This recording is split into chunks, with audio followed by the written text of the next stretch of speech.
But the black skirts would be gone the faster because they were going downhill, and seeing a great flat stone against a cypress that rose from a projecting green bank, she yielded to the desire, which the slight shock had given her, to sit down and rest. She turned her back on Florence, not meaning to look at it till the monks were quite out of sight, and raising the edge of her cowl again, when she had seated herself, she discerned Maso and the mules at a distance, where it was not hopeless for her to overtake them, as the old man would probably linger in expectation of her. Meanwhile she might pause a little. She was free and alone. Chapter Roman 38. The black marks become magical. That journey of Tito's to Rome, which had removed many difficulties from Romola's departure, had been resolved on quite suddenly at a supper only the evening before. Tito had set out towards that supper with agreeable expectations. The meats were likely to be delicate, the wines. Choice the company distinguished for the place of entertainment was the Selva or Ordo de Rucellai, or as we should say the Rucellai Gardens, and the host, Bernardo Rucellai, was quite a typical Florentine grandee. Even his family name has a significance which is prettily symbolic. Properly understood, it may bring before us a little lichen popularly named Orchella or Rixella, which grows on the rocks of Greek isles and in the Canaries, and having drunk a great deal of light into its little stems and buttonheads, will under certain circumstances give it out again as a reddish-purple dye, very grateful to the eyes of men, by bringing the excellent secret of this dye called oricelo from the Levant to Florence. A certain merchant, who lived nearly 100 years before our Bernardo's time, won for himself and his descendants much wealth, and the pleasantly suggestive surname of Oricellari or Roxellari, which on Tuscan tongues speedily became Rucellai. And our Bernardo, who stands out more prominently than the rest on this purple background, had added all sorts of distinction to the family name. He had married the sister of Lorenzo de' Medici, and had had the most splendid wedding in the memory of Florentine upholstery. And, for these and other virtues, he had been sent on embassies to France and Venice, and had been chosen gonfalonier. He had not only built himself a fine palace, but had finished putting the black and white marble façade to the church of Santa Maria Novella. He had planted a garden with rare trees, and had made it classic ground by receiving within it the meetings of the Platonic Academy, orphaned by the death of Lorenzo. He had written an excellent learned book of a new topographical sort about ancient Rome. He had collected antiquities. He had a pure Latinity. The simplest account of him one sees reads like a laudatory epitaph, at the end of which the Greek and Ausonian muses might be confidently requested to tear their hair, and nature to desist from any second attempt to combine so many virtues with one set of viscera. His invitation had been conveyed to Tito through Lorenzo Tornabuoni, with an emphasis which would have suggested that the object of the gathering was political, even if the public questions of the time had been less absorbing. As it was, Tito felt sure that some party purposes were to be furthered by the excellent flavors of stewed fish and old Greek wine, for Bernardo Rucellai was not simply an influential personage. He was one of the elect 20, who for 3 weeks had held the reins of Florence. This assurance put Tito in the best spirits, as he made his way to the Via della Scala, where the classic garden was to be found. Without it, he might have had some uneasy speculation as to whether the high company he would have the honor of meeting was likely to be dull as well as distinguished, for he had had experience of various dull suppers, even in the Rucellai Gardens, and especially of the dull philosophically sort, wherein he had not only been called upon to accept an entire scheme of the universe, which would have been easy to him, but to listen to an exposition of the same from the origin of things to their complete ripeness, in the tractate of the philosopher then speaking. It was a dark evening, and it was only when Tito crossed the occasional light of a lamp, suspended before an image of the Virgin, that the outline of his figure was discernible enough for recognition. At such moments, anyone caring to watch his passage from one of these lights to another might have observed that the tall and graceful personage with the mantle folded round him was followed constantly by a very different form, thickset and elderly, in a serge tunic, and felt had the conjunction might have been taken for mere chance, since there were many passengers along the streets at this hour. But when Tito stopped at the gate of the Rucellai Gardens, the figure behind stopped too. The sportello, or smaller door of the gate, was already being held open by the servant who, in the distraction of attending to some question, had not yet closed it since the last arrival, and Tito turned in rapidly, giving his name to the servant, and passing on between the evergreen bushes that shone like metal in the torchlight. the follower turned in too. "Your name," said the servant. "Baldassarre Calvo," was the immediate answer. "You are not a guest, the guests have all passed. I belong to Tito Melema, who has just gone in. I am to wait in the gardens." The servant hesitated. "I had orders to admit only guests. Are you a servant of Messer Tito?" "No, friend, I am not a servant, I am a scholar. There are men to whom you need only say, 'I am a buffalo,' in a certain tone of quiet confidence, and they will let you pass." The porter gave way at once. Baldassarre entered, and heard the door closed and chained behind him, as he too disappeared among the shining bushes. Those ready and firm answers argued a great change in Baldassarre, since the last meeting face to face with Tito, when the dagger broke in two. The change had declared itself in a startling way. At the moment when the shadow of Tito passed in front of the hovel, as he departed homeward, Baldassarre was sitting in that state of aftertremor known to everyone who is liable to great outbursts of passion, a state in which physical powerlessness is sometimes accompanied by an exceptional lucidity of thought, as if that disengagement of excited passion had carried away a fire mist and left clearness behind it. He felt unable to rise and walk away just yet. His limbs seemed benumbed, he was cold, and his hands shook. But in that bodily helplessness, he sat surrounded not by the habitual dimness and vanishing shadows, but by the clear images of the past. He was living again in an unbroken course through that life, which seemed a long preparation for the taste of bitterness. For some minutes, he was too thoroughly absorbed by the images to reflect on the fact that he saw them and note the fact as a change. But when that sudden clearness had traveled through the distance and came at last to rest on the scene just gone by, he felt fully where he was. He remembered Mona Lisa and Tessa. He then was the mysterious husband, he who had another wife in the Via de' Bardi. It was time to pick up the broken dagger and go, and leave no trace of himself, for to hide his feebleness seemed the thing most like power that was left to him. He leaned to take up the fragments of the dagger. Then he turned towards the book which lay open at his side. It was a fine large manuscript, an odd volume of Pausanias. The moonlight was upon it, and he could see the large letters at the head of the page. In old days he had known Pausanias familiarly, yet an hour or two ago he had been looking hopelessly at that page, and it had suggested no more meaning to him than if the letters had been black weathermarks on a wall. But at this moment, they were once more the magic signs that conjure up a world. That moonbeam falling on the letters had raised Messenia before him and its struggle against the Spartan oppression. He snatched up the book, but the light was too pale for him to read further. By no matter, he knew that chapter. He read inwardly. He saw the stoning of the traitor aristocrat destined by a whole people who cast him out from their borders to lie unburied, and set up a pillar with verses upon it telling how time had brought home justice. To the unjust, the words arose within him and stirred innumerable vibrations of memory. He forgot that he was old. He could almost have shouted, "The light was come again, mother of knowledge," and joy in that exultation. His limbs recovered their strength. He started up with his broken dagger and book, and went out under the broad moonlight. It was a nipping frosty air, but Baldassarre could feel no chill, only felt the glow of conscious power. He walked about, and paused on all the open spots of that high ground, and looked down on the domed and towered city, sleeping darkly under its sleeping guardians, the mountains, on the pale gleam of the river, on the valley, vanishing towards the peaks of snow, and felt himself master of them all. That sense of mental empire which belongs to us all in moments of exceptional clearness was intensified for him by the long days and nights in which memory had been little more than the consciousness of something gone. That city, which had been a weary labyrinth, was material that he could subdue to his purposes. Now his mind glanced through its affairs with flashing conjecture. He was once more a man who knew cities, whose sense of vision was instructed with large experience, and who felt the keen delight of holding all things in the grasp of language. Names, images, mind rushed through its wealth, without pausing, like one who enters on a great inheritance. But amidst all that rushing eagerness, there was one end presiding in Baldassarre's consciousness, a dark deity in the inmost cell, who only seemed forgotten, while his hecatomb was being prepared. And when the first triumph in the certainty of recovered power had had its way, his thoughts centered themselves on Tito. That fair slippery viper could not escape him now, thanks to struggling justice. The heart that never quivered with tenderness for another had its sensitive, selfish fibers that could be reached by the sharp point of anguish. The soul that bowed to no right bowed to the great lord of mortals' pain.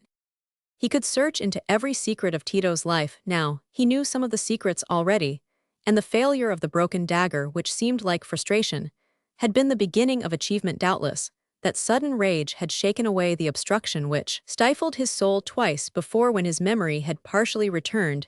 It had been in consequence of sudden excitation, once, when he had had to defend himself from an enraged dog, once when he had been overtaken by the waves, and had had to scramble up a rock to save himself. Yes, but if this time as then the light were to die out, and the dreary conscious blank come back again, this time, the light was stronger and steadier. But what security was there, that before the morrow the dark fog would not be round him again? Even the fear seemed like the beginning of feebleness. He thought with alarm that he might sink the faster for this excited vigil of his on the hill, which was expending his force. And after seeking anxiously for a sheltered corner where he might lie down, he nestled at last against a heap of warm garden straw, and so fell asleep. When he opened his eyes again, it was daylight. The first moments were filled with strange bewilderment.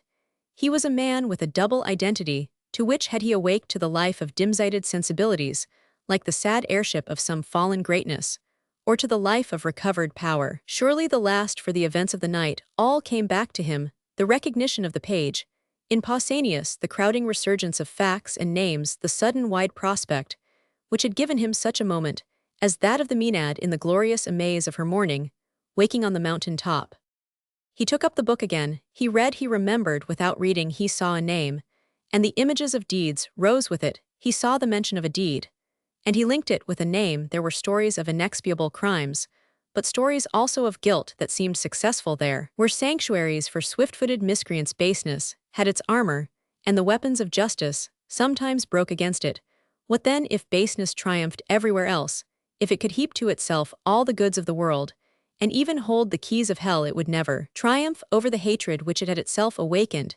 It could devise no torture that would seem greater than the torture of submitting to its smile. Baldassarre felt the indestructible independent force of a supreme emotion which knows no terror and asks for no motive, which is itself an ever-burning motive consuming all other desire. And now in this morning light, when the assurance came again that the fine fibers of association were active still, and that his recovered self had not departed, all his gladness was but the hope of vengeance. From that time till the evening on which we have seen him enter the Romola gardens, he had been incessantly, but cautiously inquiring into Tito's position and all his circumstances, and there was hardly a day on which he did not contrive to follow his movements. But he wished not to arouse any alarm in Tito. He wished to secure a moment when the hated favorite of blind fortune was at the summit of confident ease, surrounded by chief men on whose favor he depended. It was not any retributive payment or recognition of himself for his own behoof, on which Baldassarre's whole soul was bent. It was to find the sharpest edge of disgrace and shame by which a selfish smiler could be pierced. It was to send through his marrow the most sudden shock of dread.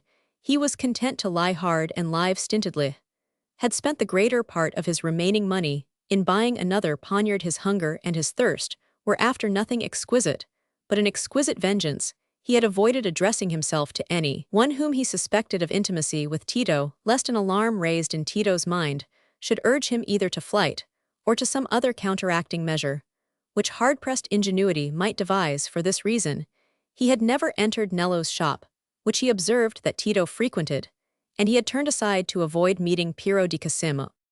The possibility of frustration gave added eagerness to his desire that the great opportunity he sought should not be deferred. The desire was eager in him on another ground. He trembled, lest his memory should go again, whether from the agitating presence of that fear, or from some other causes. He had twice felt a sort of mental dizziness in which the inward sense or imagination seemed to be losing the distinct forms of things. Once he had attempted to enter the Palazzo Vecchio and make his way into a council chamber where Tito was, and had failed, but now on this evening he felt that his occasion was come. Chapter Roman 39. A supper in the Romola gardens. On entering the handsome pavilion, Tito's quick glance soon discerned in the selection of the guests the confirmation of his conjecture that the object of the gathering was political, though perhaps nothing more distinct than that strengthening of party which comes from good fellowship. Good dishes and good wine were at that time believed to heighten the consciousness of political preferences, and in the inspired ease of after-supper talk, it was supposed that people ascertained their own opinions with a clearness quite inaccessible to uninvited stomachs. The Florentines were a sober and frugal people, but wherever men have gathered wealth, Madonna della Gazzaviglia and San Buonvino have had their worshippers, and the Rucellai were among the few Florentine families who kept a great table and lived splendidly. It was not probable that on this evening there would be any attempt to apply high philosophically theories, and there could be no objection to the bust of Plato looking on, or even to the modest presence of the cardinal virtues in fresco on the walls. That bust of Plato had been long used to look down on conviviality of a more transcendental sort, for it had been brought from Lorenzo's villa after his death, when the meetings of the Platonic Academy had been transferred to these gardens, especially on every 13th of November, reputed anniversary of Plato's death.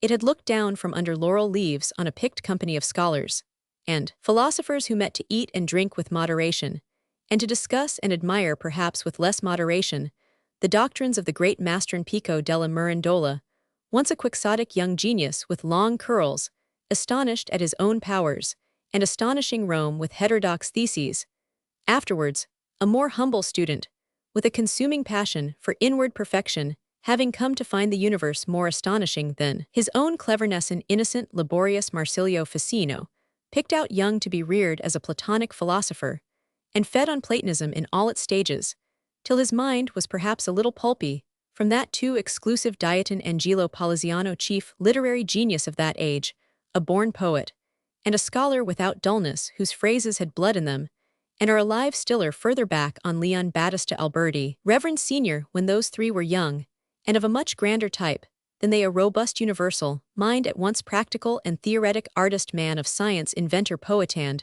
on many more valiant workers, whose names are not registered, where every day we turn the leaf to read them, but whose labors make a part, though an unrecognized part, of our inheritance, like the plowing and sowing of past generations. Bernardo Rucellai was a man to hold a distinguished place in that academy. Even before he became its host and patron, he was still in the prime of life, not more than 44, with a somewhat haughty, cautiously dignified presence, conscious of an amazingly pure Latinity, but says Erasmus not to be caught speaking Latin, a word of Latin to be sheared off him by the sharpest of Teutons.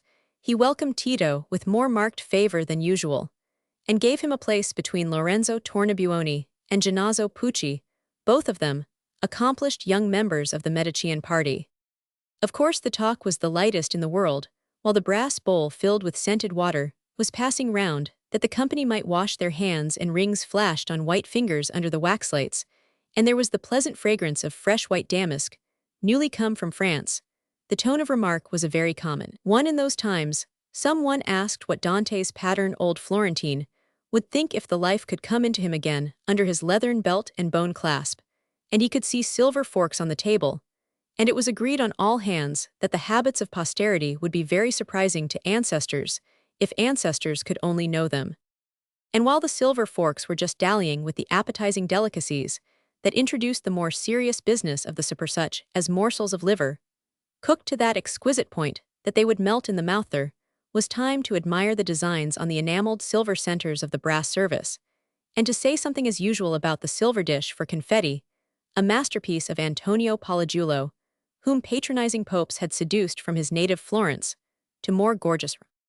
"Ah, I remember," said Niccolo Ridolfi, a middle-aged man with that negligent ease of manner, which, seeming to claim nothing, is really based on the lifelong consciousness of commanding rank. "Remember our Antonio getting bitter about his chiseling and enameling of these metal things, and taking in a fury to painting, because, said he, the artist who puts his work into gold and silver puts his brains into the melting pot. And that is not unlikely to be a true foreboding of Antonio's," said Gennaro Pucci, "if this pretty war with Pisa goes on, and the revolt only spreads a little to our other towns. It is not only our silver dishes that are likely to go. I doubt whether Antonio's silver saints round the altar of San Giovanni will not some day vanish from the eyes of the faithful, to be worshipped more devoutly in the form of coin.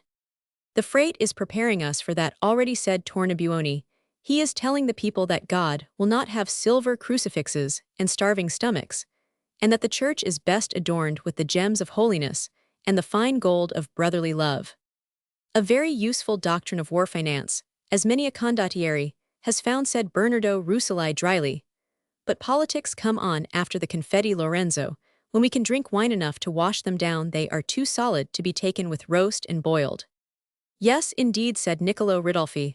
Our Luigi Pulci would have said this delicate boiled kid must be eaten with an impartial mind. I remember one day at Kergi, when Luigi was in his rattling vein, he was maintaining that nothing perverted the palate like opinion. Said he corrupts the saliva. That's why men took to pepper. Skepticism is the only philosophy that doesn't bring a taste in the mouth. Nay, says poor Lorenzo de' Medici, you must be out. Their Luigi here is this untainted skeptic Matteo Franco, who wants hotter sauce than any of us, because he has a strong opinion of himself. Flashes out Luigi, which is the original egg of all other opinion. He is skeptic. He believes in the immortality of his own verses. He is such a logician as that preaching friar who described the pavement of the bottomless pit. Poor Luigi, his mind was like sharpest steel that can touch nothing without cutting. And yet a very gentle-hearted creature, said Gennaro Pucci. It seemed to me his talk was a mere blowing of soap bubbles, what dithyrambs he went into about eating and drinking, and yet he was as temperate as a butterfly.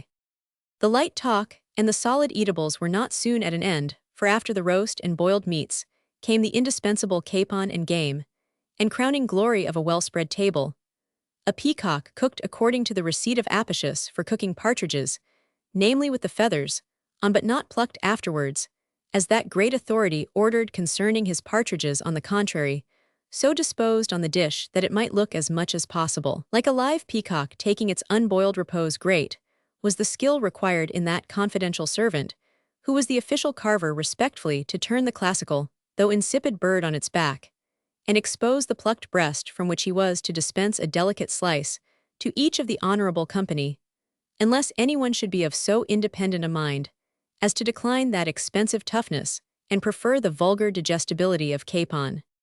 Hardly anyone was so bold. Tito quoted Horace, and dispersed his slice in small particles over his plate. Bernardo Rucellai made a learned observation about the ancient price of peacock's eggs, but did not pretend to eat his slice, and Niccolo Ridolfi held mouthful on his fork while he told a favorite story of Luigi Pulcis about a man of Siena who, wanting to give a splendid entertainment at moderate expense, bought a wild goose, cut off its beak and webbed feet, and boiled it in its feathers to pass for a peahen.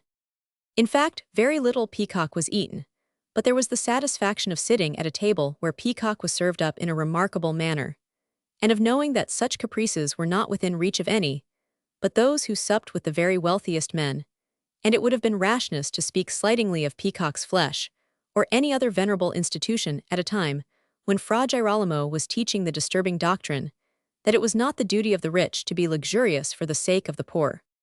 Meanwhile, in the chill obscurity that surrounded this center of warmth and light and savory odors, the lonely disowned man was walking in gradually narrowing circuits. He paused among the trees and looked in at the windows, which made brilliant pictures against the gloom. He could hear the laughter. He could see Tito gesticulating with careless grace, and hear his voice, now alone, now mingling in the merry confusion of interlacing speeches. Baldassarre's mind was highly strung. He was preparing himself for the moment when he could win his entrance into this brilliant company, and he had a savage satisfaction in the sight of Tito's easy gaiety, which seemed to be preparing the unconscious victim for more effective torture. But the men seated among the branching tapers and the flashing cups could know nothing of the pale, fierce face that watched them from without. The light can be a curtain as well as the darkness. And the talk went on with more eagerness. As it became less disconnected and trivial, the sense of citizenship was just then strongly forced even on the most indifferent minds. What the overmastering Fra Girolamo was saying and prompting was really uppermost in the thoughts of everyone at table, and before the stewed fish was removed, and while the favorite sweets were yet to come, his name rose to the surface of the conversation, and in spite of Rousselet's previous prohibition, the talk again became political. At first, while the servants remained present, it was mere gossip, what had been done in the palazzo on the first days, voting for the great council, how hot-tempered and domineering Francesco Valori was, as if he were to have everything his own way by right of his austere virtue, and how it was clear to everybody who heard Soderini speeches in favor of the great council, and also heard the Frate's sermons, that they were both needed in the same trough. My opinion is, said Niccolo Ridolfi, that the Frate has a longer head for public matters than Soderini or any Paignan among them. You may depend on it that Soderini is his mouthpiece more than he is Soderini's. No Niccolo there, I differ from you, said Bernardo Ruxoli. The Frate has an acute mind, and readily sees what will serve his own ends.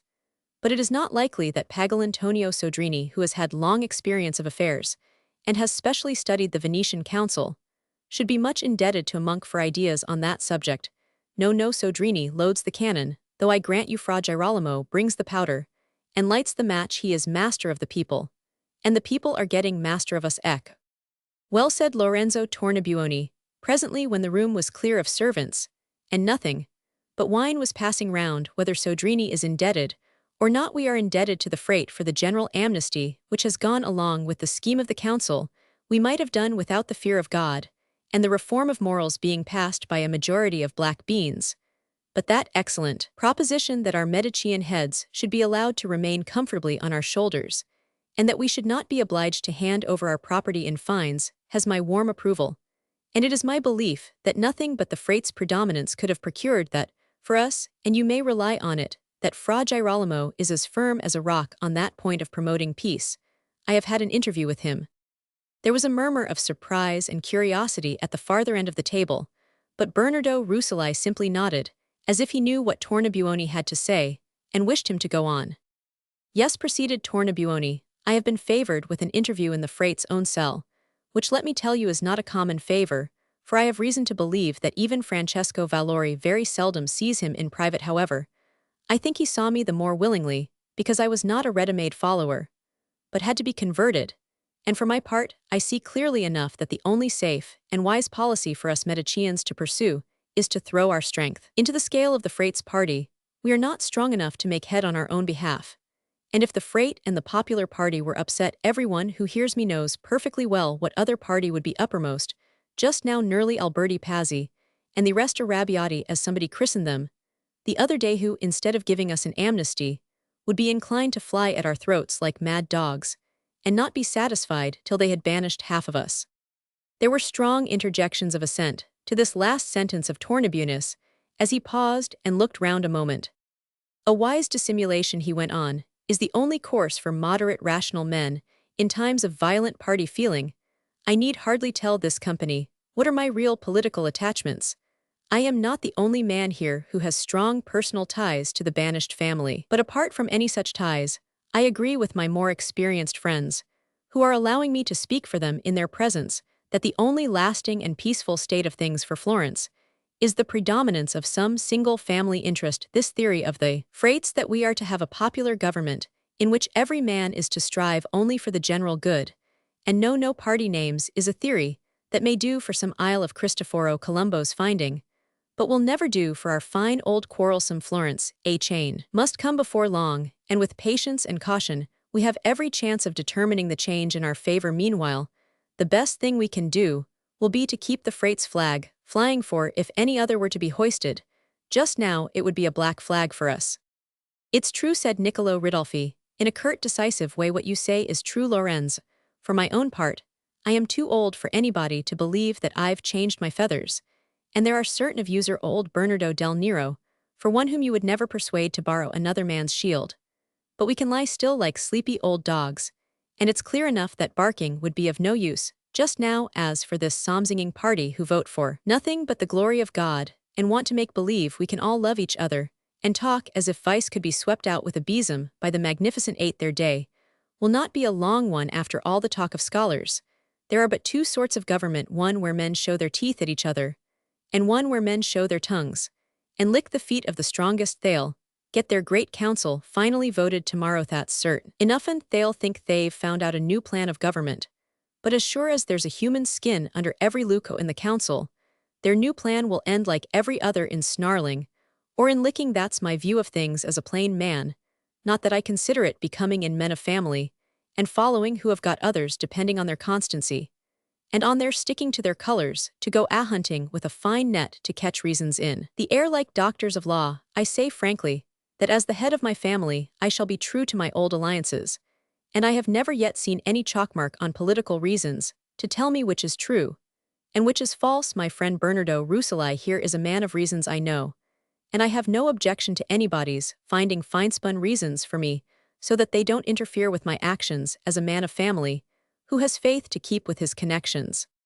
If that is an appeal to me, Niccolo, said Bernardo Rucellai with a formal dignity, in amusing contrast with Ridolfi's curt and pithy ease, I may take this opportunity of saying that while my wishes are partly determined by long-standing personal relations, I cannot enter into any positive schemes with persons over whose actions I have no control. I myself might be content with a restoration of the old order of things, but with modifications, with important modifications, and the one point on which I wish to declare my concurrence with Lorenzo Tornabuoni is that the best policy to be pursued by our friends is to throw the weight of their interest into the scale of the popular party. For myself, I condescend to no dissimulation, nor do I at present see the party or the scheme that commands my full assent. In all alike, there is crudity and confusion of ideas, and of all the 20 men who are my colleagues in the present crisis, there is not one with whom I do not find myself in wide disagreement.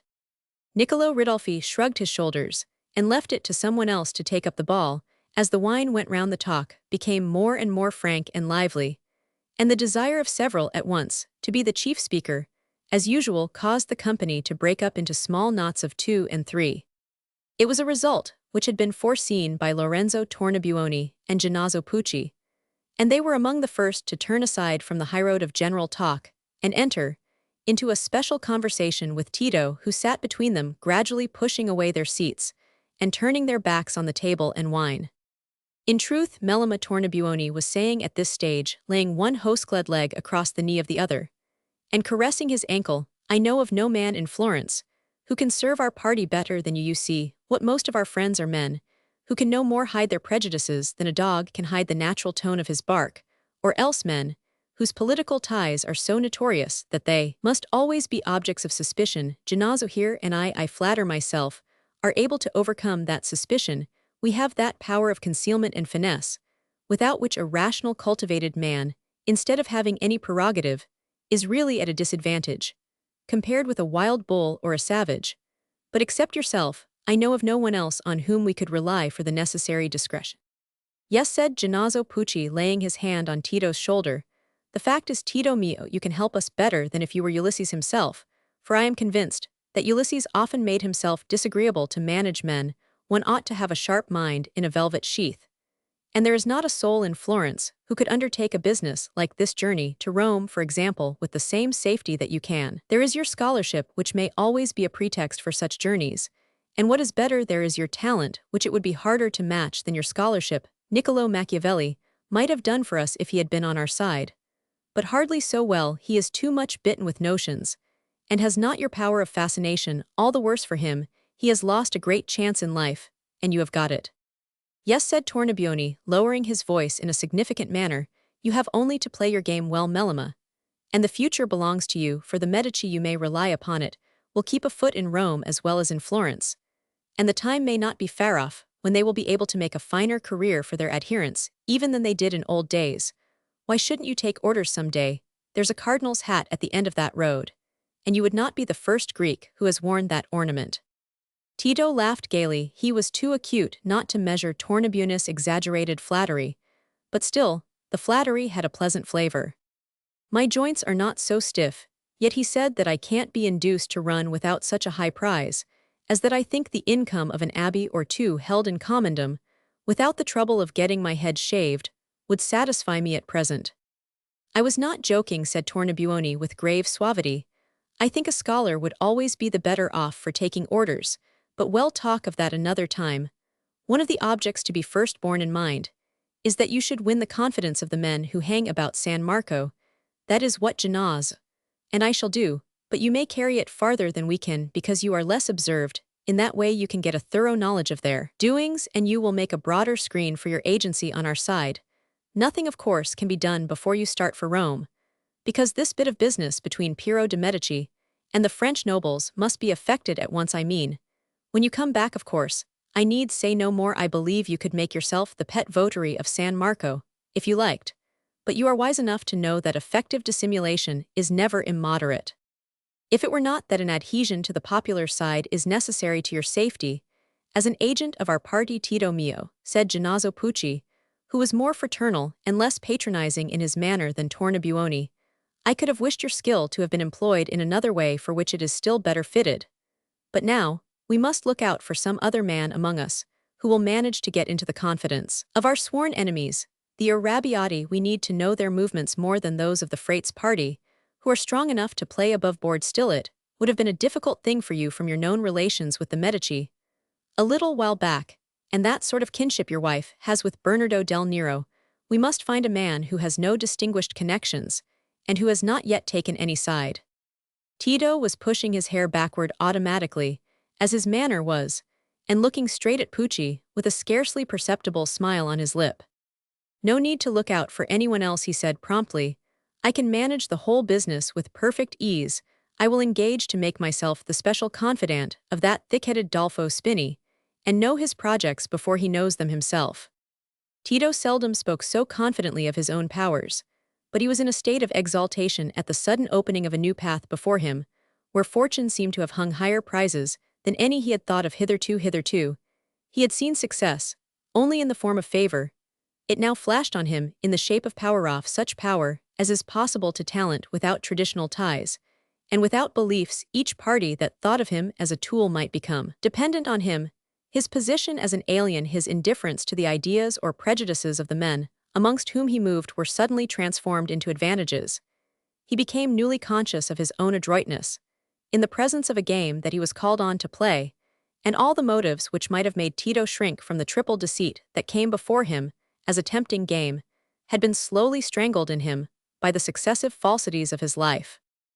Our lives make a moral tradition for our individual selves, as the life of mankind at large makes a moral tradition for the race, and to have once acted nobly seems a reason why we should always be noble. But Tito was feeling the effect of an opposite tradition. He had won no memories of self-conquest and perfect faithfulness, from which he could have a sense of falling. The triple colloquy went on with growing spirit, till it was interrupted by a call from the table. Probably the movement came from the listeners in the party, who were afraid lest the talkers should tire themselves. At all events, it was agreed that there had been enough of gravity, and Rucellai had just ordered new flasks of Montepulciano. How many minstrels are there among us, he said, when there had been a general rallying round the table. Melema, I think you are the chief. Matteo will give you the lute. Ah yes, said Gennaro Pucci, lead the last chorus from Poliziano's Orphy, that you have found such an excellent measure for, and we will all fall in. Siascum seguo bacco Bacco Evo. The servant put the lute into Tito's hands, and then said something in an undertone to his master. A little subdued questioning and answering went on between them, while Tito touched the lute in a preluding way to the strain of the chorus, and there was a confusion of speech and musical humming all round the table. Bernardo Rucellai had said, "Wait a moment, Melema," but the words had been unheard by Tito, who was leaning towards Pucci and singing low to him the phrases of the Maenad chorus. He noticed nothing until the buzz round the table suddenly ceased, and the notes of his own voice with its soft lilting triumph, Evo, fell in startling isolation. It was a strange moment. Baldassarre had moved round the table till he was opposite Tito, and as the hum ceased, there might be seen for an instant Baldassarre's fierce dark eyes bent on Tito's bright smiling unconsciousness, while the low notes of triumph dropped from his lips into the silence. Tito looked up with a slight start, and his lips turned pale, but he seemed hardly more moved than Gennaro Pucci, who had looked up at the same moment, or even than several others round the table, for that sallow deep-lined face with the hatred in its eyes seemed a terrible apparition across the waxlit ease and gaiety, and Tito quickly recovered some self-command. A mad old man looks like is mad was the instantaneous thought that brought some courage with it, for he could conjecture no inward change in Baldassarre since they had met before. He just let his eyes fall and laid the lute on the table with apparent ease, but his fingers pinched the neck of the lute hard, while he governed his head and his glance sufficiently to look with an air of quiet appeal towards Bernardo Rucellai, who said at once, "Good man, what is your business? What is the important declaration that you have to make?" "Messer Bernardo Rucellai, I wish you and your honorable friends to know in what sort of company you are sitting. There is a traitor among you." There was a general movement of alarm. Every one present, except Tito, thought of political danger, and not of private injury. Baldassarre began to speak as if he were thoroughly assured of what he had to say, but in spite of his long preparation for this moment, there was the tremor of overmastering excitement in his voice. His passion shook him. He went on, But he did not say what he had meant to say. As he fixed his eyes on Tito again, the passionate words were like blows defied premeditation. "There is a man among you who is a scoundrel, a liar, a robber. I was a father to him.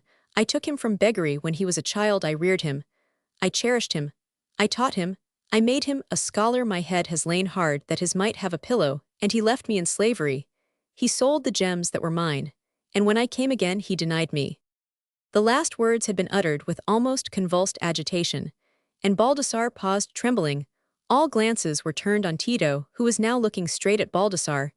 It was a moment of desperation that annihilated all feeling in him, except the determination to risk anything for the chance of escape. And he gathered confidence from the agitation by which Baldassarre was evidently shaken. He had ceased to pinch the neck of the lute, and had thrust his thumbs into his belt, while his lips had begun to assume a slight curl. He had never yet done an act of murderous cruelty, even to the smallest animal that could utter a cry. But at that moment, he would have been capable of treading the breath from a smiling child for the sake of his own safety. "What does this mean, Melema?" said Bernardo Rucellai in a tone of cautious surprise. He, as well as the rest of the company, felt relieved that the tenor of the accusation was not political. "Messer Bernardo," said Tito, "I believe this man is mad. I did not recognize him the first time he encountered me in Florence. But I know now that he is the servant who years ago accompanied me and my adoptive father to Greece, and was dismissed on account of misdemeanors. His name is Jacopo di Nola. Even at that time I believe his mind was unhinged, for without any reason he had conceived a strange hatred towards me, and now I am convinced that he is laboring under a mania, which causes him to mistake his identity. He has already attempted my life since he has been in Florence, and I am in constant danger from him. But he is an object of pity rather than of indignation. It is too certain that my father is dead. You have only my word for it. But I must leave it to your judgment how far it is probable that a man of intellect and learning would have been lurking about in dark corners for the last month, with the purpose of assassinating me, or how far it is probable that if this man were my second father, I could have any motive for denying him. That story about my being rescued from beggary is the vision of a diseased brain. But it will be a satisfaction to me, at least, if you will demand from him proofs of his identity, lest any malignant person should choose to make this mad impeachment a reproach to me." Tito had felt more and more confidence as he went on. The lie was not so difficult when it was once begun. And as the words fell easily from his lips, they gave him a sense of power such as men feel when they have begun a muscular feat successfully. In this way, he acquired boldness enough to end with a challenge for proofs.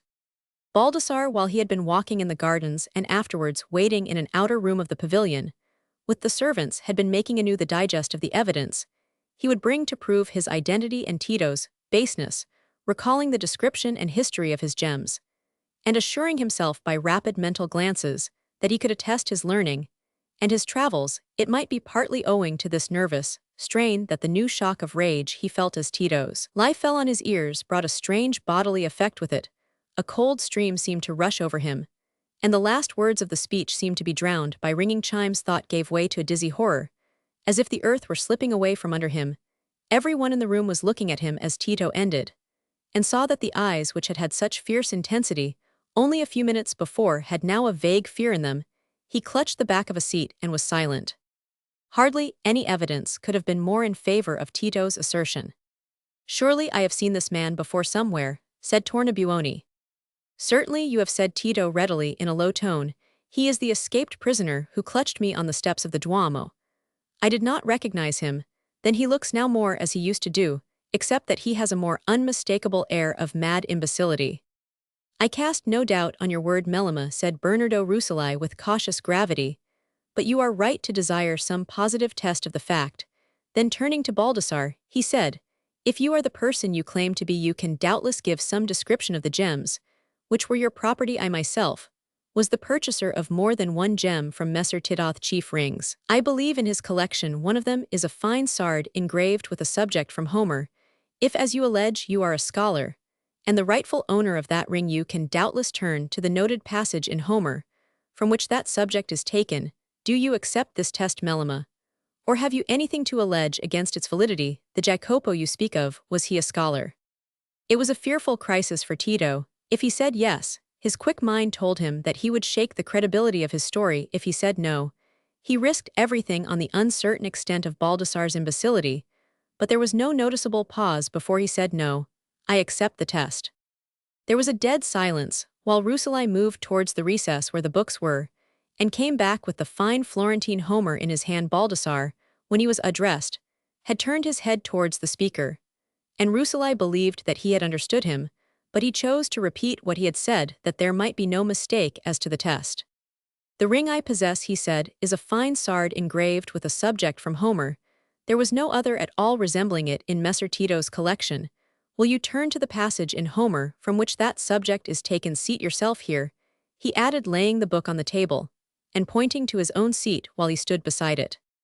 Baldassarre had so far recovered from the first confused horror, produced by the sensation of rushing coldness and chiming din in the ears, as to be partly aware of what was said to him. He was aware that something was being demanded from him to prove his identity, but he formed no distinct idea of the details. The sight of the book recalled the habitual longing and faint hope that he could read and understand, and he moved towards the chair immediately. The book was open before him, and he bent his head a little towards it while everybody watched him eagerly. He turned no leaf, his eyes wandered over the pages that lay before him, and then fixed on them a straining gaze. This lasted for 2 or 3 minutes in dead silence, then he lifted his hands to each side of his head, and said in a low tone of despair, lost.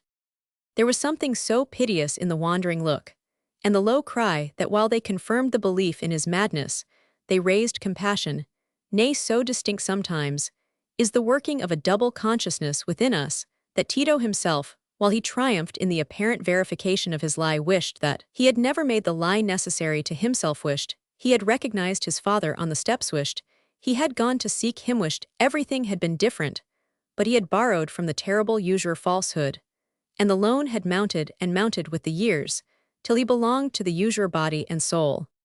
The compassion excited in all the witnesses was not without its danger to Tito, for conjecture is constantly guided by feeling, and more than one person suddenly conceived that this man might have been a scholar, and have lost his faculties. On the other hand, they had not present to their minds the motives which could have led Tito to the denial of his benefactor, and having no ill will towards him, it would have been difficult to them to believe that he had been uttering the basest of lies, and the originally common type of Baldassarre's person coarsened by years of hardship told as a confirmation of Tito's lie. If Baldassarre, to begin with, could have uttered precisely the words he had premeditated, there might have been something in the form of his accusation which would have given it the stamp not only of true experience, but of mental refinement. But there had been no such testimony in his impulsive, agitated words, and there seemed the very opposite testimony in the rugged face, and the coarse hands that trembled beside it, standing out in strong contrast in the midst of that velvet-clad, fair-handed company. His next movement, while he was being watched in silence, told against him too. He took his hands from his head, and felt for something under his tunic. Every one guessed what that movement meant, guessed that there was a weapon at his side. Glances were interchanged, and Bernardo Rousselet said, in a quiet tone, touching Baldassarre's shoulder, "My friend, this is an important business of yours. You shall have all justice. Follow me into a private room." Baldassarre was still in that half-stunned state in which he was susceptible to any prompting in the same way as an insect that forms no conception of what the prompting leads to. He rose from his seat and followed Rousselet out of the room. In 2 or 3 minutes, Rousselet came back again and said, "He is safe under lock and key. Piero, pity, you are one of the magnificent 8. What do you think of our sending Matteo to the palace for a couple of esbirri who may escort him to the Stinch, the largest prison in Florence? If there is any danger in him, as I think there is, he will be safe there, and we can inquire about him tomorrow." Pitti assented, and the order was given. "He is certainly an ill-looking fellow," said Tornabuoni, "and you say he has attempted your life already, Melema." And the talk turned on the various forms of madness, and the fierceness of the southern blood. If the seeds of conjecture unfavorable to Tito had been planted in the mind of any one present, they were hardly strong enough to grow without the aid of much daylight, and ill will. The common-looking, wild-eyed old man, clad in serge, might have one belief without very strong evidence if he had accused a man who was envied and disliked, as it was the only congruous and probable view of the case, seemed to be the one that sent the unpleasant accuser safely out of sight, and left the pleasant, serviceable Tito just where he was before. The subject gradually floated away, and gave place to others, till a heavy tramp, and something like the struggling of a man who was being dragged away, were heard outside. The sounds soon died out, and the interruption seemed to make the last hour's conviviality more resolute and vigorous. Every one was willing to forget a disagreeable incident. Tito's heart was palpitating, and the wine tasted no better to him than if it had been blood. Tonight he had paid a heavier price than ever to make himself safe. He did not like the price, and yet it was inevitable that he should be glad of the purchase. And after all, he led the chorus. He was in a state of excitement in which oppressive sensations and the wretched consciousness of something hateful but irrevocable were mingled with a feeling of triumph, which seemed to assert itself as the feeling that would subsist and be master of the morrow. And it was master, for on the morrow, as we saw, when he was about to start on his mission to Rome, he had the air of a man well satisfied with the world. Chapter Roman 40, an arresting voice. When Romola sat down on the stone under the cypress, all things conspired to give her the sense of freedom, and solitude her escape from the accustomed walls and streets, the widening distance from her husband, who was by this time riding towards Siena, while every hour would take her farther. On the opposite way, the morning stillness, the great dip of ground on the roadside making a gulf between her and the somber calm of the mountains. For the first time in her life, she felt alone in the presence of the earth and sky, with no human presence interposing and making a law for her. Suddenly, a voice close to her said, "You are Romola de Bardi, the wife of Tito Melema." She knew the voice. It had vibrated through her more than once before, and because she knew it, she did not turn round or look up. She sat shaken by awe, and yet inwardly rebelling against the awe. It was one of those black-skirted monks, who was daring to speak to her and interfere with her privacy. That was all, and yet she was shaken, as if that destiny which men thought of as a sceptred deity had come to her and grasped her with fingers of flesh. "You are fleeing from Florence in disguise. I have a command from God to stop you. You are not permitted to flee." Romola's anger at the intrusion mounted higher at these imperative words. She would not turn round to look at the speaker, whose examining gaze she resented. Sitting quite motionless, she said, "What right have you to speak to me or to hinder me?" "The right of a messenger. You have put on a religious garb, and you have no religious purpose. You have sought the garb as a disguise, but you were not suffered to pass me without being discerned. It was declared to me who you were. It is declared to me that you are seeking to escape from the lot God has laid upon you. You wish your true name and your true place in life to be hidden, that you may choose for yourself a new name and a new place, and have no rule but your own will. And I have a command to call you back, my daughter. You must return to your place." Romola's mind rose in stronger rebellion with every sentence.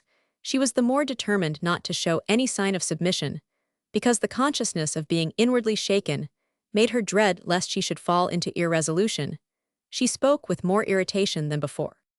"I will not return. I acknowledge no right of priests and monks to interfere with my actions. You have no power over me. I know you have been brought up in scorn of obedience, but it is not the poor monk who claims to interfere with you. It is the truth that commands you, and you cannot escape it. Either you must obey it, and it will lead you, or you must disobey it, and it will hang on you with the weight of a chain which you will drag forever.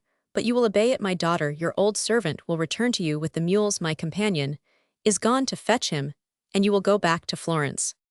She started up with anger in her eyes and faced the speaker. It was Fra Girolamo. She knew that well enough, before she was nearly as tall as he was, and their faces were almost on a level. She had started up with defiant words ready to burst from her lips, but they fell back again without utterance. She had met Fra Girolamo's calm glance, and the impression from it was so new to her that her anger sank ashamed as something irrelevant. There was nothing transcendent in Savonarola's face. It was not beautiful. It was strong-featured, and owed all its refinement to habits of mind and rigid discipline of the body. The source of the impression his glance produced on Romola was the sense it conveyed to her of interest in her, and care for her apart from any personal feeling. It was the first time she had encountered a gaze in which simple human fellowship expressed itself as a strong life-felt bond. Such a glance is half the vocation of the priest or spiritual guide of men, and Romola felt it impossible again to question his authority to speak to her. She stood silent, looking at him, and he spoke again. "You assert your freedom proudly, my daughter, but who is so base as the debtor that thinks himself free?" There was a sting in those words, and Romola's countenance changed, as if a subtle pale flash had gone over it. "And you are flying from your debts. the debt of a Florentine woman, the debt of a wife you are turning your back on the lot that has been appointed for you, are going to choose another. But can man or woman choose duties no more than they can choose their birthplace, or their father and mother? My daughter, you are fleeing from the presence of God into the wilderness. As the anger melted from Romola's mind, it had given place to a new presentiment of the strength there might be in submission if this man at whom she was beginning to look with a vague reverence had some valid law to show her. But Noit was impossible. He could not know what determined her, yet she could not again simply refuse to be guided. She was constrained to plead, and in her new need to be reverent while she resisted the title which she had never given him before came to her lips, without forethought. My father, you cannot know the reasons which compel me to go, none can know them, but myself none can judge for me. I have been driven by great sorrow, I am resolved to go. I know enough, my daughter, my mind has been so far illuminated concerning you, that I know enough you are not happy in your married life. But I am not a confessor, and I seek to know nothing that should be reserved for the seal of confession. I have a divine warrant to stop you, which does not depend on such knowledge. You were warned by a message from heaven delivered in my presence. You were warned before marriage, when you might still have lawfully chosen to be free from the marriage bond. But you chose the bond, and in willfully breaking a tie, speak to you, as a pagan, if the holy mystery of matrimony is not sacred to you are breaking a pledge. Of what wrongs will you complain, my daughter, when you yourself are committing one of the greatest wrongs? A woman and a citizen can be guilty of withdrawing in secrecy and disguise from a pledge which you have given in the face of God and your fellow men. Of what wrongs will you complain when you yourself are breaking the simplest law that lies at the foundation of the trust, which binds man to man, faithfulness to the spoken word? This, then, is the wisdom you have gained by scorning the mysteries of the church, not to see the bare duty of integrity, where the church would have taught you to see not integrity only but religion. The blood had rushed to Romola's face, and she shrank as if she had been stricken. I would not have put on a disguise, she began, but she could not go on. She was too much shaken by the suggestion, in the frate's words, of a possible affinity between her own conduct and Tito's. And to break that pledge you fly from Florence, where there are the only men and women in the world to whom you owe the debt of a fellow citizen. I should never have quitted Florence, said Romola tremulously, as long as there was any hope of my fulfilling a duty to my father there. And do you own no tie but that of a child to her father in the flesh? Your life has been spent in blindness, my daughter. You have lived with those who sit on a hill aloof and look down on the life of their fellow men. I know their vain discourse. It is of what has been in the times which they fill with their own fancied wisdom, while they scorn God's work in the present. And doubtless you were taught how there were pagan women who felt what it was to live for the Republic, yet you have never felt that you, a Florentine woman, should live for Florence. If your own people are wearing a yoke, will you slip from under it, instead of struggling with them to lighten it? There is hunger and misery in our streets, yet you say, I care not, I have my own sorrows, I will go away, if peradventure I can ease them. The servants of God are struggling after a law of justice, peace, and charity, that the 100,000 citizens among whom you were born may be governed righteously. But you think no more of this than if you were a bird that may spread its wings and fly whither it will in search of food to its liking. And yet you have scorned the teaching of the church, my daughter, as if you, a willful wanderer, following your own blind choice, were not below the humblest Florentine woman who stretches forth her hands with her own people and craves a blessing for them, and feels a close sisterhood with the neighbor who kneels beside her, and is not of her own blood, and thinks of the mighty purpose that God has for Florence, and waits, and endures because the promised work is great, and she feels herself little. I was not going away to ease and self-indulgence, said Romola, raising her head again, with a prompting to vindicate herself. I was going away to hardship, I expect, no joy, it is gone from my life. You are seeking your own will, my daughter, you are seeking some good other than the law you are bound to obey. But how will you find good? It is not a thing of choice.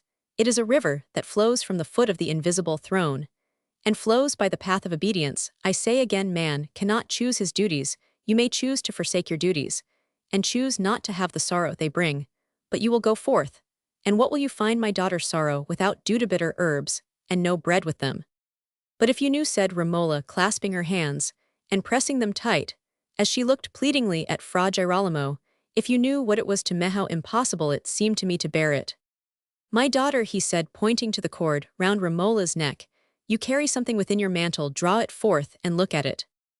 Romola gave a slight start, But her impulse now was to do just what Savonarola told her. Her self-doubt was grappled by a stronger will and a stronger conviction than her own.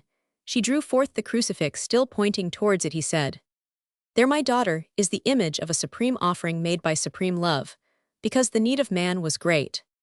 He paused, and she held the crucifix, trembling, under a sudden impression of the wide distance between her present and her past self. What a length of road she had traveled through since she first took that crucifix from the frate's hands. Had life as many secrets before her, still as it had for her, then in her young blindness? It was a thought that helped all other subduing influences. And at the sound of Fra Girolamo's voice again, Romola, with a quick involuntary movement, pressed the crucifix against her mantle, and looked at him with more submission than before. "Conform your life to that image, my daughter, make your sorrow an offering. And when the fire of divine charity burns within you and you behold the need of your fellowmen, by the light of that flame you will not call your offering great. You have carried yourself proudly, as one who held herself not of common blood, or of common thoughts, but you have been as one unborn to the true life of man. What you say your love for your father no longer tells you to stay in Florence. Then since that tie is snapped, you are without a law, without religion, you are no better than a beast of the field when she is robbed of her young. If the yearning of a fleshly love is gone, you are without love, without obligation.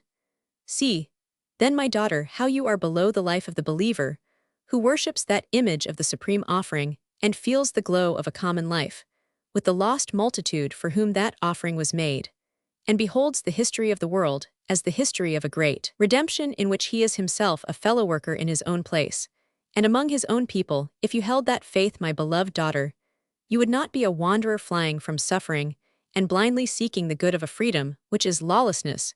You would feel that Florence was the home of your soul as well as your birthplace, because you would see the work that was given you to do there. If you forsake your place, who will fill it? You ought to be in your place, now helping in the great work by which God will purify Florence and raise it to be the guide of the nations.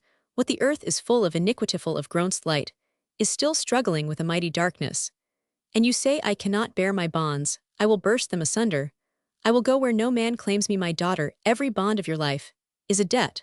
The right lies in the payment of that debt. It can lie nowhere else. In vain will you wander over the earth, you will be wandering forever away from the right. Romola was inwardly struggling with strong forces, that immense personal influence of Savonarola, which came from the energy of his emotions and beliefs, and her consciousness, surmounting all prejudice, that his words implied a higher law than any she had yet obeyed. But the resisting thoughts were not yet overborne. How then could Dino be right? He broke ties, he forsook his place. That was a special vocation, he was constrained to depart, else he could not have attained the higher life, it would have been stifled within him. And I too, said Romola, raising her hands to her brow, and speaking in a tone of anguish, as if she were being dragged to some torture. Father, you may be wrong. Ask your conscience, my daughter, you have no vocation such as your brother. Had you are a wife, you seek to break your ties in self-will and anger, not because the higher life calls upon you to renounce them. The higher life begins for us, my daughter, when we renounce our own will to bow before a divine law that seems hard to you. It is the portal of wisdom and freedom and blessedness, and the symbol of it hangs before you. That wisdom is the religion of the cross, and you stand aloof from it. You are a pagan. You have been taught to say, I am, as the wise men who lived before the time when the Jew of Nazareth was crucified. And that is your wisdom, to be as the dead, whose eyes are closed, and whose ear is deaf to the work of God that has been since their time. What has your dead wisdom done for you, my daughter? It has left you without a heart for the neighbors among whom you dwell, without care for the great work by which Florence is to be regenerated, and the world made holy. It has left you without a share in the divine life, which quenches the sense of suffering self in the ardors of an ever-growing love. And now, when the sword has pierced your soul, you say, I will go away, I cannot bear my sorrow. And you think nothing of the sorrow and the wrong that are within. The walls of the city where you dwell, you would leave your place empty, when it ought to be filled with your pity and your labor. If there is wickedness in the streets, your steps should shine with the light of purity. If there is a cry of anguish, you, my daughter, because you know the meaning of the cry, should be there to still it. My beloved daughter, sorrow has come to teach you a new worship. The sign of it hangs before you. Romola's mind was still torn by conflict. She foresaw that she should obey Savonarola and go back. His words had come to her as if they were an interpretation of that revulsion from self-satisfied ease, and of that new fellowship with suffering which had already been awakened in her.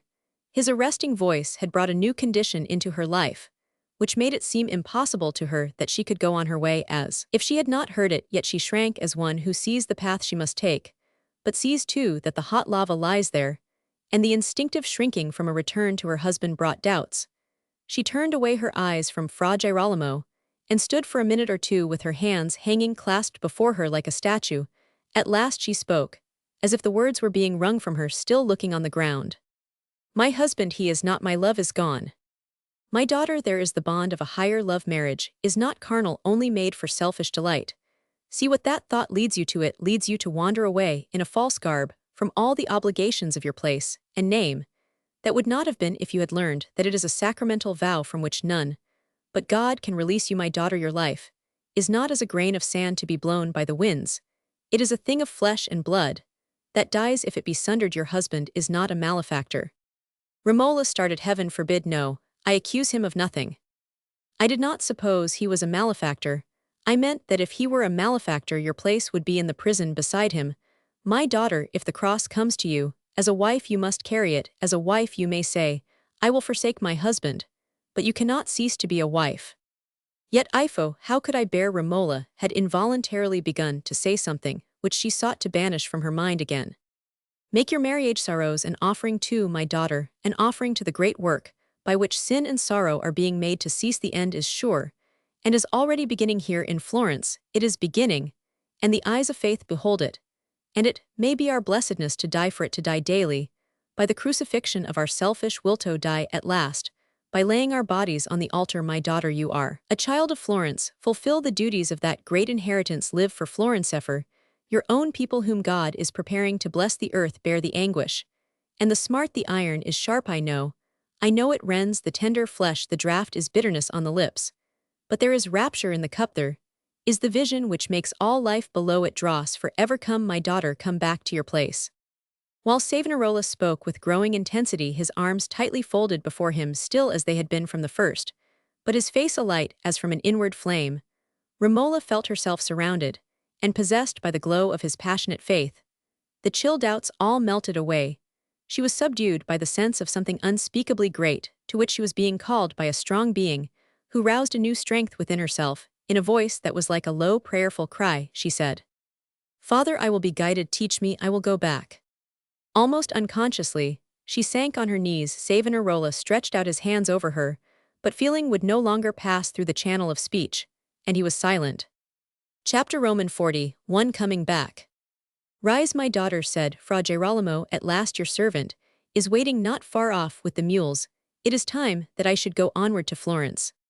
Romola arose from her knees. That silent attitude had been a sort of sacrament to her, confirming the state of yearning passivity on which she had newly entered, by the one act of renouncing her resolve to quit her husband. Her will seemed so utterly bruised that she felt the need of direction even in small things. She lifted up the edge of her cowl and saw Maso and the second Dominican standing with their backs towards her on the edge of the hill about 10 yards from her. But she looked at Savonarola again, without speaking, as if the order to Maso to turn back must come from him and not from her. "I will go and call them," he said, answering her glance of appeal, "and I will recommend you, my daughter, to the brother who is with me. You desire to put yourself under guidance, and to learn that wisdom which has been hitherto as foolishness to you. A chief gate of that wisdom is the sacrament of confession. You will need a confessor, my daughter, and I desire to put you under the care of Fra Salvestro, one of the brethren of San Marco, in whom I most confide." "I would rather have no guidance, but yours, father," said Romola, looking anxious. "My daughter, I do not act as a confessor. The vocation I have withdraws me from offices that would force me into frequent contact with the laity and interfere with my special duties. Then shall I not be able to speak to you in private if I waver?" If Romola broke off from rising agitation, she felt a sudden alarm lest her new strength in renunciation should vanish if the immediate personal influence of Savonarola vanished. "My daughter, if your soul has need of the word in private from my lips, you will let me know it through Fra Salvestro, and I will see you in the sacristy, or in the choir of San Marco, and I will not cease to watch over you. I will instruct my brother concerning you, that he may guide you into that path of labor for the suffering and the hungry too, which you are called as a daughter of Florence in these times of hard need. I desire to behold you among the feebler and more ignorant sisters, as the apple tree among the trees of the forest, so that your fairness and all natural gifts may be. But as a lamp through which the divine light shines the more purely I will go now, and call your servant. When Maso had been sent a little way in advance, Fra Salvestro came forward, and Savonarola led Romola towards him. She had beforehand felt an inward shrinking from a new guide, who was a total stranger to her.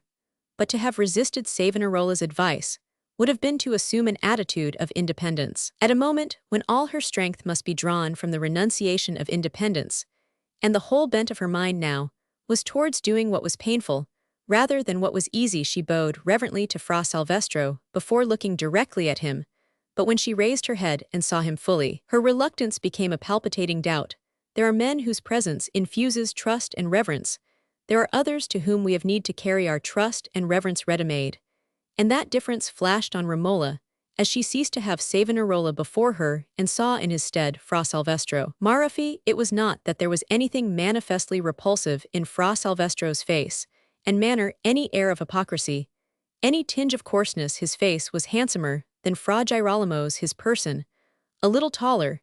He was the long-accepted confessor of many among the chief personages in Florence and had, therefore, had large experience as a spiritual director, but his face had the vacillating expression of a mind unable to concentrate itself strongly in the channel of one great emotion or belief in expression, which is fatal to influence over an ardent nature like Romola's. Such an expression is not the stamp of insincerity, it is the stamp simply of a shallow soul, which will often be found sincerely striving to fill a high vocation, sincerely composing its countenance to the utterance of sublime formulas, but finding the muscles twitch or relax in spite of belief, as prose insists on coming instead of poetry. To the man who has not the divine frenzy, Fra Salvestro had a peculiar liability to visions dependent apparently on a constitution given to somnambulism. Savonarola believed in the supernatural character of these visions, while Fra Salvestro himself had originally resisted such an interpretation of them and had even rebuked Savonarola for his prophetic preaching. Another proof, if one were wanted, that the relative greatness of men is not to be gauged by their tendency to disbelieve the superstitions of their age, for of these two, there can be no question which was the great man, and which the small. The difference between them was measured very accurately by the change in Romola's feeling as Fra Salvestro began to address her in words of exhortation and encouragement. After her first angry resistance of Savonarola had passed away, she had lost all remembrance of the old dread, lest any influence should drag her within the circle of fanaticism and sour monkish piety. But now again, the chill breath of that dread stole over her. It could have no decisive effect against the impetus her mind had just received. It was only like the closing of the gray clouds over the sunrise, which made her returning path monotonous and somber. And perhaps of all somber paths, that on which we go back after treading it with a strong resolution, is the one that most severely tests the fervor of renunciation. As they re-entered the city gates, the light snowflakes fell about them, and as the gray sister walked hastily homeward from the Piazza di San Marco, and trod the bridge again, and turned in at the large door in the Via de' Bardi, her footsteps were marked darkly on the thin carpet of snow, and her cowl fell laden and damp about her face. She went up to her room, threw off her serge, destroyed the parting letters, replaced all her precious trifles, unbound her hair, and put on her usual black dress. Instead of taking a long, exciting journey, she was to sit down in her usual place. The snow fell against the windows, and she was alone. She felt the dreariness, yet her courage was high, like that of a seeker who has come on new signs of gold. She was going to thread life by a fresh clue. She had thrown all the energy of her will into renunciation. The empty tabernacle remained locked, and she placed Dino's crucifix outside it. Nothing broke the outward monotony of her solitary home, till the night came like a white ghost at the windows. Yet it was the most memorable Christmas in her life, to Romola this of 1494. Chapter Roman 42. Romola in her place. It was the 30th of October 1496. The sky that morning was clear enough, and there was a pleasant autumnal breeze. But the Florentines just then thought very little about the land breezes. They were thinking of the gales at sea, which seemed to be uniting with all other powers to disprove the Frate's declaration that heaven took special care of Florence.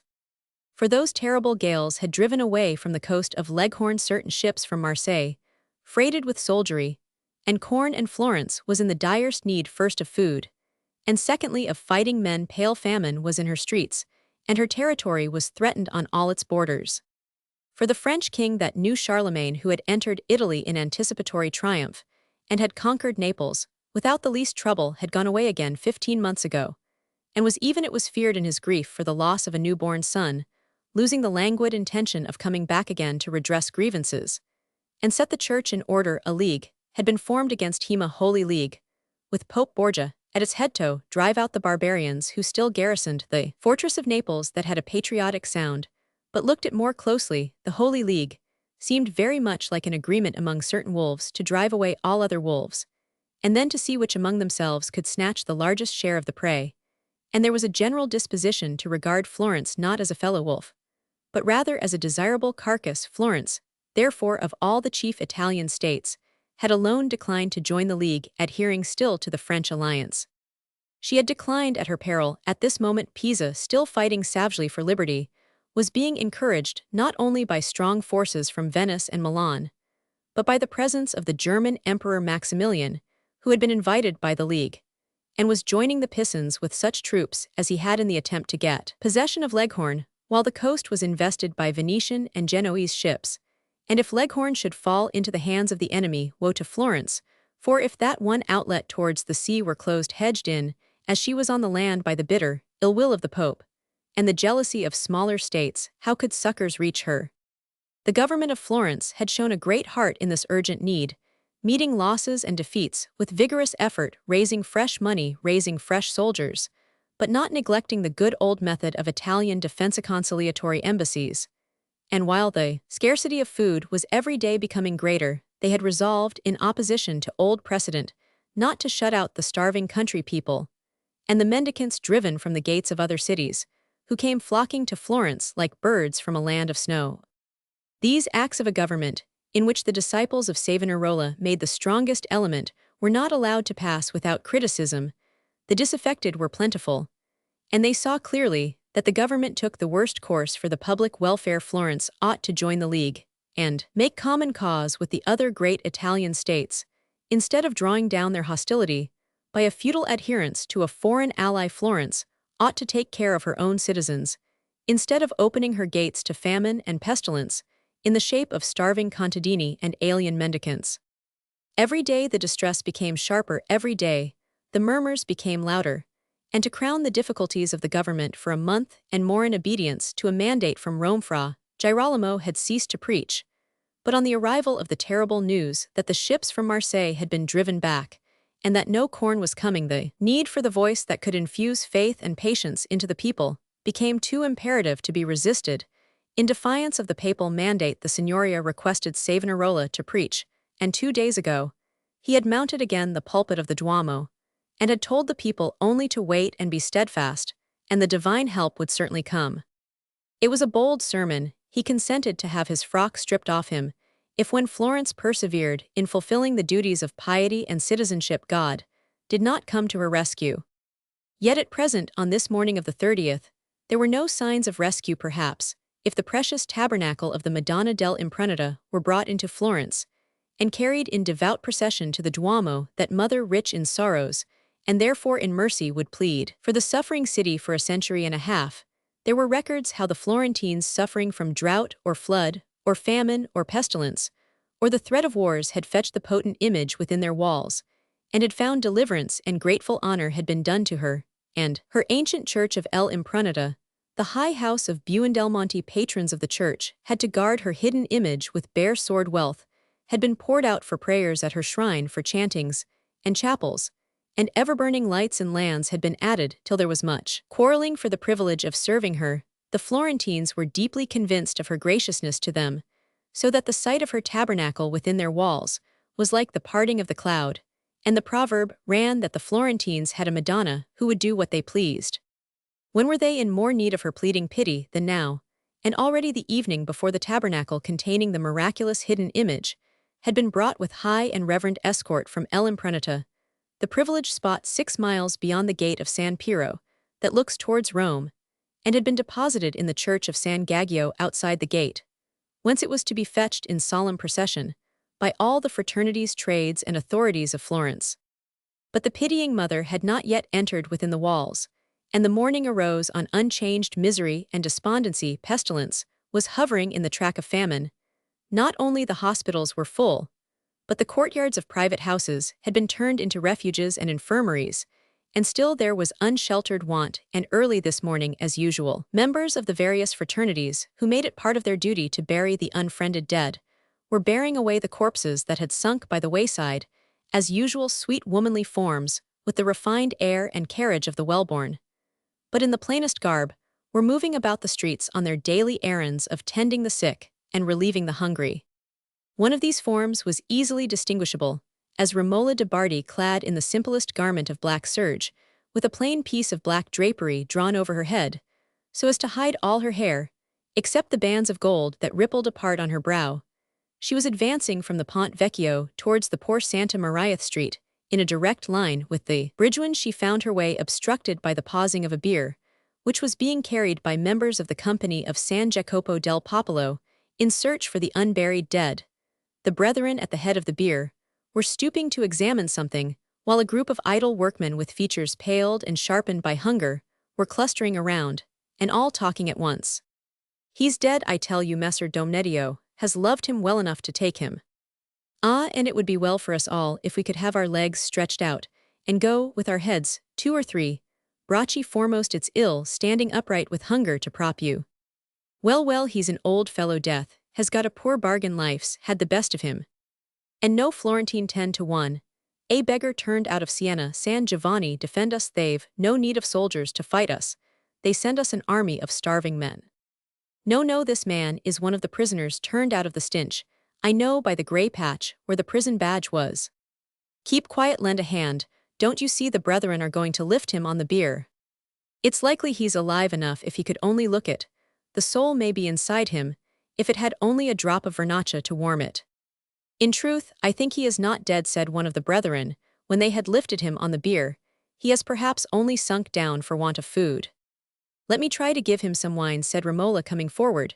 She loosened the small flask which she carried at her belt, and leaning towards the prostrate body with a deft hand, she applied a small ivory implement between the teeth, and poured into the mouth a few drops of wine.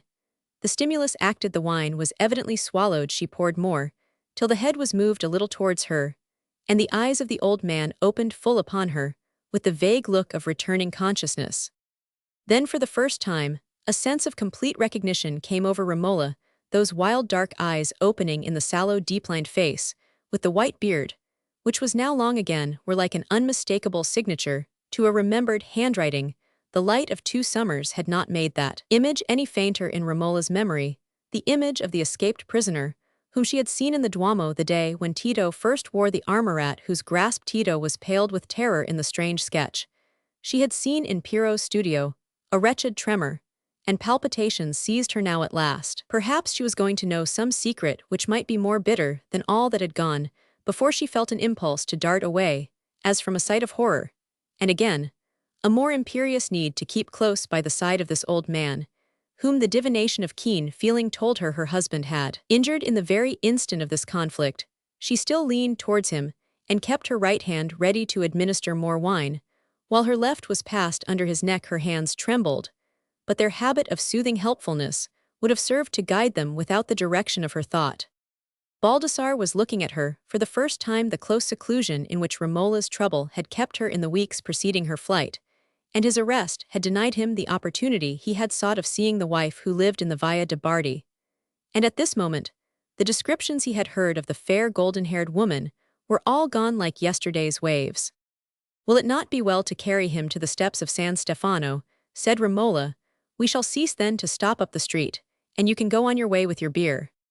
They had only to move onward for about 30 yards before reaching the steps of San Stefano, and by this time, Baldassarre was able himself to make some efforts towards getting off the bier, and propping himself on the steps against the church doorway.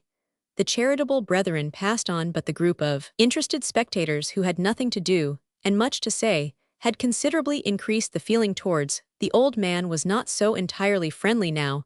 It was quite certain that he was alive, but the respect inspired by Romola's presence caused the passing remarks to be made in a rather more subdued tone than before. Ah, they gave him his morsel every day in the Stinchathats. Why, he can't do so well without it, you. And I secco know better what it is to go to bed fasting. Naff, that's why the Magnificent Eight have turned out some of the prisoners, that they may shelter honest people instead. But if every thief is to be brought to life with good wine and wheaten bread, we Siampi had better go and fill ourselves in Arno while the water's plenty. Romola had seated herself on the steps by Baldassarre, and was saying, "Can you eat a little bread now, perhaps Bienbi? You will be able if I leave it with you. I must go on, because I have promised to be at the hospital. But I will come back if you will wait here, and then I will take you to some shelter, do you understand? Will you wait? I will come back." He looked dreamily at her, and repeated her words, "Come back." It was no wonder that his mind was enfeebled by his bodily exhaustion, but she hoped that he apprehended her meaning. She opened her basket, which was filled with pieces of soft bread, and put one of the pieces into his hand. "Do you keep your bread for those that can't swallow, Madonna?" said a rough-looking fellow in a red nightcap, who had elbowed his way into the inmost circle of spectators, a circle that was pressing rather closely on Romola. "If anybody isn't hungry," said another, "I say, let him alone. He's better off than people who've got craving stomachs, and no breakfast." "Yes, indeed, if a man's a mind to die, it's a time to encourage him, instead of making him come back to life against his. Well, dead men want no trencher." "Oh, you don't understand the freight's charity," said a young man in an excellent cloth tunic, whose face showed no signs of want. "The freight has been preaching to the birds like St. Anthony, and he's been telling the hawks they were made to feed the sparrows, as every good Florentine citizen was made to feed 6 starving beggarmen from Arezzo or Bologna. Madonna, there is a pious Pyagnon, she's not going to throw away her good bread on honest citizens, who've got all the freight's prophecies to swallow." "Come, Madonna," said he, of the red cap, "the old thief doesn't eat the bread. You see, you'd better try us. We fast so much we're half saints already." The circle had narrowed till the coarse men, most of them gaunt from privation, had left hardly any margin round Romola.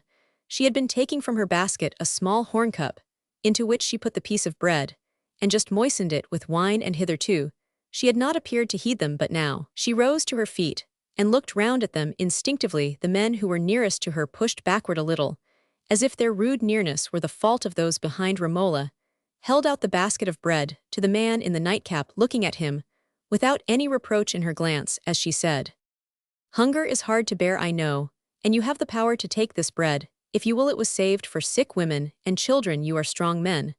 But if you do not choose to suffer, because you are strong, you have the power to take everything from the weak. You can take the bread from this basket.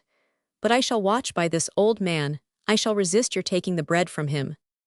For a few moments there was perfect silence, while Romola looked at the faces before her, and held out the basket of bread. Her own pale face had the slightly pinched look, and the deepening of the eye socket, which indicate unusual fasting in the habitually temperate, and the large direct gaze of her hazel eyes was all the more impressive. The man in the nightcap looked rather silly, and backed, thrusting his elbow into his neighbor's ribs, with an air of moral rebuke. The backing was general, everyone wishing to imply that he had been pushed forward against his will, and the young man in the fine cloth tunic had disappeared. But at this moment, the armed servitors of the Signoria, who had begun to patrol the line of streets through which the procession was to pass, came up to disperse the group, which was obstructing the narrow street. The man addressed, as Secco retreated from a threatening mace up the church steps, and said to Romola in a respectful tone, "Madonna, if you want to go on your errands take care of the old man."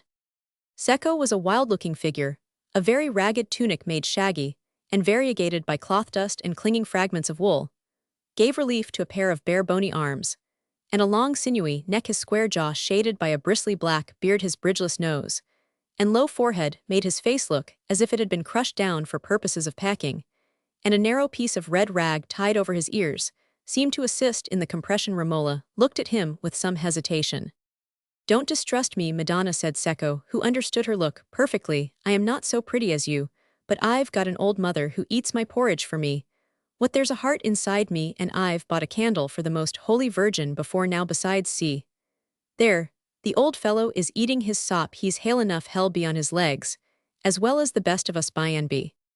"Thank you for offering to take care of him, friend," said Romola, rather penitent for her doubting glance. Then leaning to Baldassarre, She said, "Pray wait for me till I come again." He assented with a slight movement of the head and hand, and Romola went on her way, towards the hospital of San Matteo, in the Piazza di San Marco. Chapter Roman 43, The Unseen Madonna. In returning from the hospital more than an hour later, Romola took a different road, making a wider circuit towards the river which she reached at some distance from the Ponte Vecchio. She turned her steps towards that bridge, intending to hasten to San Stefano in search of Baldassarre.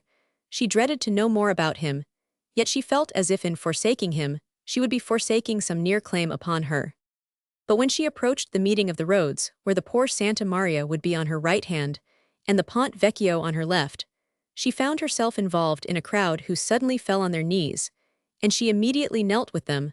The cross was passing, the great cross of the Duomo, which headed the procession. Romola was later than she had expected to be, and now she must wait till the procession had passed as she rose from her knees. When the cross had disappeared, the return to a standing posture with nothing to do. But gaze made her more conscious of her fatigue than she had been while she had been walking, and occupied a shopkeeper by her side said, "Madonna Romola, you will be weary of standing. Gian Fantoni will be glad to give you a seat in his house. Here is his door close at hand. Let me open it for you. What he loves God, and the freight as we do, his house is yours." Romola was accustomed now to be addressed in this fraternal way by ordinary citizens whose faces were familiar to her from her having seen them constantly in the Duomo. The idea of home had come to be identified for her less with the house in the Via de' Bardi, where she sat in frequent loneliness, than with the towered circuit of Florence, where there was hardly a turn of the streets at which she was not greeted with looks of appeal or of friendliness. She was glad enough to pass through the open door on her right hand, and be led by the fraternal host-vendor to an upstairs window, where a stout woman with 3 children, all in the plain garb of Piagnoni, made a place for her with much reverence above the bright hanging draperies. From this corner station she could see not only the procession pouring in solemn slowness between the lines of houses on the Ponte Vecchio, but also the river, and the Lung Arno on towards the bridge of the Santa Trinita. In sadness and in stillness came the slow procession. Not even a wailing chant broke the silent appeal for mercy.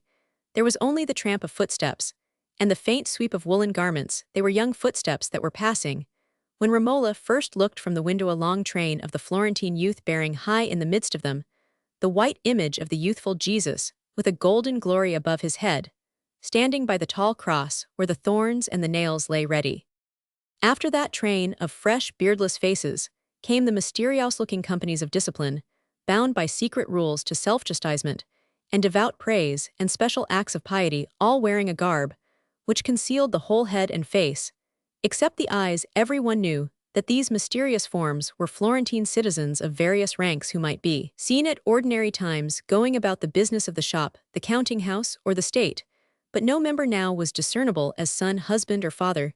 They had dropped their personality and walked as symbols of a common vow. Each company had its color and its badge, but the garb of all was a complete shroud, and left no expression but that of fellowship. In comparison with them, the multitude of monks seemed to be strongly distinguished individuals, in spite of the common tonsure and the common frock. First came a white stream of Reformed Benedictines, and then a much longer stream of the Frati Minori or Franciscans, in that age all clad in grey with the knotted cord round their waists, and some of them with the zoccoli or wooden sandals below their bare feet. Perhaps the most numerous order in Florence, owning many zealous members who loved mankind and hated the Dominicans, and after the grey came the black of the Augustinians of San Spirito, with more cultured human faces above it, men who had inherited the library of Boccaccio, and had made the most learned company in Florence, when learning was rarer than the white over-dark of the Carmelites, and then again the unmixed black of the Servites, that famous Florentine order founded by 7 merchants, who forsook their gains to adore the Divine Mother. And now the hearts of all onlookers began to beat a little faster, either with hatred or with love, for there was a stream of black and white, coming over the bridge, off black mantles over white scapularies, and every one knew that the Dominicans were coming. Those of Fiesole passed first, one black mantle, parted by white, after another, one tonsured head after another, and still expectation was suspended. They were very coarse mantles, all of them, and many were threadbare if not ragged, for the prior of San Marco had reduced the fraternities under his rule to the strictest poverty and discipline. But in the long line of black and white, there was at last singled out a mantle, only a little more worn than the rest, with a tonsured head above it which might not have appeared supremely remarkable to a stranger who had not seen it on bronze medals with the sword of God, as its obverse, or surrounded by an armed guard on the way to the Duomo, or transfigured by the inward flame of the orator, as it looked round on a rapt multitude. As the approach of Savonarola was discerned, none dared conspicuously to break the stillness by a sound which would rise above the solemn tramp of footsteps, and the faint sweep of garments. Nevertheless, his ear as well as other ears caught a mingled sound of slow hissing, that longed to be curses and murmurs that longed to be blessings. Perhaps it was the sense that the hissing predominated which made 2 or 3 of his disciples, in the foreground of the crowd at the meeting of the roads, fall on their knees, as if something divine were passing. The movement of silent homage spread. It went along the sides of the streets, like a subtle shock, leaving some unmoved, while it made the most bend the knee and bow the head. But the hatred, too, gathered a more intense expression. And as Savonarola passed up, the poor Santa Maria Romola could see that someone at an upper window spat upon him. Monks again, frati umiliati, or humbled brethren from Ognissanti, with a glorious tradition of being the earliest workers in the wool trade.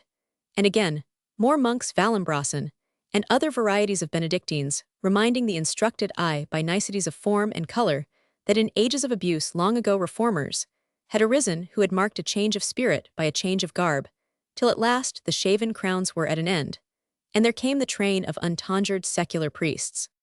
Then followed the 21 incorporated arts of Florence in long array, with their banners floating above them in proud declaration that the bearers had their distinct functions, from the bakers of bread to the judges and notaries, and then all the secondary officers of state, beginning with the less and going on to the greater, till the line of secularities was broken by the canons of the Duomo, carrying a sacred, relict very head, enclosed in silver, of San Zenobio, immortal Bishop of Florence, whose virtues were held to have saved the city perhaps 1,000 years before. Here was the nucleus of the procession. Behind the relic came the archbishop in gorgeous cope, with canopy held above him, and after him the mysterious hidden image, hidden first by rich curtains of brocade, enclosing an outer painted tabernacle, but within this by the more ancient tabernacle which had never been opened in the memory of living men, or the fathers of living men. In that inner shrine was the image of the pitying mother found ages ago in the soil of El Impruneta, uttering a cry as the spade struck. It hitherto, the unseen image, had hardly ever been carried to the Duomo without having rich gifts borne before it. There was no reciting the list of precious offerings made by emulous men and communities, especially of veils and curtains and mantles. But the richest of all these, it was said, had been given by a poor abbess and her nuns who, having no money to buy materials, wove a mantle of gold brocade with their prayers, embroidered it, and adorned it with their prayers, and finally saw their work presented to the Blessed Virgin in the great piazza by 2 beautiful youths who spread out white wings and vanished in the blue. But today there were no gifts carried before the tabernacle, no donations were to be given today, except to the poor. That had been the advice of Fra Girolamo, whose preaching never insisted on gifts to the invisible powers, but only on help to visible need, and altars had been raised at various points in front of the churches on which the oblations for the poor were deposited. Not even a torch was carried. Surely the hidden mother cared less for torches and brocade than for the wail of the hungry people. Florence was in extremity. She had done her utmost, and could only wait for something divine that was not in her own power. The frate in the torn mantle had said that help would certainly come, and many of the faint-hearted were clinging more to their faith in the frate's word than to their faith in the virtues of the unseen image. But there were not a few of the fierce-hearted who thought, with secret rejoicing, that the frate's word might be proved false. Slowly the tabernacle moved forward, and knees were bent. There was profound stillness, for the train of priests and chaplains from El Impruneta stirred no passion in the onlookers. The procession was about to close with the priors, and the gonfaloniere, the long train of companies and cymbals which have their silent music and stir the mind as a chorus stirs it, was passing out of sight. And now a faint yearning hope was all that struggled with the accustomed despondency. Romola, whose heart had been swelling half with foreboding, half with that enthusiasm of fellowship which the life of the last 2 years had made as habitual to her as the consciousness of costume to a vain and idle woman, gave a deep sigh as at the end of some long mental tension, and remained on her knees for very languor, when suddenly There flashed from between the houses onto the distant bridge something bright-colored. In the instant Romola started up and stretched out her arms leaning from the window, while the black drapery fell from her head, and the golden gleam of her hair and the flush in her face seemed the effect of one illumination. A shout arose in the same instant. The last troops of the procession paused, and all faces were turned towards the distant. But the bridge was passed now. The horseman was pressing at full gallop along by the Arno. The sides of his bay horse, just streaked with foam, looked all white from swiftness. His cap was flying loose by his red becchetto, and he waved an olive branch in his hand. It was a messenger of good tidings. The blessed olive branch spoke afar off. But the impatient people could not wait. They rushed to meet the oncomer, and seized his horse's rein, pushing and trampling. And now Romola could see that the horseman was her husband, who had been sent to Pisa a few days before on a private embassy.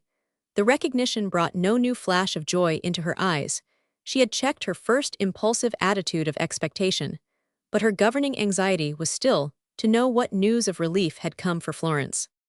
Good news. Best news. News to be paid with hose nouvelle de Calts were the vague answers with which Tito met the importunities of the crowd, until he had succeeded in pushing on his horse to the spot, at the meeting of the ways, where the gonfaloniere and the priors were awaiting him.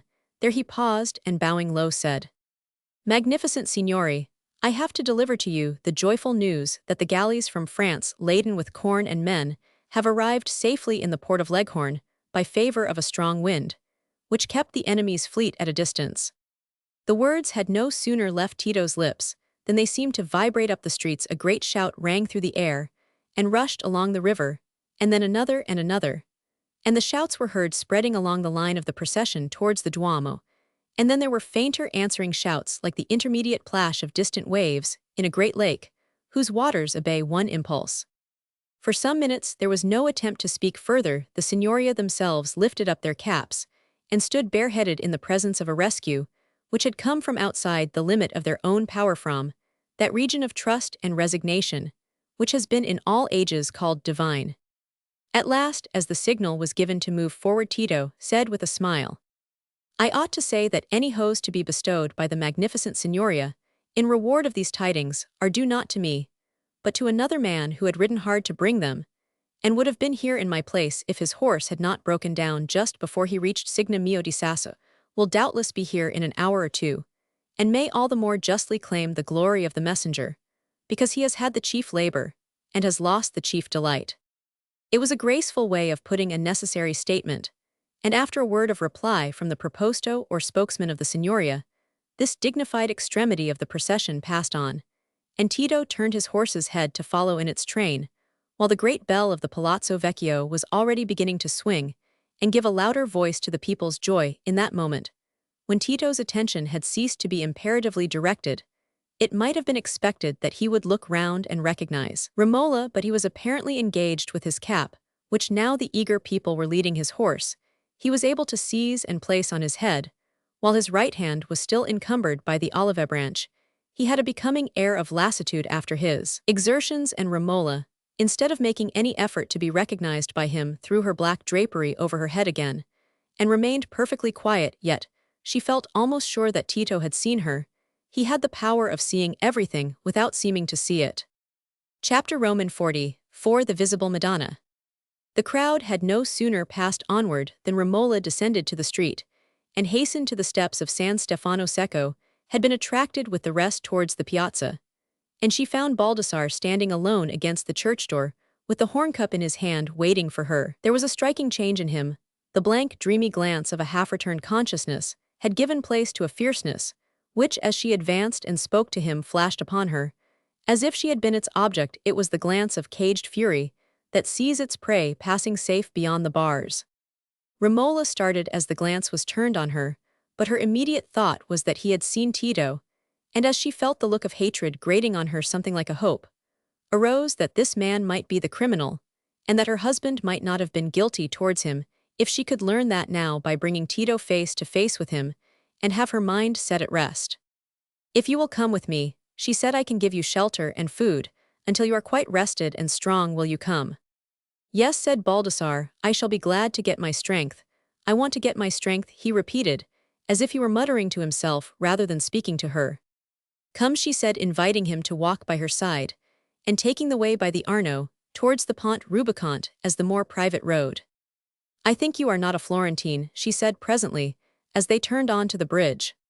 He looked round at her without speaking. His suspicious caution was more strongly upon him than usual just now, that the fog of confusion and oblivion was made denser by bodily feebleness. But she was looking at him too, and there was something in her gentle eyes which at last compelled him to answer her, but he answered cautiously. No, I am no Florentine, I am a lonely man. She observed his reluctance to speak to her, and dared not question him further, lest he should desire to quit her. As she glanced at him from time to time, her mind was busy with thoughts which quenched the faint hope that there was nothing painful to be revealed about her husband. If this old man had been in the wrong, where was the cause for dread and secrecy? They walked on in silence, till they reached the entrance into the Via de' Bardi, and Romola noticed that he turned and looked at her with a sudden movement, as if some shock had passed through him a few moments after she paused at the half-open door of the court, and turned towards him. Ah, he said, not waiting for her to speak, you are his wife. Whose wife? Said Romola. It would have been impossible for Baldassarre to recall any name at that moment. The very force with which the image of Tito pressed upon him seemed to expel any verbal sign. He made no answer, but looked at her with strange fixedness. She opened the door wide, and showed the court covered with straw on which lay 4 or 5 sick people, while some little children crawled or sat on it, at their eastony pale creatures, biting straws and gurgling. If you will come in, said Romola tremulously, I will find you a comfortable place, and bring you some more food. No, I will not come in, said Baldassarre, but he stood still, arrested by the burden of impressions, under which his mind was too confused to choose a course. Can I do nothing for you? Said Romola. Let me give you some money, that you may buy food. It will be more plentiful soon. She had put her hand into her scarsella as she spoke, and held out her palm with several grossi in it.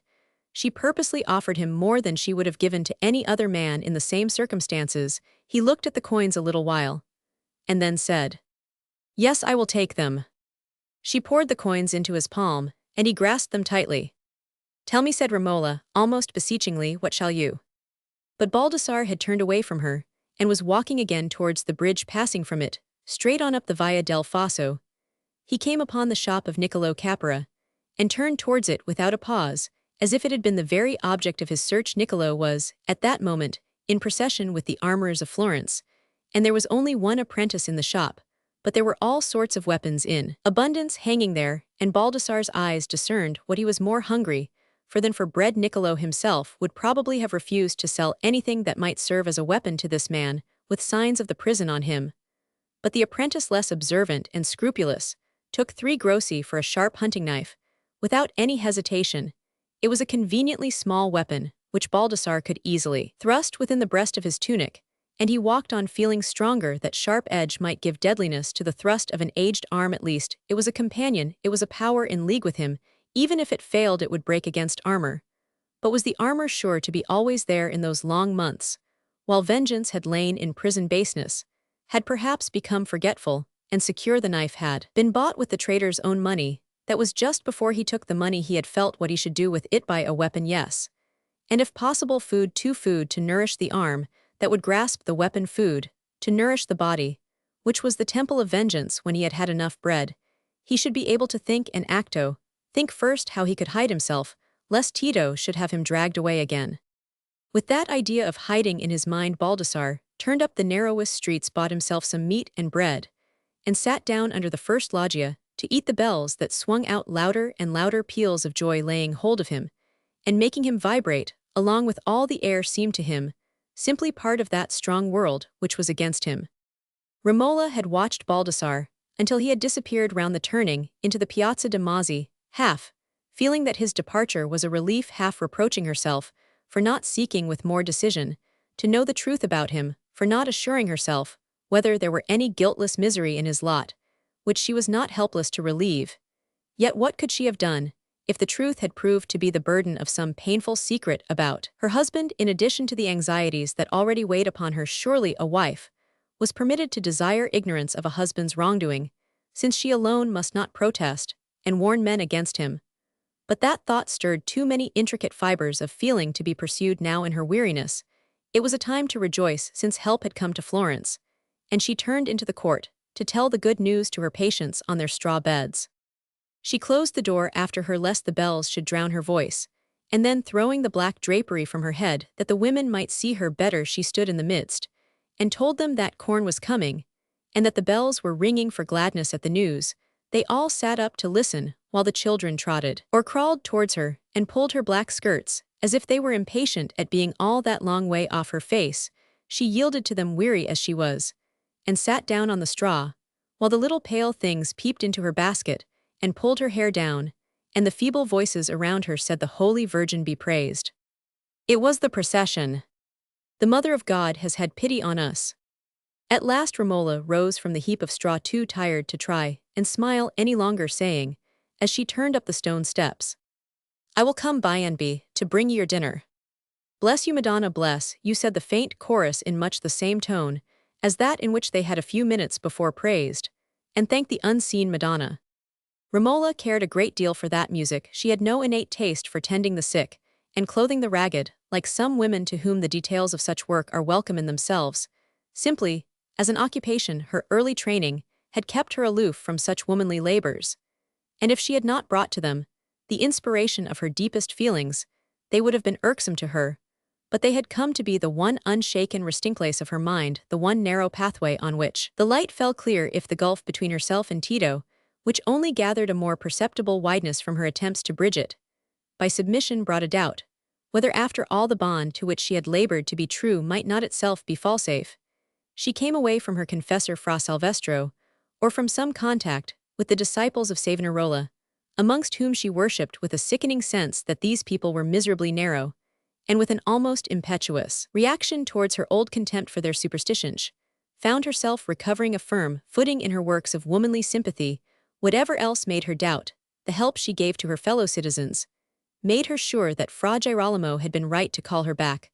According to his unforgotten words, her place had not been empty, it had been filled with her love, and her labor Florence had had need of her, and the more her own sorrow pressed upon her, the more gladness she felt in the memories stretching through the 2 long years of hours and moments in which she had lightened the burden of life to others. All that ardor of her nature, which could no longer spend itself in the woman's tenderness for father and husband, had transformed itself into an enthusiasm of sympathy with the general life.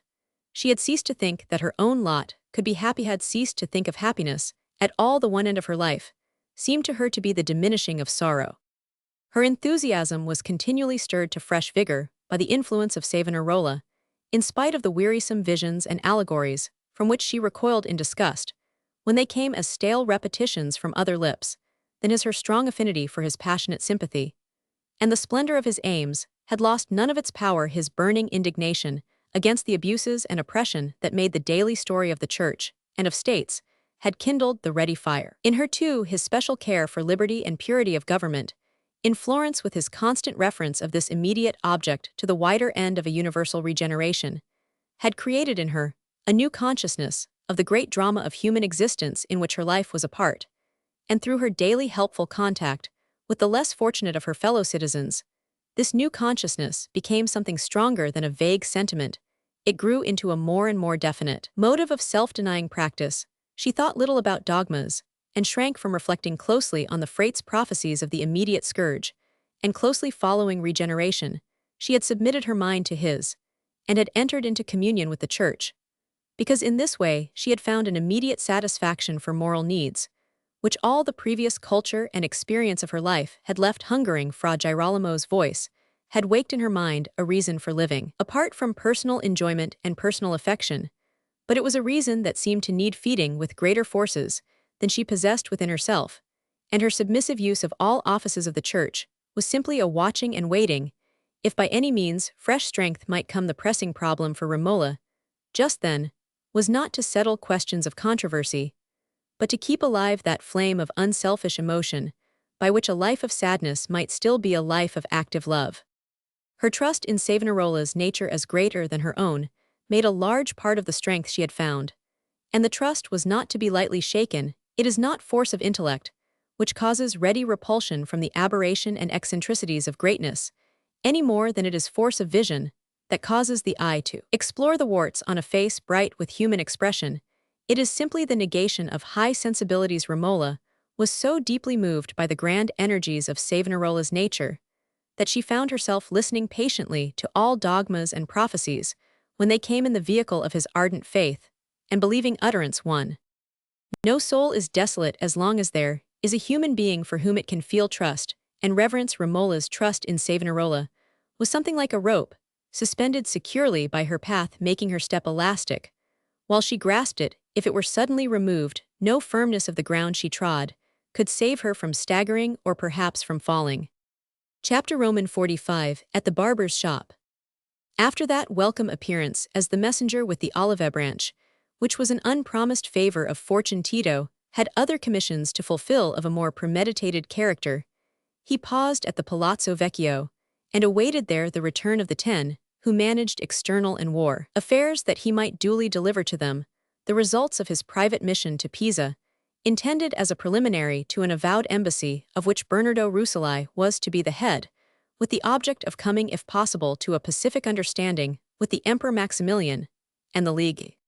Tito's talents for diplomatic work had been well ascertained, and as he gave with fullness and precision the results of his inquiries and interviews, Bernardo del Nero, who was at that time one of the 10, could not withhold his admiration. He would have withheld it if he could, for his original dislike of Tito had returned and become stronger since the sale of the library. Romola had never uttered a word to her godfather on the circumstances of the sale, and Bernardo had understood her silence as a prohibition to him to enter on the subject.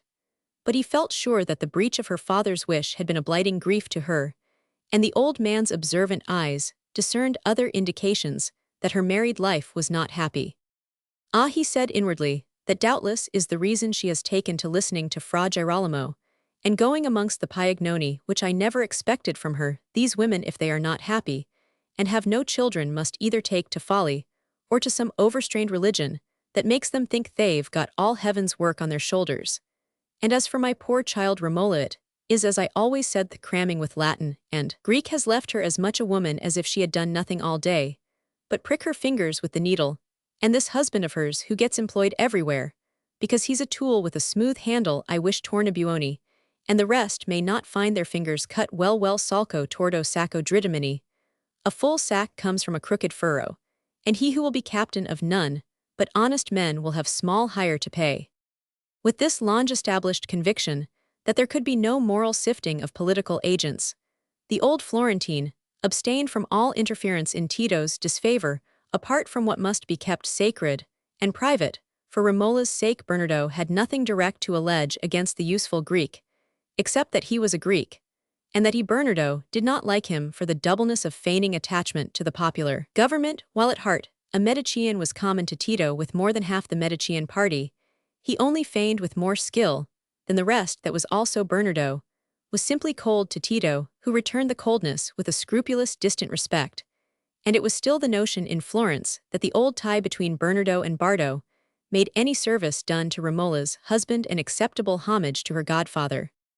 After delivering himself of his charge at the old palace, Tito felt that the avowed official work of the day was done.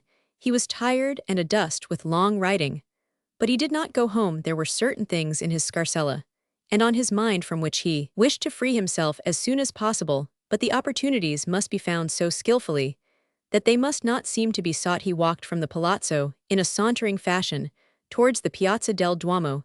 The procession was at an end now, but the bells were still ringing, and the people were moving about the streets restlessly, longing for some more definite vent to their joy. If the Frate could have stood up in the great piazza and preached to them, they might have been satisfied. But now, in spite of the new discipline, which declared Christ to be the special king of the Florentines, and required all pleasures to be of a Christian sort, there was a secret longing in many of the youngsters, who shouted Viva Jesu for a little vigorous stone, throwing in sign of thankfulness. Tito, as he passed along, could not escape being recognized by some as the welcome bearer of the olive branch, and could only rid himself of an inconvenient ovation, chiefly in the form of eager questions, by telling those who pressed on him that Mio di Sasso, the true messenger from Leghorn, must now be entering, and might certainly be met towards the Porta San Frediano. He could tell much more than Tito knew. Freeing himself from importunities in this adroit manner, he made his way to the Piazza del Duomo, casting his long eyes round the space with an air of the utmost carelessness, but really seeking to detect some presence which might furnish him with one of his desired opportunities. The fact of the procession having terminated at the Duomo made it probable that there would be more than the usual concentration of loungers and talkers in the piazza and round Nello's shop. It was as he expected. There was a group leaning against the rails near the north gates of the baptistry, so exactly what he sought that he looked more indifferent than ever, and seemed to recognize the tallest member of the group entirely by chance, as he had half passed him, just turning his head to give him a slight greeting, while he tossed the end of his becchetto over his left shoulder. Yet the tall, broad-shouldered personage, greeted in that slight way, looked like one who had considerable claims. He wore a richly embroidered tunic with a great show of linen after the newest French mode, and at his belt there hung a sword and poniard of fine workmanship. His hat, with a red plume in it, seemed a scornful protest against the gravity of Florentine costume, which had been exaggerated to the utmost under the influence of the Piagnoni. Certain undefinable indications of youth made the breadth of his face and the large diameter of his waist appear the more emphatically a stamp of coarseness, and his eyes had that rude desecrating stare at all men and things which to a refined mind is as intolerable as a bad odor or a flaring light. He and his companions, also young men dressed expensively and wearing arms, were exchanging jokes with that sort of ostentatious laughter which implies a desire to prove that the laughter is not mortified, though some people might suspect it. There were good reasons for such a suspicion, for this broad-shouldered man with the red feather was Dolfo Spini, leader of the Compagnacci, or evil companions, that is to say, of all the dissolute young men belonging to the old aristocratic party, enemies of the Medicians, enemies of the popular government, but still more bitter enemies of Savonarola. Dolfo Spini, heir of the great house with the loggia over the bridge of the Santa Trinita, had organized these young men into an armed band as sworn champions of extravagant suppers and all the pleasant sins of the flesh against reforming pietists who threatened to make the world chaste and temperate to so intolerable a degree that there would soon be no reason for living except the extreme unpleasantness of the alternative. Up to this very morning he had been loudly declaring that Florence was given up to famine and ruin entirely through its blind adherence to the advice of the Frate, and that there could be no salvation for Florence but in joining the League and driving the Frate out of the city, sending him to Rome, in fact whither he ought to have gone long ago in obedience to the summons of the Pope. It was suspected, therefore, that Messer Dolfo Spini's heart was not aglow with pure joy at the unexpected succors which had come in apparent fulfillment of the Frate's prediction, and the laughter which was ringing out afresh as Tito joined the group at Nello's door did not serve to dissipate the suspicion, for leaning against the doorpost in the center of the group was a close-shaven, keen-eyed personage named Niccolò Machiavelli, who, young as he was, had penetrated all the small secrets of egoism. Messer Dolfo's head, he was saying, is more of a pumpkin than I thought. I measure men's dullness by the devices they trust in for deceiving others. Your dullest animal of all is he who grins and says he doesn't mind just after he has had his shins kicked. If I were a trifle duller now, he went on, smiling as the circle opened to admit Tito, I should pretend to be fond of this Melema, who has got a secretaryship that would exactly suit me's. If Latin ill-paid could love better Latin, that's better paid. Melema, you are a pestiferously clever fellow, very much in my way, and I am sorry to hear you've had another piece of good luck today. Questionable luck, Niccolò, said Tito, touching him on the shoulder. In a friendly way, I have got nothing by it yet, but being laid hold of and breathed upon by wool-beaters, when I am as soiled and battered with riding as a tabulario letter-carrier from Bologna. Ah, you want a touch of my art, Messer Orator, said Nello, who had come forward at the sound of Tito's voice. Your chin, I perceive, has yesterday's crop upon it. Come, consign yourself to the priest of all the muses. Sandro, quick with the lather. In truth, Nello, that is just what I most desire at this moment, said Tito, seating himself, and that was why I turned my steps towards thy shop, instead of going home at once, when I had done my business at the palazzo. Yes, indeed, it is not fitting that you should present yourself to Madonna Romola with a rusty chin and a tangled zazzera. Nothing that is not dainty ought to approach the Florentine lily, though I see her constantly going about like a sunbeam amongst the rags that line our cornersife. Indeed, she is not more like a moonbeam now, for I thought yesterday, when I met her, that she looked as pale and worn as that fainting Madonna of Fra Giovanni's. You must see to it, my belle erudite. She keeps too many fasts and vigils in your absence. Tito gave a melancholy shrug. It is too true, Nello, she has been depriving herself of half her proper food every day during this famine. But what can I do? Her mind has been set all aflame. A husband's influence is powerless against the Frates. As every other influence is likely to be that of the Holy Father included, said Domenico Cennini, one of the group at the door who had turned in with Tito. I don't know whether you have gathered anything at Pisa about the way the wind sits at Rome. Melema. Secrets of the council chamber, Messer Domenico, said Tito, smiling, and opening his palms in a deprecatory manner. An envoy must be as dumb as a father confessor. Certainly, certainly, said Cennini. I ask for no breach of that rule. Well, my belief is that if His Holiness were to drive Fra Girolamo to extremity, the Frate would move heaven and earth to get a general council of the Church, and would get it too, and I for one should not be sorry, though I am no Paignan. With leave of your greater experience, Messer Domenico, said Machiavelli, I must differ from Jaunot in your wish to see a general council which might reform the Church, but in your belief that the Frate will checkmate His Holiness. The Frate's game is an impossible one. If he had contented himself with preaching against the vices of Rome, and with prophesying that in some way not mentioned Italy would be scourged, depend upon it, Pope Alexander would have allowed him to spend his breath in that way, as long as he could find hearers. Such spiritual blasts as those knock no walls down. But the Frate wants to be something more than a spiritual trumpet. He wants to be a lever.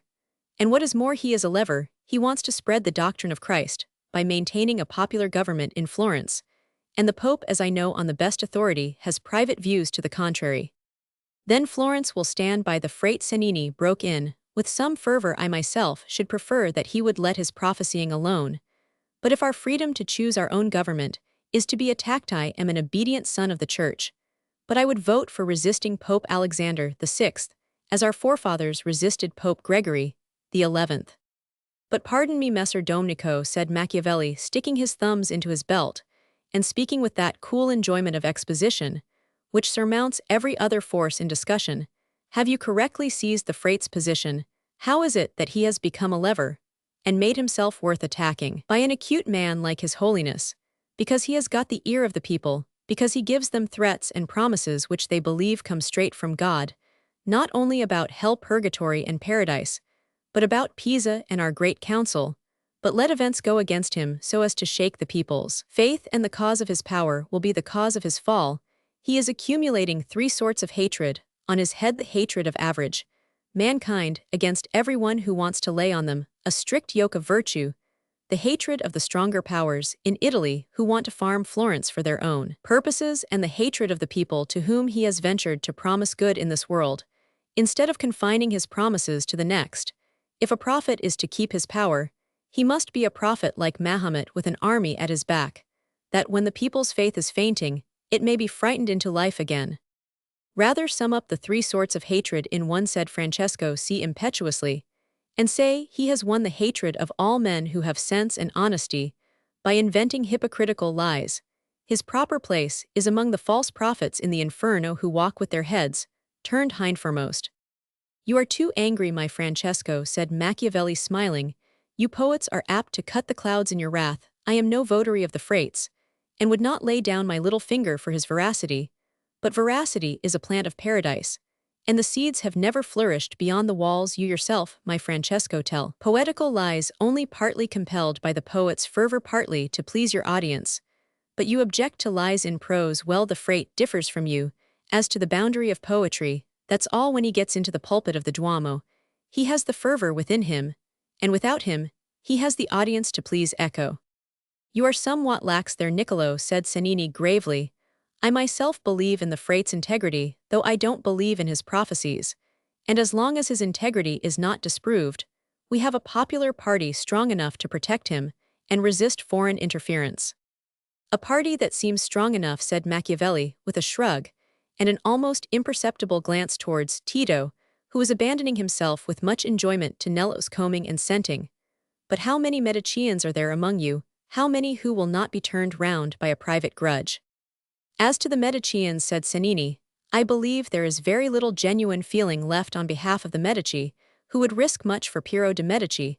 A few old staunch friends perhaps, like Bernardo del Nero, but even some of those most connected with the family are hearty friends of the popular government, and would exert themselves for the freight. I was talking to Gennaro Pucci only a little while ago, and I am convinced there's nothing he would set his face against more than against any attempt to alter the new order of things. You are right there, Messer Domenico, said Tito with a laughing meaning in his eyes, as he rose from the shaving chair. And I fancy the tender passion came in aid of hard theory. There I am persuaded there was some jealousy at the bottom of Gennaro's alienation from Piero de' Medici. Else so amiable a creature, as he would never feel the bitterness he sometimes allows to escape him in that quarter. He was in the procession with you, I suppose. No, said Cennini, he is at his villant there 3 days ago.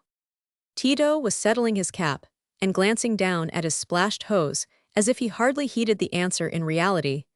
He had obtained a much-desired piece of information. He had at that moment in his scarsella a crushed gold ring, which he had engaged to deliver to Gennaro Pucci. He had received it from an envoy of Piero de' Medici, whom he had ridden out of his way to meet at Certaldo on the Siena road. Since Pucci was not in the town, he would send the ring by Fra Michele, a Carthusian lay brother in the service of the Medicians. And the receipt of that sign would bring Pucci back to hear the verbal part of Tito's mission.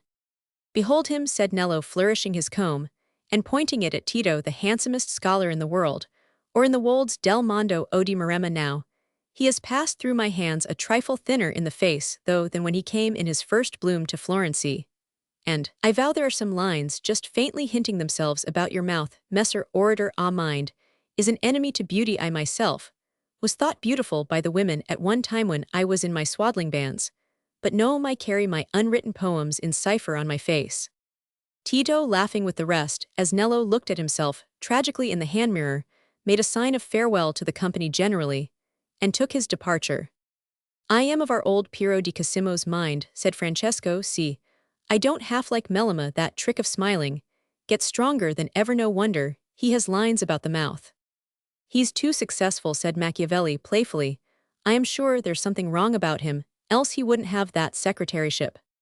He's an able man, said Cennini, in a tone of judicial fairness. I and my brother have always found him useful with our Greek sheets, and he gives great satisfaction to the 10. I like to see a young man work his way upward by merit, and the secretary Scala, who befriended him from the first, thinks highly of him still, I know. Doubtless, said a notary in the background, he writes Scala's official letters for him or corrects them, and gets well paid for it too.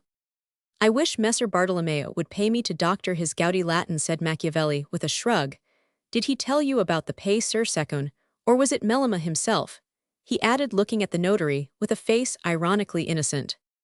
Melema, no indeed, answered Sir Secon. He is as close as a nut, he never brags. That's why he's employed everywhere, they say. He's getting rich, with doing all sorts of underhand work.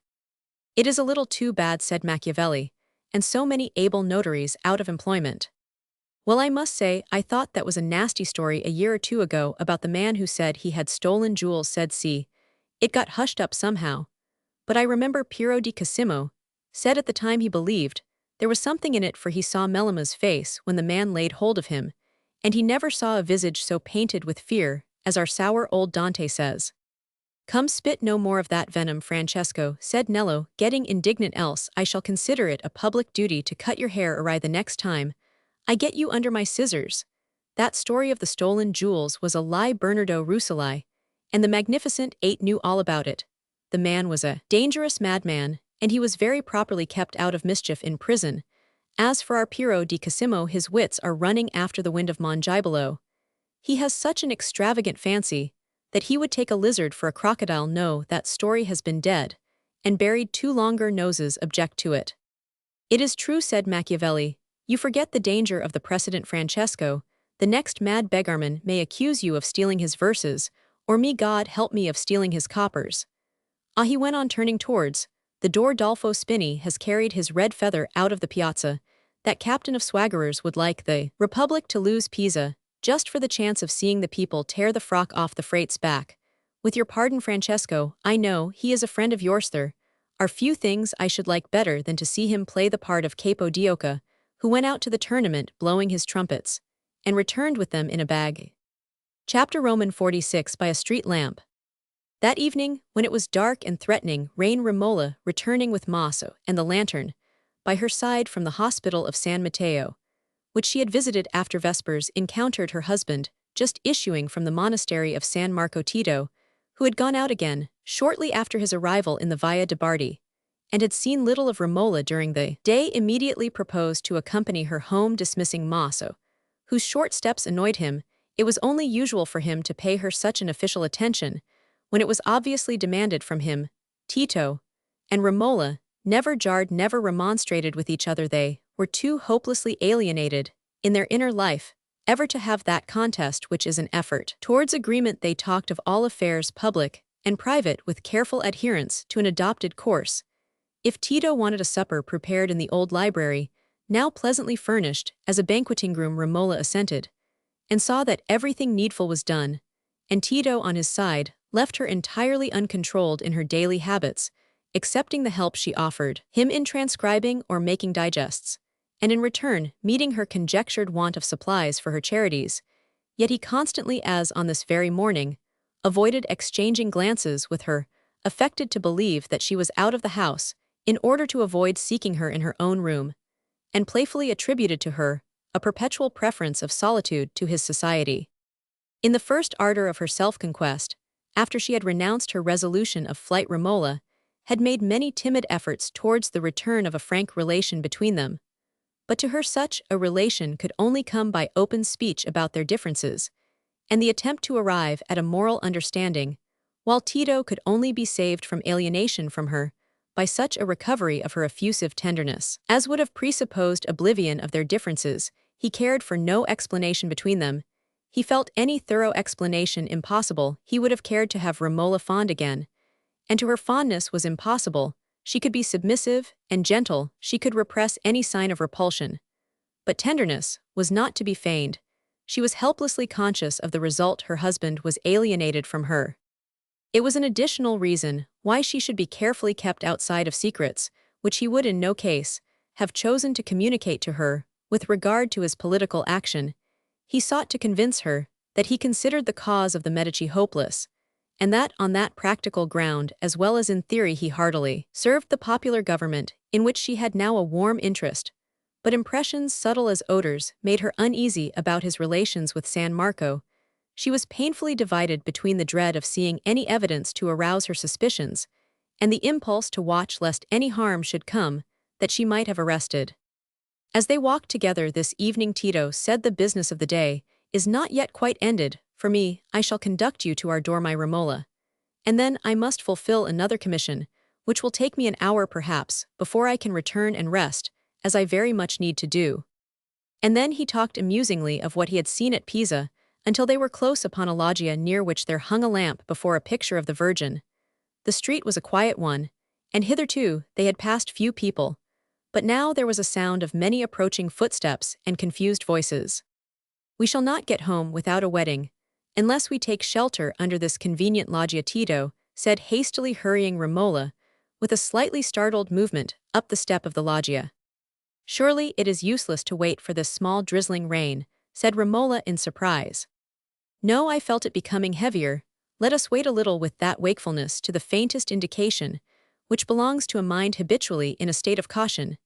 Tito had detected by the glimmer of the lamp that the leader of the advancing group wore a red feather and a glittering sword hilt. In fact, was almost the last person in the world he would have chosen to meet at this hour with Romola by his side.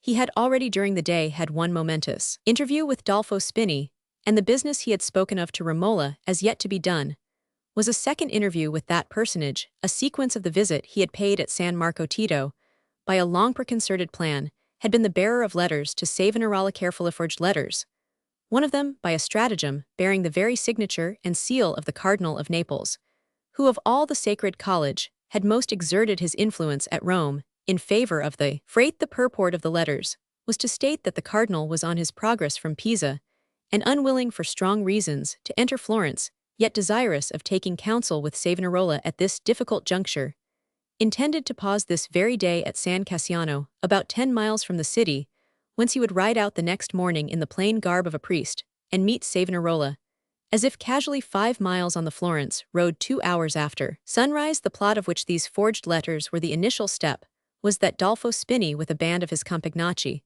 was to be posted in ambush on the road, at a lonely spot about 5 miles from the gates that he was to seize Savonarola with the Dominican brother, who would accompany him, according to rule, and deliver him over to a small detachment of Milanese horse, in readiness near San Cassiano, by whom he was to be carried into the Roman territory. There was a strong chance that the penetrating freight would suspect a trap and decline to incur the risk, which he had for some time avoided of going beyond the city walls, even, when he preached his friends, held it necessary that he should be attended by an armed guard, and here he was called on to commit himself to a solitary road, with no other attendant than a fellow monk on this ground. The minimum of time had been given him for decision, and the chance in favor of his acting on the letters was that the eagerness with which his mind was set on the combining of interests within and without the Church towards the procuring of a general council, and also the expectation of immediate service from the cardinal in the actual juncture of his contest with the Pope, would triumph over his shrewdness and caution in the brief space allowed for deliberation.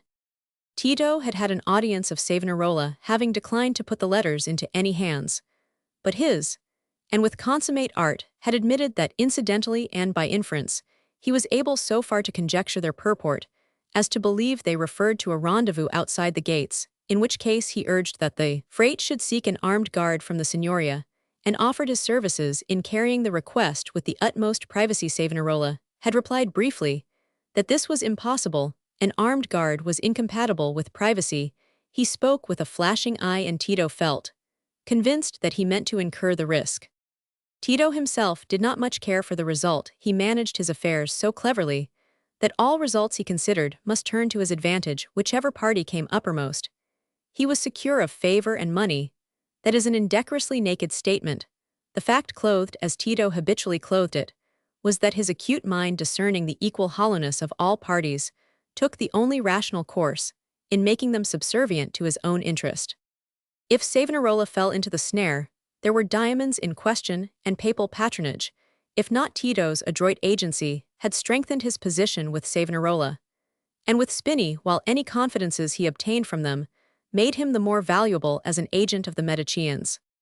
But Spini was an inconvenient colleague. He had cunning enough to delight in plots, but not the ability or self-command necessary to so complex an effect as secrecy. He frequently got excited with drinking, for even sober Florence had its Bayoni or topers, both lay and clerical, who became loud at taverns and private banquets, and in spite of the agreement between him and Tito that their public recognition of each other should invariably be of the coolest sort, there was always the possibility that on an evening encounter he would be suddenly blurting and affectionate. The delicate sign of casting the becchetto over the left shoulder was understood in the morning, but the strongest hint short of a threat might not suffice to keep off a fraternal grasp of the shoulder in the evening. Tito's chief hope now was that Dolfo Spini had not caught sight of him, and the hope would have been well-founded if Spini had had no clearer view of him than he had caught of Spini but himself in shadow.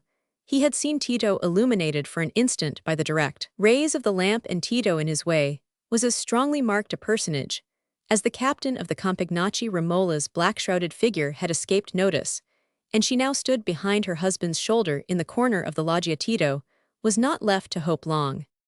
"Ha, my carrier pigeon," grated Spini's harsh voice, in what he meant to be an undertone, while his hand grasped Tito's shoulder. "What did you run into hiding? For you didn't know it was comrades who were coming. It's well I caught sight of you. It saves time. What of the chase tomorrow morning? Will the bald-headed game rise? Are the falcons to be got ready?" If it had been in Tito's nature to feel an access of rage, he would have felt it against this bull-faced accomplice, unfit either for a leader or a tool. His lips turned white, but his excitement came from the pressing difficulty of choosing a safe device. If he attempted to hush Spini, that would only deepen Romola's suspicion, and he knew her well enough to know that if some strong alarm were roused in her, she was neither to be silenced nor hoodwinked. On the other hand, if he repelled Spini angrily, the wine-breathing Campagnaccio might become savage. Being more ready at resentment than at the divination of motives, he adopted a third course, which proved that Romola retained one sort of power over him, the power of dread. He pressed her hand as if intending a hint to her, and said in a good-humored tone of comradeship, "Yes, my Dolfo, you may prepare in all security, but take no trumpets with you." "Don't be afraid," said Spini, a little piqued. "No need to play Sir Saxent with me. I know where the devil keeps his tail as well as you do what he swallowed the bait whole. the prophetic nose didn't scent the hook at all. He went on, lowering his tone a little with a blundering sense of secrecy. The brute will not be satisfied till he has emptied the bag, thought Tito. But aloud he said, swallowed all as easily as you swallow a cup of Trebbiano. Ha, I see torches. There must be a dead body coming. The pestilence has been spreading, I hear. Santiddio, I hate the sight of those beers. Good night, said Spinny, hastily moving off. The torches were really coming, but they preceded a church dignitary who was returning homeward, the suggestion of the dead body. And the pestilence was Tito's device for getting rid of Spinny. Without telling him to go the moment he had moved away, Tito turned to Romola and said quietly, Do not be alarmed by anything that Bestia has said, my Romola. We will go on now. I think the rain has not increased. She was quivering with indignant resolution. It was of no use for Tito to speak in that unconcerned way. She distrusted every word he could utter. I will not go on, she said. I will not move nearer home until I have some security against this treachery being perpetrated. Wait at least until these torches have passed, said Tito with perfect self-command, but with a new rising of dislike to a wife who this time he foresaw might have the power of thwarting him, in spite of the husband's predominance. The torches passed with the Vicario del Arcivescovo, and due reverence was done by Tito, but Romola saw nothing outward if for the defeat of this treachery, in which she believed with all the force of long presentiment it had been necessary at that moment for her to spring on her husband, and hurl herself with him down a precipice. She felt as if she could have done it union with this man at that moment. The self-quelling discipline of 2 years seemed to be nullified. She felt nothing, but that they were divided. They were nearly in darkness again, and could only see each other's faces dimly. Tell me the truth, Tito, this time tell me the truth, said Romola, in a low quivering voice. It will be safer for you. Why should I desire to tell you anything else, my angry saint, said Tito, with a slight touch of contempt, which was the vent of his annoyance, since the truth is precisely that over which you have most reason to rejoice, namely, that my knowing a plot of Spinny's enables me to secure the freight from falling a victim to it. What is the plot? That I decline to tell, said Tito. It is enough that the freight's safety will be secured. It is a plot for drawing him outside the gates that Spinny may murder him. There has been no intention of murder. It is simply a plot for compelling him to obey the Pope's summons to Rome. But as I serve the popular government, and think the freight's presence here is a necessary means of maintaining it at present, I choose to prevent his departure. You may go to sleep with entire ease of mind tonight. For a moment Romola was silent. Then she said, in a voice of anguish, Tito, it is of no use, I have no belief in you. She could just discern his action as he shrugged his shoulders and spread out his palms in silence. That cold dislike, which is the anger of unimpassioned beings, was hardening within him. If the freight leaves the city, if any harm happens to him, said Romola, after a slight pause in a new tone of indignant resolution, I will declare what I have heard to the Signoria, and you will be disgraced. What if I am your wife? She went on impetuously. I will be disgraced with you if we are united. I am that part of you that will save you from crime. Others shall not be betrayed. I am quite aware of what you would be likely to do, anima mia, said Tito in the coolest of his liquid tones. Therefore, if you have a small amount of reasoning at your disposal, just now consider that if you believe me in nothing else, you may believe me when I say I will take care of myself, and not put it in your power to ruin me. Then you assure me that the freight is warned, will not go beyond the gates. He shall not go beyond the gates. There was a moment's pause, but distrust was not to be expelled. I will go back to San Marco now, and find out, Romola said, making a movement forward. You shall not, said Tito in a bitter whisper, seizing her wrists with all his masculine force. I am master of you. You shall not set yourself in opposition to me. There were passers-by approaching. Tito had heard them, and that was why he spoke in a whisper. Romola was too conscious of being mastered to have struggled, even if she had remained unconscious that witnesses were at hand. But she was aware now of footsteps and voices, and her habitual sense of personal dignity made her at once yield to Tito's movement towards leading her from the loggia. They walked on in silence for some time under the small drizzling rain. The first rush of indignation and alarm in Romola had begun to give way to more complicated feelings, which rendered speech and action difficult in that simpler state of vehemence. Open opposition to the husband, from whom she felt her soul revolting, had had the aspect of temptation for her, It seemed the easiest of all courses, but now habits of self-questioning memories of impulse subdued, and that proud reserve which all discipline had left unmodified, began to emerge from the flood of passion, the grasp of her wrists, which asserted her husband's physical predominance, instead of arousing a new fierceness in her, as it might have done if her impetuosity had been of a more vulgar kind, had given her a momentary shuddering horror at this form of contest with him. It was the first time they had been in declared hostility to each other since her flight and return, and the check given to her ardent resolution then retained the power to arrest her now, in this altered condition. Her mind began to dwell on the probabilities that would save her from any desperate course Tito would not risk. Betrayal by her, whatever had been his original intention, he must be determined now, by the fact that she knew of the plot. She was not bound now to do anything else than to hang over him that certainty, that if he deceived her, her lips would not be closed. And then it was possible she must cling to that possibility, till it was disproved that Tito had never meant to aid in the betrayal of the freight. Tito on his side was busy with thoughts, and did not speak again till they were near home. Then he said, "Well, Romola, have you now had time to recover calmness? If so, you can supply your want of belief in me by a little rational inference. You can see, I presume, that if I had had any intention of furthering Spinny's plot, I should now be aware that the possession of a fair paignon for my wife, who knows the secret of the plot, would be a serious obstacle in my way." Tito assumed the tone, which was just then the easiest to him, conjecturing that in Romola's present mood persuasive deprecation would be lost upon her. "Yes, Tito," she said in a low voice, "I think you believe that I would guard the Republic from further treachery. You are right to believe it. If the freight is betrayed, I will denounce you." She paused a moment, and then said with an effort, "But it was not so. I have perhaps spoken too hastily. You never meant it. Only why will you seem to be that man's comrade? Such relations are inevitable to practical men."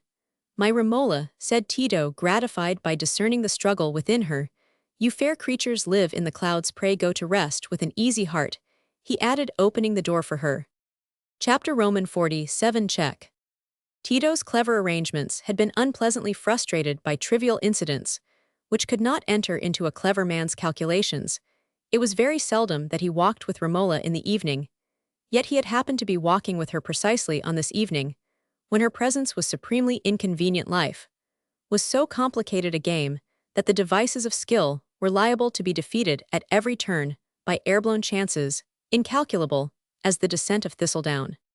It was not that he minded about the failure of Spinny's plot, but he felt an awkward difficulty in so adjusting his warning to Savonarola on the one hand, and to Spinny on the other, as not to incur suspicion. Suspicion roused in the popular party might be fatal to his reputation and ostensible position in Florence. Suspicion roused in Dolfo Spinny might be as disagreeable in its effects as the hatred of a fierce dog not to be chained.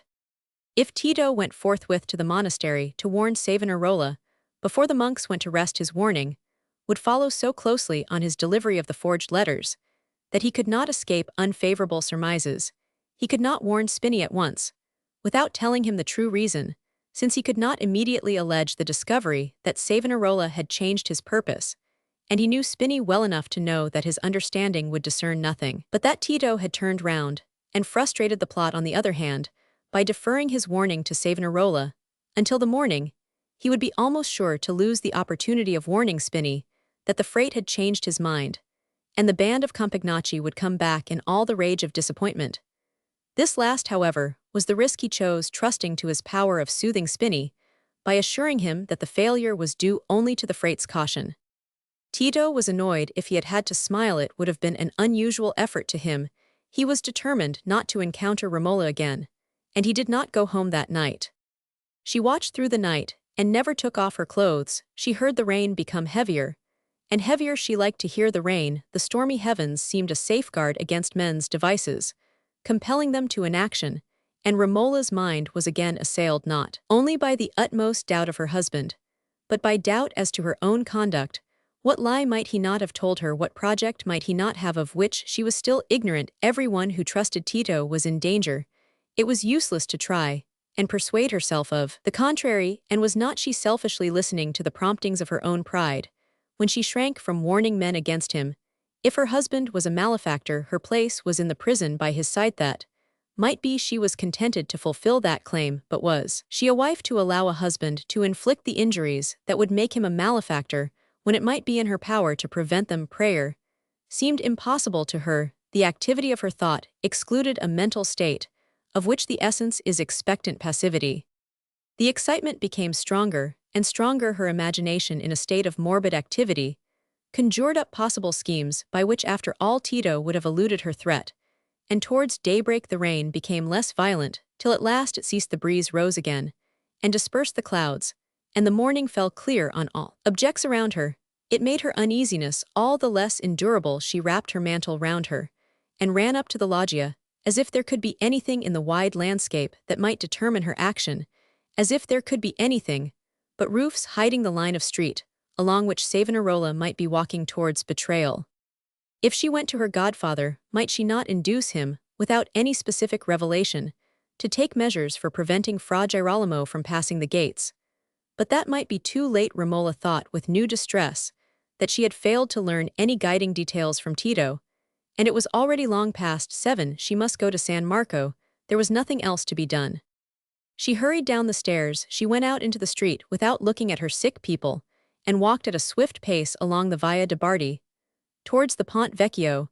She would go through the heart of the city. It was the most direct road, and besides, in the great piazza, there was a chance of encountering her husband, who by some possibility to which she still clung might satisfy her of the freight's safety, and leave no need for her to go to San Marco. When she arrived in front of the Palazzo Vecchio, she looked eagerly into the pillared court. Then her eyes swept the piazza, but the well-known figure once painted in her heart by young love, and now branded there by eating pain, was nowhere to be seen. She hurried straight on to the Piazza del Duomo. It was already full of movement. There were worshippers passing up and down the marble steps. There were men pausing for chat, and there were market people carrying their burdens between those moving figures. Romola caught a glimpse of her husband on his way from San Marco. He had turned into Nello's shop, and was now leaning against the doorpost.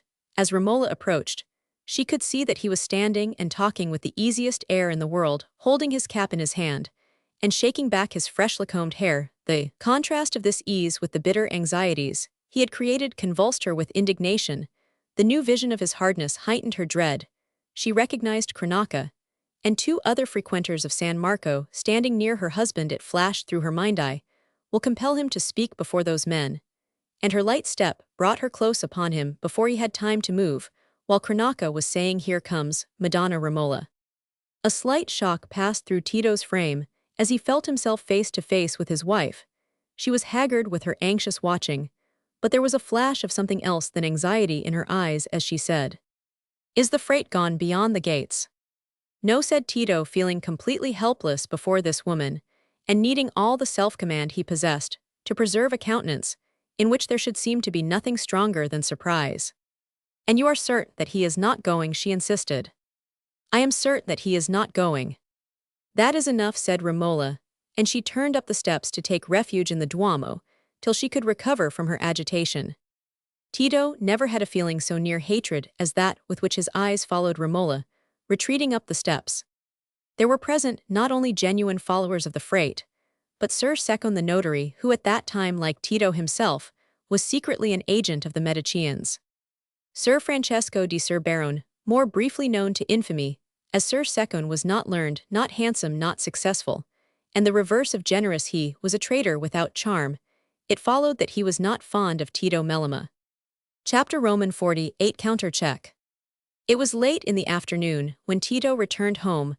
Romola, seated opposite the cabinet in her narrow room copying documents, was about to desist from her work.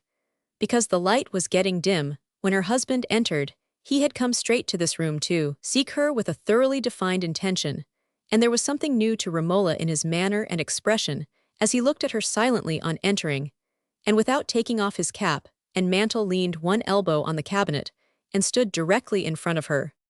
Romola, fully assured during the day of the freight's safety, was feeling the reaction of some penitence for the access of distrust and indignation which had impelled her to address her husband publicly on a matter that she knew he wished to be private.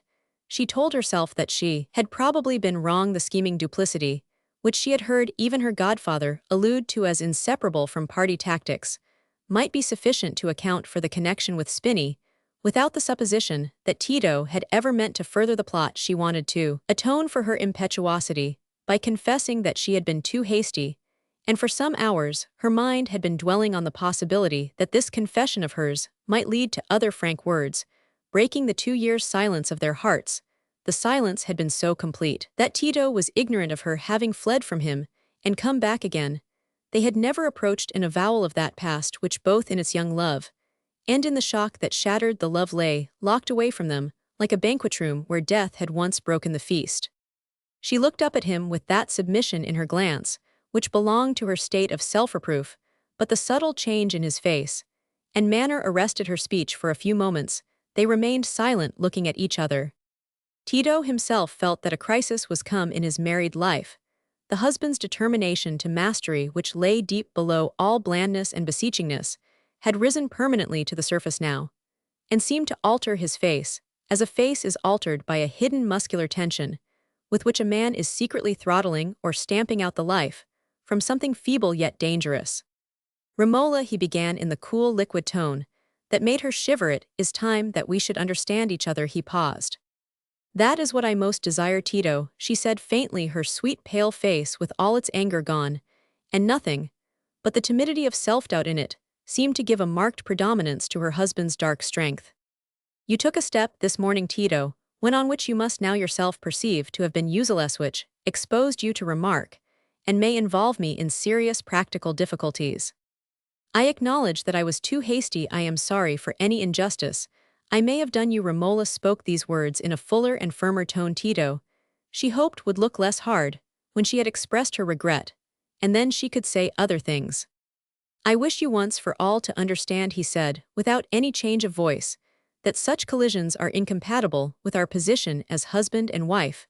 I wish you to reflect on the mode in which you were led to that step, that the process may not be repeated. That depends chiefly on you, Tito, said Romola, taking fire slightly. It was not at all what she had thought of saying, but we see a very little way before us in mutual speech.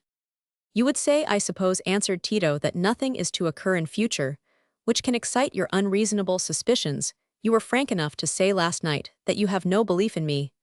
I am not surprised at any exaggerated conclusion you may draw from slight premises, but I wish to point out to you what is likely to be the fruit of your making such exaggerated conclusions. A ground for interfering in affairs of which you are ignorant. Your attention is thoroughly awake to what I am saying. He paused for a reply. Yes, said Romola, flushing in irrepressible resentment at this cold tone of superiority. Well then, it may possibly not be very long before some other chance words or incidents set your imagination at work, devising crimes for me, and you may perhaps rush to the Palazzo Vecchio to alarm the Signoria and set the city in an uproar. Shall I tell you what may be the result? Not simply the disgrace of your husband, to which you look forward with so much courage, but the arrest and ruin of many among the chief men in Florence, including Messer Bernardo del Nero.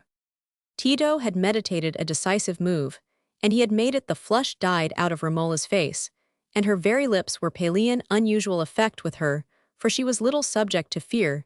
Tito perceived his success.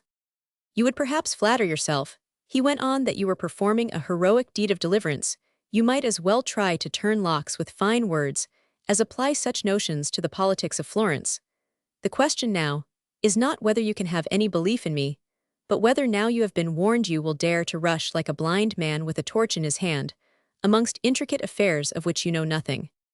Romola felt as if her mind were held in a vice by Tito's. The possibilities he had indicated were rising before her with terrible clearness. I am too rash, she said. I will try not to be rash. Remember, said Tito with unsparing insistence, that your act of distrust towards me this morning might, for aught you knew, have had more fatal effects than that sacrifice of your husband, which you have learned to contemplate without flinching. Tito, it is not so. Romola burst forth in a pleading tone, rising and going nearer to him with a desperate resolution to speak out. It is false that I would willingly sacrifice you. It has been the greatest effort of my life to cling to you. I went away in my anger 2 years ago, and I came back again, because I was more bound to you than to anything else on earth. But it is useless. You shut me out from your mind. You affect to think of me as a being too unreasonable to share in the knowledge of your affairs. You will be open with me about nothing. She looked like his good angel pleading with him, as she bent her face towards him with dilated eyes, and laid her hand upon his arm. But Romola's touch and glance no longer stirred any fiber of tenderness in her husband, the good-humored, tolerant Tito, incapable of hatred, incapable, almost of impatience, disposed always to be gentle towards the rest of the world, felt himself becoming strangely hard towards this wife whose presence had once been the strongest influence he had known. With all his softness of disposition, he had a masculine effectiveness of intellect and purpose, which, like sharpness of edge, is itself an energy working its way without any strong momentum. Romola had an energy of her own, which thwarted his, and no man who is not exceptionally feeble will endure being thwarted by his wife. Marriage must be a relation either of sympathy or of conquest. No emotion darted across his face as he heard Romola for the first time speak of having gone away from him. His lips only looked a little harder as he smiled slightly and said, "My Romola, when certain conditions are ascertained, we must make up our minds to them. No amount of wishing will fill the Arno, as your people say, or turn a plum into an orange. I have not observed even that prayers have much efficacy.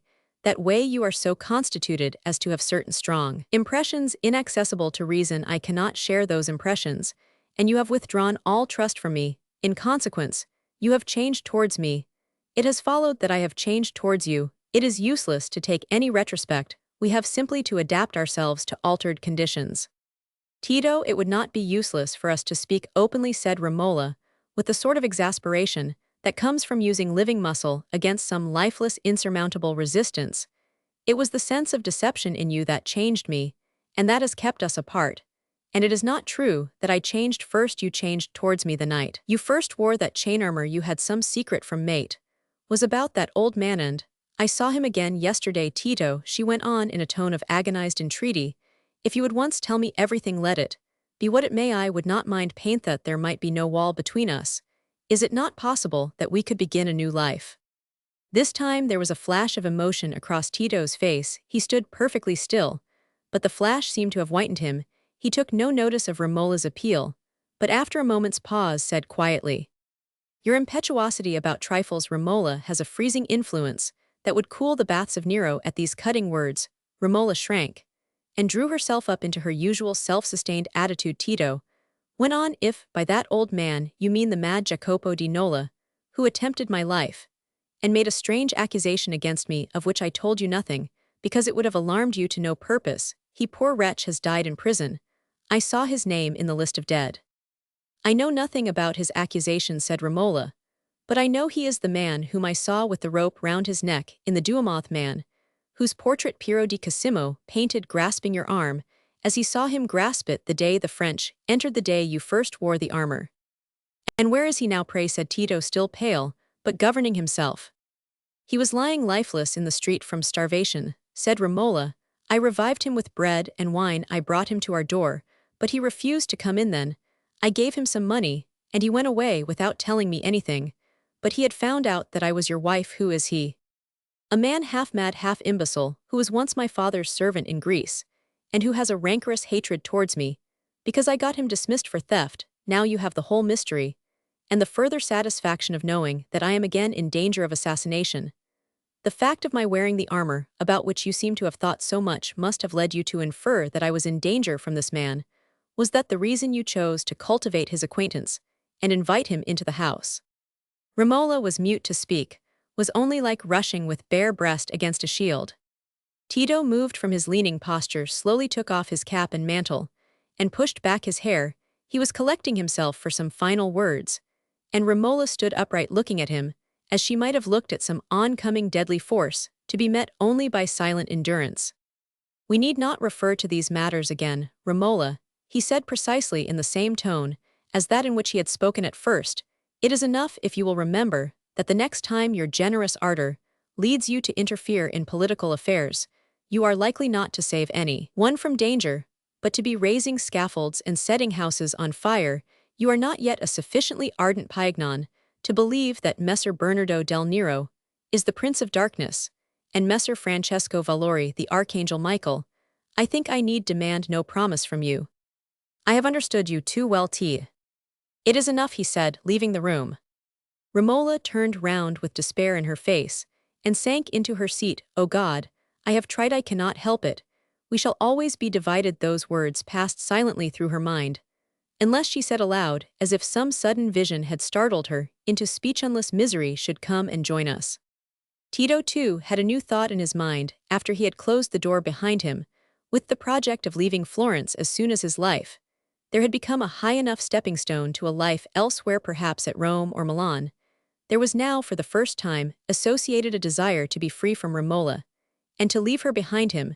She had ceased to belong to the desirable furniture of his life. There was no possibility of an easy relation between them without genuineness on his part. Genuineness implied confession of the past, and confession involved a change of purpose.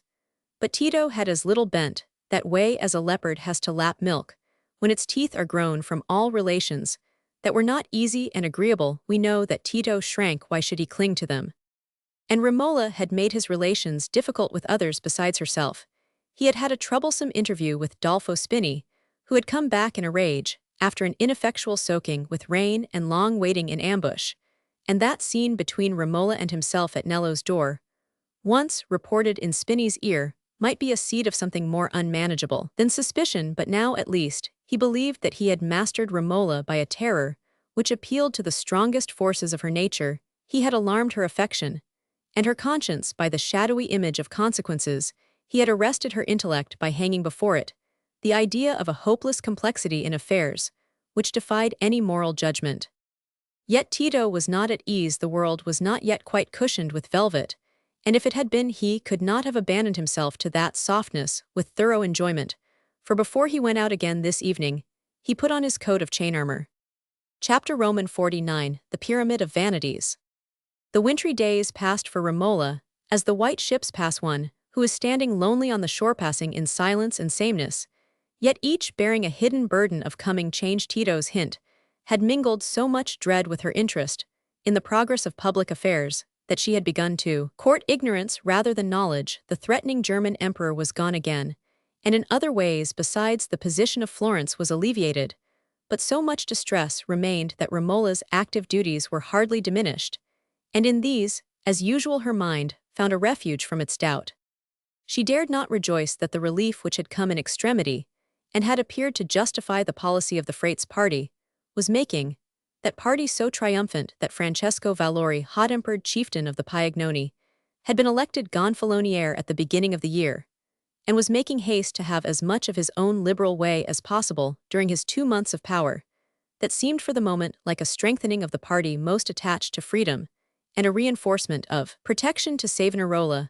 But Romola was now alive to every suggestion likely to deepen her foreboding that whatever the present might be, it was only an unconscious brooding over the mixed germs of change, which might any day become tragic. And already by carnival time, a little after mid-February, her presentiment was confirmed by the signs of a very decided change. The Medicians had ceased to be passive, and were openly exerting themselves to procure the election of Bernardo del Nero as the new gonfaloniere.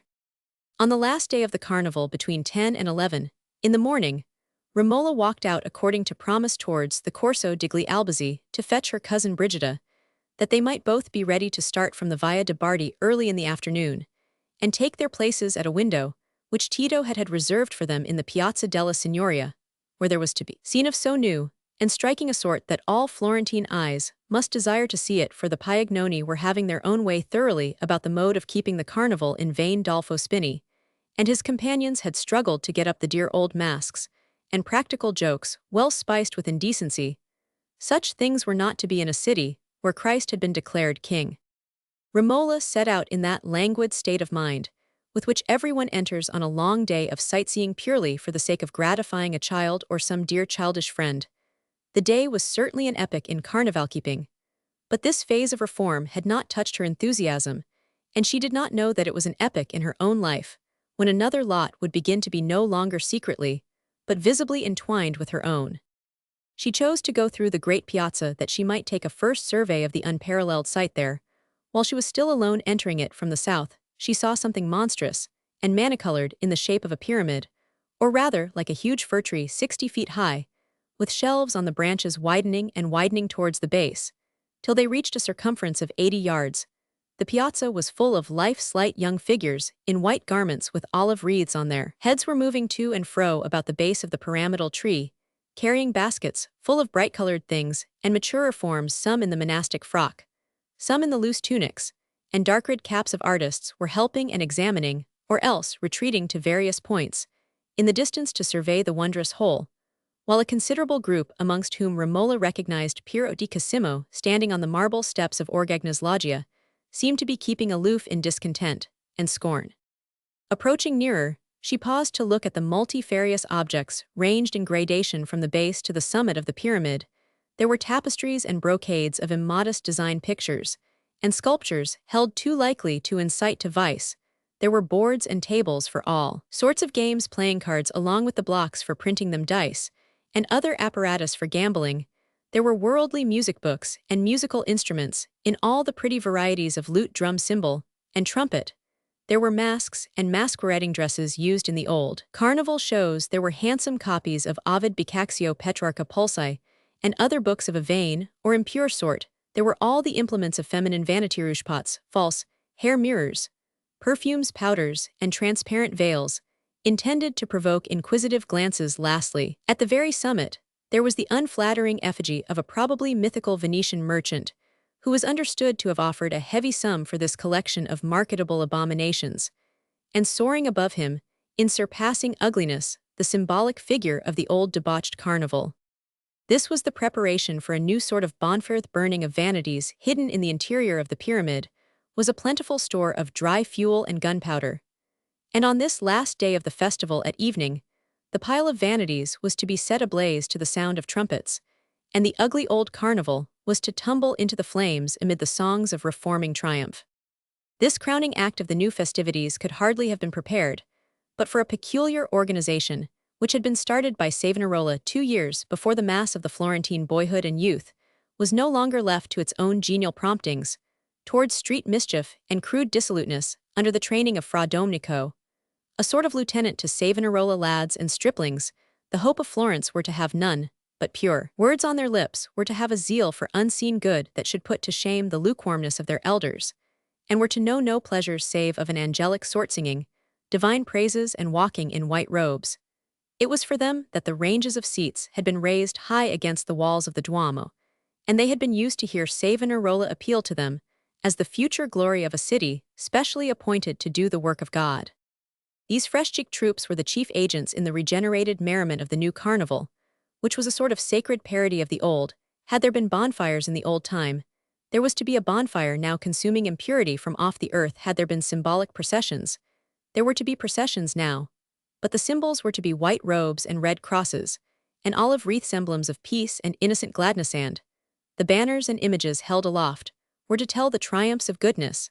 Dancing in a ring under the open sky of the piazza, to the sound of choral voices chanting loose songs, there was to be dancing in a ring now, but dancing of monks and laity in fraternal love and divine joy, and the music was to be the music of hymns. As for the collections from street passengers, they were to be greater than ever, not for gross and superfluous suppers, but for the benefit of the hungry and needy. And besides, there was the collecting of the anathema, or the vanities, to be laid on the great pyramidal bonfire. Troops of young inquisitors went from house to house on this exciting business of asking that the anathema should be given up to them. Perhaps, after the more avowed vanities had been surrendered, Madonna at the head of the household had still certain little reddened balls brought from the Levant, intended to produce on a sallow cheek a sudden bloom of the most ingenuous falsity. If so, let her bring them down and cast them into the basket of doom. Or perhaps she had ringlets and coils of dead hariff, so let her bring them to the street door, not on her head, but in her hands, and publicly renounce the anathema, which hid the respectable signs of age under a ghastly mockery of youth. And in reward, she would hear fresh young voices pronounce a blessing on her and her house. The beardless inquisitors, organized into little regiments, doubtless took to their work, very willingly, to coerce people by shame or other spiritual pelting into the giving up of things it will probably vex them to part with, is a form of piety to which the boyish mind is most readily converted, and if some obstinately wicked men got enraged and threatened the whip or the cudgel, this also was exciting. Savonarola himself evidently felt about the training of these boys, the difficulty weighing on all minds with noble yearnings towards great ends, yet with that imperfect perception of means, which forces a resort to some supernatural constraining influence. As the only sure hope, the Florentine youth had had very evil habits and foul tongues. It seemed at first an unmixed blessing when they were got to shout Viva Jesu, but Savonarola was forced at last to say from the pulpit, "There is a little too much shouting of Viva Jesu. This constant utterance of sacred words brings them into contempt. Let me have no more of that shouting till the next festa." Nevertheless, as the long stream of white-robed youthfulness with its little red crosses and olive wreaths had gone to the Duomo at dawn this morning to receive the communion from the hands of Savonarola, it was a sight of beauty, and doubtless many of those young souls were laying up memories of hope, an awe that might save them from ever resting in a merely vulgar view of their work. As men and citizens, there is no kind of conscious obedience that is not an advance on lawlessness, and these boys became the generation of men who fought greatly and endured greatly in the last struggle of their republic. Now, in the intermediate hours between the early communion and dinner time, they were making their last perambulations to collect alms and vanities. And this was why Romola saw the slim white figures moving to and fro about the base of the Great Pyramid. "What think you of this folly, Madonna Romola?" said a brusque voice close to her ear. "Your Piagnoni will make L'Inferno a pleasant prospect to us, if they are to carry things their own way on earth. It's enough to fetch a cudgel over the mountains to see painters like Lorenzo di Credi and young Baxio. They're helping to burn color out of life in this fashion."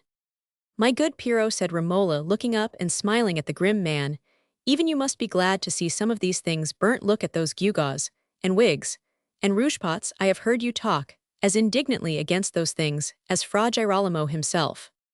"What then?" said Piero, turning round on her sharply. "I never said a woman should make a black patch of herself against the background. Va Madonna Antigone. It's a shame for a woman with your hair and shoulders to run into such nonsense. Leave it to women who are not worth painting. What the most holy Virgin herself has always been dressed well. That's the doctrine of the church. Talk of heresy, indeed. And I should like to know what the excellent Messer Bardo would have said to the burning of the divine poets by these frati, who are no better in imitation of men than if they were onions with the bulbs uppermost. Look at that Petrarca sticking up beside a rouge-pot. Do the idiots pretend that the heavenly Laura was a painted harridan and Boccaccio? Now, do you mean to say, Madonna Romoleu, who are fit to be a model for a wise Saint Catherine of Egypto, you mean to say you have never read the stories of the immortal Messer Giovanni?" "It is true I have read them, Piero," said Romola, "some of them a great many times over. When I was a little girl, I used to get the book down when my father was asleep, so that I could read to myself." "Ebbene," said Piero in a fiercely challenging tone. "There are some things in them I do not want ever to forget," said Romola, "but you must confess, Piero, that a great many of those stories are only about low deceit for the lowest ends. Men do not want books to make them think lightly of vice as if life were a vulgar joke, and I cannot blame Fra Girolamo for teaching that we owe our time to something better." Yes, it's very well to say so now you've read them," said Piero, bitterly turning on his heel and walking away from her. Romola, too, walked on, smiling at Piero's innuendo with a sort of tenderness towards the old painter's anger, because she knew that her father would have felt something like it for herself. She was conscious of no inward collision with the strict and somber view of pleasure which tended to repress poetry in the attempt to repress vice. Sorrow and joy have each their peculiar narrowness, and a religious enthusiasm like Savonarola's, which ultimately blesses mankind by giving the soul a strong propulsion towards sympathy with pain, indignation against wrong, and the subjugation of sensual desire, must always incur the reproach of a great negation. Romola's life had given her an affinity for sadness, which inevitably made her unjust towards merriment. That subtle result of culture which we call taste was subdued by the need for deeper motive, just as the nicer demands of the palate are annihilated by urgent hunger, moving habitually amongst scenes of suffering, and carrying woman's heaviest disappointment in her heart. The severity which allied itself with self-renouncing beneficent strength had no dissonance for her. Chapter Roman 50. Tessa, abroad and at home. Another figure easily recognized by USA figure, not clad in black, but in the old red, green, and white, was approaching the piazza that morning to see the carnival. She came from an opposite point, for Tessa no longer lived on the hill of San Giorgio. After what had happened there with Baldassarre, Tito had thought it best for that and other reasons to find her a new home. but still in a quiet, airy quarter, in a house bordering on the wide garden grounds north of the Porta Santa Croce. Tessa was not come out sightseeing. Without special leave, Tito had been with her the evening before, and she had kept back the entreaty which she felt to be swelling her heart and throat, until she saw him in a state of radiant ease, with one arm round the sturdy Lillo, and the other resting gently on her own shoulder, as she tried to make the tiny Nina steady on her legs. She was sure then that the weariness with which he had come in and flung himself into his chair had quite melted away from his brow, and lips. Tessa had not been slow at learning a few small stratagems, by which she might avoid vexing Naldo, and yet have a little of her own way. She could read nothing else, but she had learned to read a good deal in her husband's face. And certainly, the charm of that bright, gentle-humored Tito, who woke up under the Loggia de Cerci on a Lenten morning 5 years before, not having yet given any hostages to deceit, never returned so nearly as in the person of Naldo, seated in that straight-backed carved armchair which he had provided for his comfort when he came to see Tessa and the children. Tito himself was surprised at the growing sense of relief which he felt in these moments. No guile was needed towards Tessa. She was too ignorant and too innocent to suspect him of anything, and the little voices calling him Babbo were very sweet in his ears for the short while that he heard them. When he thought of leaving Florence, he never thought of leaving Tessa, and the little ones behind. He was very fond of these round-cheeked, witty-eyed human things that clung about him and knew no evil of him, and wherever affection can spring it is like the green leaf and the blossom, pure and breathing purity, whatever soil it may grow in. Poor Romola, with all her self-sacrificing effort, was really helping to harden Tito's nature by chilling it with a positive dislike, which had beforehand seemed impossible in him. But Tessa kept open the fountains of kindness.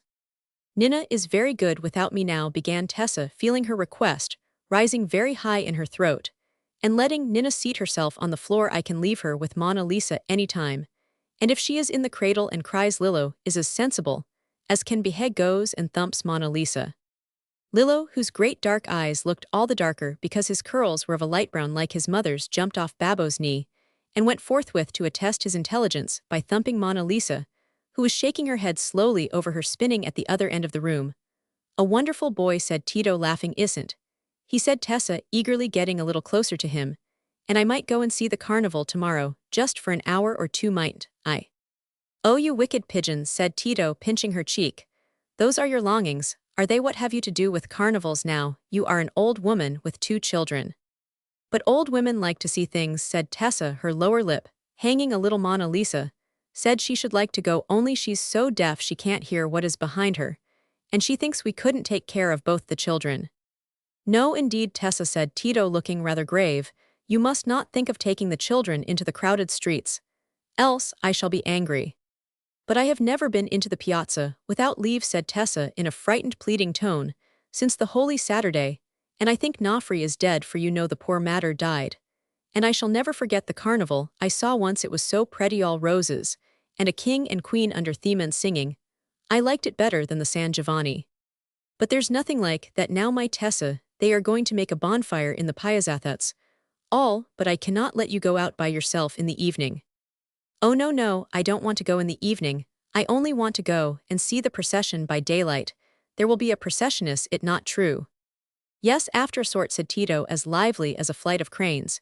"You must not expect roses and glittering kings and queens, my Tessa. However, I suppose any string of people to be called a procession will please your blue eyes. And there's a thing they have raised in the Piazza de' Signori for the bonfire you may like to see that, but come home early and look like a grave little old woman. And if you see any men with feathers and swords, keep out of their way. They are very fierce and like to cut old women's heads off." "Santa Madonna, where do they come from?" "Ah, you are laughing. It is not so bad, but I will keep away from them. Only," Tessa went on in a whisper, putting her lips near Naldo's ear, "if I might take Lillo with me, he is very sensible." "But who will thump Monna Lisa, then, if she doesn't hear?" said Tito, finding it difficult not to laugh, but thinking it necessary to look serious. "No, Tessa, you could not take care of Lillo if you got into a crowd, and he's too heavy for you to carry him." "It is true," said Tessa, rather sadly, "and he likes to run away. I forgot that. Then I will go alone, but now look at Nin. You have not looked at her enough."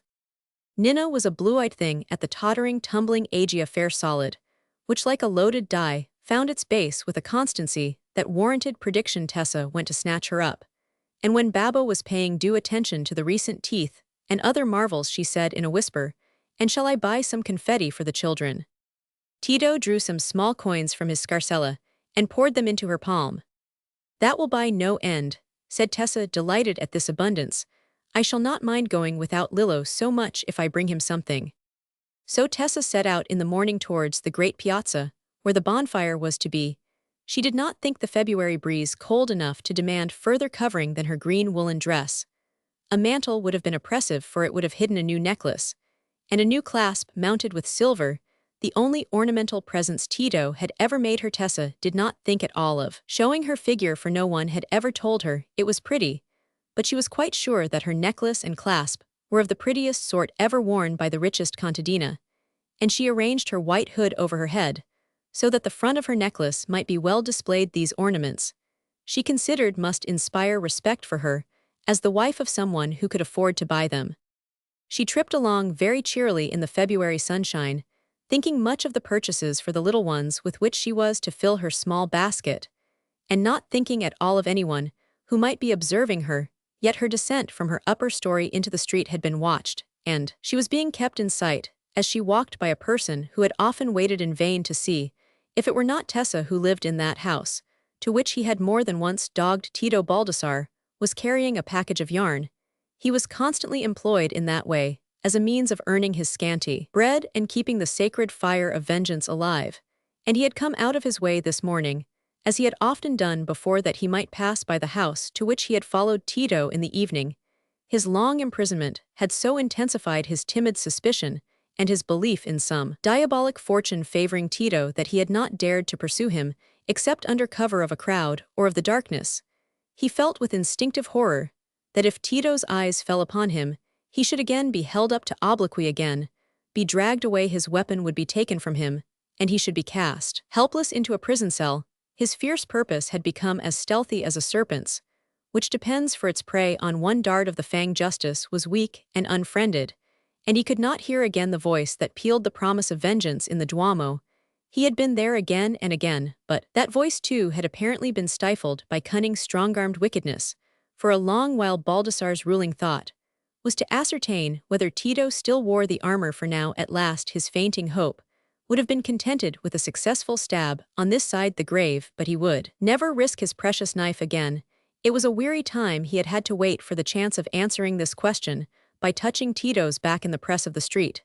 Since then the knowledge that the sharp steel was useless, and that he had no hope, but in some new device, had fallen with leaden weight on his enfeebled mind. A dim vision of winning one of those two wives to aid him came before him, continually slid away. The wife who had lived on the hill was no longer there. If he could find her again, he might grasp some thread of a project and work his way to more clearness. And this morning he had succeeded. He was quite certain now where this wife lived, and as he walked, bent a little under his burden of yarn, yet keeping the green and white figure in sight, his mind was dwelling upon her and her circumstances as feeble eyes dwell on lines and colors, trying to interpret them into consistent significance.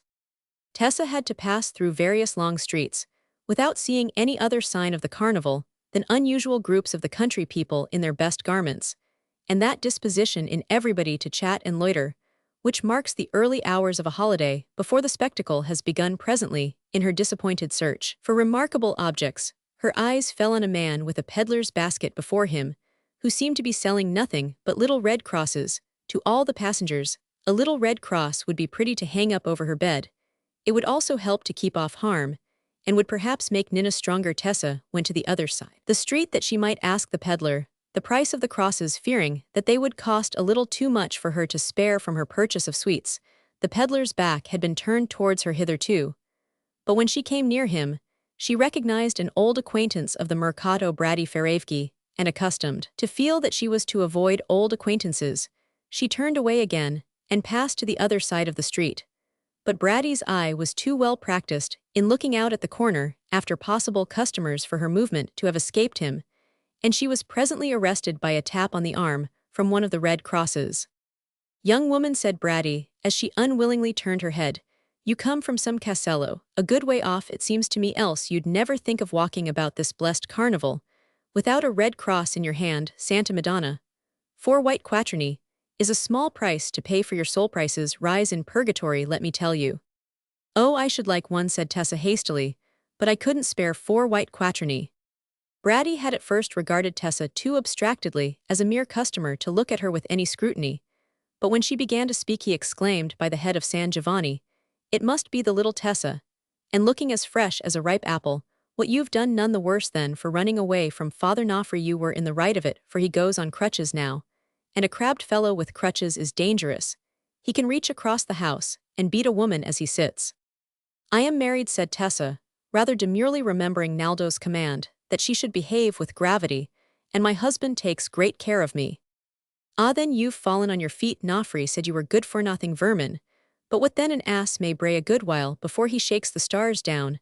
I always said you did well to run away, and it isn't often Bratty's in the wrong. Well, and so you've got a husband and plenty of money then? Y'all never think much of giving 4 white quattrini for a red cross. I get no profit. But what with the famine and the new religion, all other merchandise is gone down. You live in the country, where the chestnuts are plenty. You've never wanted for polenta, I can see. No, I've never wanted anything, said Tessa, still on her guard. Then you can afford to buy a cross. I got a padre to bless them, and you get blessing, and all for 4 quattrini. It isn't for the profit. I hardly get a danaro by the whole lot. But then they're holy wares, and it's getting harder and harder work to see your way to paradise. The very carnival is like Holy Week, and the least you can do to keep the devil from getting the upper hand is to buy a cross. God guard. You think what the devil's tooth is? You've seen him biting the man in San Giovanni, I should hope. Tessa felt much teased and frightened. Oh, Bratty, she said, with a discomposed face, I want to buy a great many confetti. I've got little Lillo and Ninner at home, and nice colored sweet things cost a great deal, and they will not like the cross so well, though I know it would be good to have it. Come then, said Bratty, fond of laying up a store of merits by imagining possible extortions, and then heroically renouncing them. Since you're an old acquaintance, you shall have it for 2 quattrini. It's making you a present of the cross, to say nothing of the blessing. Tessa was reaching out her 2 quattrini with trembling hesitation, when Bratty said abruptly, stop a bit, where do you live? Oh, a long way off, she answered almost automatically, being preoccupied with her quattrini beyond San Ambrogio, in the Via Piccola at the top of the house, where the wood is stacked below. Very good, said Bratty in a patronizing tone, then I'll let you have the cross on trust, and call for the money. So you live inside the gates? Well, well, I shall be passing. No, no, said Tessa, frightened, lest Naldo should be angry at this revival of an old acquaintance. I can spare the money, take it now. No, said Bratty resolutely, I am not a hard-hearted peddler. I'll call, and see if you've got any rags, and you shall make a bargain. See, here's the cross, and there's Pippo's shop not far behind you. You can go and fill your basket, and I must go and get mine empty. Addio, piccina.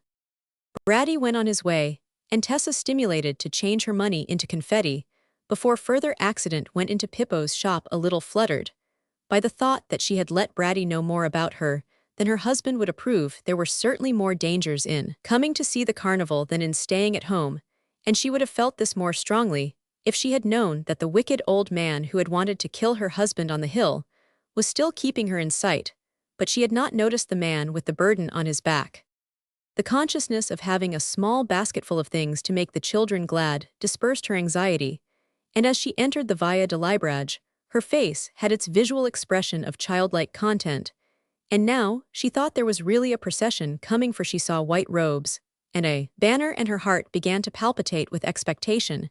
She stood a little aside, but in that narrow street, there was the pleasure of being obliged to look very close. The banner was pretty. It was the Holy Mother with the babe whose love for her Tessa had believed in more and more since she had had her babies, and the figures in white had not only green wreaths on their heads but little red crosses by their side, which caused her some satisfaction that she also had her red cross. Certainly, they looked as beautiful as the angels on the clouds, and to Tessa's mind they too had a background of cloud like everything else that came to her in life. How and whence did they come? She did not mind much about knowing, but one thing surprised her as newer than wreaths and crosses it was that some of the white figures carried baskets between them. What could the baskets be for? But now they were very near, and to her astonishment, they wheeled aside and came straight up to her. She trembled as she would have done if Saint Michael in the picture had shaken his head at her, and was conscious of nothing but terrified wonder till she saw close to her a round, boyish face lower than her own, and heard a treble voice saying, "Sister, you carry the anathema about you yielded up to the blessed Jesu, and he will adorn you with the gems of his grace." Tessa was only more frightened, understanding nothing. Her first conjecture settled on her basket of sweets. They wanted that these alarming angels, oh dear dear, she looked down at it. "No, sister," said a taller youth, pointing to her necklace, and the clasp of her belt. "It is those vanities that are the anathema. Take off that necklace and unclasp that belt, that they may be burned in the holy bonfire of vanities, and save you from burning." "It is the truth, my sister," said a still taller youth, evidently the archangel of this band. Listened to these voices, speaking the divine message. "You already carry a red cross, let that be your only adornment. Yield up your necklace and belt, and you shall obtain grace." This was too much. Tessa, overcome with awe, dared not say no, but she was equally unable to render up her beloved necklace, and clasp her pouting lips were quivering. The tears rushed to her eyes, and a great drop fell. For a moment she ceased to see anything. She felt nothing but confused terror and misery. Suddenly, a gentle hand was laid on her arm, and a soft, wonderful voice, as if the Holy Madonna were speaking, said, "Do not be afraid, no one shall harm you."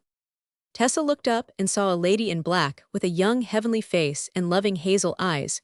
She had never seen anyone like this lady before, and under other circumstances, might have had awestruck thoughts about her.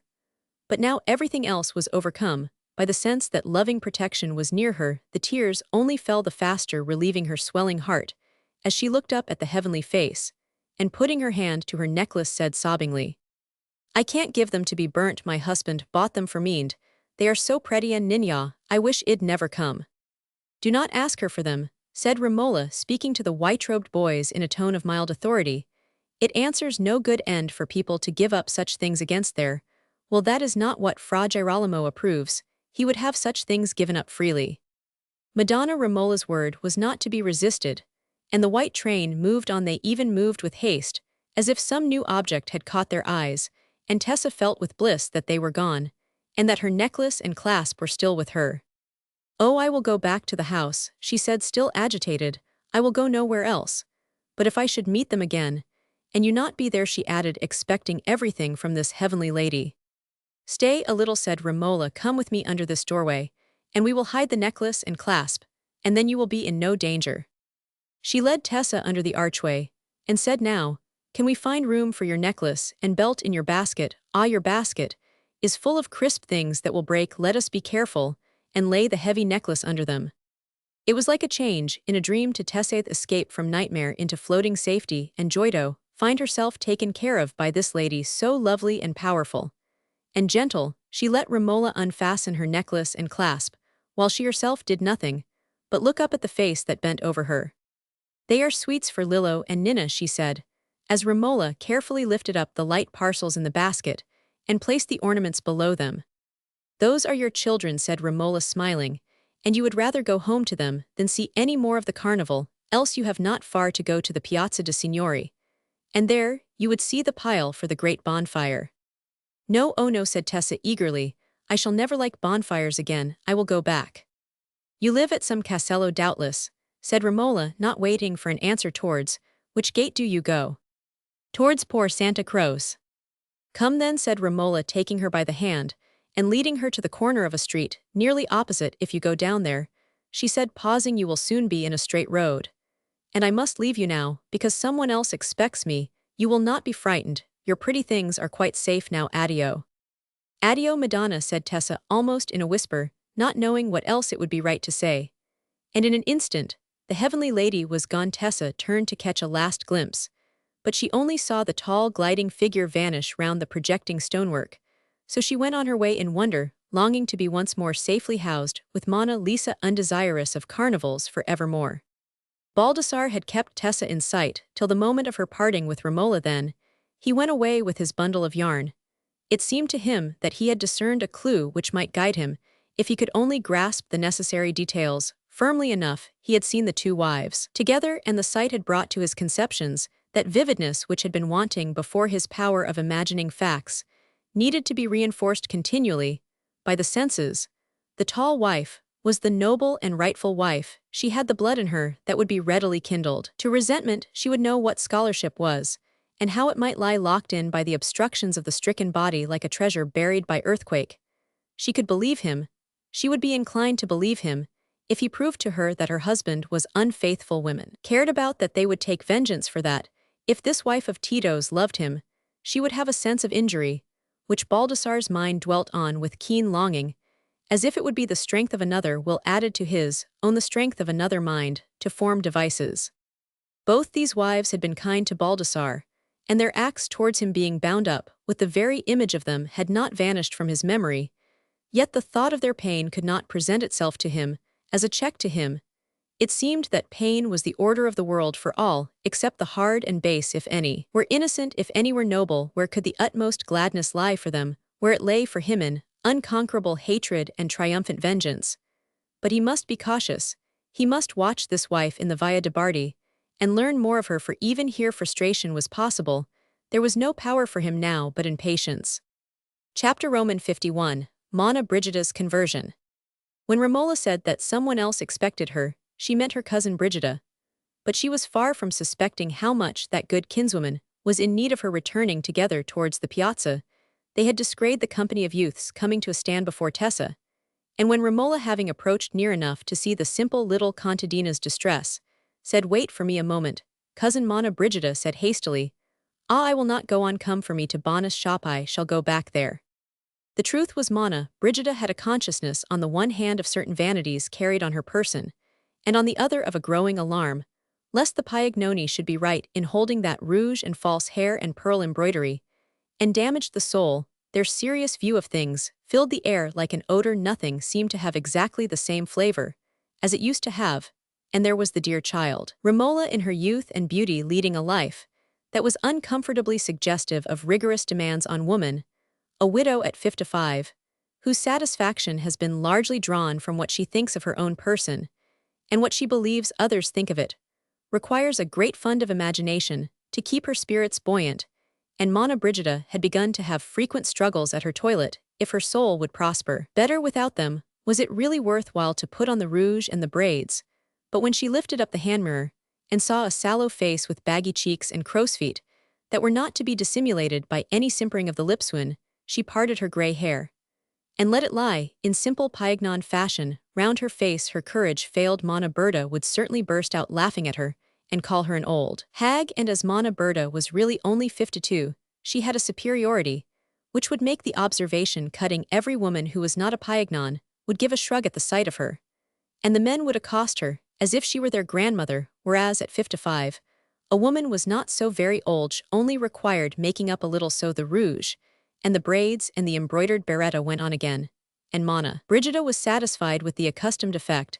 As for her neck, if she covered it up, people might suppose it was too old to show, and on the contrary, with the necklaces round it, it looked better than Monna Berta's. This very day, when she was preparing for the Piagnon carnival, such a struggle had occurred, and the conflicting fears and longings which caused the struggle caused her to turn back and seek refuge in the druggist's shop rather than encounter the collectors of the anathema when Romola was not by her side. But Monna Brigida was not quite rapid enough in her retreat. She had been descried even before she turned away by the white-robed boys in the rear of those who wheeled round towards Tessa, and the willingness with which Tessa was given up was perhaps slightly due to the fact that part of the troop had already accosted a personage carrying more markedly upon her the dangerous weight of the anathema. It happened that several of this troop were at the youngest age taken into peculiar training, and a small fellow of 10, his olive wreath resting above cherubic cheeks and wide brown eyes, his imagination really possessed with a hovering awe at existence as something in which great consequences impended on being good or bad. His longings, nevertheless, running in the direction of mastery and mischief, was the first to reach Monna Brigida and place himself across her path. She felt angry and looked for an open door, but there was not one at hand, and by attempting to escape now, she would only make things worse.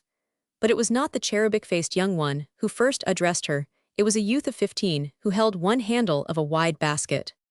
"Venerable Mother," he began, "the blessed Jesus commands you to give up the anathema which you carry upon you, that cap embroidered with pearls, those jewels that fasten up your false hair. Let them be given up and sold for the poor, and cast the hair itself away from you, as a lie that is only fit for burning. Doubtless, too, you have other jewels under your silk mantle." "Yes, lady," said the youth at the other handle, who had many of Fra Girolamo's phrases by heart.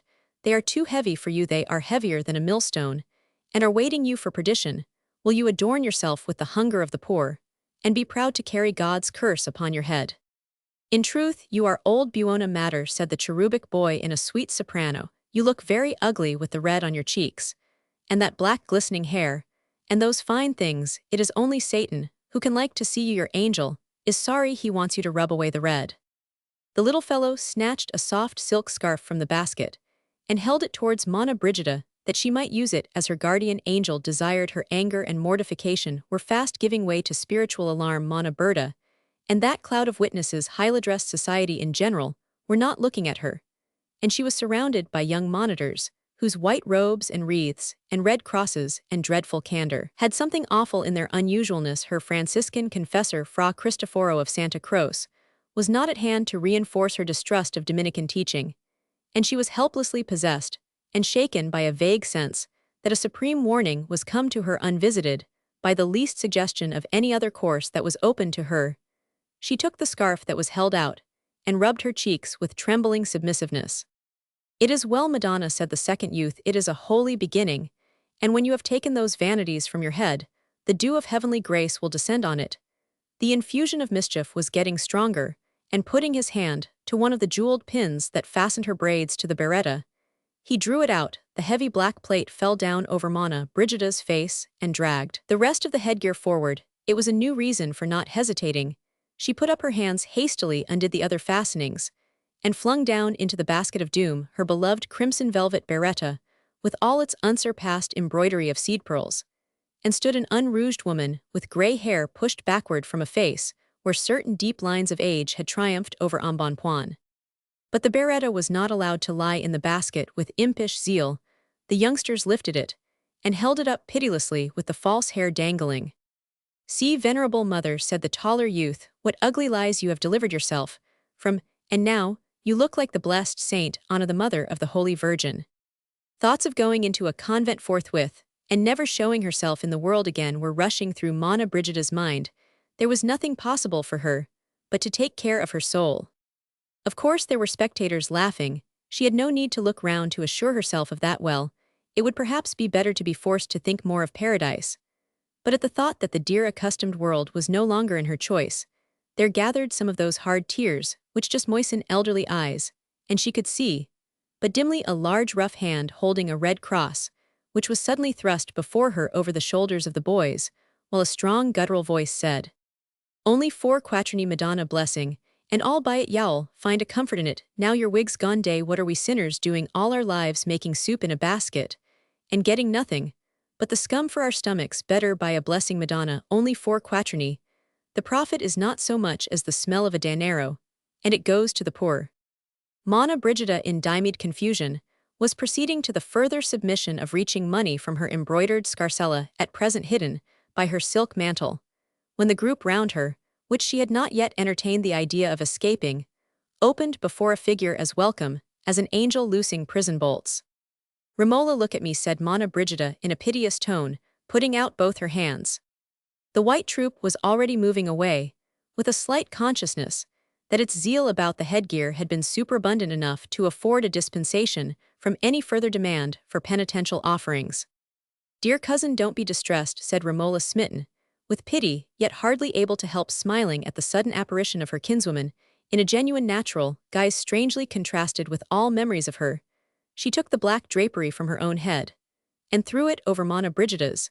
There she went on soothingly, no one will remark you now, we will turn down the Via del Palagio, and go straight to our house.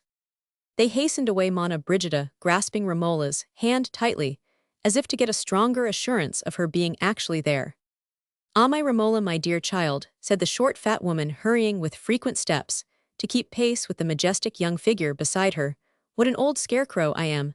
I must be good, I mean to be good. Yes, yes, by a cross, said the guttural voice, while the rough hand was thrust once more before Monna Brigida, for Braddy was not to be abashed by Romola's presence into renouncing a probable customer, and had quietly followed up their retreat, only 4 quattrini blessing, and Alland, if there was any profit it would all go to the poor. Monna Brigida would have been compelled to pause even if she had been in a less submissive mood. She put up one hand deprecatingly to arrest Romola's remonstrance, and with the other reached out, a gross worth, many white quaternions saying in an entreating tone, "Take it, good man, and begone." "You're in the right, Madonna," said Braddy, taking the coin quickly, and thrusting the cross into her hand. "Ill, not offer you change, for I might as well rob you of a mass, what we must all be scorched a little. But y'all come off the easier better fall from the window than the roof. A good Easter, and a good year to you." "Well, Romola," cried Monna Brigida, pathetically, as Braddy left them, "if I am to be a paignon, it's no matter how I look." "Dear cousin," said Romola, smiling at her affectionately, "you don't know how much better you look than you ever did before. I see now how good-natured your face is, like yourself. That red and finery seem to thrust themselves forward, and hide expression. Ask our Piero or any other painter if you would not rather paint your portrait now, than before. I think all lines of the human face have something either touching or grand, unless they seem to come from low passions. How fine old men are, like my godfather. Why should not old women look grand and simple?" "Yes, when one gets to be 60, my Romola," said Brigida, relapsing a little. "But I am only 55, and Monna Berta, and everybody. But it's no use, I will be good like you. Your mother, if she'd been alive, would have been as old as I am. We were cousins together. One must either die or get old. But it doesn't matter about being old if one's a paignon." Chapter Roman 52, A Prophetess. The incidents of that carnival day seemed to Romola to carry no other personal consequences to her than the new care of supporting poor cousin Brigida in her fluctuating resignation to age and gray hairs. But they introduced a Lenten time in which she was kept at a high pitch of mental excitement and active effort. Bernardo del Nero had been elected gonfaloniere by great exertions. The Medician party had so far triumphed, and that triumph had deepened Romola's presentiment of some secretly prepared scheme likely to ripen either into success or betrayal during these 2 months of her godfather's authority. Every morning the dim daybreak as it peered into her room seemed to be that haunting fear coming back to her every morning. The fear went with her as she passed through the streets on her way to the early sermon in the Duomo. But there, she gradually lost the sense of its chill presence, as men lose the dread of death in the clash of battle. In the Duomo, she felt herself sharing in a passionate conflict, which had wider relations than any enclosed within the walls of Florence, for Savonarola was preaching the last course of Lenten sermons he was ever allowed to finish in the Duomo. He knew that excommunication was imminent, and he had reached the point of defying it. He held up the condition of the Church in the terrible mirror of his unflinching speech, which called things by their right names, and dealt in no polite periphrases. He proclaimed with heightening confidence the advent of renovationoff, a moment when there would be a general revolt against corruption. As to his own destiny, he seemed to have a double and alternating prevision. Sometimes he saw himself taking a glorious part in that revolt, sending forth a voice that would be heard through all Christendom, and making the dead body of the Church tremble into new life, as the body of Lazarus trembled when the divine voice pierced the sepulchre. Sometimes he saw no prospect for himself, but persecution and martyrdom. His life for him was only a vigil, and only after death would come the dawn. The position was one which must have had its impressiveness for all minds that were not of the dullest order, even if they were inclined, as Machiavelli was, to interpret the frate's character by a key that presupposed no loftiness to Romola, whose kindred ardor gave her a firm belief in Savonarola's genuine greatness of purpose. The crisis was as stirring as if it had been part of her personal lot. It blent itself as an exalting memory with all her daily labors, and those labors were calling not only for difficult perseverance, but for new courage. Famine had never yet taken its flight from Florence, and all distress by its long continuance was getting harder to bear. Disease was spreading in the crowded city, and the plague was expected, as Romola walked often in weariness among the sick, the hungry, and the murmuring. She felt it good to be inspired by something more than her pitié, the belief in a heroism struggling for sublime ends, towards which the daily action of her pity could only tend feebly, as the dews that freshen the weedy ground today tend to prepare an unseen harvest in the years to come. But that mighty music which stirred her in the Duomo was not without its jarring notes. Since those first days of glowing hope, when the Frate, seeing the near triumph of good in the reform of the Republic, and the coming of the French deliverer, had preached peace, charity, and oblivion of political differences, there had been a marked change of conditions. Political intrigue had been too obstinate to allow of the desired oblivion. The belief in the French deliverer, who had turned his back on his high mission, seemed to have wrought harm and hostility both on a petty and on a grand scale, was attacking the prophet with new weapons and new determination. It followed that the spirit of contention and self-vindication pierced more and more conspicuously in his sermons, that he was urged to meet the popular demands, not only by increased insistence and detail concerning visions and private revelations, but by a tone of defiant confidence against objectors, and from having denounced the desire for the miraculous, and declared that miracles had no relation to true faith, he had come to assert that at the right moment, the divine power would attest the truth of his prophetic preaching by a miracle and continually in the rapid transitions of excited feeling, as the vision of triumphant good receded behind the actual predominance of evil, the threats of coming vengeance against vicious tyrants and corrupt priests gathered some impetus from personal exasperation, as well as from indignant zeal. In the career of a great public orator who yields himself to the inspiration of the moment, that conflict of selfish and unselfish emotion, which in most men is hidden in the chamber of the soul, is brought into terrible evidence. The language of the inner voices is written out in letters of fire. But if the tones of exasperation jarred on Romola, there was often another member of Fra Girolamo's audience, to whom they were the only thrilling tones, like the vibration of deep bass notes to the deaf Baldassarre, had found out that the wonderful Frate was preaching again, and as often as he could he went to hear the Lenten sermon that he might drink in the threats of a voice, which seemed like a power on the side of justice. He went the more because he had seen that Romola went too, for he was waiting and watching. Time when not only outward circumstances, but his own varying mental state would mark the right moment for seeking an interview with her twice. Romola had caught sight of his face in the duomunce when its dark glance was fixed on hers. She wished not to see it again, and yet she looked for it as men look for the reappearance of a portent. But any revelation that might be yet to come about this old man was a subordinate fear. Now it referred, she thought, only to the past, and her anxiety was almost absorbed by the present. Yet the stirring Lent passed by. April, the second and final month of her godfather's supreme authority, was near its close, and nothing had occurred to fulfill her presentiment in the public mind. 2.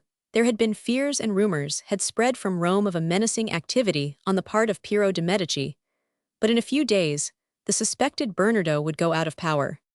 Romola was trying to gather some courage from the review of her futile fears, when on the 27th, as she was walking out on her usual errands of mercy in the afternoon, she was met by a messenger from Camilla Rucellai, chief among the feminine seers of Florence, desiring her presence forthwith on matters of the highest moment. Romola, who shrank with unconquerable repulsion from the shrill volubility of those illuminated women, and had just now a special repugnance towards Camilla, because of a report that she had announced revelations hostile to Bernardo del Nero, was at first inclined to send back a flat refusal. Camilla's message might refer to public affairs, and Romola's immediate prompting was to close her ears against knowledge that might only make her mental burden heavier. But it had become so thoroughly her habit to reject her impulsive choice and to obey passively the guidance of outward claims, that, reproving herself for allowing her presentiments to make her cowardly and selfish, she ended by compliance and went straight to Camilla. She found the nervous, gray-haired woman in a chamber, arranged as much as possible like a convent cell, the thin fingers clutching Romola as she sat, and the eager voice addressing her at first in a loud whisper caused her a physical shrinking that made it difficult for her to keep her seat. Camilla had a vision to communicate, a vision in which it had been revealed to her by Romola's angel that Romola knew certain secrets concerning her godfather Bernardo del Nero, which if disclosed might save the Republic from peril. Camilla's voice rose louder and higher as she narrated her vision, and ended by exhorting Romola to obey the command of her angel and separate herself from the enemy of God. Romola's impetuosity was that of a massive nature, and except in moments when she was deeply stirred, her manner was calm and self-controlled. She had a constitutional disgust for the shallow excitability of women like Camilla, whose faculties seemed all wrought up into fantasies, leaving nothing for emotion, and thought the exhortation was not yet ended when she started up and attempted to wrench her arm from Camilla's tightening grasp. It was of no use. The prophetess kept her hold like a crab, and only incited to more eager exhortation by Romola's resistance, was carried beyond her own intention into a shrill statement of other visions, which were to corroborate this Christ himself had appeared to her, and ordered her to send his commands to certain citizens, in office that they should throw Bernardo del Nero from the window of the Palazzo Vecchio. Fra Girolamo himself knew of it, and had not dared this time to say that the vision was not of divine authority. And since then, said Camilla in her excited treble, straining upward with wild eyes towards Romola's face, the blessed infant has come to me, and laid a wafer of sweetness on my tongue, in token of his pleasure that I had done his will. Let me go, said Romola, in a deep voice of anger. God grant. You are mad, else you are detestably wicked. The violence of her effort to be free was too strong for Camilla. Now she wrenched away her arm and rushed out of the room, not pausing, till she had hurriedly gone far along the street, and found herself close to the church of the Badia. She had but to pass behind the curtain under the old stone arch, and she would find a sanctuary shut in from the noise and hurry of the street, where all objects and all uses suggested the thought of an eternal peace, subsisting in the midst of turmoil. She turned in, and sinking down on the step of the altar, in front of Filippino Lippi's Serene Virgin, appearing to Saint Bernard, she waited in hope that the inward tumult which agitated her would by and by subside. The thought which pressed on her the most acutely was that Camilla could allege Savonarola's countenance of her wicked folly. Romola did not for a moment believe that he had sanctioned the throwing of Bernardo del Nero from the window as a divine suggestion. She felt certain that there was falsehood or mistake in that allegation. Savonarola had become more and more severe in his views of resistance to malcontents, but the ideas of strict law and order were fundamental to all his political teaching. Still, since he knew the possibly fatal effects of visions like Camilla's, since he had a marked distrust of such spirit-seeing women, and kept aloof from them as much as possible, why, with his readiness to denounce wrong from the pulpit, did he not publicly denounce these pretended revelations, which brought new darkness instead of light across the conception of a supreme? Well, why, the answer came with painful clearness. He was fettered inwardly by the consciousness that such revelations were not their basis distinctly separable from his own visions. He was fettered outwardly by the foreseen consequence of raising a cry against himself, even among members of his own party, as one who would suppress all divine inspiration of which he himself was not the vehicle, or his confidential and supplementary seer of visions, Fra Salvestro. Romola, kneeling with buried face on the altar step, was enduring one of those sickening moments when the enthusiasm which had come to her as the only energy strong enough to make life worthy seemed to be inevitably bound up with vain dreams, and willful eye-shutting her mind rushed back with a new attraction towards the strong worldly sense, the dignified prudence, the untheoretic virtues of her godfather, who was to be treated as a sort of Agag, because he held that a more restricted form of government was better than the Great Council, and because he would not pretend to forget old ties to the banished family. But with this last thought rose the presentiment of some plot to restore the Medici, and then again she felt that the popular party was half justified in its fierce suspicion. Again she felt that to keep the government of Florence pure, and to keep out a vicious rule, was a sacred cause. The Frate was right there, and had carried her understanding irrevocably with him. But at this moment, the assent of her understanding went alone, it was given unwillingly. Her heart was recoiling from a right allied to so much narrowness, a right apparently entailing that hard systematic judgment of men, which measures them by assents and denials quite superficial to the manhood within them. Her affection and respect were clinging with new tenacity to her godfather, and with him to those memories of her father which were in the same opposition to the division of men into sheep and goats by the easy mark of some political or religious symbol. After all has been said that can be said about the widening influence of ideas, it remains true that they would hardly be such strong agents unless they were taken in a solvent of feeling. The great world struggle of developing thought is continually foreshadowed in the struggle of the affections, seeking a justification for love and hope. If Romola's intellect had been less capable of discerning the complexities in human things, all the early loving associations of her life would have forbidden her to accept implicitly the denunciatory exclusiveness of Savonarola. She had simply felt that his mind had suggested deeper and more efficacious truth to her than any other, and the large breathing room she found in his grand view of human duties had made her patient towards that part of his teaching which she could not absorb so long as its practical effect came into collision with no strong force in her. But now, a sudden insurrection of feeling had brought about that collision. Her indignation, once roused by Camilla's visions, could not pause there, but ran like an illuminating fire over all the kindred facts in Savonarola's teaching. And for the moment she felt what was true in the scornful sarcasms she heard continually flung against him more keenly than she felt what was false. But it was an illumination that made all life look ghastly to her. Where were the beings to whom she could cling, with whom she could work, and endure with the belief that she was working for the right on the side from which moral energy came lay a fanaticism, from which she was shrinking with newly startled repulsion on the side to which she was drawn by affection and memory?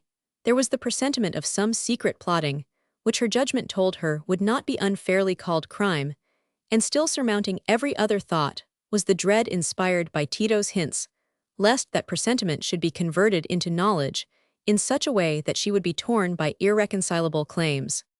Calmness would not come even on the altar steps. It would not come from looking at the serene picture, where the saint writing in the rocky solitude was being visited by faces with celestial peace in them.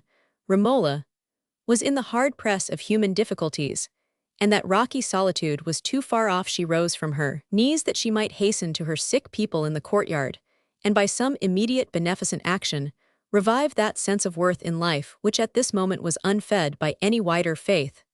But when she turned round, she found herself face to face with a man who was standing only 2 yards off her. The man was Baldassarre. Chapter Roman 53, on San Miniato. "I would speak with you," said Baldassarre, as Romola looked at him in silent expectation. It was plain that he had followed her, and had been waiting for her. She was going at last to know the secret about him. "Yes," she said, with the same sort of submission that she might have shown under an imposed penance, "but you wish to go where no one can hear us." "Where he will not come upon us," said Baldassarre, turning, and glancing behind him, timidly out in the air away from the streets. "I sometimes go to San Miniato at this hour," said Romola. "If you like I will go now. And you can follow me. It is far, but we can be solitary there." He nodded assent, and Romola set out. To some women it might have seemed an alarming risk to go to a comparatively solitary spot, with a man who had some of the outward signs of that madness, which Tito attributed to him. But Romola was not given to personal fears, and she was glad of the distance that interposed some delay before another blow fell on her. The afternoon was far advanced, and the sun was already low in the west when she paused on some rough ground in the shadow of the cypress trunks, and looked round for Baldassarre. He was not far off, but when he reached her, he was glad to sink down on an edge of stony earth. His thick-set frame had no longer the sturdy vigor which belonged to it when he first appeared with the rope round him in the Duomo, and under the transient tremor caused by the exertion of walking up the hill his eyes seemed to have a more helpless vagueness. "The hill is steep," said Romola, with compassionate gentleness, seating herself by him, "and I fear you have been weakened by want." He turned his head and fixed his eyes on her in silence, unable, now, the moment of speech was come, to seize the words that would convey the thought he wanted to utter. And she remained as motionless as she could, lest he should suppose her impatient. He looked like nothing higher than a common-bred, neglected old man, but she was used now to be very near to such people, and to think a great deal about their troubles. Gradually, his glance gathered a more definite expression, and at last he said with abrupt emphasis, "Ah, you would have been my daughter." The swift flush came in Romola's face, and went back again as swiftly, leaving her with white lips a little apart like a marble image of horror. For her mind, the revelation was made. She divined the facts that lay behind that single word, and in the first moment there could be no check to the impulsive belief, which sprang from her keen experience of Tito's nature. The sensitive response of her face was a stimulus to Baldassarre.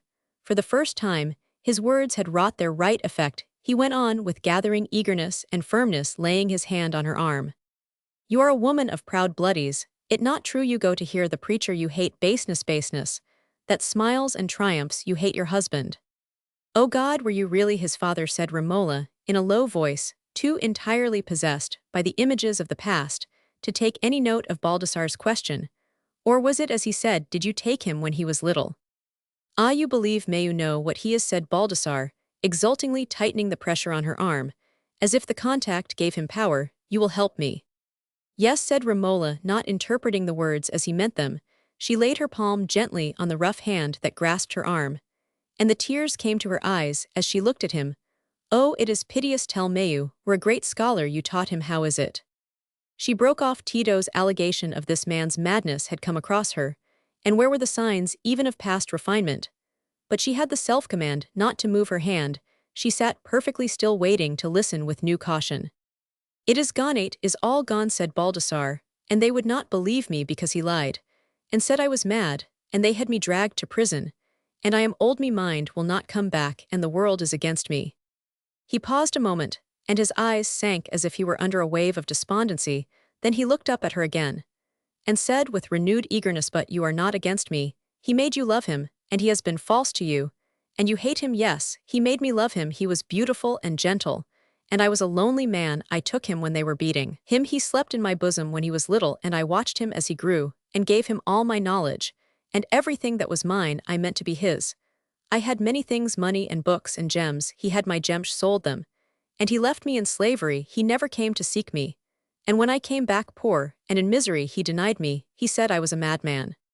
He told us his father was dead, was drowned," said Romola faintly. "Surely, he must have believed it then. Oh, he could not have been so base then."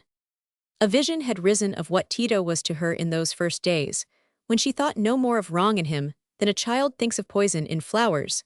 The yearning regret that lay in that memory brought some relief from the tension of horror. With one great sob, the tears rushed forth. "Ah, you are young, and the tears come easily," said Baldassarre with some impatience.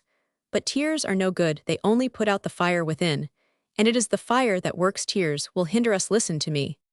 Romola turned towards him with a slight start again. The possibility of his madness had darted through her mind, and checked the rush of belief, if after all this man were only a mad assassin.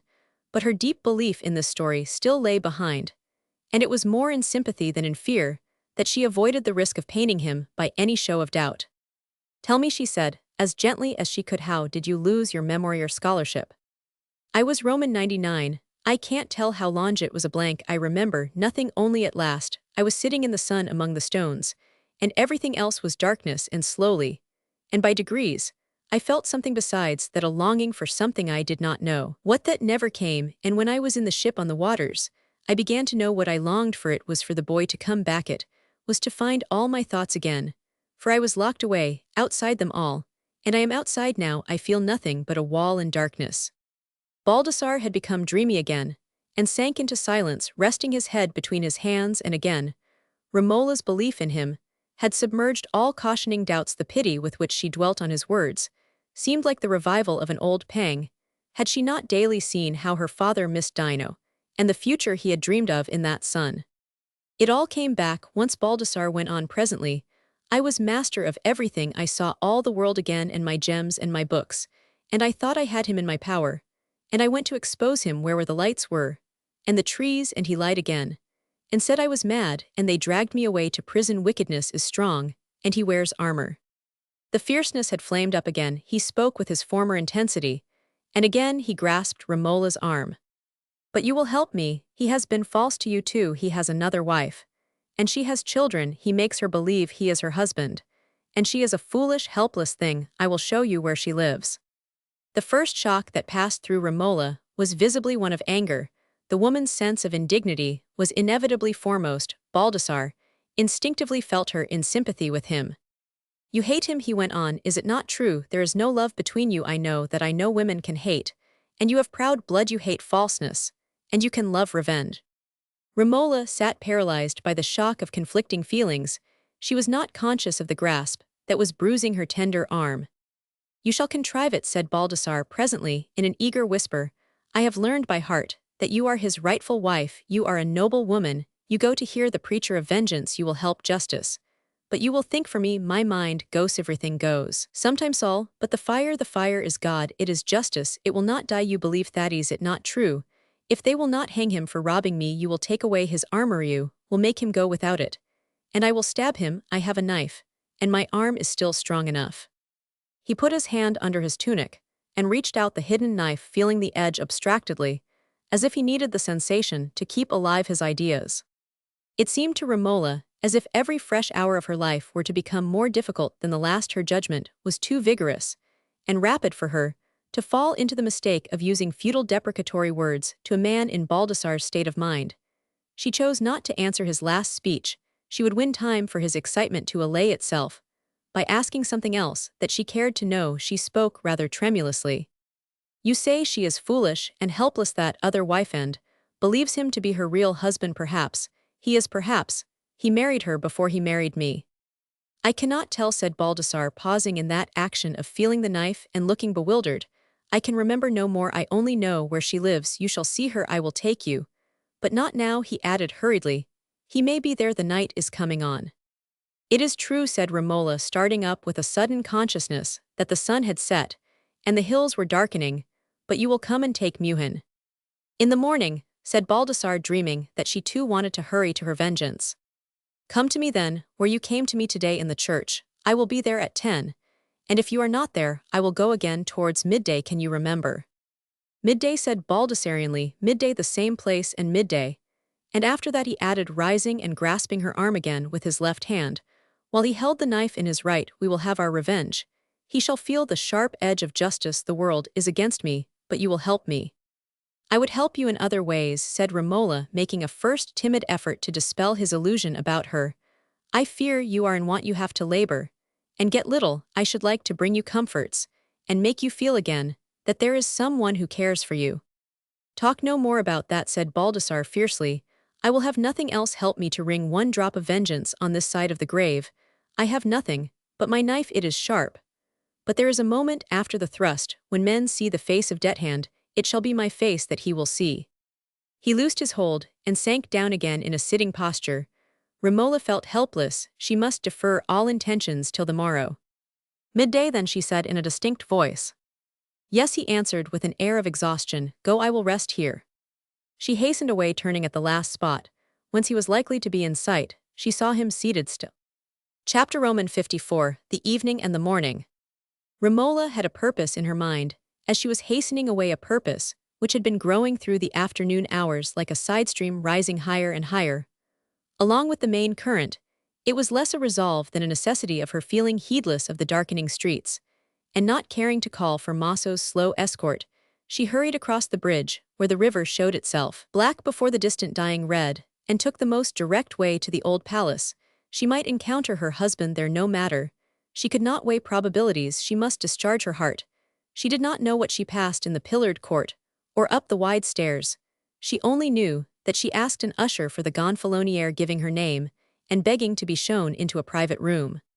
She was not left long alone with the frescoed figures, and the newly lit tapers. Soon the door opened, and Bernardo del Nero entered, still carrying his white head erect above his silk luke.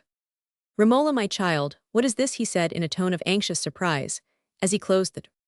She had uncovered her head, and went towards him without speaking. He laid his hand on her shoulder, and held her a little way from him, that he might see her better. Her face was haggard from fatigue and long agitation.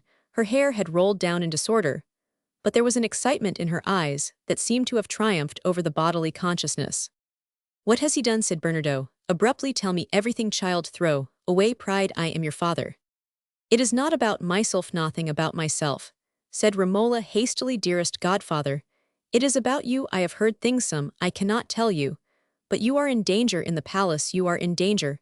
Everywhere there are fanatical men who would harm you, and there are traitors. Trust nobody. If you trust, you will be betrayed. Bernardo smiled. Have you worked yourself up into this agitation, my poor child? He said, raising his hand to her head, and patting it gently, to tell such old truth as that to an old man like me. Oh no, no, they are not old truths that I mean, said Romola, pressing her clasped hands painfully together, as if that action would help her to suppress what must not be told. They are fresh things that I know, but cannot tell. Dearest godfather, you know I am not foolish. I would not come to you without reason. Is it too late to warn you against everyone who seems to be working on your side? Is it too late to say go to your villa and keep away in the country when these 3 more days of office are over? Oh God, perhaps it is too late, and if any harm comes to you, it will be as if I had done it. The last words had burst from Romola involuntarily. A long-stifled feeling had found spasmodic utterance, but she herself was startled and arrested. I mean, she added hesitatingly, I know nothing positive. I only know what fills me with fears. Poor child, said Bernardo, looking at her with quiet penetration for a moment or two.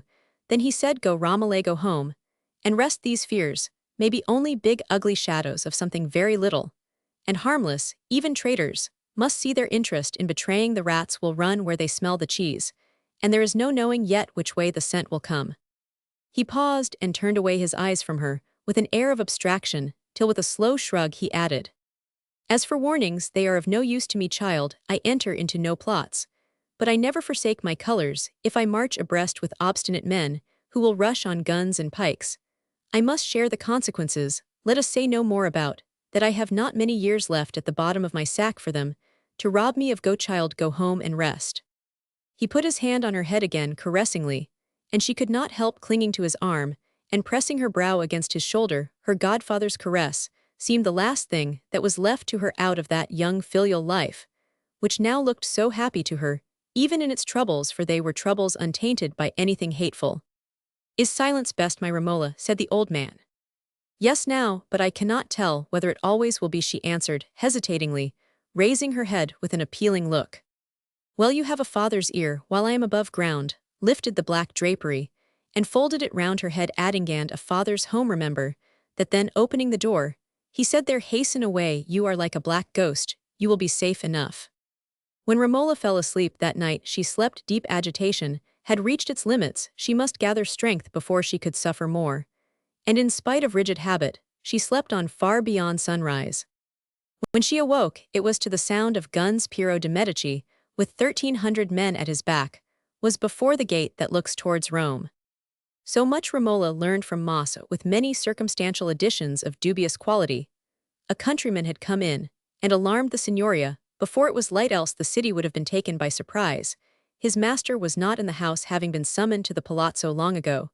She sent out the old man again, that he might gather news, while she went up to the loggia from time to time to try and discern any signs of the dreaded entrance having been, or of its having been effectively repelled. Maso brought her word that the great piazza was full of armed men, and that many of the chief citizens, suspected as friends of the Medici, had been summoned to the palace and detained there. Some of the people seemed not to mind whether Piero got in or not, and some said the Signoria itself had invited him, but however that might be, they were giving him an ugly welcome, and the soldiers from Pisa were coming against him.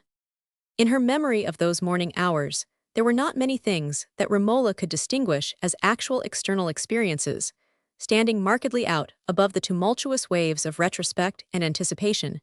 She knew that she had really walked to the Badia by the appointed time. In spite of street alarms, she knew that she had waited there in vain, and the scene she had witnessed when she came out of the church and stood watching on the steps while the doors were being closed behind her for the afternoon interval always came back to her like a remembered waking. There was a change in the faces and tones of the people, armed and unarmed, who were pausing or hurrying along the streets. The guns were firing again, but the sound only provoked laughter. She soon knew the cause of the change. Piero de' Medici and his horsemen had turned their backs on Florence, and were galloping as fast as they could along the Siena road. She learned this from a substantial shopkeeping paignon, who had not yet laid down his pike. "It is true," he ended with a certain bitterness in his emphasis, "Piero is gone, but there are those left behind who were in the secret of his coming. We all know that, and if the new Signoria does its duty, we shall soon know who they are." The words darted through Romola like a sharp spasm, but the evil they foreshadowed was not yet close upon her, and as she entered her home again, her most pressing anxiety was the possibility that she had lost sight for a long while of Baldassarre. Chapter Roman 55. Waiting. The lengthening sunny days went on without bringing either what Romola most desired or what she most dreaded. They brought no sign from Baldassarre, and in spite of special watch on the part of the government, no revelation of the suspected conspiracy, but they brought other things which touched her closely, and bridged the phantom-crowded space of anxiety with active sympathy. In immediate trial, they brought the spreading plague and the excommunication of Savonarola. Both these events tended to arrest her incipient alienation from the Frate, and to rivet again her attachment to the man who had opened to her the new life of duty, and who seemed now to be worsted in the fight for principle against profligacy. For Romola could not carry from day to day into the abodes of pestilence and misery the sublime excitement of a gladness that, since such anguish existed, she too existed, to make some of the anguish less bitter, without remembering that she owed this transcendent moral life to Fra Girolamo. She could not witness the silencing and excommunication of a man whose distinction from the great mass of the clergy lay, not in any heretical belief, not in his superstitions, but in the energy with which he sought to make the Christian life a reality, without feeling herself drawn strongly to his side. Far on in the hot days of June, the excommunication for some weeks arrived from Rome, was solemnly published in the Duomo. Romola went to witness the scene, that the resistance it inspired might invigorate that sympathy with Savonarola, which was one source of her strength. It was in memorable contrast with the scene she had been accustomed to witness there. Instead of upturned citizen faces, filling the vast area under the morning light, the youngest rising amphitheatralized towards the walls, and making a garland of hope around the memories of age instead of the mighty voice, thrilling all hearts, with the sense of great things visible and invisible to be struggled forther, were the bare walls at evening made more somber by the glimmer of tapers. There was the black and gray flock of monks and secular clergy, with bent unexpectant faces. There was the occasional tinkling of little bells, in the pauses of a monotonous voice, reading a sentence which had already been long hanging up in the churches. And at last there was the extinction of the tapers, and the slow shuffling tread of monkish feet departing in the dim silence. Romola's ardor on the side of the freight was doubly strengthened by the gleeful triumph she saw in hard and coarse faces, and by the fear-stricken confusion in the faces and speech of many among his strongly attached friends. The question, where the duty of obedience ends and the duty of resistance begins, could in no case be an easy one, but it was made overwhelmingly difficult by the belief that the Church was not a compromise of parties to secure a more or less approximate justice in the appropriation of funds, viewed a living organism, instinct with divine power to bless and to curse. To most of the pious Florentines who had hitherto felt no doubt in their adherence to the freight, that belief in the divine potency of the Church was not an embraced opinion, it was an inalienable impression, like the concavity of the blue firmament and the boldness of Savonarola's written arguments that the excommunication was unjust, and that being unjust, it was not valid, only made them tremble the more as a defiance cast at a mystic image, against whose subtle immeasurable power there was neither weapon nor defense. But Romola, whose mind had not been allowed to draw its early nourishment from the traditional associations of the Christian community, in which her father had lived a life apart, felt her relation to the Church only through Savonarola. His moral force had been the only authority to which she had bowed, and in his excommunication, she only saw the menace of hostile vice on one side. She saw a man whose life was devoted to the ends of public virtue and spiritual purity, and on the other, the assault of alarmed selfishness, headed by a lustful, greedy, lying, and murderous old man once called Rodrigo Borgia, and now lifted to the pinnacle of infamy as Pope Alexander VI. The finer shades of fact which soften the edge of such antitheses are not apt to be seen, except by neutrals who are not distressed to discern some folly in martyrs, and some judiciousness in the men who burnt them. But Romola required a strength that neutrality could not give, and this excommunication, which simplified and ennobled the resistant position of Savonarola, by bringing into prominence its wider relations, seemed to come to her like a rescue from the threatening isolation of criticism. And doubt the freight was now withdrawn from that smaller antagonism against Florentine enemies into which he continually fell in the unchecked excitement of the pulpit, and presented himself simply as appealing to the Christian world against a vicious exercise of ecclesiastical power. He was a standard-bearer leaping into the breach. Life never seems so clear and easy as when the heart is beating faster at the sight of some generous self-risking deed. We feel no doubt then, what is the highest prize the soul can win? We almost believe in our own power to attain it by a new current of such enthusiasm. Romola was helped through these difficult summer days. She had ventured on no words to Tito that would apprise him of her late interview with Baldassarre and the revelation he had made to her. What would such agitating, difficult words win from him? No admission of the truth, nothing probably, but a cool sarcasm about her sympathy with his assassin. Baldassarre was evidently helpless. The thing to be feared was not that he should injure Tito, but that Tito, coming upon his traces, should carry out some new scheme for ridding himself of the injured man who was a haunting dread to him.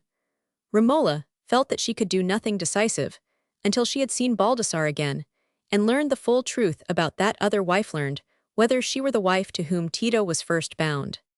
The possibilities about that other wife, which involved the worst wound to her hereditary pride, mingled themselves as a newly embittering suspicion with the earliest memories of her illusory love, eating away the lingering associations of tenderness, with the past image of her husband and her irresistible belief in the rest of Baldassarre's revelation.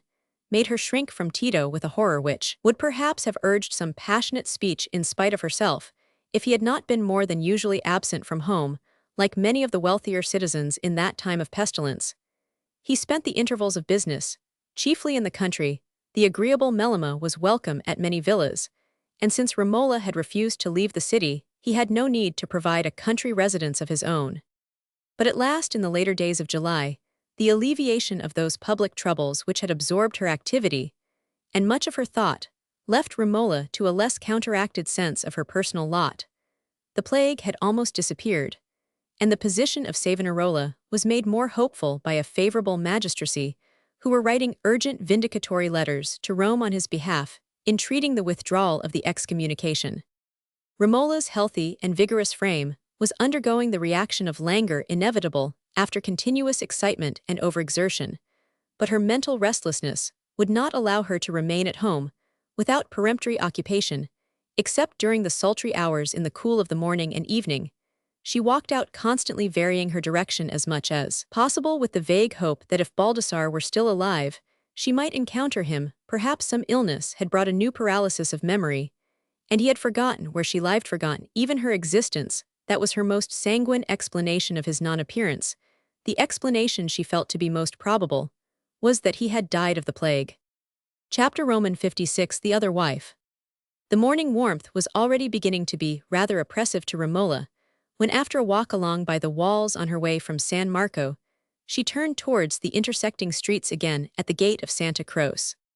The Borgo la Croce was so still that she listened to her own footsteps on the pavement in the sunny silence, until on approaching a bend in the street, she saw a few yards before her a little child, not more than 3 years old, with no other clothing than his white shirt, pause from a waddling run, and look around him. In the first moment of coming nearer, she could only see his back, a boy's back, square and sturdy with a cloud of reddish-brown curls above it, but in the next he turned towards her, and she could see his dark eyes wide with tears, and his lower lip pushed up and trembling, while his fat brown fists clutched his shirt helplessly. The glimpse of a tall black figure, sending a shadow over him, brought his bewildered fear to a climax, and a loud crying sob sent the big tears rolling. Romola, with the ready maternal instinct, which was one hidden source of her passionate tenderness, instantly uncovered her head, and stooping down on the pavement, put her arms round him and her cheeks against his, while she spoke to him in caressing tones. At first his sobs were only the louder, but he made no effort to get away, and presently the outburst ceased with that strange abruptness which belongs to childish joys and griefs. His face lost its distortion, and was fixed in an open-mouthed gaze at Romola. "You have lost yourself, little one," she said, kissing him. "Never mind, we will find the house again. Perhaps Mamma will meet us." She divined that he had made his escape at a moment when the mother's eyes were turned away from him, and thought it likely that he would soon be followed. "Oh, what a heavy, heavy boy," she said, trying to lift him. "I cannot carry you. Come then, you must toddle back by my side." The parted lips remained motionless in odd silence, and one brown fist still clutched the shirt with as much tenacity as ever, but the other yielded itself, quite willingly, to the wonderful white hand, strong but soft. "You have a mamma," said Romola, as they set out, looking down at the boy with a certain yearning. But he was mute. A girl, under those circumstances, might perhaps have chirped abundantly, not so this square-shouldered little man with the big cloud of curls. He was awake to the first sign of his whereabout, however. At the turning by the front of San Ambrogio, he dragged Romola towards it, looking up at her. "Ah, that is the way home, is it?" she said, smiling at him. He only thrust his head forward, and pulled as an admonition that they should go faster.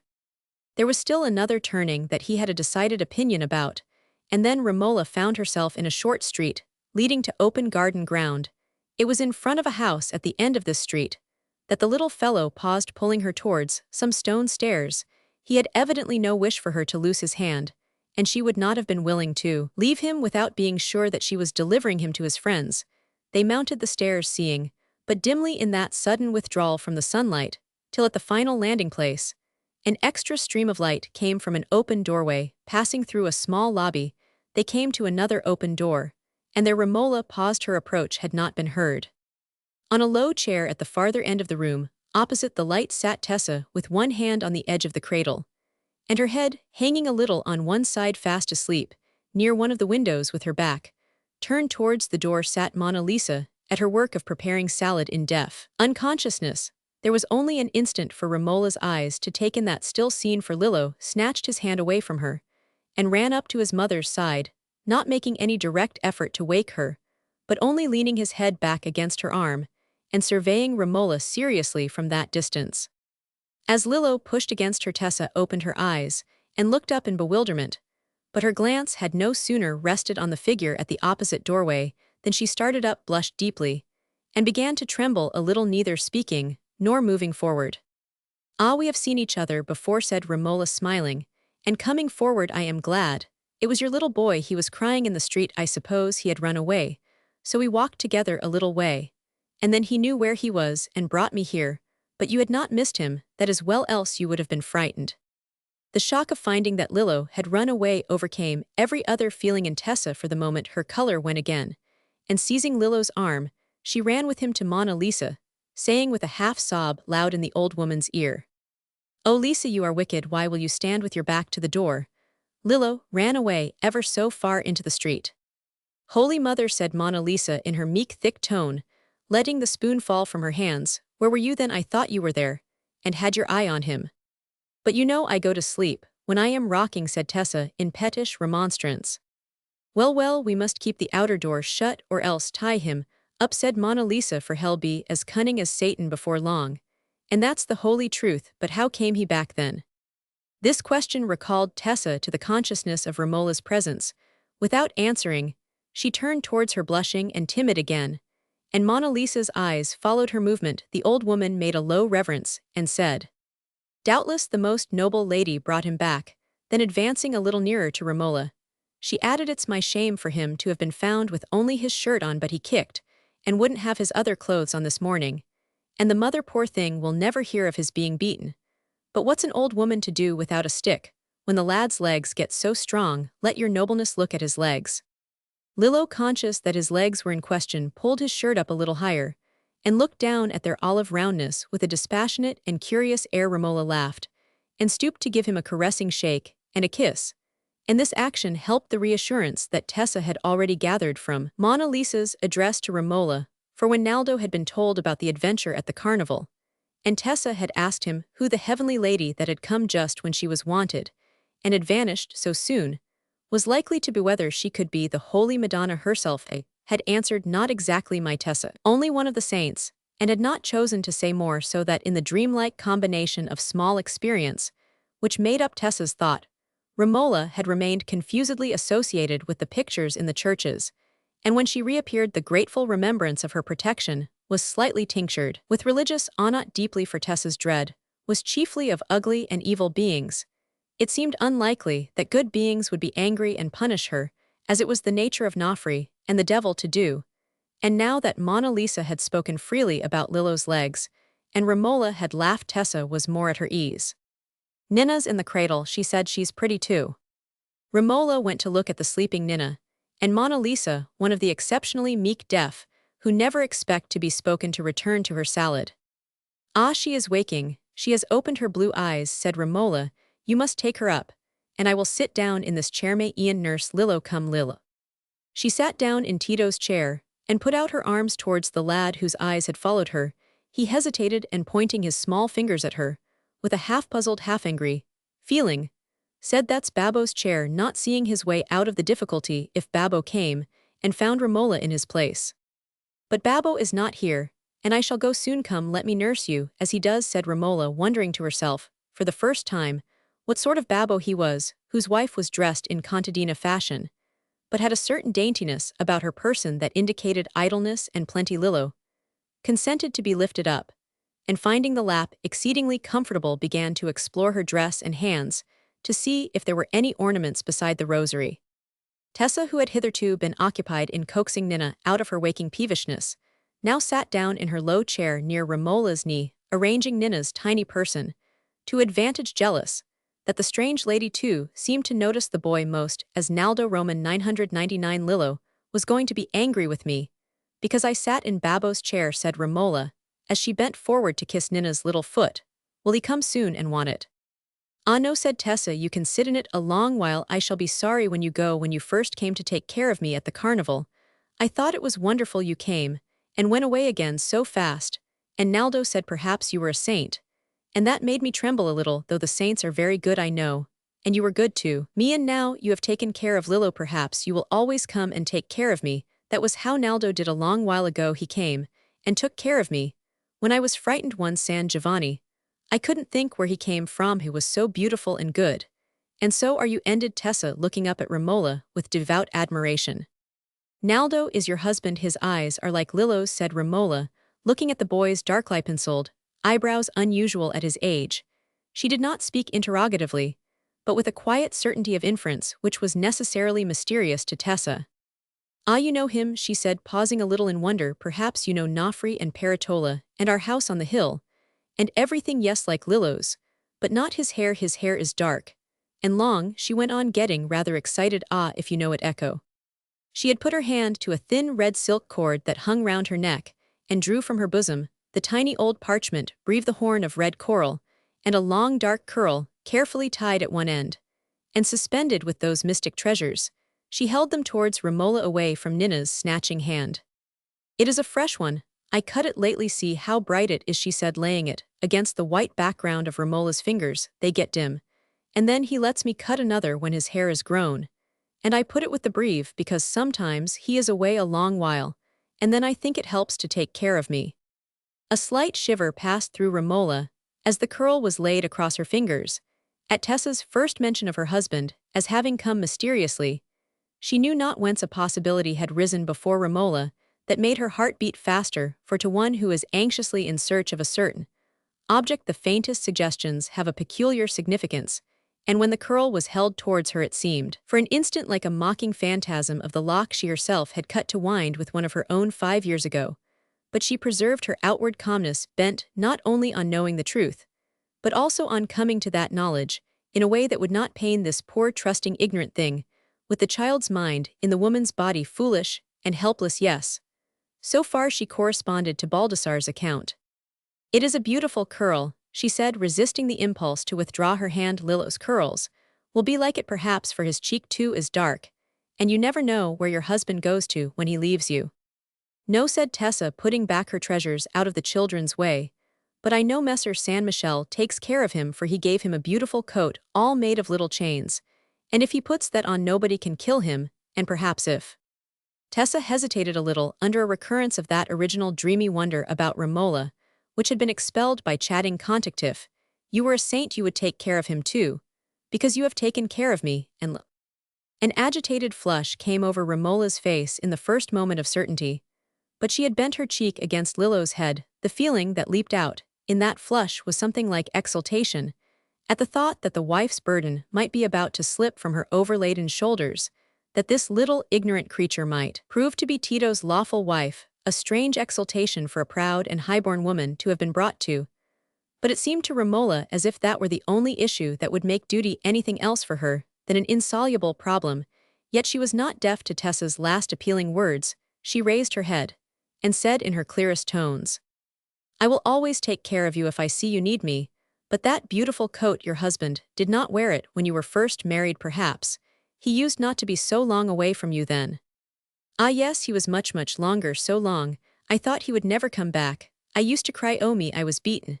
Then a long while ago at Peretola, where we had the goats and mules. And how long had you been married before your husband had that chaincoat, said Romola, her heart beating faster and faster.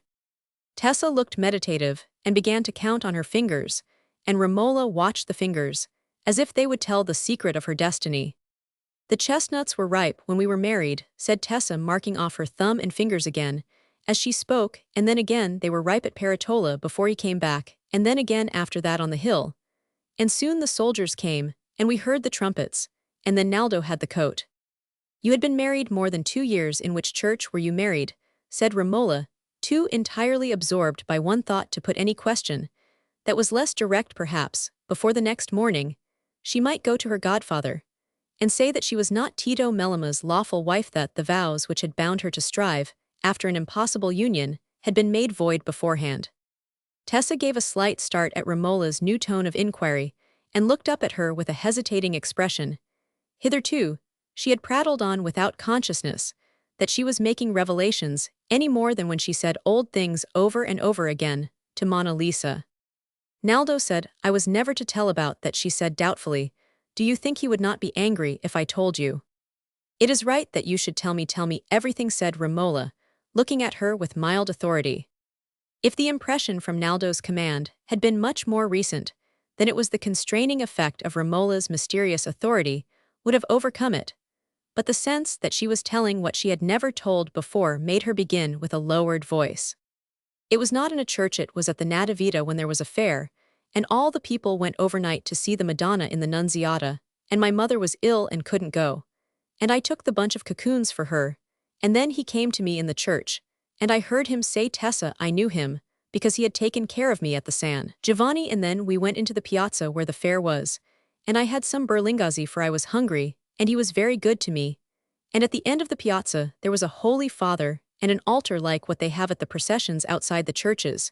So he married us, and then Naldo took me back into the church and left me, and I went home, and my mother died, and Nofri began to beat me more, and Naldo never came back, and I used to cry. And once at the carnival I saw him and followed him, and he was angry, and said he would come sometime. I must wait, so I went and waited.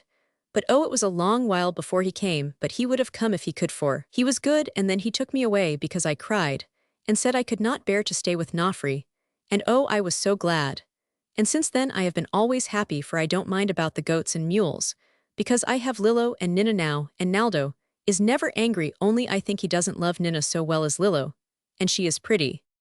Quite forgetting that she had thought her speech rather momentous at the beginning, Tessa fell to devouring Nina with kisses, while Romola sat in silence with absent eyes. It was inevitable that in this moment she should think of the three beings before her chiefly in their relation to her own lot, and she was feeling the chill of disappointment that her difficulties were not to be solved by external law. She had relaxed her hold of Lillo, and was leaning her cheek against her hand, seeing nothing of the scene around her. Lillo was quick in perceiving a change that was not agreeable to him. He had not yet made any return to her caresses, but he objected to their withdrawal, and putting up both his brown arms to pull her head towards him, he said, "Play with me again."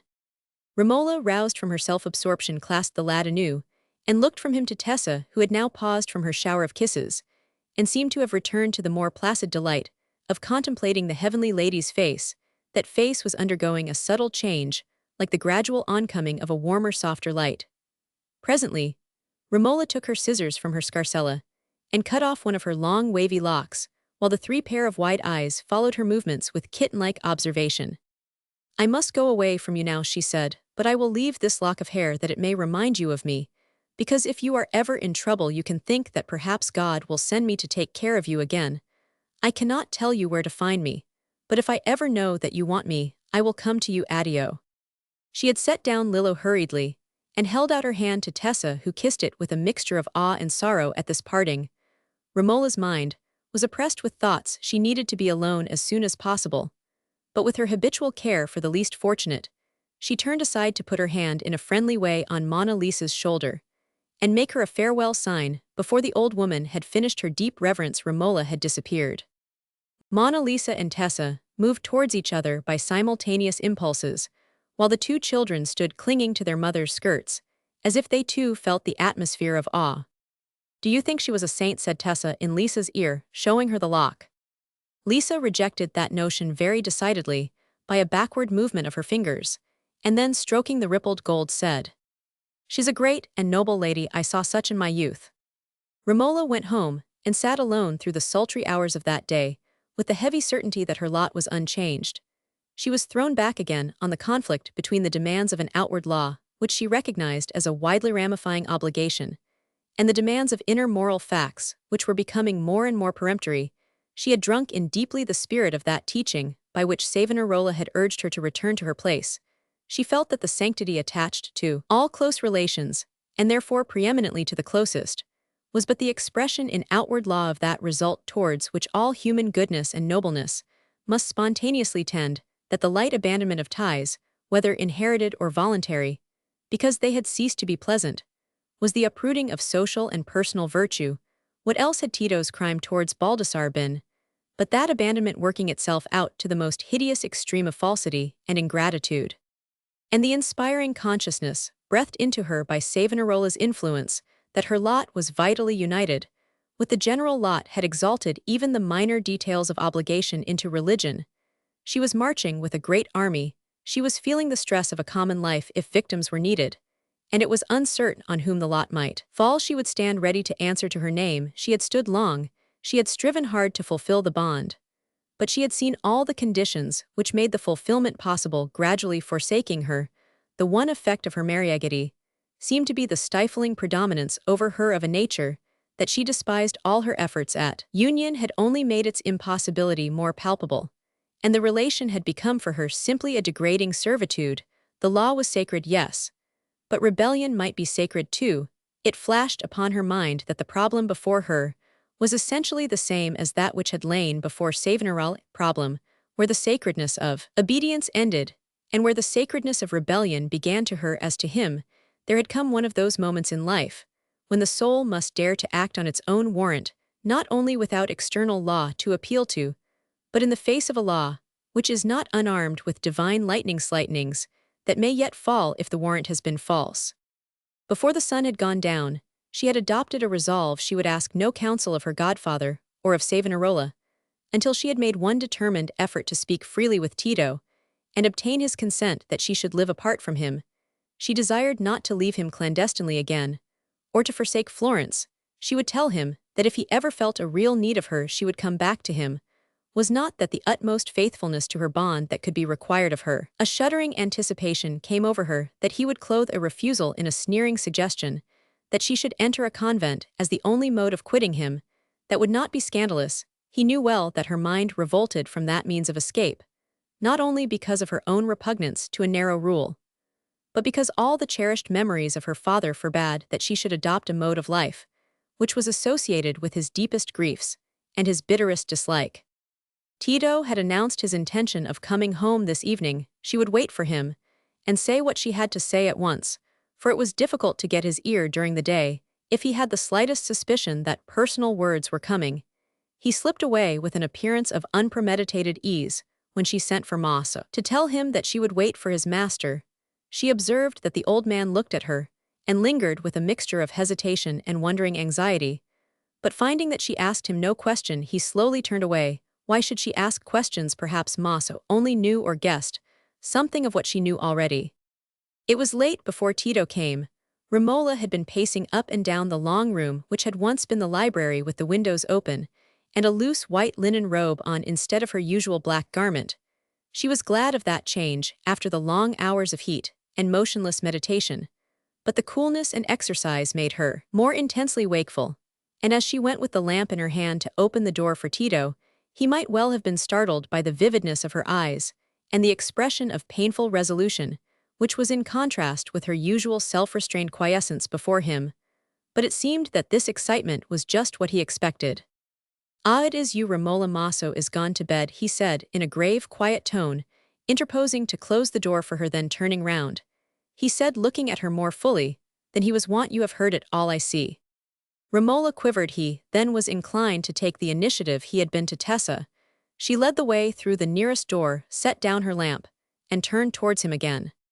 "You must not think despairingly of the consequences," said Tito, in a tone of soothing encouragement, at which Romola stood wondering, until he added, "The accused have too many family ties with all parties not to escape, and Messer Bernardo del Nero has other things in his favor besides his age." Romola started and gave a cry as if she had been suddenly stricken by a sharp weapon. "What you did not know," it said, Tito putting his hand under her arm that he might lead her to a seat, but she seemed to be unaware of his touch. "Tell me," she said hastily, "tell me what it is." "A man whose name you may forget, Lamberto del Antillajo, was banished, has been seized within the territory. A letter has been found on him of very dangerous import to the chief Medicians, and the scoundrel who was once a favorite hound of Piero de' Medici is ready now to swear what anyone pleases against him or his friends. Some have made their escape, but 5 are now in prison." "My godfather," said Romola scarcely above a whisper, as Tito made a slight pause. "Yes, I grieve to say it, but along with him, there are 3 at least whose names have a commanding interest, even among the popular party: Niccolo Ridolfi, Lorenzo Tornabuoni, and Gennaro Pucci." The tide of Romola's feelings had been violently turned into a new channel. In the tumult of that moment, there could be no check to the words, which came as the impulsive utterance of her long-accumulating horror. When Tito had named the men of whom she felt certain, he was the confederate, she said, with a recoiling gesture and latent bitterness. And now you are safe. You are certainly an amiable wife, my Romola, said Tito with the coldest irony. Yes, I am safe.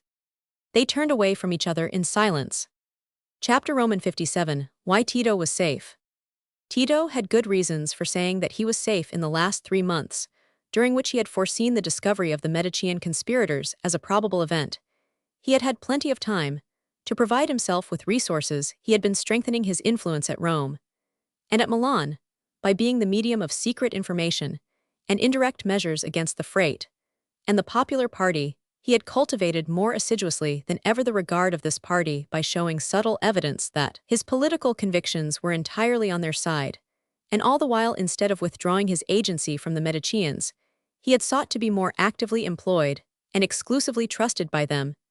It was easy to him to keep up this triple game. The principle of duplicity admitted by the Mediceans on their own behalf deprived them of any standard by which they could measure the trustworthiness of a colleague who had not like themselves hereditary interests, alliances, and prejudices which were intensely Medicean in their minds. To deceive the opposite party was fair stratagem, to deceive their own party was a baseness to which they felt no temptation.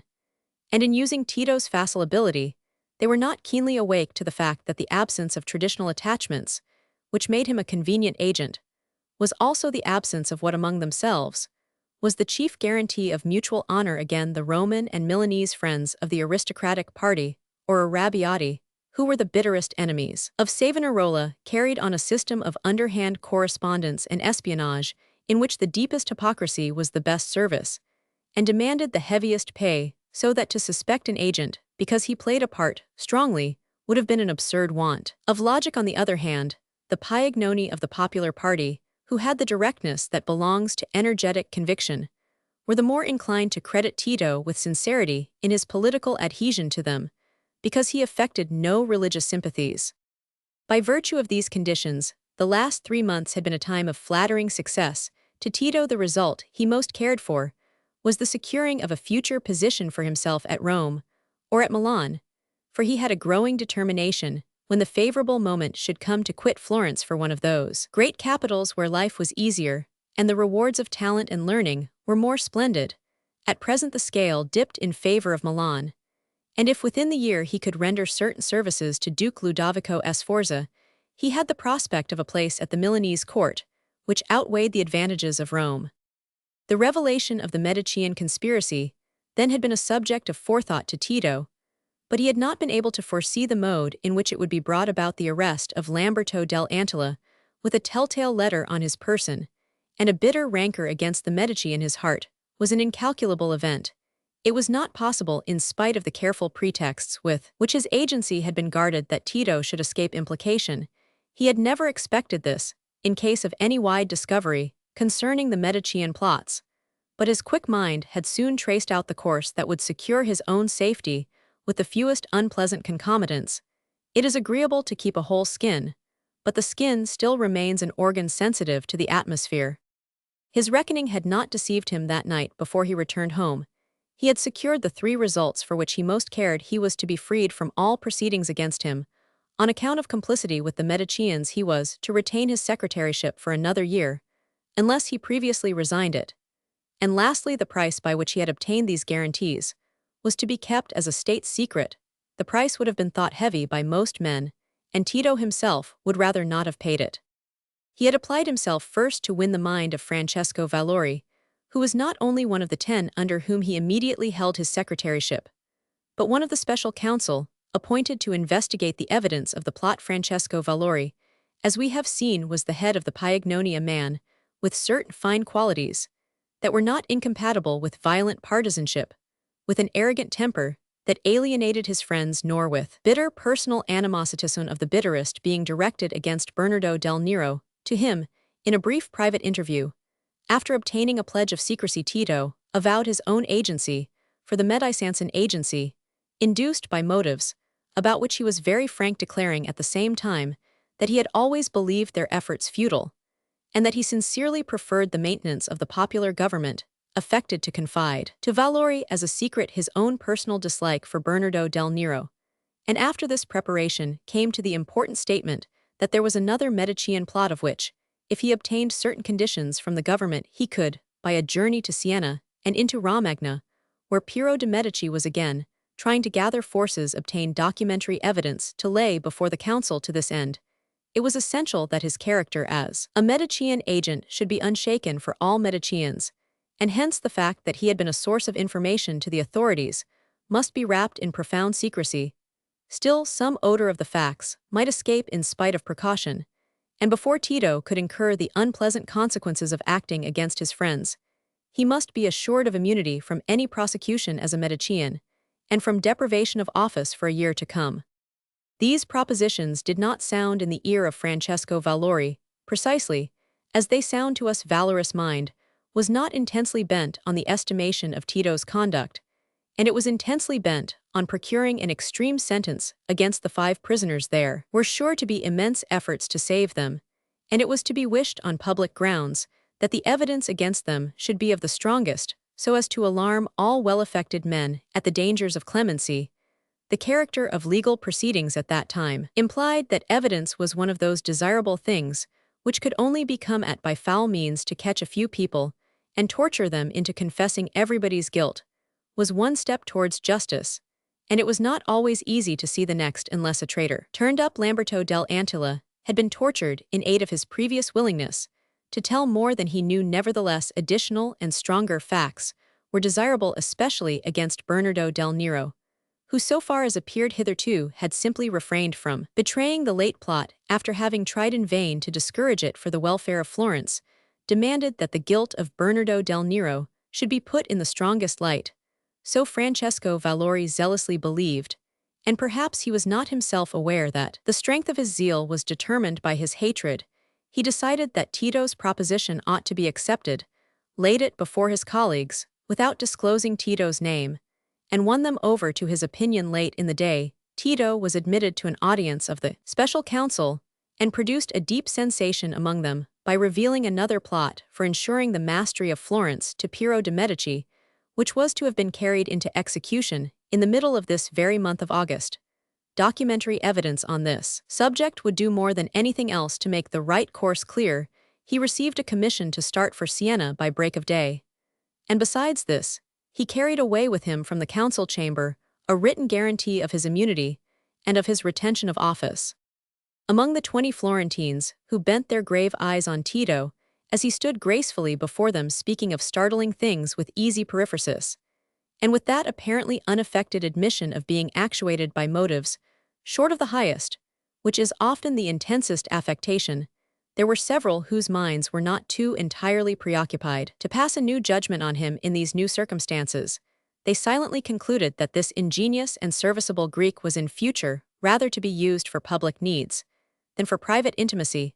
Unprincipled men were useful, enabling those who had more scruples to keep their hands tolerably clean in a world where there was much dirty work to be done. Indeed, it was not clear to respectable Florentine brains, unless they held the Frate's extravagant belief in a possible purity and loftiness to be striven for on this earth, how life was to be carried on in any department without human instruments, whom it would not be unbecoming to kick, or to spit upon, in the act of handing them their wages. Some of these very men who passed a tacit judgment on Tito were shortly to be engaged in a memorable transaction that could by no means have been carried through without the use of an unscrupulousness as decided as his.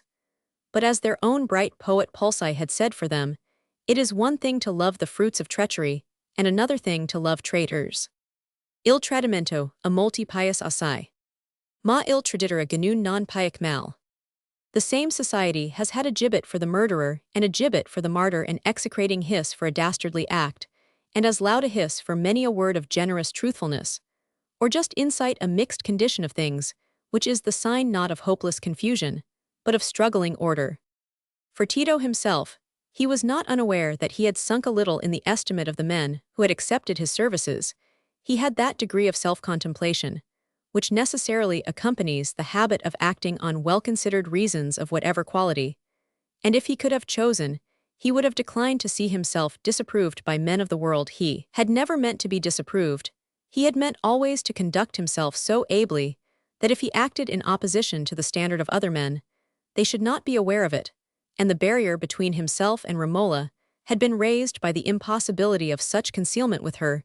He shrank from condemnatory judgments, as from a climate to which he could not adapt himself, but things were not so plastic in the hands of cleverness as could be wished, and events had turned out inconveniently. He had really no rancor against Messer Bernardo del Nero. He had a personal liking for Lorenzo Tornabuoni and Gennaro Pucci. He had served them very ably, and in such a way that if their party had been winners he would have merited high reward. But was he to relinquish all the agreeable fruits of life, because their party had failed? His proffer of a little additional proof against them would probably have no influence on their fate. In fact, he felt convinced they would escape any extreme consequences. But if he had not given it, his own fortunes, which made a promising fabric, would have been utterly ruined. And what motive could any man really have except his own interest? Florentines, whose passions were engaged in their petty and precarious political schemes, might have no self-interest separable from family pride and tenacity, in old hatreds and attachments. A modern simpleton who swallowed whole one of the old systems of philosophy and took the indigestion it occasioned for the signs of a divine afflux, or the voice of an inward monitor, might see his interest in a form of self-conceit which he called self-rewarding. Virtue fanatics, who believed in the coming scourge and renovation, might see their own interest in a future palm branch and white robe, but no man of clear intellect allowed his course to be determined by such puerile impulses or questionable inward fumes. Did not Pontanus, poet and philosopher of unrivaled Latinity, make the finest possible oration at Naples to welcome the French king, who had come to dethrone the learned orator's royal friend and patron? And still Pontanus held up his head, and prospered men did not really care about these things, except when their personal spleen was touched. It was weakness only that was despised. Power of any sort carried its immunity, and no man, unless by very rare good fortune, could mount high in the world, without incurring a few unpleasant necessities, which laid him open to enmity, and perhaps to a little hissing, when enmity wanted a pretext. It was a faint prognostic of that hissing, gathered by Tito from certain indications, when he was before the council, which gave his present conduct the character of an epoch to him, and made him dwell on it with argumentative vindication. It was not that he was taking a deeper step in wrongdoing, for it was not possible that he should feel any tie to the Mediceans to be stronger than the tie to his father, but his conduct to his father had been hidden by successful lying.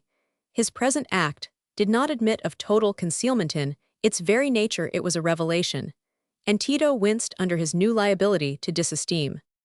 Well, a little patience, and in another year, or perhaps in half a year, he might turn his back on these hard, eager Florentines with their feudal quarrels and sinking fortunes. His brilliant success at Florence had had some ugly flaws in it. He had fallen in love with the wrong woman, and Baldassarre had come back under incalculable circumstances. But as Tito galloped with a loose rein towards Siena, he saw a future before him in which he would no longer be haunted by those mistakes. He had much money safe out of Florence. Already, he was in the fresh ripeness of 28. He was conscious of well-treated skill. Could he not strip himself of the past, as of rehearsal clothing, and throw away the old bundle to robe himself for the real scene? It did not enter into Tito's meditations on the future that on issuing from the council chamber and descending the stairs he had brushed against a man, whose face he had not stayed to recognize in the lamplight. The man was Sir Secon, also willing to serve the state by giving information against unsuccessful employers. Chapter Roman 58, A Final Understanding. Tito soon returned from Siena, but almost immediately set out on another journey from which he did not return till the 17th of August. Nearly a fortnight had passed since the arrest of the accused, and still they were in prison. Still, their fate was uncertain. Romola had felt during this interval as if all cares were suspended for her other than watching the fluctuating probabilities concerning that fate. Sometimes, they seemed strongly in favor of the prisoners, for the chances of effective interest on their behalf were heightened by delay, and an indefinite prospect of delay was opened by the reluctance of all persons in authority to incur the odium attendant on any decision on the one side. There was a loud cry that the Republic was in danger, and that lenity to the prisoners would be the signal of attack for all its enemies on the other. There was a certainty that a sentence of death and confiscation of property, passed on 5 citizens of distinguished name, would entail the rancorous hatred of their relatives on all who were conspicuously instrumental to such a sentence. The final judgment properly lay with the 8 who presided over the administration of criminal justice, and the sentence depended on a majority of 6 votes, but the 8 shrank from their onerous responsibility and asked in this exceptional case to have it shared by the signoria or the gonfaloniere, and the 8 priors the signoria in its turn shrugged its shoulders and proposed the appeal to the Great Council, for according to a law passed by the earnest persuasion of Savonarola, nearly 3 years before, whenever a citizen was condemned to death by the fatal 6 votes, called the set fave or 6 beans being in more senses than one the political pulse of Florence, he had the right of appealing from that sentence to the Great Council. But in this stage of the business, the friends of the accused resisted the appeal, determined chiefly by the wish to gain delay, and in fact, strict legality required that sentence should have been passed prior to the appeal. Their resistance prevailed, and a middle course was taken. The sentence was referred to a large assembly convened on the 17th, consisting of all the higher magistracies, the smaller council or senate of 80, and a select number of citizens. On this day Romola, with anxiety heightened by the possibility that before its close her godfather's fate might be decided, had obtained leave to see him for the second time, but only in the presence of witnesses.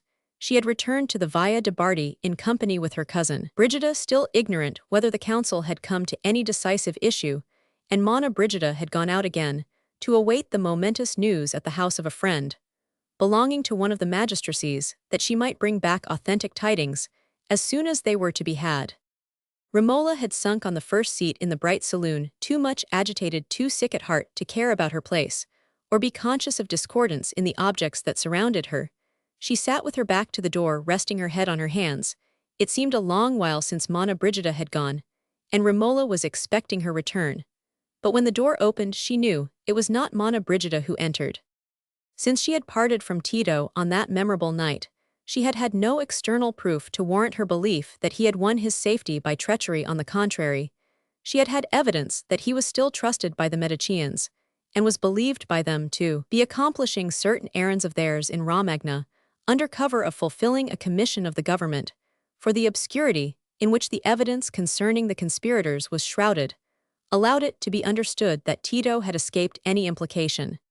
But Romola's suspicion was not to be dissipated. Her horror of his conduct towards Baldassarre projected itself over every conception of his acts. It was as if she had seen him committing a murder, and had had a diseased impression ever after that his hands were covered with fresh blood.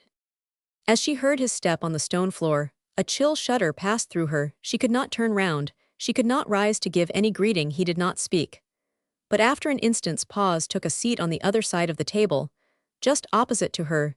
Then she raised her eyes and looked at him, but she was mute. He did not show any irritation, but said coolly, "This meeting corresponds with our parting, Romola, but I understand that it is a moment of terrible suspense. I am come, however, if you will listen to me, to bring you the relief of hope." She started and altered her position, but looked at him dubiously.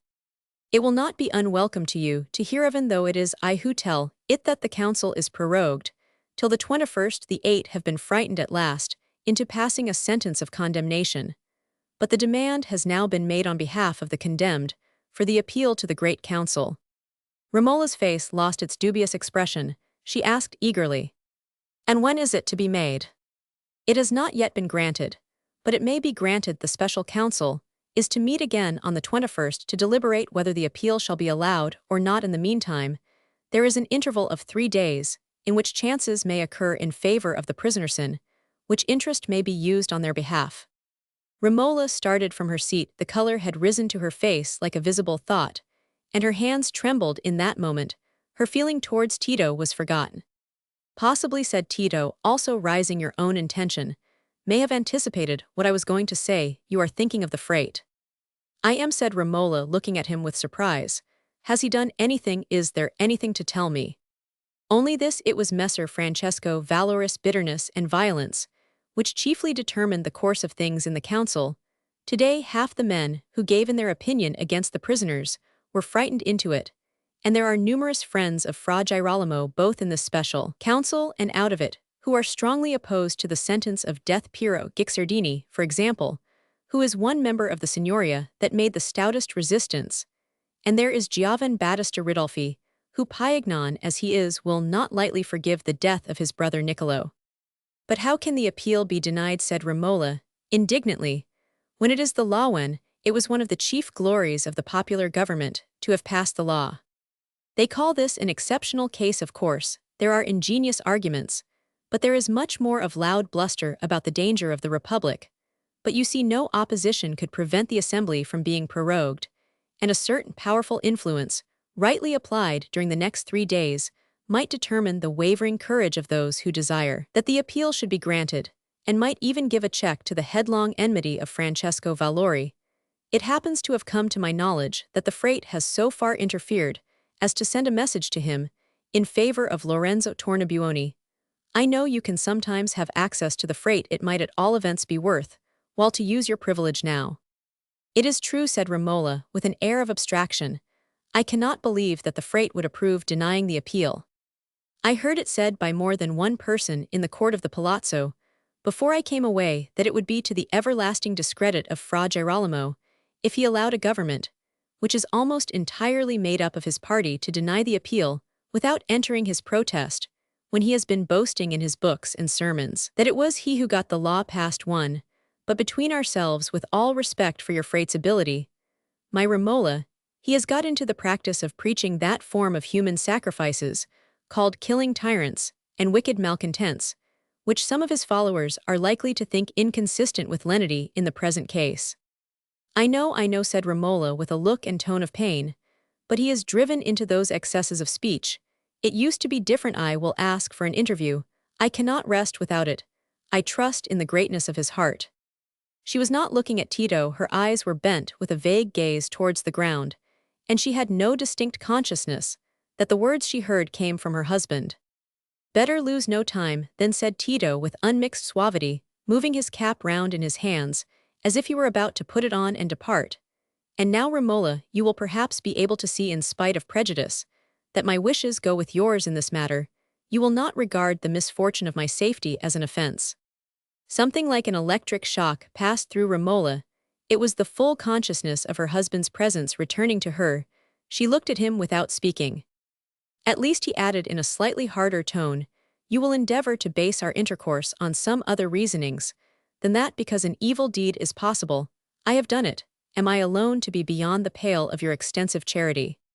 The feeling which had been driven back from Romola's lips a fortnight before rose again, with the gathered force of a tidal wave. She spoke with a decision which told him that she was careless of consequences. It is too late, Tito, there is no killing the suspicion that deceit has once begotten. And now, I know everything. I know who that old man was. He was your father, to whom you owe everything, to whom you owe more than if you had been his own child. By the side of that, it is a small thing that you broke my trust and my father's. As long as you deny the truth about that old man, there is a horror rising between us. The law that should make us one can never be obeyed. I too am a human being. I have a soul of my own that abhors your actions. Our union is a pretensias, if a perpetual lie could be a sacred marriage. Tito did not answer immediately. When he did speak, it was with a calculated caution that was stimulated by alarm.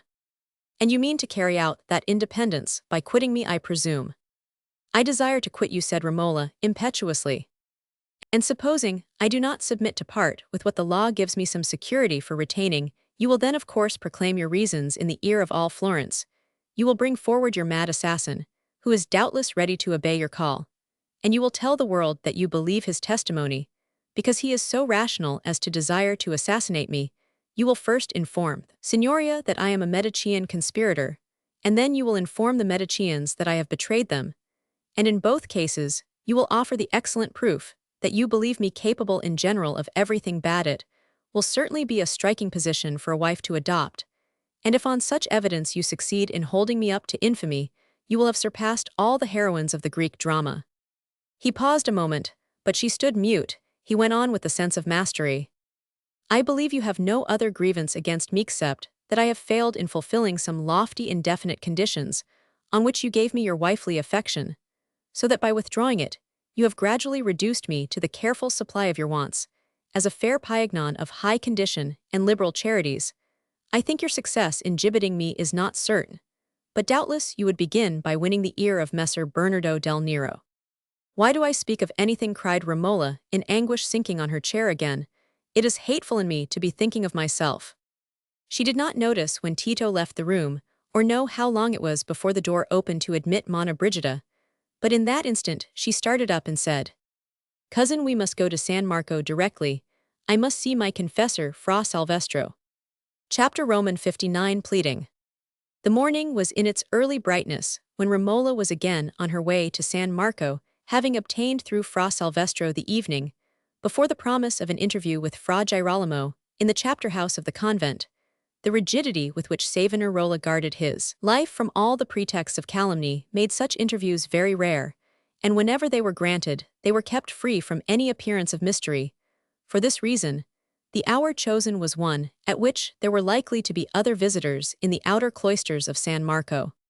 She chose to pass through the heart of the city, that she might notice the signs of public feeling, every loggia, every convenient corner of the piazza, every shop, that made a rendezvous for gossips, was astir with the excitement of gratuitous debate, a languishing trade tending to make political discussion all the more vigorous. It was clear that the parties for and against the death of the conspirators were bent on making the fullest use of the 3 days interval in order to determine the popular mood. Already handbills were in circulation, some presenting in large print the alternative of justice on the conspirators or ruin to the republic, others in equally large print urging the observance of the law and the granting of the appeal. Round these jutting islets of black capitals there were lakes of smaller characters setting forth arguments less necessary to be read, for it was an opinion entertained at that time, in the first flush of triumph, at the discovery of printing, that there was no argument more widely convincing than question-begging phrases in large type.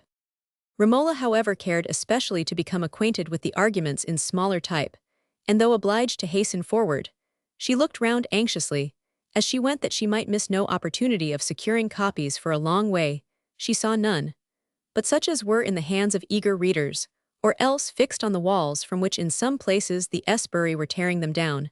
But at last, passing behind San Giovanni with a quickened pace, that she might avoid the many acquaintances who frequented the piazza, she saw Bratti with a stock of handbills, which he appeared to be exchanging for small coin with the passers-by.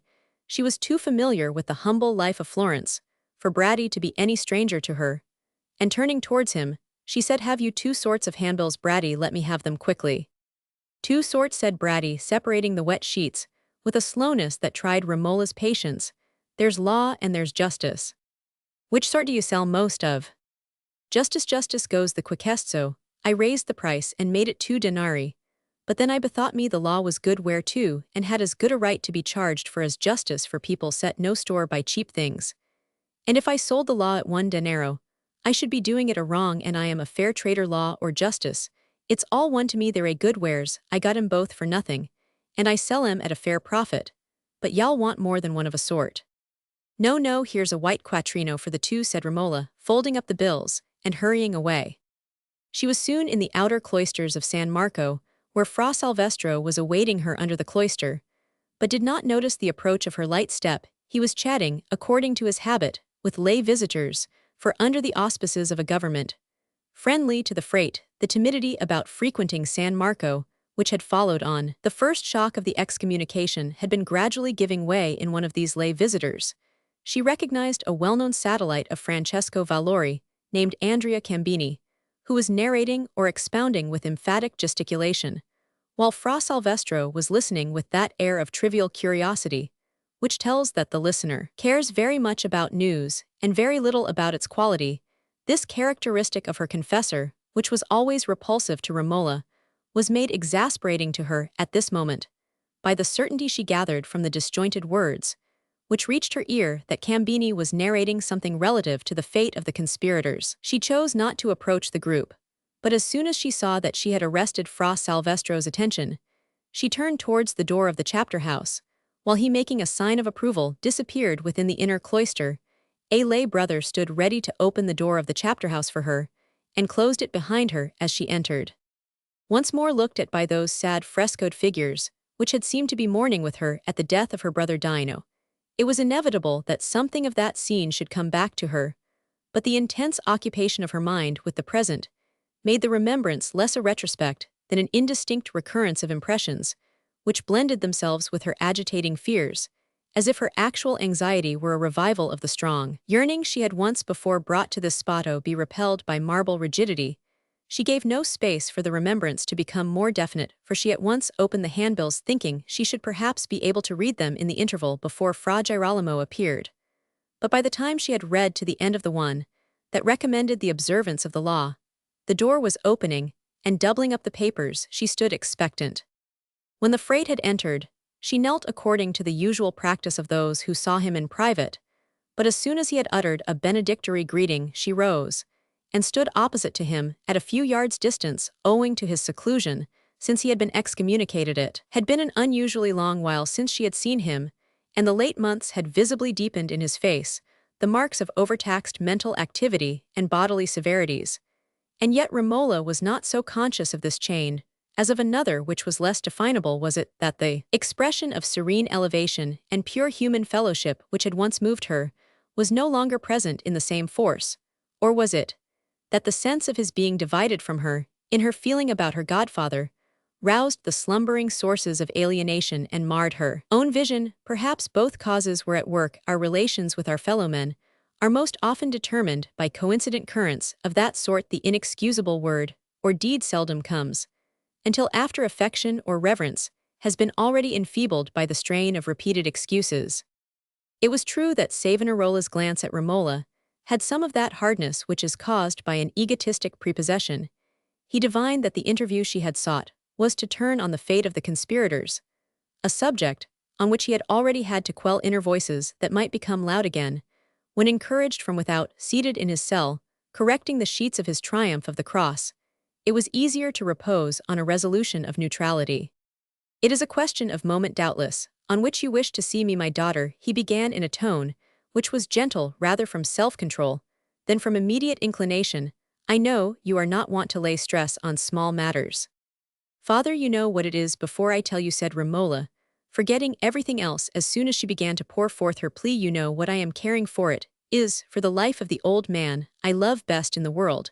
The thought of him has gone together with the thought of my father as long as I remember the daylight. That is my warrant for coming to you, even if my coming should have been needless. Perhaps it is perhaps you have already determined that your power over the hearts of men shall be used to prevent them from denying to Florentines a right which you yourself helped to earn for them."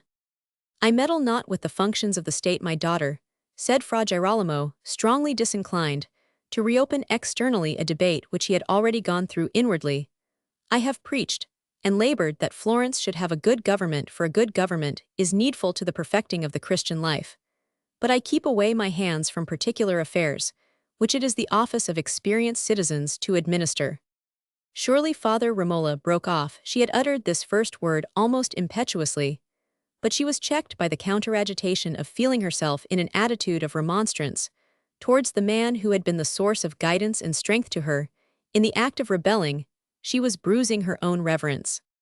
Savonarola was too keen not to divine something of the conflict that was arresting her du noble, deliberately, to assume in calm speech that self-justifying evasiveness into which he was often hurried in public by the crowding impulses of the orator. "Say what is in your heart, speak on, my daughter," he said, standing with his arms laid one upon the other and looking at her with quiet expectation. "I was going to say, Father, that this matter is surely of higher moment than many about which I have heard you preach and exhort fervidly.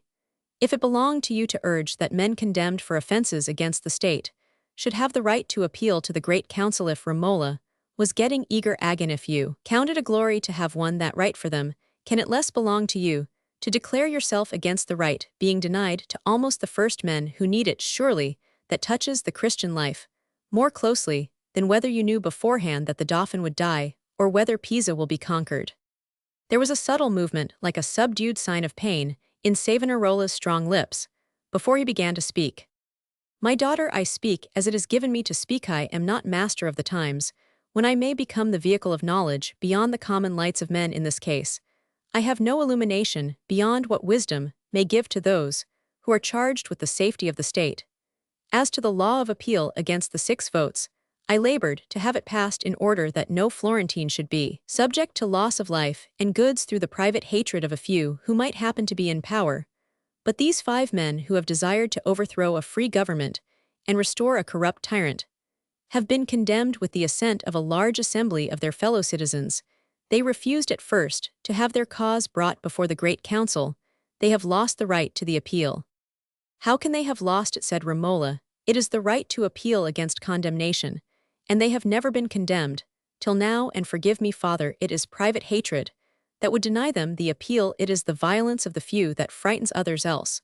Why was the assembly divided again directly after it had seemed to agree?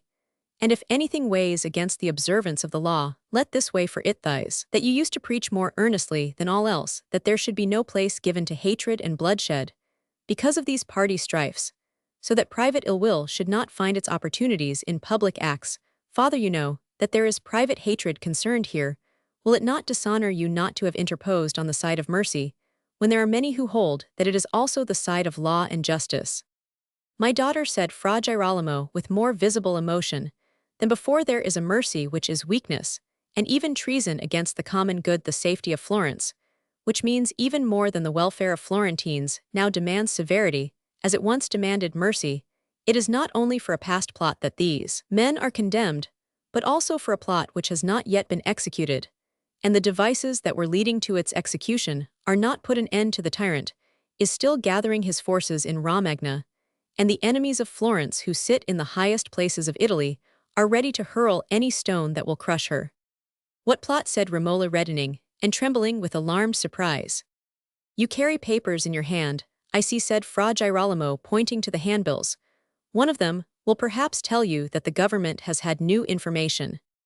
Romola hastily opened the handbill she had not yet read, and saw that the government had now positive evidence of a second plot, which was to have been carried out in this August time. To her mind, it was like reading a confirmation that Tito had won his safety by foul means. His pretense of wishing that the Frate should exert himself on behalf of the condemned only helped the wretched conviction. She crushed up the paper in her hand, and turning to Savonarola, she said with new passion, Father, what safety can there be for Florence, when the worst man can always escape? And she went on, a sudden flash of remembrance coming from the thought about her husband.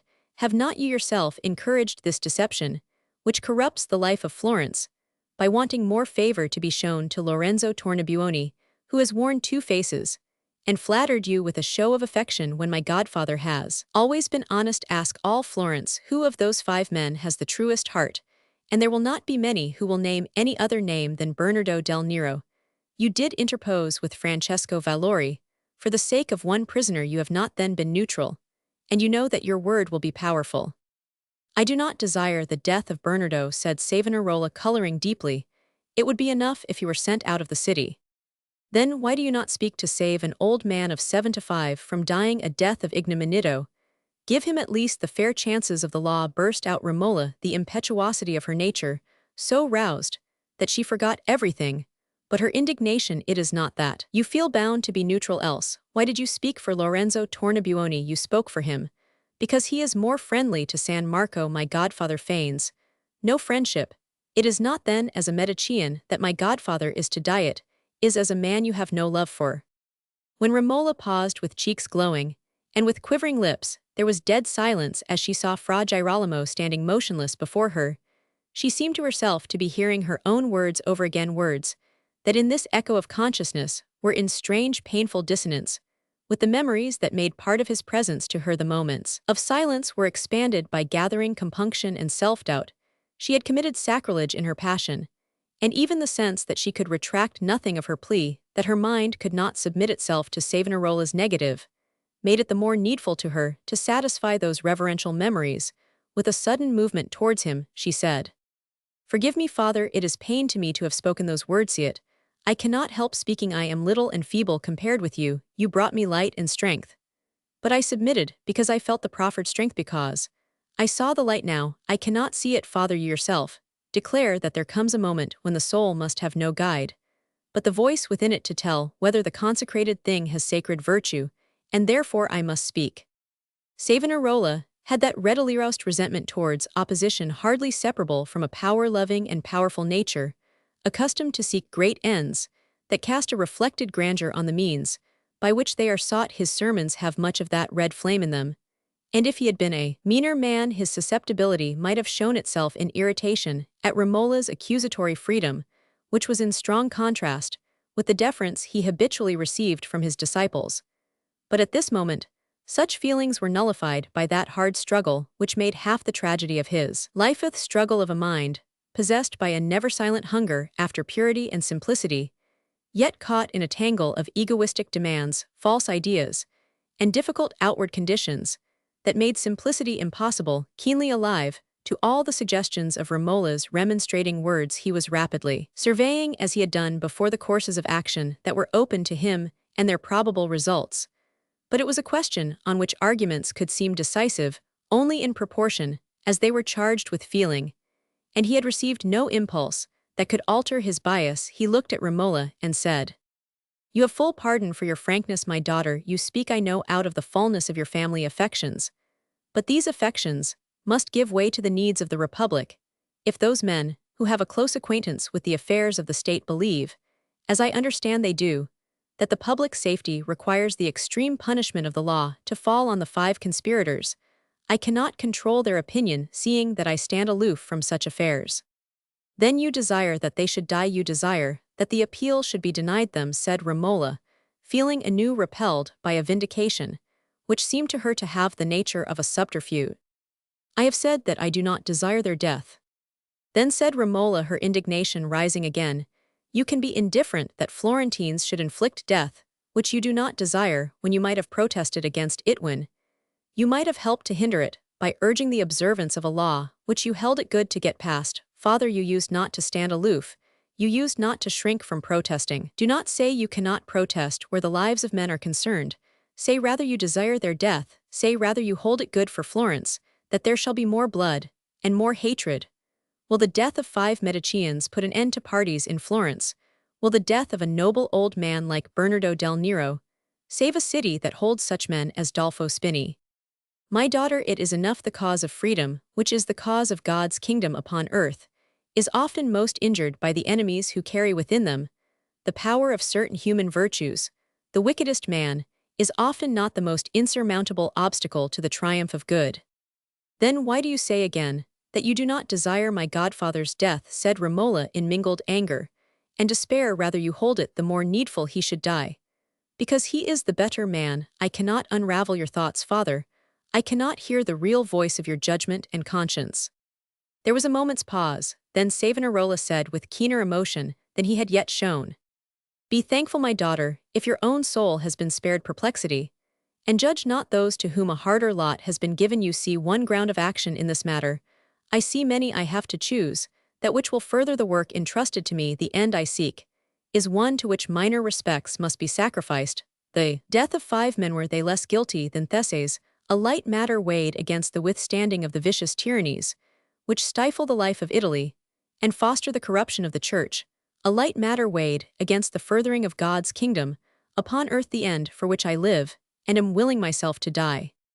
Under any other circumstances, Romola would have been sensitive to the appeal at the beginning of Savonarola's speech, but at this moment she was so utterly in antagonism with him that what he called perplexity seemed to her sophistry and doubleness, and as he went on his words only fed that flame of indignation which now again more fully than ever before lit up the memory of all his mistakes, and made her trust in him seem to have been a purblind delusion. She spoke almost with bitterness. "Do you then know so well what will further the coming of God's kingdom, father, that you will dare to despise the plea of mercy of just, soft faithfulness to your own teaching? Has the French king then brought renovation to Italy? Take care, father, lest your enemies have some reason when they say that in your visions of what will further God's kingdom you see only what will strengthen your own party." "And that is true," said Savonarola with flashing eyes. Romola's voice had seemed to him in that moment the voice of his enemies. "The cause of my party is the cause of God's kingdom." "I do not believe it," said Romola, her whole frame shaken with passionate repugnance. "God's kingdom is something wider else. Let me stand outside it with the beings that I love." The 2 faces were lit up, each with an opposite emotion, each with an opposite certitude. Further words were impossible. Romola hastily covered her head and went out in silence. Chapter Roman 60, The Scaffold. 3 days later, the moon that was just surmounting the buildings of the piazza, in front of the old palace within the hour of midnight, did not make the usual broad lights and shadows on the pavement. Not a handsbreadth of pavement was to be seen, but only the heads of an eager, struggling multitude, and instead of that background of silence in which the pattering footsteps and buzzing voices, the luda thrumming or rapid scampering of the many night wanderers of Florence, stood out in obtrusive distinctness, there was the background of a roar from mingled shouts and imprecations, tramplings and pushings, and accidental clashing of weapons, across which nothing was distinguishable but a darting shriek, or the heavy dropping toll of a bell. Almost all who could call themselves the public of Florence were awake at that hour, and either enclosed within the limits of that piazza, or struggling to enter it within the palace, were still assembled in the council chamber, all the chief magistracies, the 80 members of the Senate, and the other select citizens who had been in hot debate through long hours of daylight, and torchlight whether the appeal should be granted, or whether the sentence of death should be executed on the prisoners forthwith, to forestall the dangerous chances of delay. And the debate had been so much like fierce quarrel that the noise from the council chamber had reached the crowd outside only within the last hour. Had the question been decided, the Signoria had remained divided, 4 of them standing out resolutely for the appeal, in spite of the strong argument that if they did not give way their houses should be sacked, until Francesco Valori, in brief and furious speech, made the determination of his party more ominously distinct by declaring that if the Signoria would not defend the liberties of the Florentine people, by executing those 5 perfidious citizens, there would not be wanting others who would take that cause in hand to the peril of all who opposed it. The Florentine caudo triumphed. When the votes were counted again, the 4 obstinate white beans no longer appeared. The whole 9 were of the fatal affirmative black, deciding the death of the 5 prisoners, without delay deciding also only tacitly, and with much more delay the death of Francesco Valori. And now, while the judicial 8 were gone to the Bargello to prepare for the execution, the 5 condemned men were being led barefoot, and in irons through the midst of the council. It was their friends who had contrived this. Would not Florentines be moved by the visible association of such cruel ignominy with 2 venerable men like Bernardo del Nero and Niccolo Ridolfi, who had taken their bias long before the new order of things had come to make Mediceanism retrograde, with 2 brilliant popular young men like Tornabuoni and Pucci, whose absence would be felt as a haunting vacancy? Wherever there was a meeting of chief Florentines, it was useless. Such pity as could be awakened now was of that hopeless sort which leads not to rescue, but to the tardier action of revenge. While this scene was passing upstairs, Romola stood below against one of the massive pillars in the court of the palace, expecting the moment when her godfather would appear on his way to execution. By the use of strong interest, she had gained permission to visit him in the evening of this day, and remain with him until the result of the council should be determined, and now she was waiting with his confessor to follow the guard that would lead him to the Bargello. Her heart was bent on clinging to the presence of the childless old man to the last moment, as her father would have done, and she had overpowered all remonstrances. Giovan Battista Ridolfi, a disciple of Savonarola, who was going in bitterness to behold the death of his elder brother Niccolo, had promised that she should be guarded, and now stood by her side. Tito too was in the palace, but Romola had not seen him since the evening of the 17th. They had avoided each other, and Tito only knew by inference from the report of the Frate's neutrality that her pleading had failed. He was now surrounded with official and other personages, both Florentine and foreign, who had been awaiting the issue of the long-protracted council, maintaining, except when he was directly addressed, the subdued air and grave silence of a man whom actual events are placing in a painful state of strife between public and private feeling.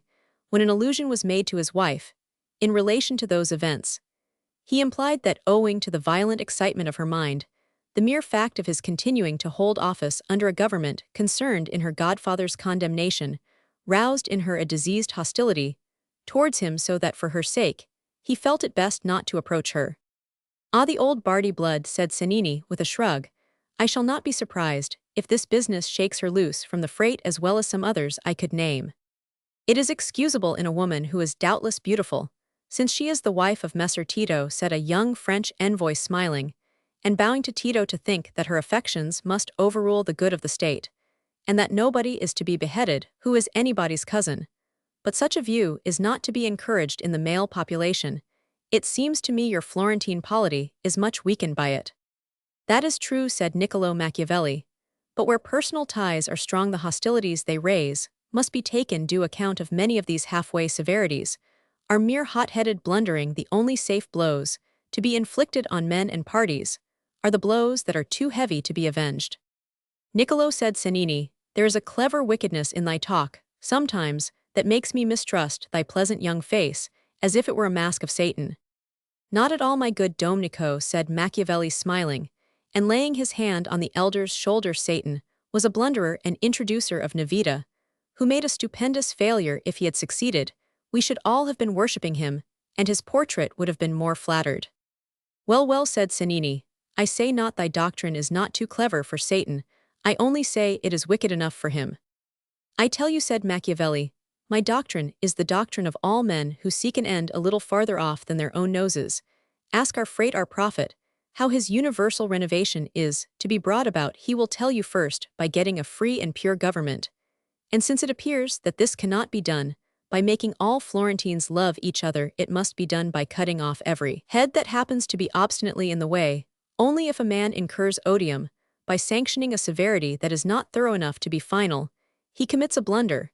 And something like that blunder, I suspect the freight has committed. It was an occasion on which he might have won some luster, by exerting himself to maintain the appeal. Instead of that he has lost luster, and has gained no strength. Before anyone else could speak there came the expected announcement that the prisoners were about to leave the council chamber, and the majority of those who were present hurried towards the door intent on securing the freest passage to the bargello in the rear of the prisoners' guard, for the scene of the execution was one that drew alike those who were moved by the deepest passions, and those who were moved by the coldest curiosity. Tito was one of those who remained behind. He had a native repugnance to sights of death and pain, and 5 days ago, whenever he had thought of this execution as a possibility, he had hoped that it would not take place, and that the utmost sentence would be exile. His own safety demanded no more.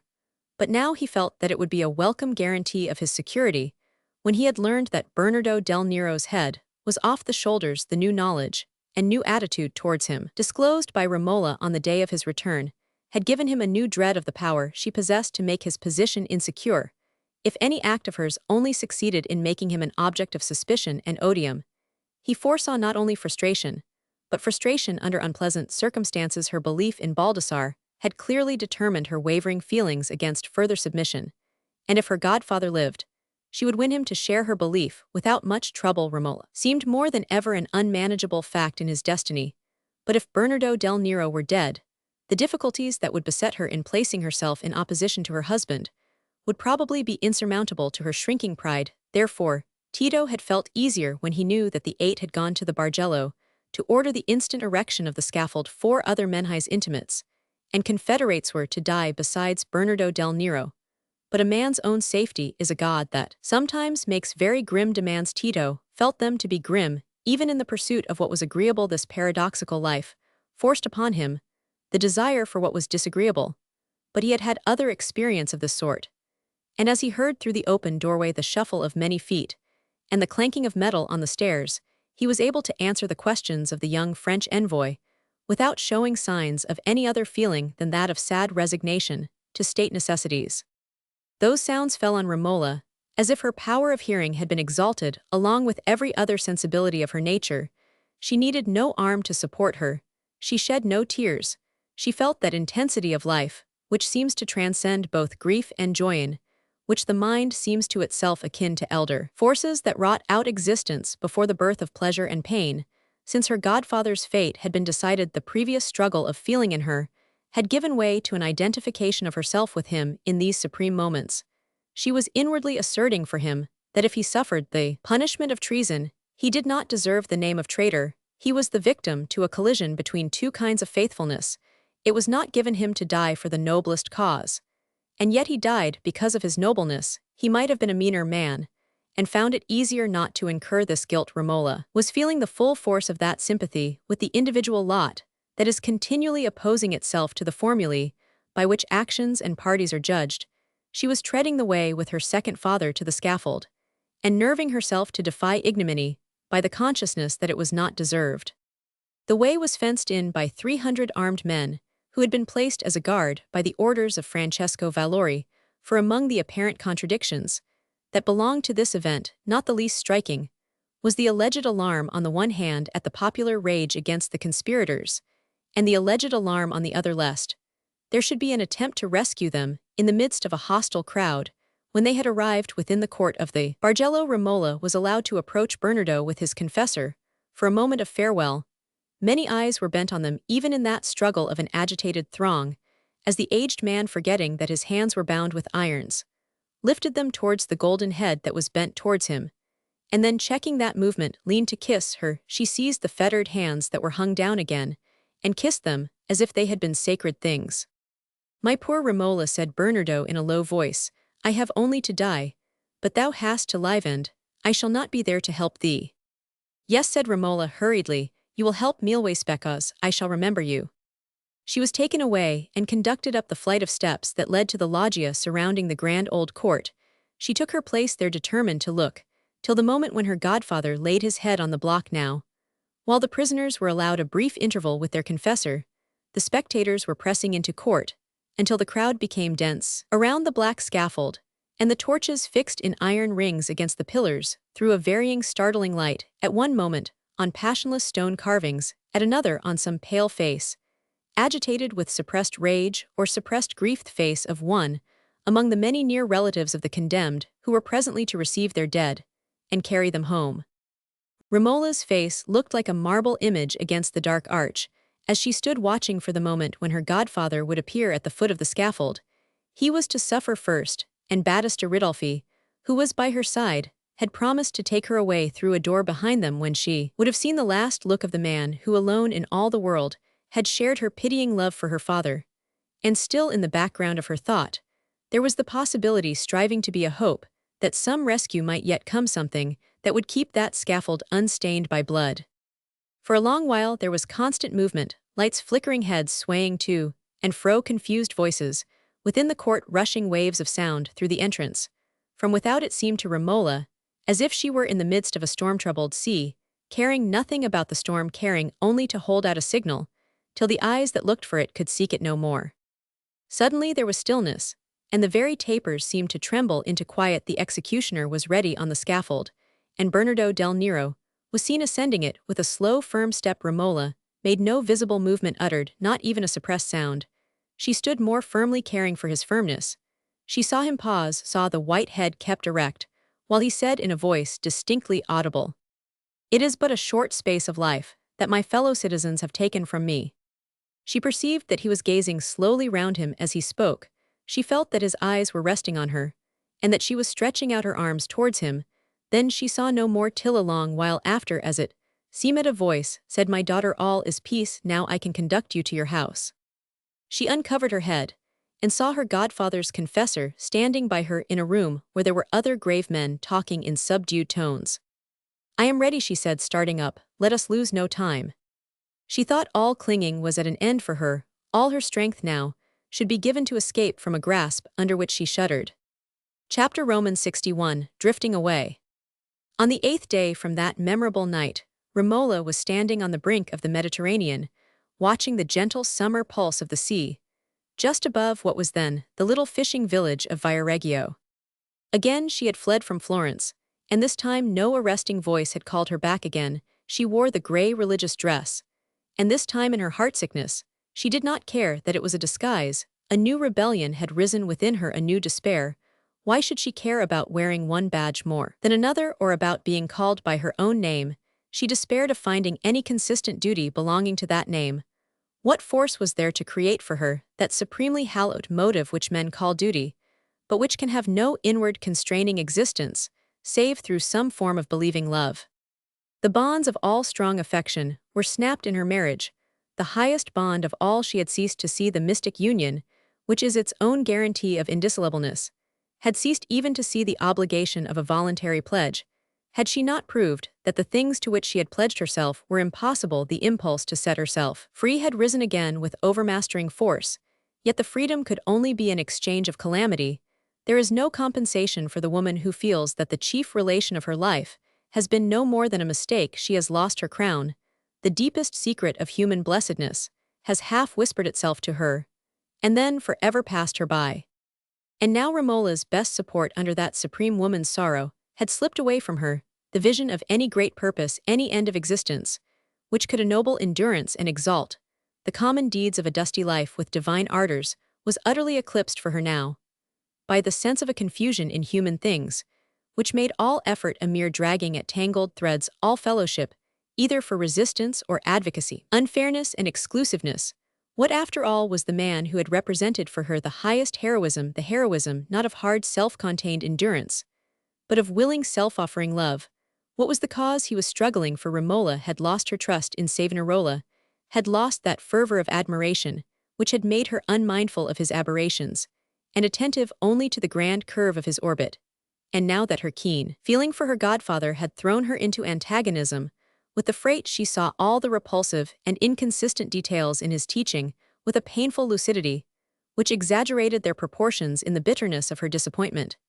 She said that his striving after the renovation of the church and the world was a striving after a mere name, which told no more than the title of a book, a name that had come to mean practically the measures that would strengthen his own position in Florence, nay, often questionable deeds and words, for the sake of saving his influence from suffering by his own errors. And that political reform, which had once made a new interest in her life, seemed now to reduce itself to narrow devices for the safety of Florence, in contemptible contradiction with the alternating professions of blind trust in the divine care. It was inevitable that she should judge the freight unfairly on a question of individual suffering, at which she looked with the eyes of personal tenderness, and he with the eyes of theoretic conviction, in that declaration of his, that the cause of his party was the cause of God's kingdom. She heard only the ring of egoism.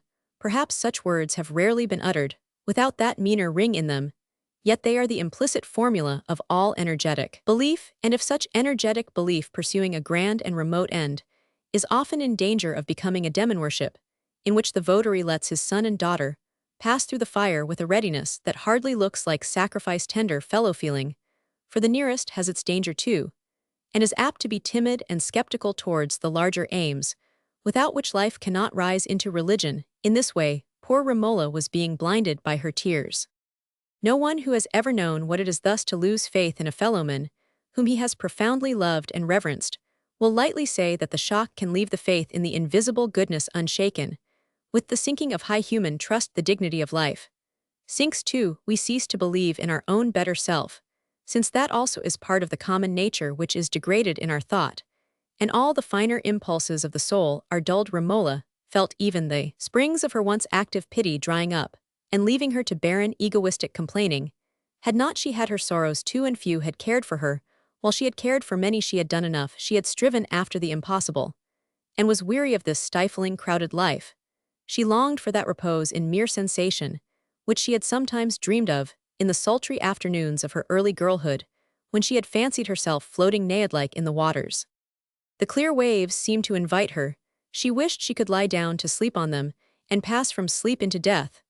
But Romola could not directly seek death. The fullness of young life in her forbade that. She could only wish that death would come.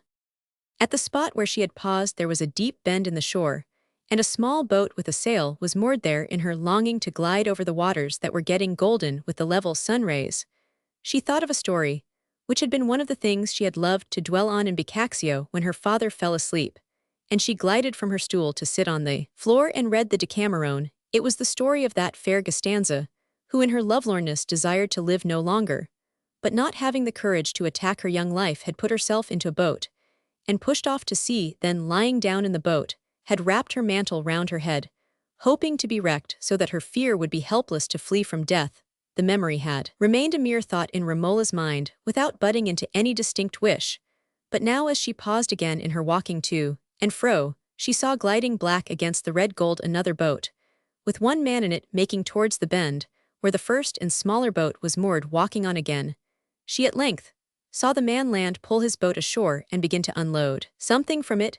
He was perhaps the owner of the smaller boat. Also, he would be going away soon, and her opportunity would be gone with him. Her opportunity of buying that smaller boat. She had not yet admitted to herself that she meant to use it, but she felt a sudden eagerness to secure the possibility of using it, which disclosed the half-unconscious growth of a thought into a desire.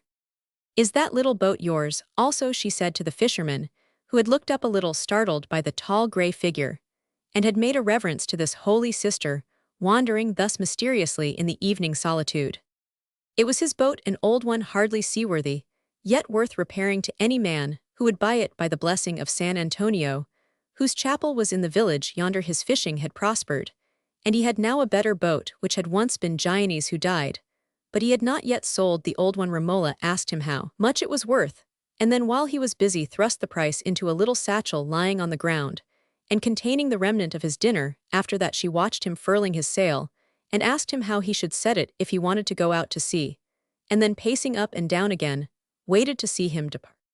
The imagination of herself gliding away in that boat on the darkening waters was growing more and more into a longing, as the thought of a cool brook in sultriness becomes a painful thirst to be freed from the burden of choice, when all motive was bruised to commit herself, sleeping to destiny, which would either bring death or else new necessities that might rouse a new life. Inherit was a thought that beckoned her the more because the soft evening air made her long to rest in the still solitude, instead of going back to the noise and heat of the village. At last the slow fisherman had gathered up all his movables, and was walking away. Soon the gold was shrinking and getting duskier in sea and sky, and there was no living thing in sight, no sound but the lulling monotony of the lapping waves in the sea. There was no tide that would help to carry her away if she waited for its ebb. But Romola thought the breeze from the land was rising a little. She got into the boat, unfurled the sail, and fastened it as she had learned in that first brief lesson.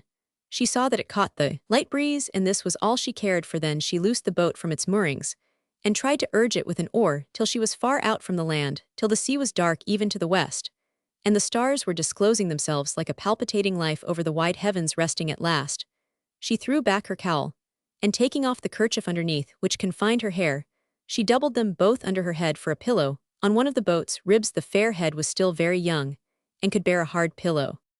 And so she lay with the soft night air breathing on her, while she glided on the water and watched the deepening quiet of the sky. She was alone. Now she had freed herself from all claims. She had freed herself even from that burden of choice, which presses with heavier and heavier weight when claims have loosed their guiding hold. Had she found anything like the dream of her girlhood?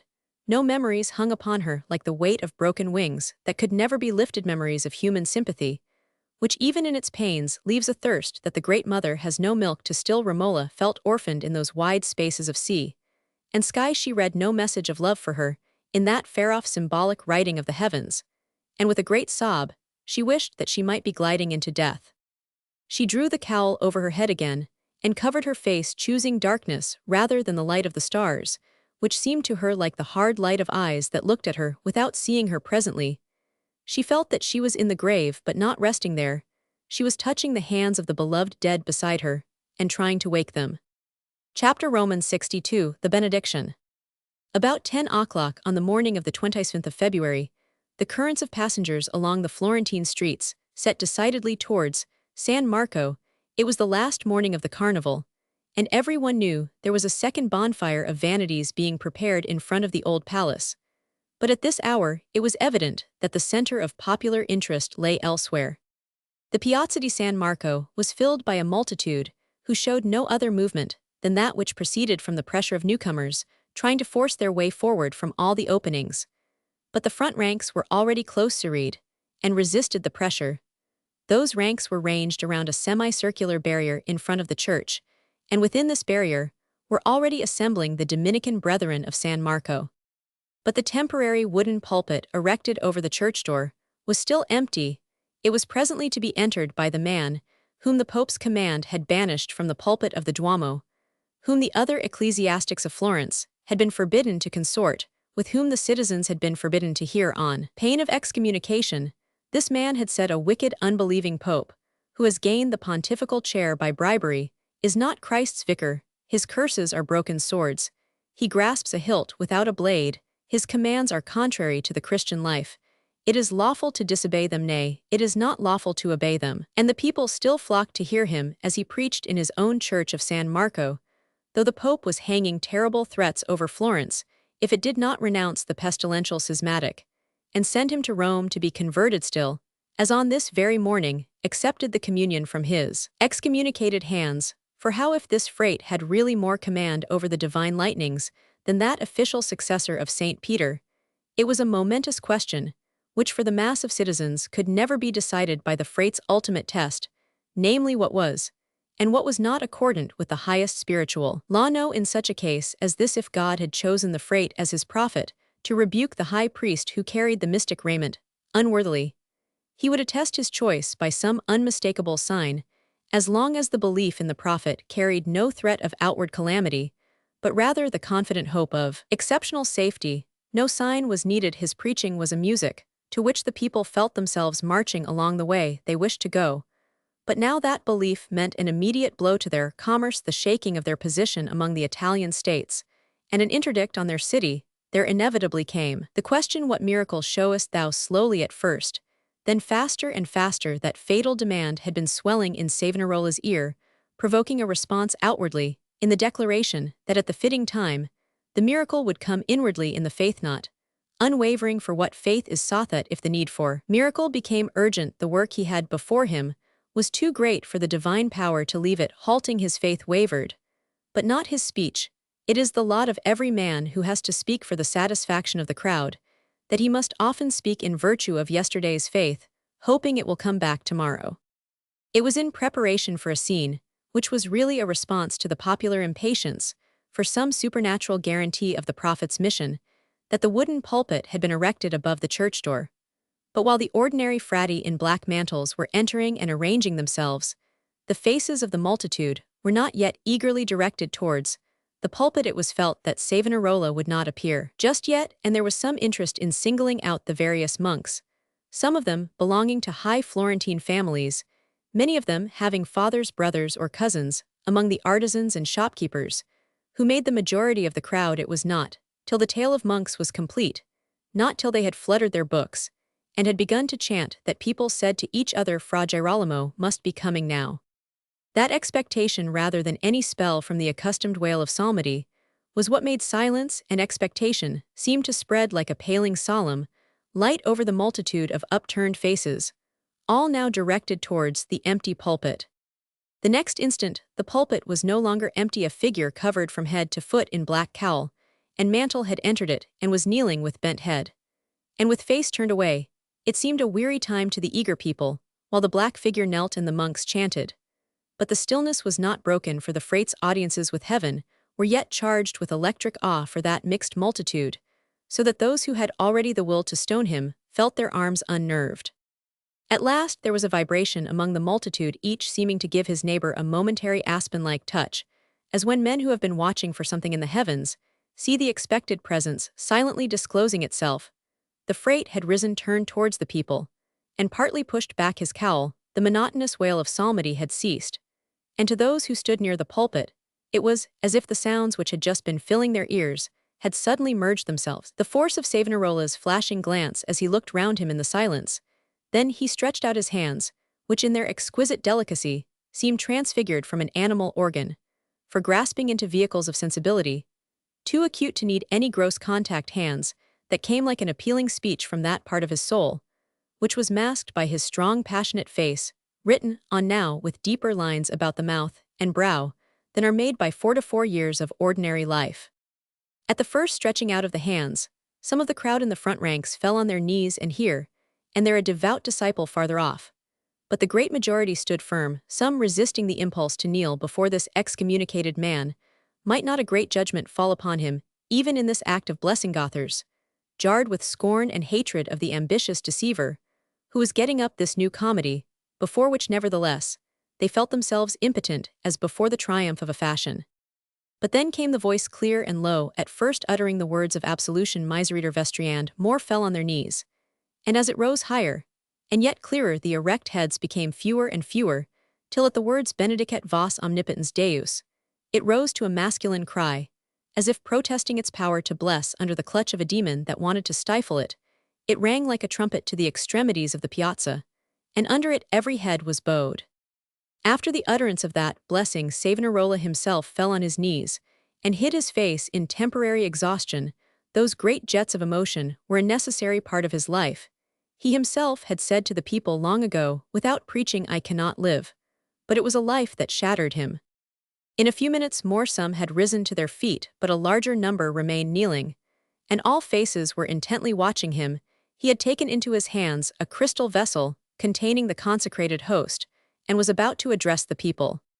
"You remember, my children, 3 days ago, I besought you when I should hold this sacrament in my hand in the face of you, all to pray fervently to the Most High, that if this work of mine does not come from him, he will send a fire and consume me, that I may vanish into the eternal darkness away from his light, which I have hidden with my falsity again. I beseech you to make that prayer, and to make it now." It was a breathless moment. Perhaps no man really prayed if some, in a spirit of devout obedience, made the effort to pray. Every consciousness was chiefly possessed by the sense that Savonarola was praying in a voice not loud, but distinctly audible in the wide stillness. "Lord, if I have not wrought in sincerity of soul, if my word cometh not from thee, strike me in this moment with thy thunder, and let the fires of thy wrath enclose me." He ceased to speak and stood motionless with the consecrated mystery in his hand, with eyes uplifted, and a quivering excitement in his whole aspect. Everyone else was motionless, and silent too, while the sunlight, which for the last quarter of an hour had here and there been piercing the grayness, made fitful streaks across the convent wall, causing some awe-stricken spectators to start timidly. But soon there was a wider parting, and with a gentle quickness, like a smile, a stream of brightness poured itself on the crystal vase, and then spread itself over Savonarola's face with mild glorification. An instantaneous shout rang through the piazza. "Behold the answer." The warm radiance thrilled through Savonarola's frame, and so did the shout. It was his last moment of untroubled triumph, and in its rapturous confidence, he felt carried to a grander scene, yet to come before an audience that would represent all Christendom, in whose presence he should again be sealed as the messenger of the supreme righteousness, and feel himself full charged with divine strength. It was but a moment that expanded itself in that prevision. While the shout was still ringing in his ears, he turned away within the church, feeling the strain too great for him to bear it longer. But when the freight had disappeared, and the sunlight seemed no longer to have anything special in its illumination, but was spreading itself impartially over all things clean and unclean, there began, along with the general movement of the crowd, a confusion of voices in which certain strong discords and varying scales of laughter made it evident that in the previous silence and universal kneeling, hostility and scorn had only submitted unwillingly to a momentary spell. "It seems to me the plaudits are giving way to criticism," said Tito, who had been watching the scene attentively from an upper loggia, in one of the houses opposite the church. Nevertheless, it was a striking moment. Messer Pietro Fra Girolamo is a man to make one understand that there was a time when the monk's frock was a symbol of power over men's minds, rather than over the keys of women's cupboards. "Assuredly," said Pietro Cennini, "and until I have seen proof that Fra Girolamo has much less faith in God's judgments than the common run of men, instead of having considerably more, I shall not believe that he would brave heaven in this way, if his soul were laden with a conscious lie." Chapter Romans 63, Ripening Schemes. A month after that carnival, one morning, near the end of March, Tito descended the marble steps of the old palace, bound on a pregnant errand to San Marco. For some reason, he did not choose to take the direct road, which was but a slight line from the old palace. He chose rather to make a circuit by the Piazza di Santa Croce, where the people would be pouring out of the church after the early sermon. It was in the grand church of Santa Croce that the daily Lenten sermon had of late had the largest audience, for Savonarola's voice had ceased to be heard even in his own church of San Marco, a hostile signoria having imposed silence on him in obedience to a new letter from the Pope threatening the city with an immediate interdict if this wretched worm and monstrous idol were not forbidden to preach, and sent to demand pardon at Rome. And next to hearing Fra Girolamo himself, the most exciting Lent occupation was to hear him argued against, and vilified. This excitement was to be had in Santa Croce, where the Franciscan appointed to preach the Quaresimal sermons had offered to clench his arguments by walking through the fire with Fra Girolamo, had not that schismatical Dominican said that his prophetic doctrine would be proved by a miracle at the fitting time. Here, then, was the fitting time. Let Savonarola walk through the fire, and if he came out unhurt, the divine origin of his doctrine would be demonstrated. But if the fire consumed him, his falsity would be manifest, and that he might have no excuse for evading the test, the Franciscan declared himself willing to be a victim to this high logic, and to be burned for the sake of securing the necessary minor premise. Savonarola, according to his habit, had taken no notice of these pulpit attacks, but it happened that the zealous preacher of Santa Croce was no other than the Fra Francesco di Puglia, who at Prato the year before had been engaged in a like challenge with Savonarola's fervent follower Fra Domenico, but had been called home by his superiors, while the heat was simply oratorical honest Fra Domenico then, who was preaching Lenten sermons to the women in the Via del Cacamero, no sooner heard of this new challenge than he took up the gauntlet for his master and declared himself ready to walk through the fire with Fra Francesco. Already, the people were beginning to take a strong interest in what seemed to them a short and easy method of argument for those who were to be convinced, when Savonarola, keenly alive to the dangers that lay in the mere discussion of the case, commanded Fra Domenico to withdraw his acceptance of the challenge and secede from the affair. The Franciscan declared himself content. He had not directed his challenge to any subaltern, but to Fra Girolamo himself. After that, the popular interest in the Lenten sermons had flagged a little, but this morning, when Tito entered the Piazza di Santa Croce, he found, as he expected, that the people were pouring from the church in large numbers. Instead of dispersing, many of them concentrated themselves towards a particular spot near the entrance of the Franciscan monastery, and Tito took the same direction, threading the crowd with a careless and leisurely air, but keeping careful watch on that monastic entrance, as if he expected some object of interest to issue from it. It was no such expectation that occupied the crowd. The object they were caring about was already visible to them in the shape of a large placard affixed by order of the Signoria, and covered with very legible official handwriting, but curiosity was somewhat balked by the fact that the manuscript was chiefly in Latin, and though nearly every man knew beforehand approximately what the placard contained, he had an appetite for more exact knowledge, which gave him an irritating sense of his neighbor's ignorance in not being able to interpret the learned tongue for that oral acquaintance with Latin phrases, which the unlearned might pick up from pulpit quotations, constantly interpreted by the preacher, could help them little when they saw written Latin, the spelling even of the modern language being in an unorganized and scrambling condition for the mass of people who could read and write one, while the majority of those assembled nearest to the placard were not in the dangerous predicament of possessing that little knowledge. "It's the Frate's doctrines that he's to prove by being burned," said that large public character Goro, who happened to be among the foremost gazers. "The Signoria has taken it in hand, and the writing is to let us know it's what the Padre has been telling us about in his sermon." "Nay, Goro," said a sleek shopkeeper compassionately, "thou hast got thy legs into twisted hose. There the Frate has to prove his doctrines by not being burned. He is to walk through the fire and come out on the other side sound and whole." "Yes, yes," said a young sculptor, who wore his white-streaked cap and tunic with a jaunty air. "But Fra Girolamo objects to walking through the fire being sound and whole. Already, he sees no reason why he should walk through the fire to come out in just the same condition. He leaves such odds and ends of work to Fra Domenico." "Then I say he flinches like a coward," said Goro, in a wheezy treble suffocation.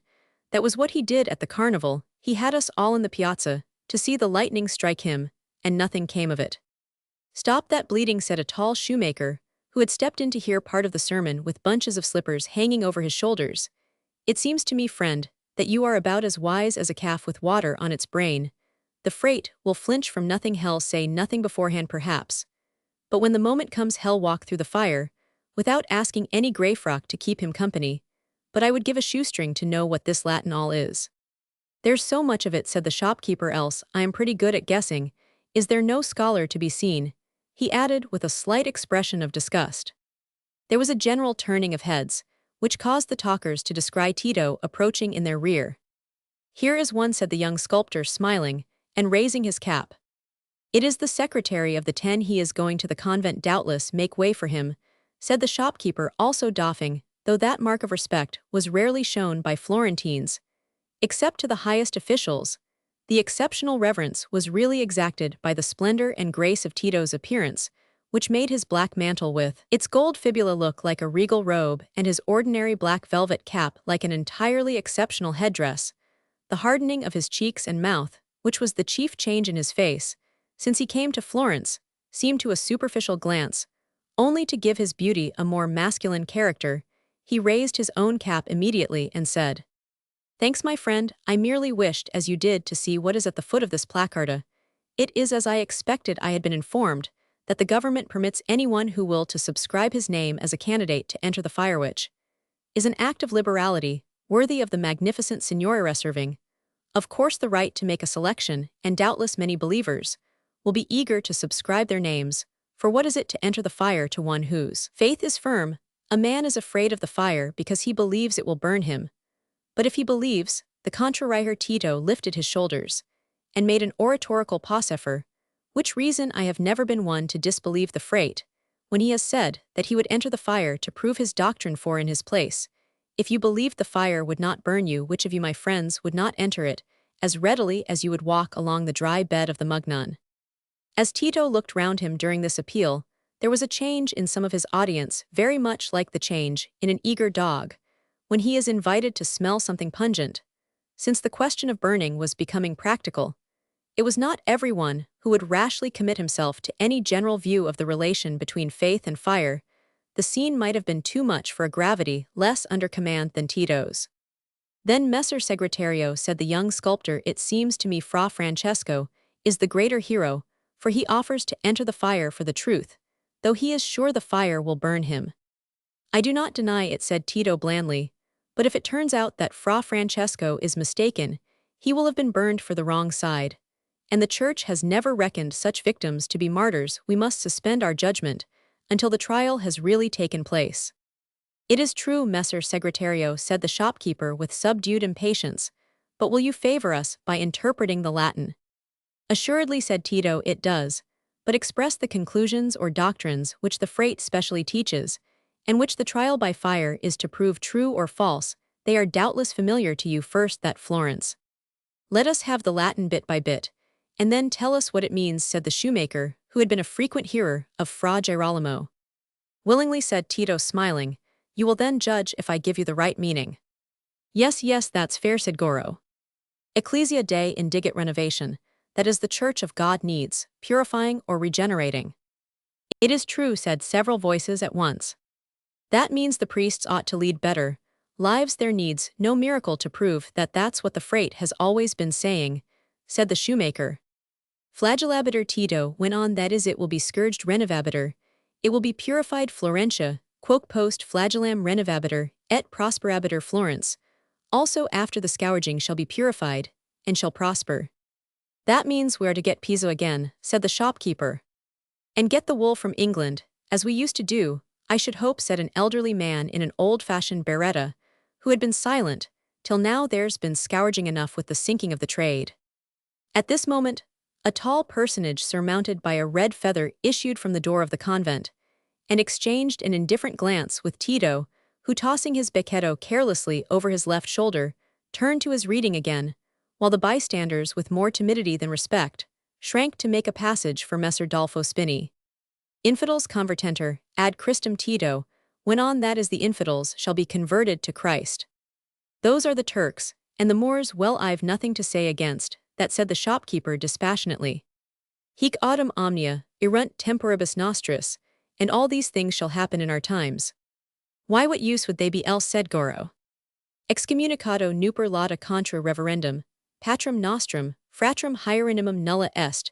The excommunication lately pronounced against our reverend father Fra Girolamo is null non observance, eam non peccant. Those who disregard it are not committing a sin.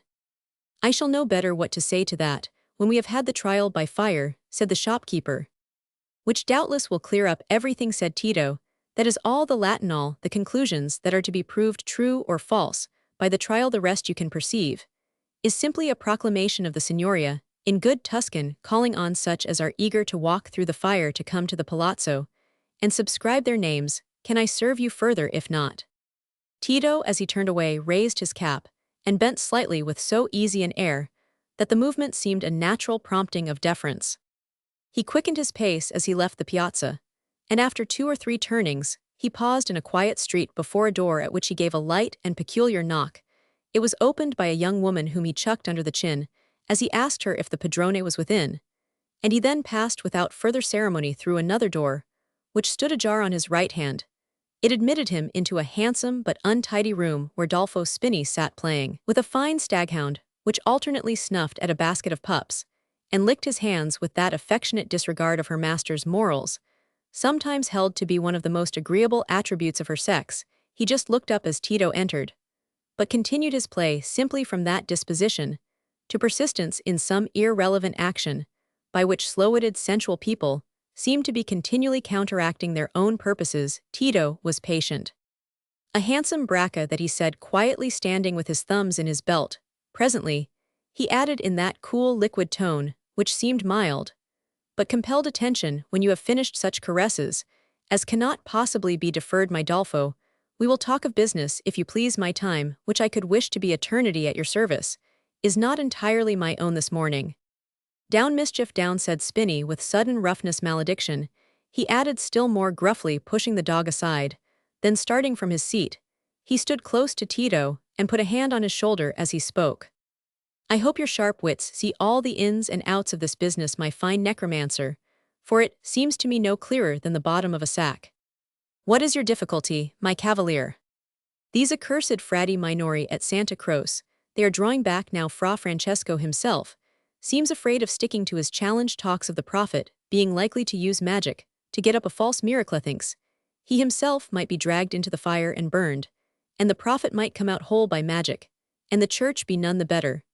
And then, after all our talking, there's not so much as a blessed lay brother who will offer himself to pair with that pious sheep Fra Domenico. It is the peculiar stupidity of the tonsured skull that prevents them from seeing of how little consequence it is whether they are burned or not, said Tito. Have you sworn well to them that they shall be in no danger of entering the fire? No, said Spini, looking puzzled, because one of them will be obliged to go in with Fra Domenico, who thinks it 1,000 years till the faggots are ready. Not at all. Fra Domenico himself is not likely to go in.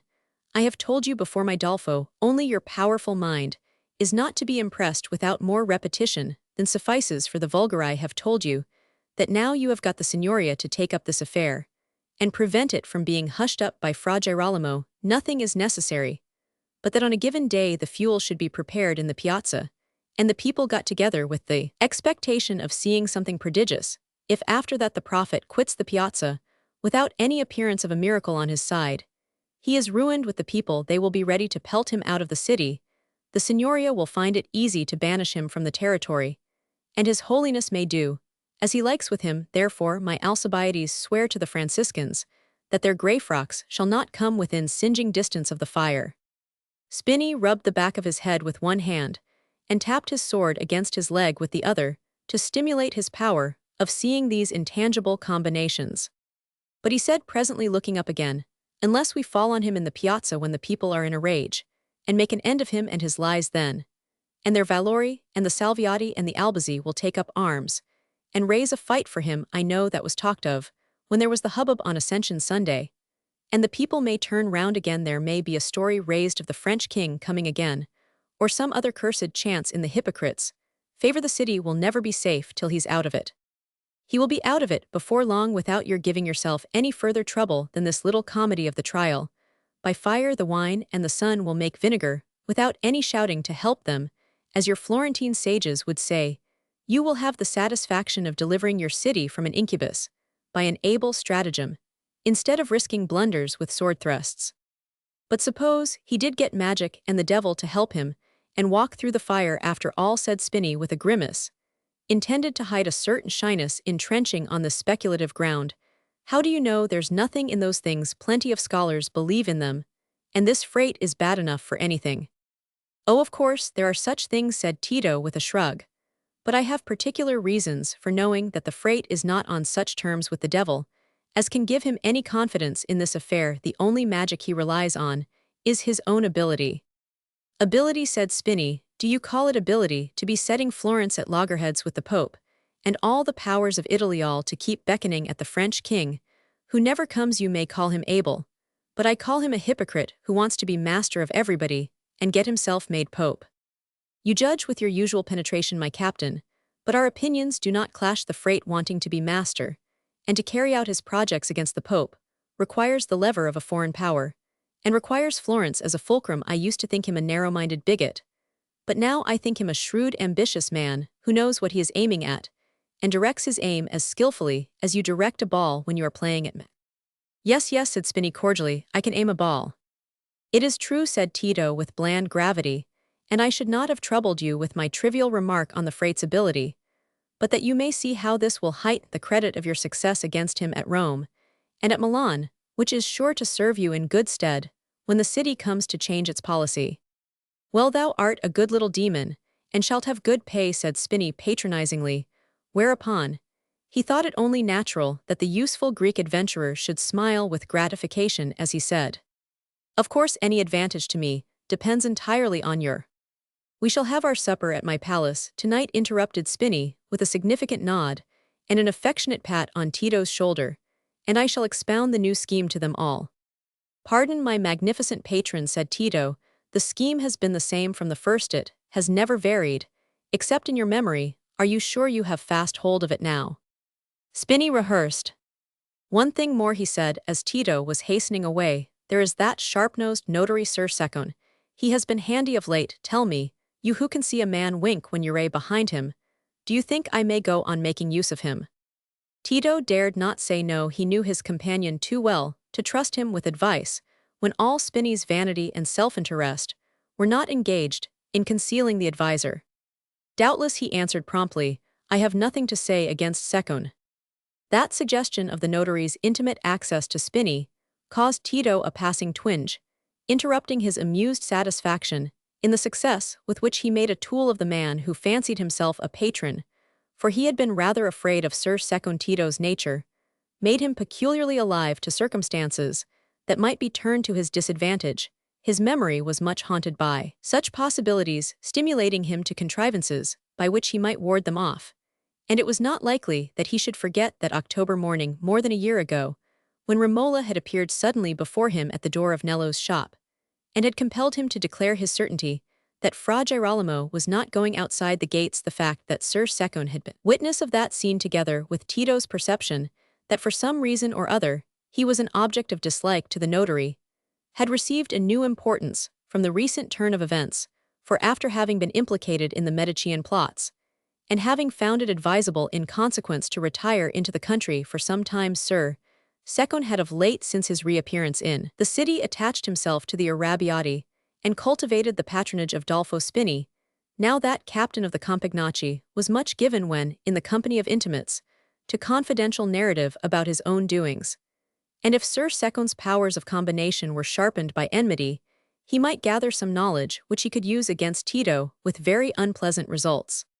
It would be pitiable to be balked in well-conducted schemes by an insignificant notary, to be lamed by the sting of an insect whom he had offended unawares. But Tito said to himself, the man's dislike to me can be nothing deeper than the ill humor of a dinnerless dog.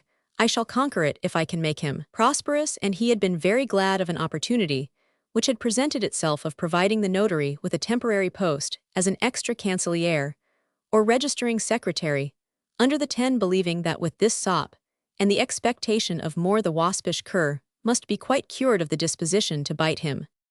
But perfect scheming demands omniscience, and the notary's envy had been stimulated into hatred by causes of which Tito knew nothing. That evening, when Tito, returning from his critical audience with the special counsel, had brushed by Sir Secon on the stairs, the notary, who had only just returned from Pistoia, and learned the arrest of the conspirators, was bound on an errand which bore a humble resemblance to Tito's. He also, without giving up a show of popular zeal, had been putting in the Medicean lottery. He also had been privy to the unexecuted plot, and was willing to tell what he knew, but knew much less to tell. He also would have been willing to go on treacherous errands, but a more eligible agent had forestalled him. His propositions were received coldly.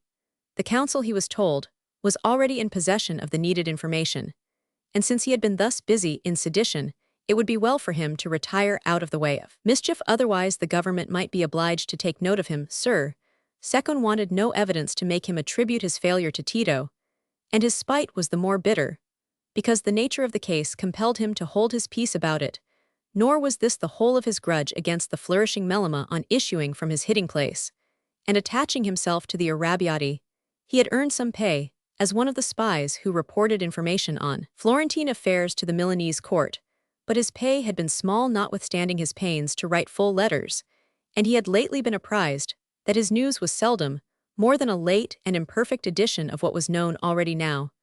Sir Secon had no positive knowledge that Tito had an underhand connection with the Arrabbiati and the court of Milan, but he had a suspicion of which he chewed the cud with as strong a sense of flavor as if it had been a certainty.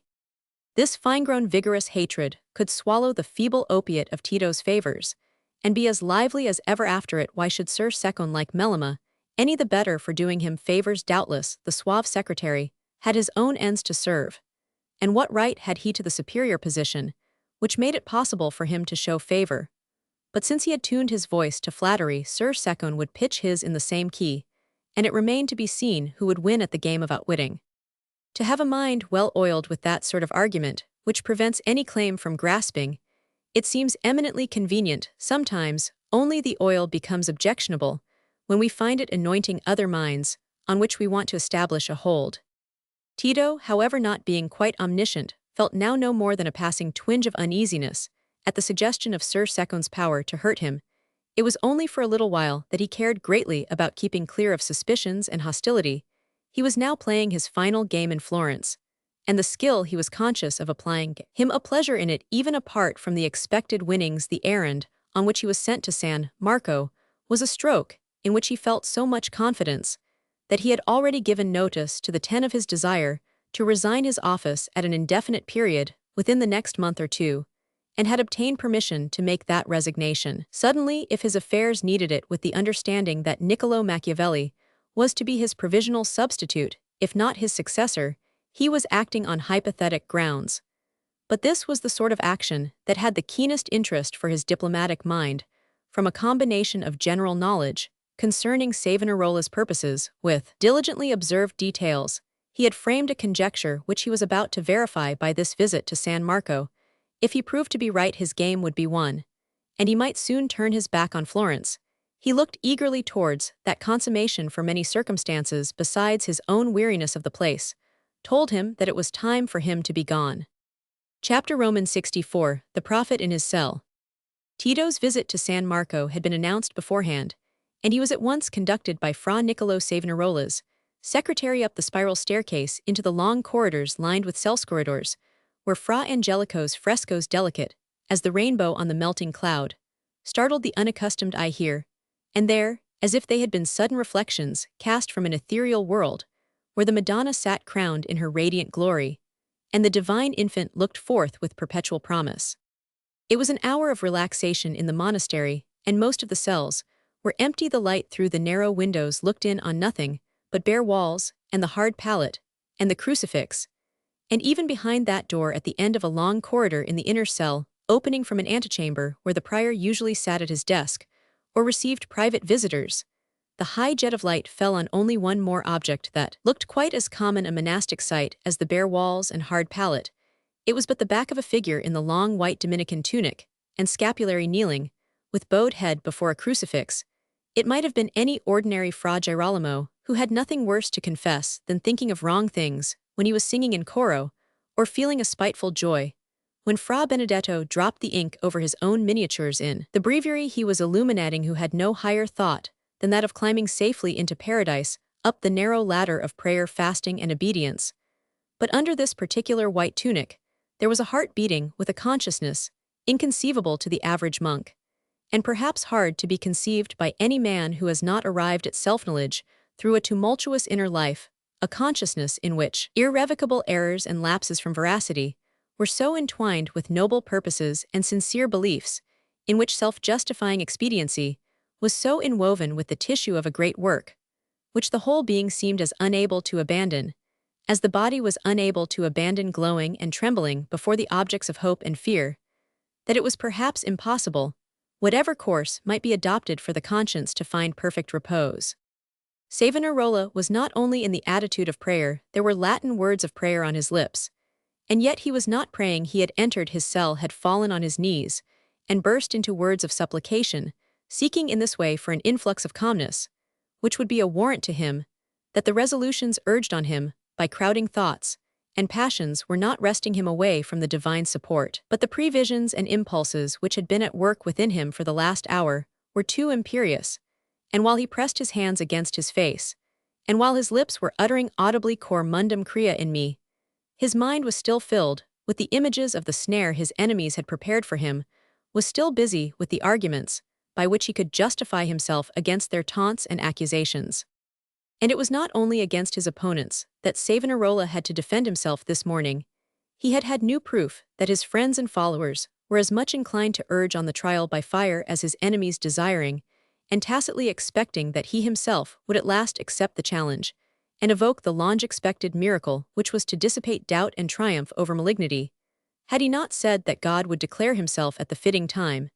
And to the understanding of plain Florentines eager to get party questions settled, it seemed that no time could be more fitting than this. Certainly, if Fra Domenico walked through the fire unhurt, that would be a miracle, and the faith and ardor of that good brother were felt to be a cheering augury.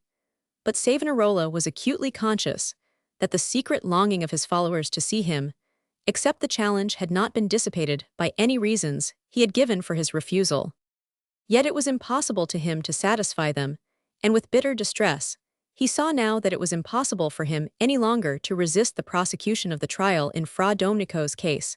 Not that Savonarola had uttered and written a falsity when he declared his belief in a future supernatural attestation of his work, but his mind was so constituted that while it was easy for him to believe in a miracle which, being distant and undefined, was screened behind the strong reasons he saw for its occurrence, and yet easier for him to have a belief in inward miracles, such as his own prophetic inspiration and divinely wrought intuitions, it was at the same time insurmountably difficult to him to believe in the probability of a miracle, which, like this of being carried unhurt through the fire, pressed in all its details on his imagination, and involved a demand not only for belief, but for exceptional action.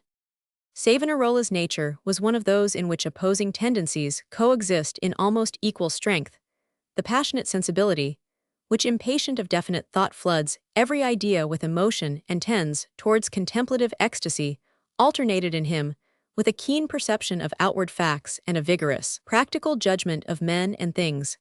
And in this case of the trial by fire, the latter characteristics were stimulated into unusual activity by an acute physical sensitiveness, which gives overpowering force to the conception of pain and destruction as a necessary sequence of facts which have already been causes of pain in our experience. The promptitude with which men will consent to touch red-hot iron with a wet finger is not to be measured by their theoretic acceptance of the impossibility that the iron will burn them. Practical belief depends on what is most strongly represented in the mind at a given moment. And, with the Frate's constitution, when the trial by fire was urged on his imagination as an immediate demand, it was impossible for him to believe that he or any other man could walk through the flames unhurt. Impossible for him to believe that even if he resolved to offer himself, he would not shrink at the last moment. But the Florentines were not likely to make these fine distinctions to the common run of mankind. It has always seemed a proof of mental vigor to find moral questions easy and judge conduct according to concise alternatives, and nothing was likely to seem plainer than that a man who at one time declared that God would not leave him without the guarantee of a miracle, and yet drew back when it was proposed to test his declaration, had said what he did not believe were not Fra Domenico and Fra Mariano and scores of Piagnoni besides, ready to enter the fire. What was the cause of their superior courage if it was not their superior faith? Savonarola could not have explained his conduct satisfactorily to his friends, even if he had been able to explain it thoroughly to himself, and he was not. Our naked feelings make haste to clothe themselves in propositions which lie at hand among our store of opinions, and to give a true account of what passes within us. Something else is necessary besides sincerity, even when sincerity is unmixed. In these very moments, when Savonarola was kneeling in audible prayer, he had ceased to hear the words on his lips. They were drowned by argumentative voices within him that shaped their reasons more and more for an outward audience. To appeal to heaven for a miracle by a rash acceptance of a challenge, which is a mere snare prepared for me by ignoble foes, would be a tempting of God, and the appeal would not be responded to. Let the Pope's legate come, let the ambassadors of all the great powers come and promise that the calling of a general council and the reform of the Church shall hang on the miracle, and I will enter the flames, trusting that God will not withhold his seal from that great work. Until then, I reserve myself for higher duties, which are directly laid upon me. It is not permitted to me to leap from the chariot for the sake of wrestling with every loud vaunter, but Fra Domenico's invincible zeal, to enter into the trial may be the sign of a divine vocation, may be a pledge that the miracle. But no, when Savonarola brought his mind close to the threatened scene in the piazza, and imagined a human body entering the fire, his belief recoiled again. It was not an event that his imagination could simply see.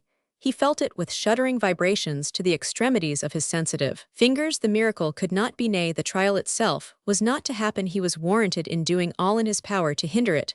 The fuel might be got ready in the piazza, the people might be assembled, the preparatory formalities might be gone through. All this was perhaps inevitable now, and he could no longer resist it without bringing dishonor on himself, yes, and therefore on the cause of God.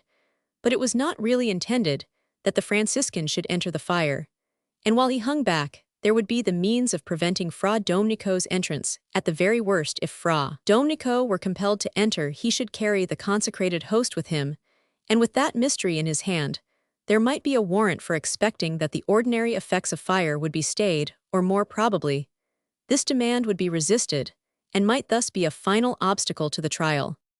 But these intentions could not be avowed.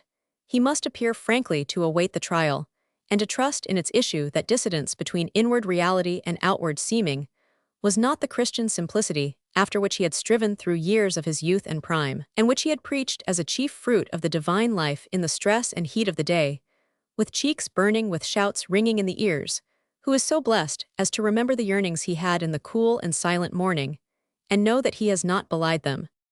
O God, it is for the sake of the people, because they are blind, because their faith depends on me. If I put on sackcloth and cast myself among the ashes, who will take up the standard and head the battle? Have I not been led by a way which I knew not to the work that lies before me? The conflict was one that could not end, and in the effort at prayerful pleading the uneasy mind laved it smart continually in thoughts of the greatness of that task, which there was no man else to fulfill if he forsook it. It was not a thing of every day that a man should be inspired with the vision and the daring that made a sacred rebel. Even the words of prayer had died away. He continued to kneel, but his mind was filled with the images of results to be felt through all Europe, and the sense of immediate difficulties was being lost in the glow of that vision when the knocking at the door announced the expected visit. Savonarola drew on his mantle before he left his cell, as was his custom when he received visitors, and with that immediate response to any appeal from without which belongs to a power-loving nature, accustomed to make its power felt by speech, he met Tito with a glance as self-possessed and strong as if he had risen from resolution, instead of conflict. Tito did not kneel, but simply made a greeting of profound deference, which Savonarola received quietly without any sacerdotal words, and then desiring him to be seated said at once, "Your business is something of weight, my son, that could not be conveyed through others." "Assuredly, Father, else I should not have presumed to ask it. I will not trespass on your time. By any proem, I gathered from a remark of Messer Domenico Mazzinghi that you might be glad to make use of the next special courier, who is sent to France with dispatches from the Ten. I must entreat you to pardon me if I have been too officious, but inasmuch as Messer Domenico is at this moment away at his villa, I wish to apprise you that a courier carrying important letters is about to depart for Lyon at daybreak tomorrow." The muscles of Fra Girolamo's face were eminently under command, as must be the case with all men whose personality is powerful, and in deliberate speech, he was habitually cautious, confiding his intentions to none without necessity, but under any strong mental stimulus, his eyes were liable to a dilatation, an added brilliancy that no strength of will could control. He looked steadily at Tito, and did not answer immediately, as if he had to consider whether the information he had just heard met any purpose of his. Tito, whose glance never seemed observant, but rarely let anything escape, it had expected precisely that dilatation and flash of Savonarola's eyes which he had noted on other occasions. He saw it, and then immediately busied himself in adjusting his gold fibula, which had got wrong, seeming to imply that he awaited an answer patiently. The fact was that Savonarola had expected to receive this intimation from Domenico Mazzinghi, one of the 10, an ardent disciple of his, whom he had already employed to write a private letter to the Florentine ambassador in France, to prepare the way for a letter to the French king himself in Savonarola's handwriting, which now lay ready in the desk at his side. It was a letter calling on the king to assist in summoning a general council that might reform the abuses of the church and begin by deposing Pope Alexander, who was not rightfully pope, being a vicious unbeliever, elected by corruption and governing by simony. This fact was not what Tito knew, but what his constructive talent, guided by subtle indications, had led him to guess and hope. "It is true, my son," said Savonarola quietly. "It is true I have letters, which I would gladly send by safe conveyance under cover to our ambassador, our community of San Marco, as you know has affairs in France, being amongst other things responsible for a debt to that singularly wise and experienced Frenchman, Signor Philippe de Comines, on the library of the Medici, which we purchased. But I apprehend that Domenico Mazzinghi himself may return to the city before evening, and I should gain more time for preparation of the letters if I waited to deposit them in his hands. Assuredly, Reverend Father, that might be better on all grounds, except one, namely, that if anything occurred to hinder Messer Domenico's return, the dispatch of the letters would require either that I should come to San Marco again at a late hour, or that you should send them to me by your secretary, and I am aware that you wish to guard against the false inferences which might be drawn from a too frequent communication between yourself and any officer of the government. In throwing out this difficulty, Tito felt that the more unwillingness the Frate showed to trust him, the more certain he would be of his conjecture. Savonarola was silent, but while he kept his mouth firm, a slight glow rose in his face with the suppressed excitement that was growing within him. It would be a critical moment that, in which he delivered the letter out of his own hands. "It is most probable that Messer Domenico will return in time," said Tito, affecting to consider the Frate's determination, settled and rising from his chair. "As he spoke, with your permission, I will take my leave, Father, not to trespass on your time when my errand is done. But as I may not be favored with another interview, I venture to confide to you what is not yet known to others, except to the magnificent tenth, that I contemplate resigning my secretaryship and leaving Florence shortly. Am I presuming too much on your interest in stating what relates chiefly to myself?" "Speak on, my son," said the Frate. "I desire to know your prospects." "I find, then, that I have mistaken my real vocation in forsaking the career of pure letters, for which I was brought up. The politics of Florence, Father, are worthy to occupy the greatest mind to occupy yours when a man is in a position to execute his own ideas. But when, like me, he can only hope to be the mere instrument of changing schemes, he requires to be animated by the minor attachments of a born Florentine. Also my wife's unhappy alienation from a Florentine residence, since the painful events of August, naturally influences me. I wish to join her." Savonarola inclined his head approvingly. "I intend then soon to leave Florence to visit the chief courts of Europe, and to widen my acquaintance with the men of letters in the various universities. I shall go first to the court of Hungary, where scholars are eminently welcome, and I shall probably start in a week or 10 days. I have not concealed from you, Father, that I am no religious enthusiast. I have not my wife's ardor, but religious enthusiasm, as I conceive, is not necessary in order to appreciate the grandeur and justice of your views concerning the government of nations and the Church. And if you condescend to entrust me with any commission that will further the relations you wish to establish, I shall feel honored. May I now take my leave?" "Stay, my son. When you depart from Florence, I will send a letter to your wife, of whose spiritual welfare I would fain be assured, for she left me in anger. As for the letters to France, such as I have ready." Savonarola rose and turned to his desk. As he spoke, he took from it a letter on which Tito could see but not read an address in the Frate's own minute, and exquisite handwriting still to be seen covering the margins of his Bibles. He took a large sheet of paper, enclosed the letter, and sealed it. "Pardon me, Father," said Tito, before Savonarola had time to speak. "Unless it were your decided wish, I would rather not incur the responsibility of carrying away the letter. Messer Domenico Mazzinghi will doubtless return, or if not, Fra Niccolo can convey it to me at the second hour of the evening, when I shall place the other dispatches in the courier's hands. At present, my son," said the Frate, waving that point, "I wish you to address this packet to our ambassador in your own handwriting, which is preferable to my secretary's." Tito sat down to write the address, while the Frate stood by him with folded arms, the glow mounting in his cheek, and his lip at last quivering. Tito rose, and was about to move away, when Savonarola said abruptly, "Take it, my son. There is no use in waiting. It does not please me that Fra Niccolo should have needless errands to the palazzo." As Tito took the letter, Savonarola stood in suppressed excitement that forbade further speech. There seems to be a subtle emanation from passionate natures like his making their mental states tell immediately on others when they are absent-minded, and inwardly excited there is silence in the air. Tito made a deep reverence and went out with the letter under his mantle. The letter was duly delivered to the courier and carried out of Florence, but before that happened another messenger privately employed by Tito had conveyed information in cipher, which was carried by a series of relays to armed agents of Ludovico Sforza, Duke of Milan, on the watch, for the very purpose of intercepting dispatches on the borders of the Milanese territory. Chapter Roman 65, The Trial by Fire.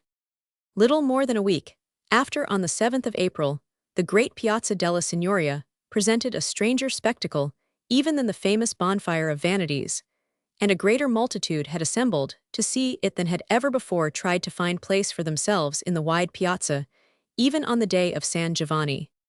It was near midday, and since the early morning there had been a gradual swarming of the people at every coign of vantage or disadvantage, offered by the facades and roofs of the houses, and such spaces of the pavement as were free to the public men were seated on iron rods that made a sharp angle with the rising wall were clutching slim pillars with arms and legs were astride on the necks of the rough statuary that here and there surmounted the entrances of the grander houses, were finding a palm's breadth of seat on a bit of architrave, and a footing on the rough projections of the rustic stonework, while they clutched the strong iron rings or staples driven into the walls beside them.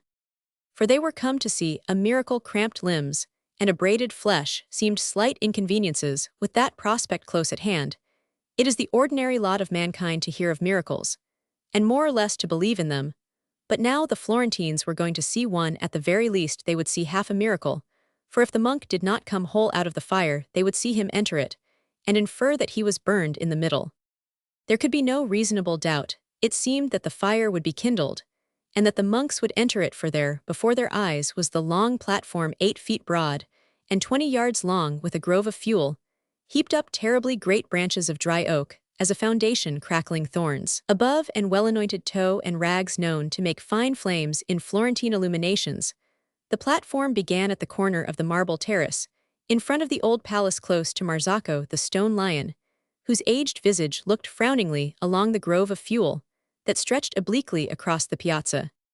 Besides that, there were 3 large bodies of armed men, 500 hired soldiers of the Signoria, stationed before the palace, 500 Compagnacci, under Dolfo Spiniferoff, on the opposite side of the piazza, and 300 armed citizens of another sort, under Marco Salviati, Savonarola's friend, in front of Orgagna's loggia, where the Franciscans and Dominicans were to be placed with their champions. Here had been much expense of money and labor, and high dignities were concerned. There could be no reasonable doubt that something great was about to happen, and it would certainly be a great thing if the 2 monks were simply burned, for in that case, to God would have spoken, and said very plainly that Fra Girolamo was not his prophet. And there was not much longer to wait, for it was now near midday. Half the monks were already at their post, and that half of the loggia that lies towards the palace was already filled with grey mantles, but the other half, divided off by boards, was still empty of everything except a small altar. The Franciscans had entered and taken their places in silence, but now at the other side of the piazza was heard loud chanting from 200 voices, and there was general satisfaction, if not in the chanting at least in the evidence that the Dominicans were come.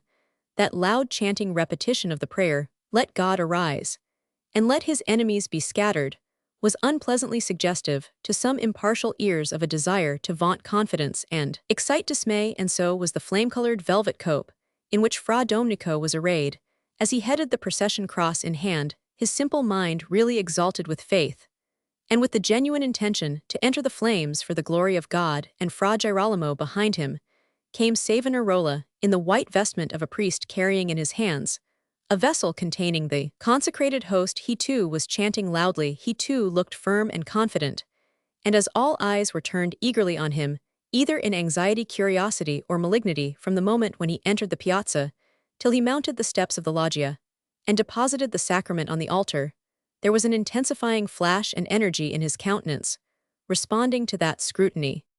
We are so made, almost all of us, that the false seeming which we have thought of with painful shrinking, when beforehand in our solitude, it has urged itself on us, as a necessity will possess our muscles, and move our lips, as if nothing but that were easy when once we have come under the stimulus of expectant eyes and ears, and the strength of that stimulus to Savonarola can hardly be measured by the experience of ordinary lives.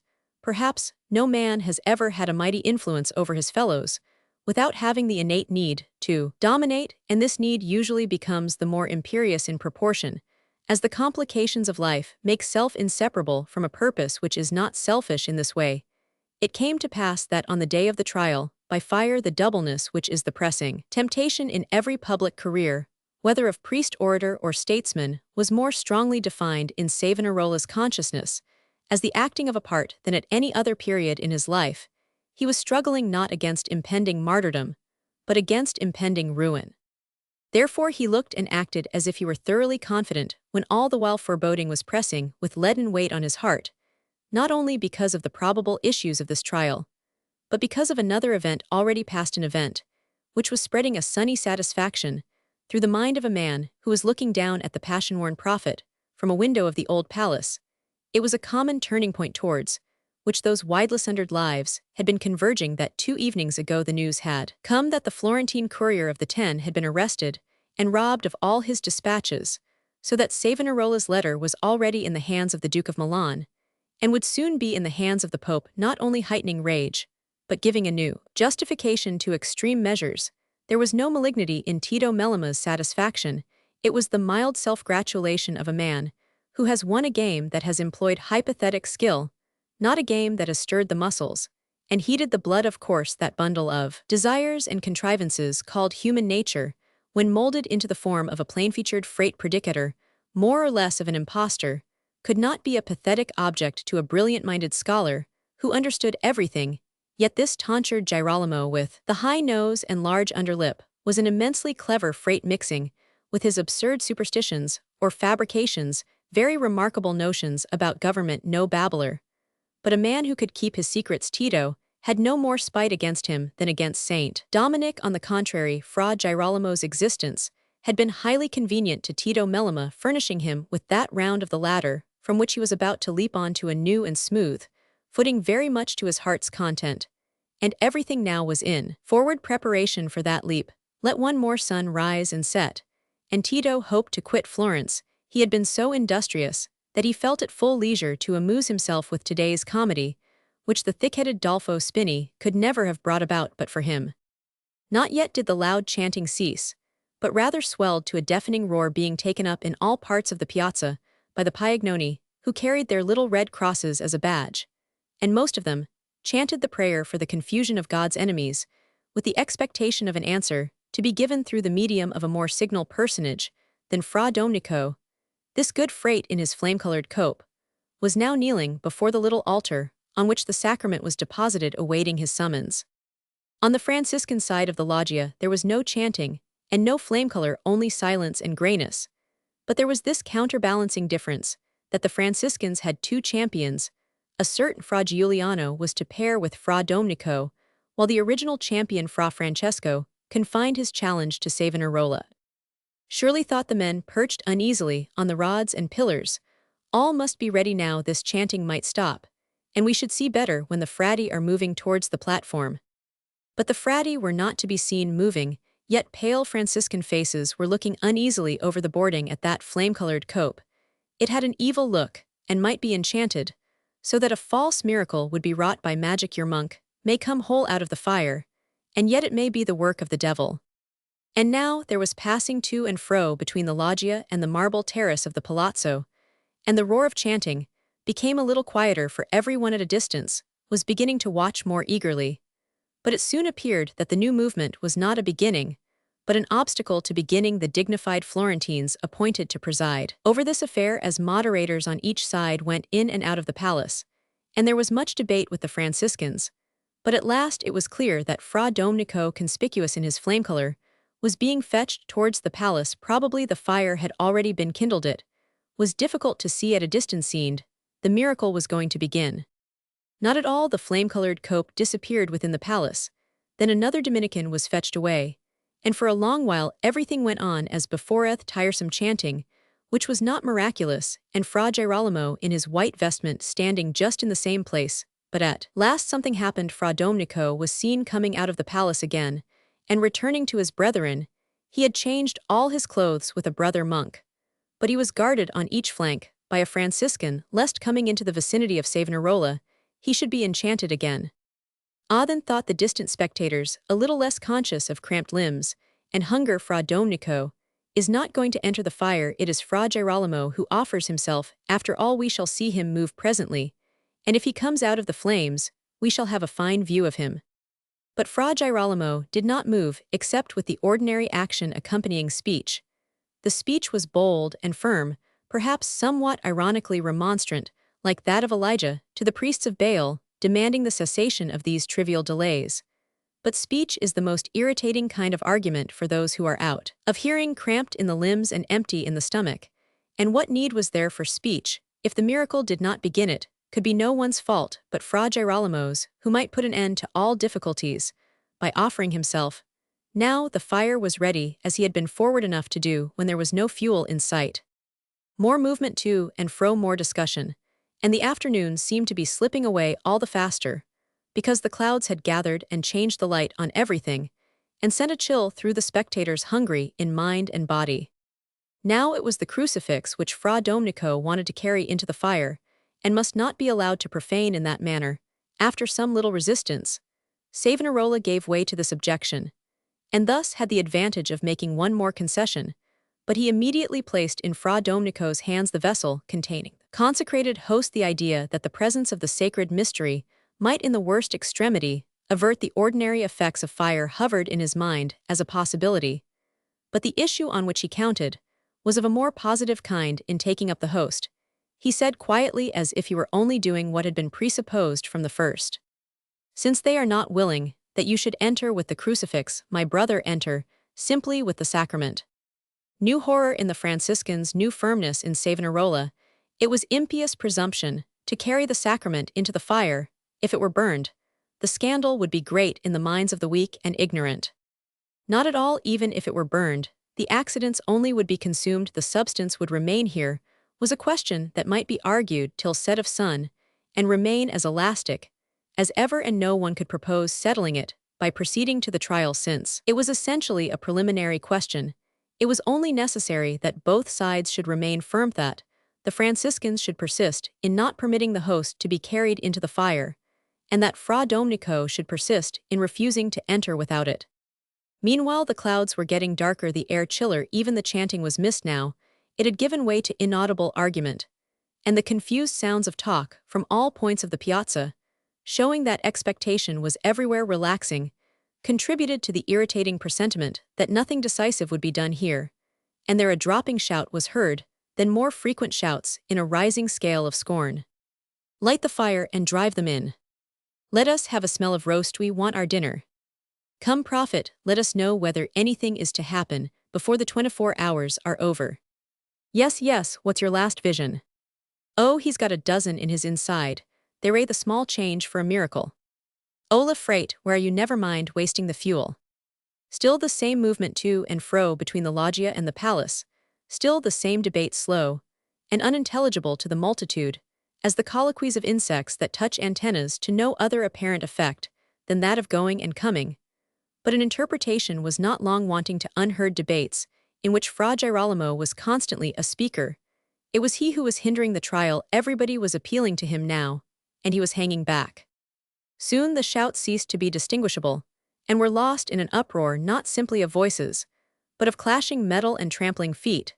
The suggestions of the irritated people had stimulated old impulses in Dolfo Spini and his band of Compagnacci. It seemed an opportunity not to be lost for putting an end to Florentine difficulties by getting possession of the arch-hypocrite's person, and there was a vigorous rush of the armed men towards the loggia, thrusting the people aside or driving them on to the file of soldiery stationed in front of the palace.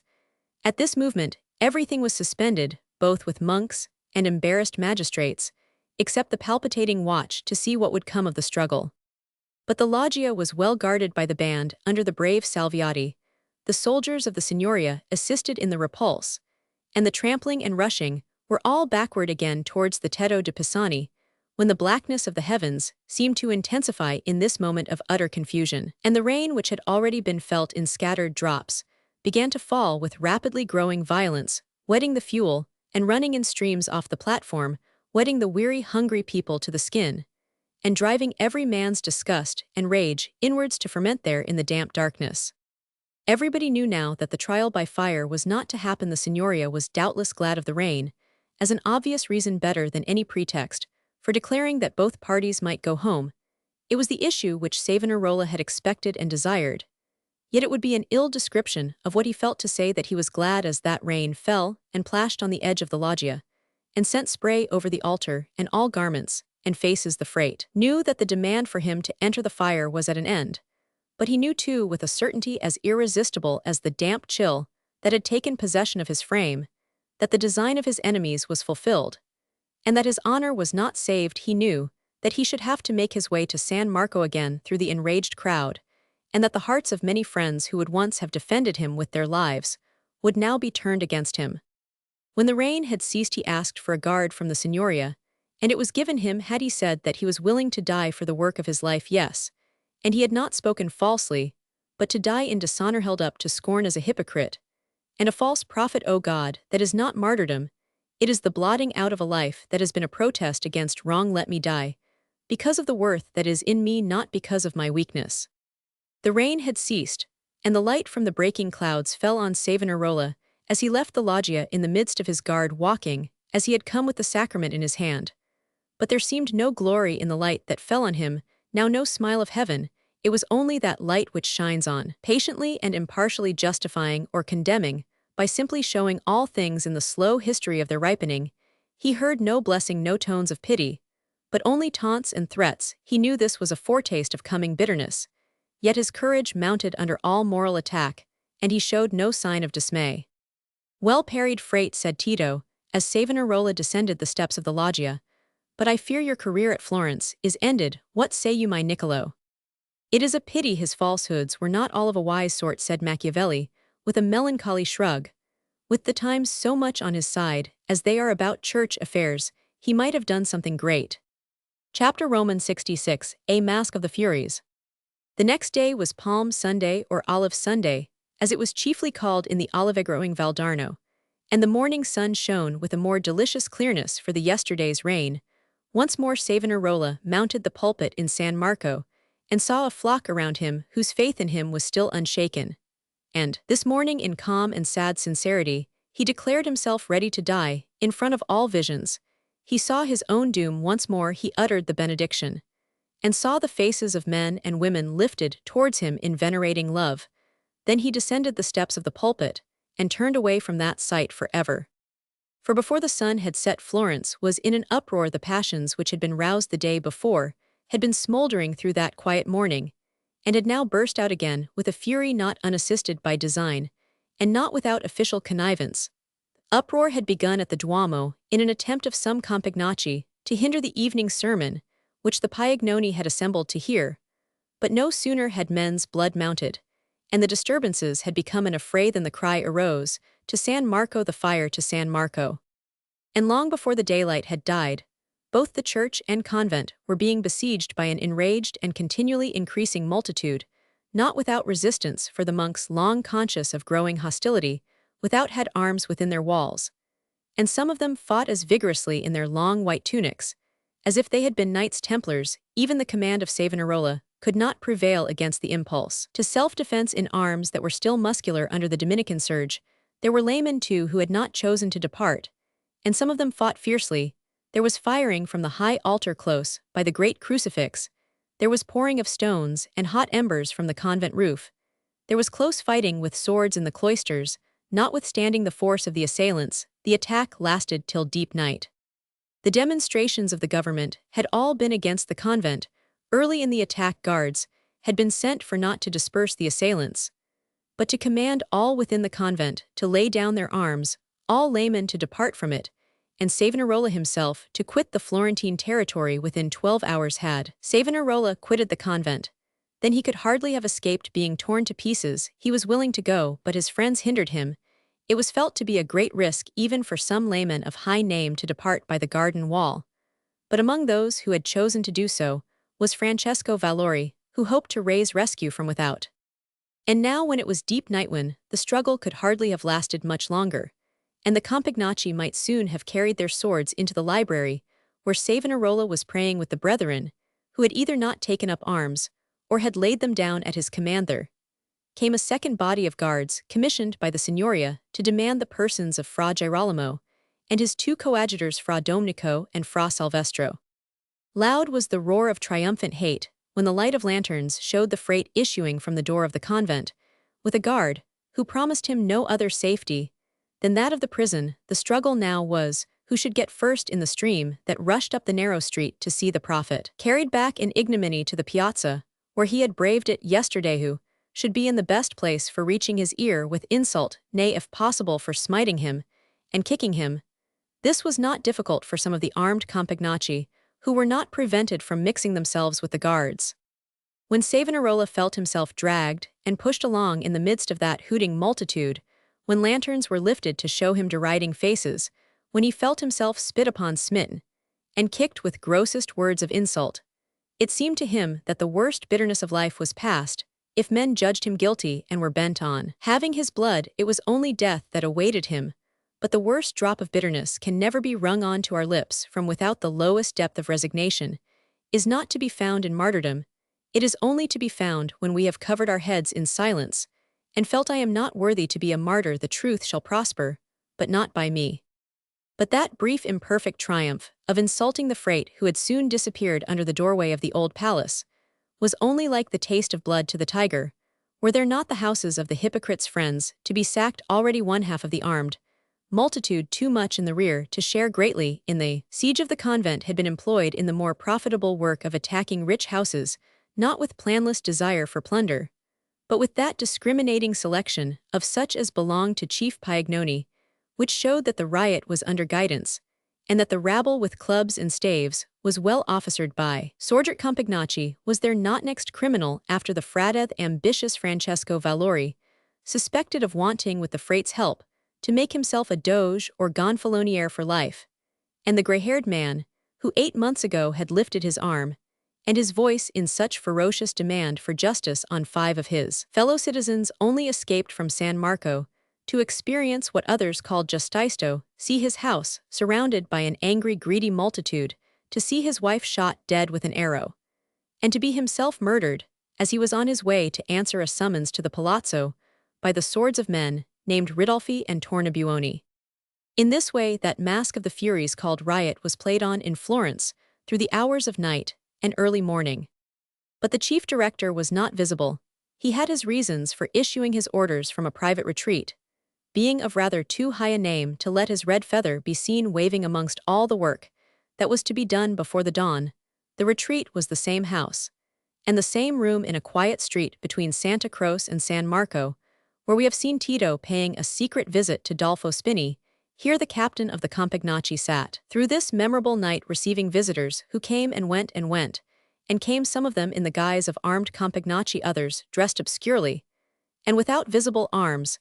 There was abundant wine on the table, with drinking cups for chance comers, and though Spini was on his guard against excessive drinking, he took enough from time to time to heighten the excitement produced by the news that was being brought to him continually.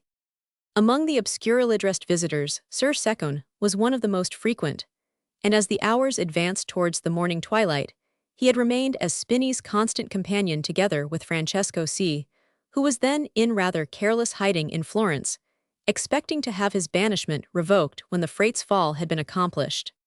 The tapers had burnt themselves into low, shapeless masses, and holes in the shutters were just marked by a somber outward light, when Spini, who had started from his seat and walked up and down, with an angry flush on his face at some talk that had been going forward with those two unmilitary companions, burst out. "The devil spit him, he shall pay for it, though ha, the claws shall be down on him, when he little thinks of them. So he was to be the great man, after all he's been pretending to chuck everything towards my cap as if I were a blind beggarman, and all the while he's been winking, and filling his own scarcella I should like to hang skins about him and set my hounds on him, and he's got that fine ruby of mine I was fool enough to give him yesterday malediction, and he was laughing at me in his sleeve 2 years ago, and spoiling the best plan that ever was laid. I was a fool for trusting myself with a rascal who had long-twisted contrivances that nobody could see to the end of but himself. A Greek too who dropped into Florence with gems packed about him, said Francesco C., who had a slight smile of amusement on his face at Spinny's fuming. You did not choose your confidant very wisely, my Dolph. He's a cursed deal cleverer than you, Francesco, and handsomer too, said Spinny, turning on his associate with a general desire to worry anything that presented itself. I humbly conceive, said Sir Secon, that Messer Francesco's poetic genius will outweigh. Yes, yes, rub your hands. I hate that notary's trick of yours, interrupted Spinny, whose patronage consisted largely in this sort of frankness. But there comes Taddeo, or somebody. Now's the time. What news, eh? He went on, as two Compagnacci entered with heated looks. Bad, said one. The people have made up their minds. They were going to have the sacking of Sodrini's house, and now they have been balked. We shall have them turning on us. If we don't take care, I suspect there are some Medicians buzzing about among them, and we may see them attacking your palace over the bridge before long, unless we can find a bait for them another way. I have it, said Spinny, and seizing Taddeo by the belt, he drew him aside to give him directions, while the other went on telling C. how the Signoria had interfered about Sodrini's house. Ecco, exclaimed Spinny, presently giving Taddeo a slight push towards the door. Go and make quick work. Chapter Roman 67, Waiting by the River. About the time when the two Compagnacci went on their errand, there was another man who, on the opposite side of the Arno, was also going out into the chill gray twilight. His errand, apparently, could have no relation to theirs. He was making his way to the brink of the river, at a spot which, though within the city walls, was overlooked by no dwellings, and which only seemed the more shrouded and lonely for the warehouses and granaries, which at some little distance backward turned their shoulders to the river. There was a sloping width of long grass and rushes, made all the more dank by broad gutters, which here and there emptied themselves into the Arno. The gutters and the loneliness were the attraction that drew this man to come and sit down among the grass and bend over the waters that ran swiftly in the channeled slope at his side, for he had once had a large piece of bread brought to him by one of those friendly runlets, and more than once a raw carrot and apple parings. It was worthwhile to wait for such chances in a place where there was no one to see, and often in his restless wakefulness he came to watch here before daybreak. It might save him for one day the need of that silent begging, which consisted in sitting on a church step by the wayside out beyond the Porta San Frediana. For Baldassarre hated begging so much that he would perhaps have chosen to die rather than make even that silent appeal. But for one reason that made him desire to live, it was no longer a hope.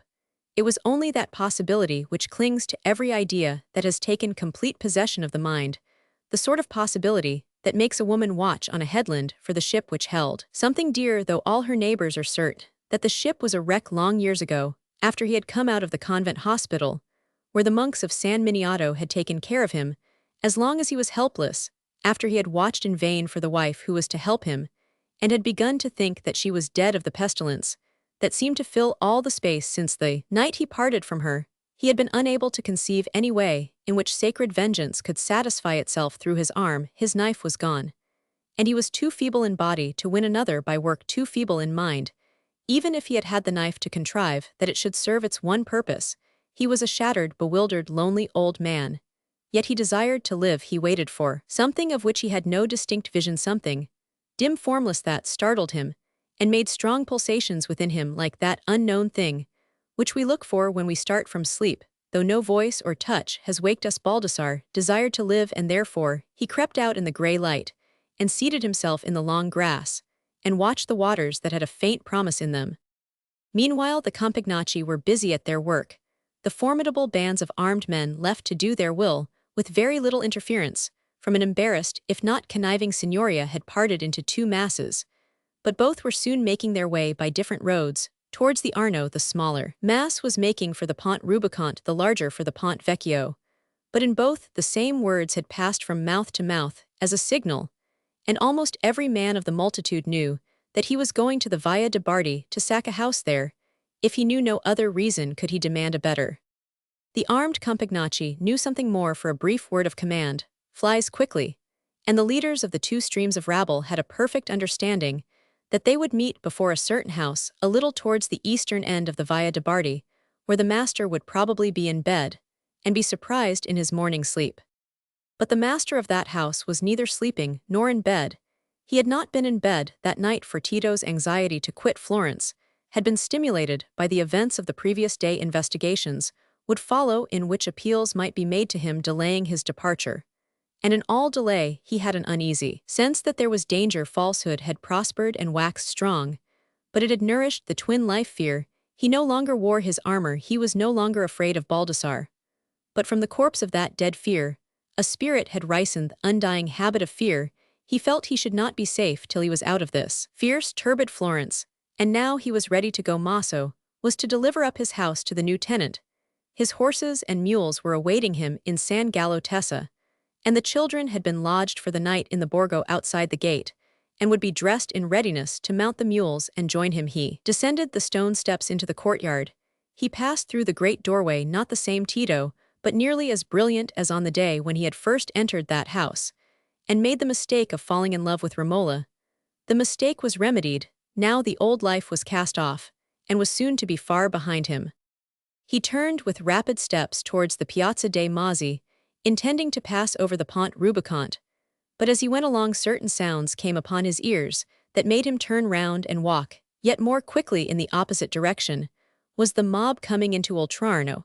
It was a vexation, for he would have preferred the more private road. He must now go by the Ponte Vecchio, and unpleasant sensations made him draw his mantle close round him and walk at his utmost speed. There was no one to see him in that grey twilight. But before he reached the end of the Via de Bardi, like sounds fell on his ear again, and this time they were much louder and nearer. Could he have been deceived before? The mob must be coming over the Ponte Vecchio again. He turned from an impulse of fear that was stronger than reflection.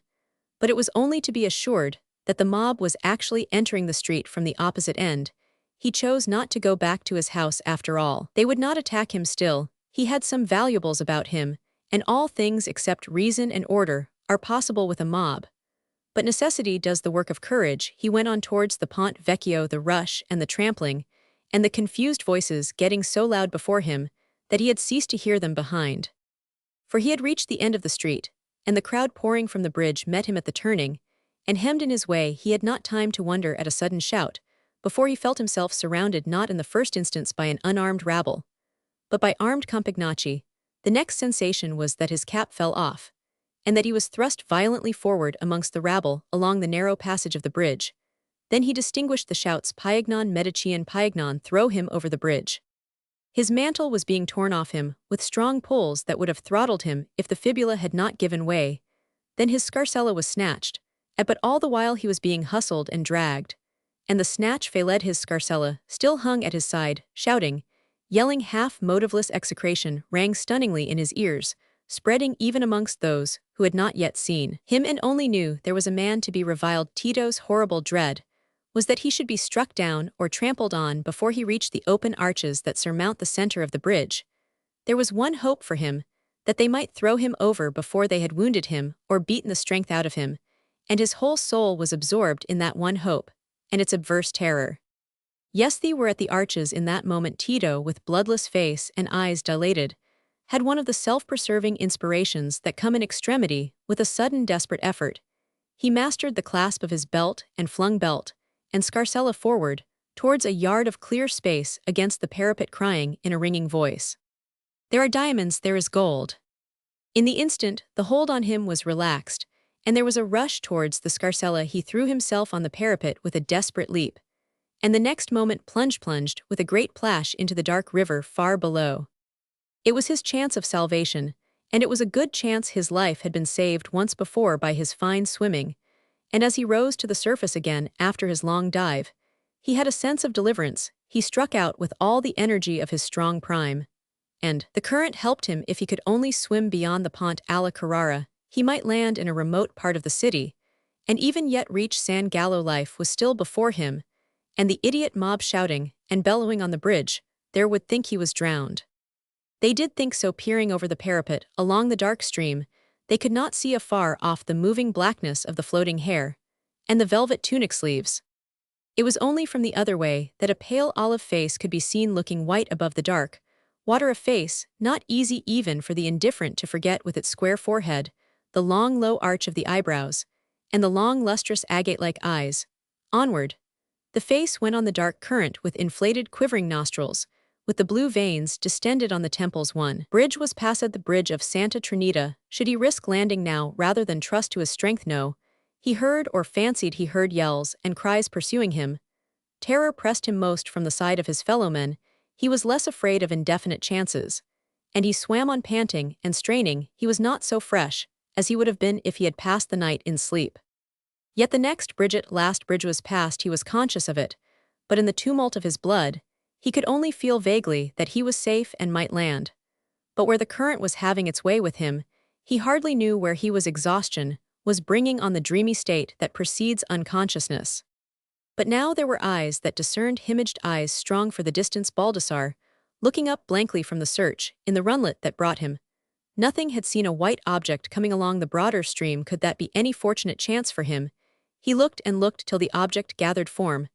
Then he leaned forward with a start as he sat among the rank green stems, and his eyes seemed to be filled with a new light. Yet he only watched motionless. Something was being brought to him. The next instant, a man's body was cast violently on the grass 2 yards from him, and he started forward like a panther clutching the velvet tunic as he fell forward on the body and flashed a look in the man's face. Dead was he, dead. The eyes were rigid. But no, it could not be. Justice had brought him. Men looked dead sometimes, and yet the life came back into them. Baldassarre did not feel feeble in that moment. He knew just what he could do. He got his large fingers within the neck of the tunic and held them there, kneeling on one knee beside the body, and watching the face. There was a fierce hope in his heart, but it was mixed with trembling in his eyes. There was only fierceness. All the slow-burning remnant of life within him seemed to have leaped into flame. Rigid still, those eyes with the half-fallen lids were locked against vengeance. Could it be that he was dead? There was nothing to measure the time. It seemed long enough for hope to freeze into despair. Surely at last the eyelids were quivering. The eyes were no longer rigid. There was a vibrating light in them. They opened wide. Ah yes, you see, you know me. Tito knew him, but he did not know whether it was life or death that had brought him into the presence of his injured father. It might be death might mean this chill gloom with the face of the hideous past hanging over him forever. But now Baldassarre's only dread was lest the young limbs should escape him. He pressed his knuckles against the round throat and knelt upon the chest with all the force of his aged frame. Let death come now. Again he kept his watch on the face, and when the eyes were rigid again, he dared not trust them. He would never lose his hold till some one came and found them. Justice would send some witness, and then he, Baldassarre, would declare that he had killed this traitor to whom he had once been a father. They would perhaps believe him now, and then he would be content with the struggle of justice on earth. Then he would desire to die with his hold on this body, and follow the traitor to hell that he might clutch him there. And so he knelt, and so he pressed his knuckles against the round throat, without trusting to the seeming death, till the light got strong, and he could kneel no longer. Then he sat on the body, still clutching the neck of the tunic. But the hours went on, and no witness came. No eyes descried afar off the 2 human bodies among the tall grass. By the riverside, Florence was busy with greater affairs, and the preparation of a deeper tragedy. Not long after those 2 bodies were lying in the grass, Savonarola was being tortured, and crying out in his agony, "I will confess." It was not until the sun was westward that a wagon drawn by a mild gray ox came to the edge of the grassy margin, and as the man who led it was leaning to gather up the round stones that lay heaped in readiness to be carried away, he detected some startling object in the grass. The aged man had fallen forward, and his dead clutch was on the garment of the other. It was not possible to separate them. Nay, it was better to put them into the wagon and carry them as they were into the great piazza, that notice might be given to the 8. As the wagon entered the frequented streets, there was a growing crowd escorting it with its strange burden. No one knew the bodies for a long while, for the aged face had fallen forward, half hiding the younger. But before they had been moved out of sight, they had been recognized. I know that old man. Piero di Cosimo had testified. I painted his likeness. Once he is the prisoner who clutched Melema on the steps of the Duomo. He is perhaps the same old man who appeared at supper in my gardens, said Bernardo Rucellai, one of the 8. I had forgotten him. I thought he had died in prison. but there is no knowing the truth now. Who shall put his finger on the work of justice, and say, it is their justice, is like the kingdom of God, it is not without us, as a fact it is within us as a great yearning. Chapter Romans 68, Romola's waking. Romola in her boat passed from dreaming into long deep sleep, and then again from deep sleep into busy dreaming, till at last, she felt herself stretching out her arms in the court of the Bargello, where the flickering flames of the tapers seemed to get stronger and stronger, till the dark scene was blotted out with light. Her eyes opened, and she saw it was the light of morning. Her boat was lying still in a little creek on her right hand, lay the speckless sapphire blue of the Mediterranean on her left, one of those scenes, which were and still are repeated again and again, like a sweet rhythm on the shores of that loveliest sea. In a deep curve of the mountains, lay a breadth of green land, curtained by gentle tree-shadowed slopes. Leaning towards the rocky heights up these slopes might be seen here and there gleaming between the treetops a pathway leading to a little irregular mass of building that seemed to have clambered in a hasty way up the mountainside and taken a difficult stand there for the sake of showing the tall belfry as a sight of beauty to the scattered and clustered houses of the village. Below, the rays of the newly risen sun fell obliquely on the westward horn of this crescent-shaped nook. All else lay in dewy shadow.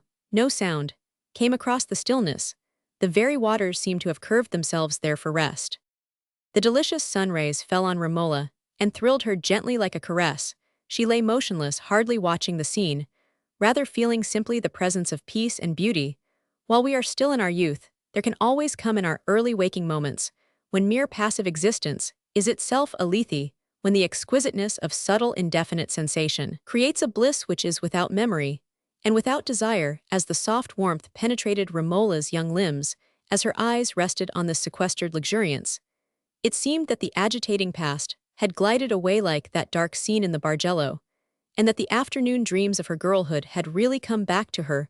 For a minute or two the oblivion was untroubled. She did not even think that she could rest here forever. She only felt that she rested then.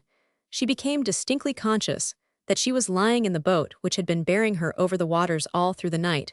Instead of bringing her to death, it had been the gently lulling cradle of a new life, and in spite of her evening despair she was glad that the morning had come to her again, glad to think that she was resting in the familiar sunlight, rather than in the unknown regions of death. Could she not rest here? No sound from Florence would reach her. Already oblivion was troubled from behind the golden haze, where piercing domes and towers and walls parted by a river, and enclosed by the green hills.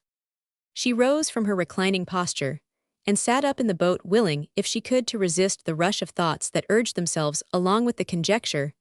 How far the boat had carried her, why need she mind? This was a sheltered nook, where there were simple villagers who would not harm her for a little while at least. She might rest and resolve on nothing presently. She would go and get some bread and milk, and then she would nestle in the green quiet, and feel that there was a pause in her life. She turned to watch the crescent-shaped valley, that she might get back the soothing sense of peace and beauty which she had felt in her first waking.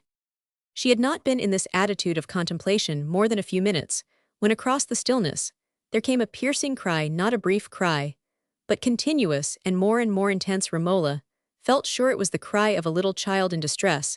That no one came to help, she started up and put one foot on the side of the boat, ready to leap on to the beach. But she paused there and listened. The mother of the child must be near. The cry must soon cease. But it went on and drew Romola so irresistibly, seeming the more piteous to her for the sense of peace which had preceded it, that she jumped onto the beach and walked many paces before she knew what direction she would take. The cry, she thought, came from some rough garden growth many yards on her right hand, where she saw a half-ruined hovel. She climbed over a low broken stone fence and made her way across patches of weedy green crops and ripe but neglected corn. The cry grew plainer, and convinced that she was right, she hastened towards the hovel. But even in that hurried walk, she felt an oppressive change in the air. As she left the sea behind, was there some taint lurking amongst the green luxuriance that had seemed such an inviting shelter from the heat of the coming day? She could see the opening into the hovel now, and the cry was darting through her like a pain. The next moment her foot was within the doorway, but the sight she beheld in the somber light arrested her. With a shock of awe and horror, on the straw with which the floor was scattered lay 3 dead bodies, one of a tall man, one of a girl about 8 years old, and one of a young woman whose long black hair was being clutched and pulled by a living child. The child, that was sending forth the piercing cry Romola's experience in the haunts of death and disease made thought. And, action prompt, she lifted the little living child, and in trying to soothe it on her bosom, still sent to look at the bodies, and see if they were really dead. The strongly marked type of race in their features, and their peculiar garb, made her conjecture that they were Spanish or Portuguese Jews who had perhaps been put ashore and abandoned there by rapacious sailors to whom their property remained as a prey. Such things were happening continually to Jews compelled to abandon their homes by the Inquisition. The cruelty of greed thrust them from the sea, and the cruelty of superstition thrust them back to it. But surely, thought Romola, I shall find some woman in the village whose mother's heart will not let her refuse to tend this helpless child if the real mother is indeed dead. This doubt remained because while the man and girl looked emaciated and also showed signs of having been long dead, the woman seemed to have been hardier and had not quite lost the robustness of her form. Romola, kneeling, was about to lay her hand on the heart, but as she lifted the piece of yellow woolen drapery that lay across the bosom, she saw the purple spots which marked the familiar pestilence. Then it struck her that if the villagers knew of this, she might have more difficulty than she had expected in getting help from them. They would perhaps shrink from her, with that child in her arms. But she had money to offer them, and they would not refuse to give her some goat's milk in exchange for it. She set out at once towards the village, her mind filled now with the effort to soothe the little dark creature, and with wondering how she should win some woman to be good to it. She could not help hoping a little in a certain awe she had observed herself to inspire when she appeared unknown and unexpected in her religious dress. As she passed across a breadth of cultivated ground, she noticed with wonder that little patches of corn mingled with the other crops had been left to overripeness untouched by the sickle, and that golden apples and dark figs lay rotting on the weedy earth. There were grassy spaces within sight, but no cow or sheep or goat. The stillness began to have something fearful in it. To Romola, she hurried along towards the thickest cluster of houses, where there would be the most life to appeal to on behalf of the helpless life she carried in her arms. But she had picked up 2 figs, and bit little pieces from the sweet pulp to still the child with. She entered between 2 lines of dwellings. It was time that villagers should have been stirring long ago, but not a soul was in sight. The air was becoming more and more oppressive laden. It seemed with some horrible impurity. There was a door open. She looked in, and saw grim emptiness. Another open door, and through that she saw a man lying dead with all his garments on his head, lying athwart a spade handle, and an earthenware cruse in his hand, as if he had fallen suddenly. Romola felt horror taking possession of her. Was she in a village of the unburied dead? She wanted to listen if there were any faint sound, but the child cried out afresh when she ceased to feed it, and the cry filled her ears. At last, she saw a figure crawling slowly out of a house, and, soon sinking back in a sitting posture against the wall, she hastened towards the figure. It was a young woman in fevered anguish, and she too held a pitcher in her hand. As Romola approached her, she did not start. The one need was too absorbing for any other idea to impress itself on her. "Water, get me water," she said with a moaning utterance. Romola stooped to take the pitcher, and said gently in her ear, "You shall have water. Can you point towards the well?" The hand was lifted towards the more distant end of the little street, and Romola set off at once with as much speed as she could use under the difficulty of carrying the pitcher as well as feeding the child. But the little one was getting more content, as the morsels of sweet pulp were repeated, and ceased to distress her with its cry, so that she could give a less distracted attention to the objects around her. The well lay 20 yards or more beyond the end of the street, and as Romola was approaching it, her eyes were directed to the opposite green slope, immediately below the church. High up, on a patch of grass between the trees, she had descried a cow and a couple of goats, and she tried to trace a line of path that would lead her close to that cheering sight. When once she had done her errand to the well occupied in this way, she was not aware that she was very near the well, and that someone approaching it on the other side had fixed a pair of astonished eyes upon her. Romola certainly presented a sight which at that moment, and in that place, could hardly have been seen without some pausing and palpitation, with her gaze fixed intently on the distant slope, the long lines of her thick gray garment giving a gliding character to her rapid walk, her hair rolling backward and illuminated on the left side by the sun rays, the little olive baby on her right arm now looking out with jet-black eyes. She might well startle that youth of 15, accustomed to swing the censer, in the presence of a Madonna less fair and marvelous than this. "She carries a pitcher in her hand. To fetch water," for the sick it is the Holy Mother come to take care of the people who have the pestilence. It was a sight of awe. She would perhaps be angry with those who fetched water for themselves. Only the youth flung down his vessel in terror, and Romola, aware now of someone near her, saw the black and white figure fly, as if for dear life, towards the slope she had just been contemplating. But remembering the parched sufferer, she half-filled her pitcher quickly and hastened back. Entering the house to look for a small cup, she saw salt meat and meal. There were no signs of want in the dwelling. With nimble movement, she seated baby on the ground, and lifted a cup of water to the sufferer, who drank eagerly, and then closed her eyes and leaned her head backward, seeming to give herself up to the sense of relief. Presently, she opened her eyes, and looking at Romola said languidly, "Who are you?" "I came over the sea," said Romola. "I only came this morning. Are all the people dead in these houses?" "I think they are all ill. Noel that are not dead. My father and my sister lie dead upstairs, and there is no one to bury them, and soon I shall die." "Not so, I hope," said Romola. "I am come to take care of you. I am used to the pestilence. I am not afraid. But there must be some left, who are not Roman. 99. I saw a youth running towards the mountain when I went to the well. I cannot tell when the pestilence came. A great many people went away and drove off the cows and goats. Give me more water." Romola, suspecting that if she followed the direction of the youth's flight, she should find some men and women, who were still healthy and able, determined to seek them out at once, that she might at least win them to take care of the child, and leave her free to come back and see how many living needed help, and how many dead needed burial. She trusted to her powers of persuasion to conquer the aid of the timorous, when once she knew what was to be done. Promising the sick woman to come back to her, she lifted the dark bantling again, and set off towards the slope. She felt no burden of choice on her now, no longing for death. She was thinking how she would go to the other sufferers, as she had gone to that fevered woman. But with the child on her arm, it was not so easy to her as usual to walk up a slope, and it seemed a long while before the winding path took her near the cow and the goats. She was beginning herself to feel faint from heat, hunger, and thirst, and as she reached a double turning, she paused to consider whether she would not wait near the cow, which someone was likely to come and milk soon, rather than toil up to the church before she had taken any rest. Raising her eyes to measure the steep distance, she saw peeping between the boughs, not more than 5 yards off, a broad round face watching her attentively, and lower down the black skirt of a priest's garment, and a hand grasping a bucket. She stood mutely observing, and the face too remained motionless. Romola had often witnessed the overpowering force of dread in cases of pestilence, and she was cautious. Raising her voice in a tone of gentle pleading, she said, "I came over the sea. I am hungry, and so is the child. Will you not give us some milk?" Romola had divined part of the truth, but she had not divined that preoccupation of the priest's mind, which charged her words with a strange significance. Only a little while ago the young acolyte had brought word to the padre that he had seen the Holy Mother with the babe fetching water for the sick. She was as tall as the cypresses, and had a light about her head, and she looked up at the church. The Pivano parish priest had not listened with entire belief. He had been more than 50 years in the world, without having any vision of the Madonna, and he thought the boy might have misinterpreted the unexpected appearance of a villager.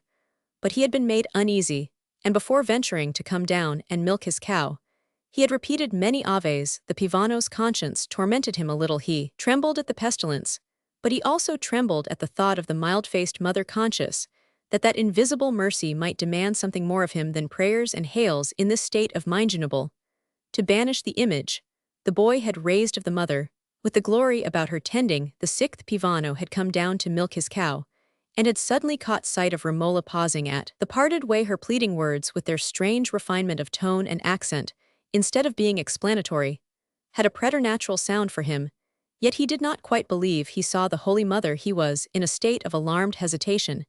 If anything miraculous were happening, he felt there was no strong presumption that the miracle would be in his favor. He dared not run away. He dared not advance.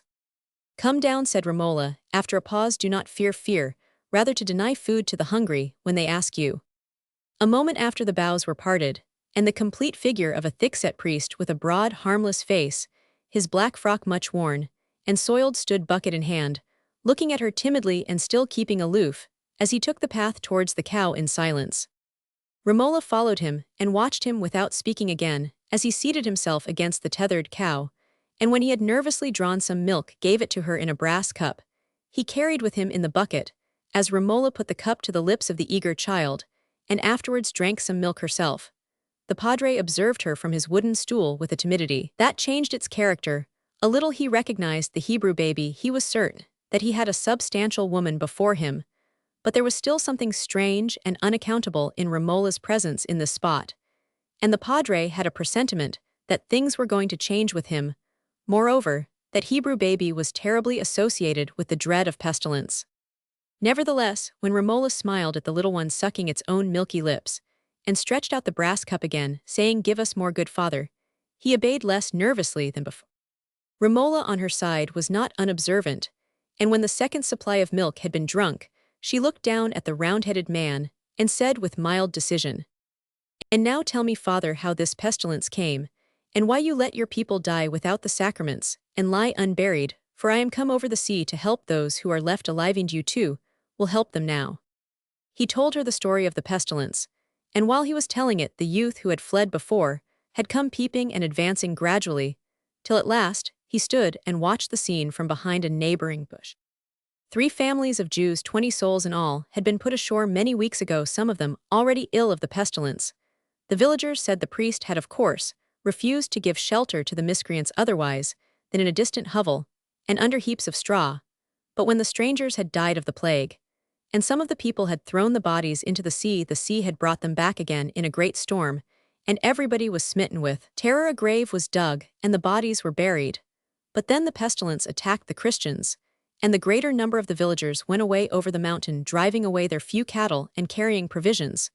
The priest had not fled, he had stayed and prayed for the people, and he had prevailed on the youth Jacopo to stay with him.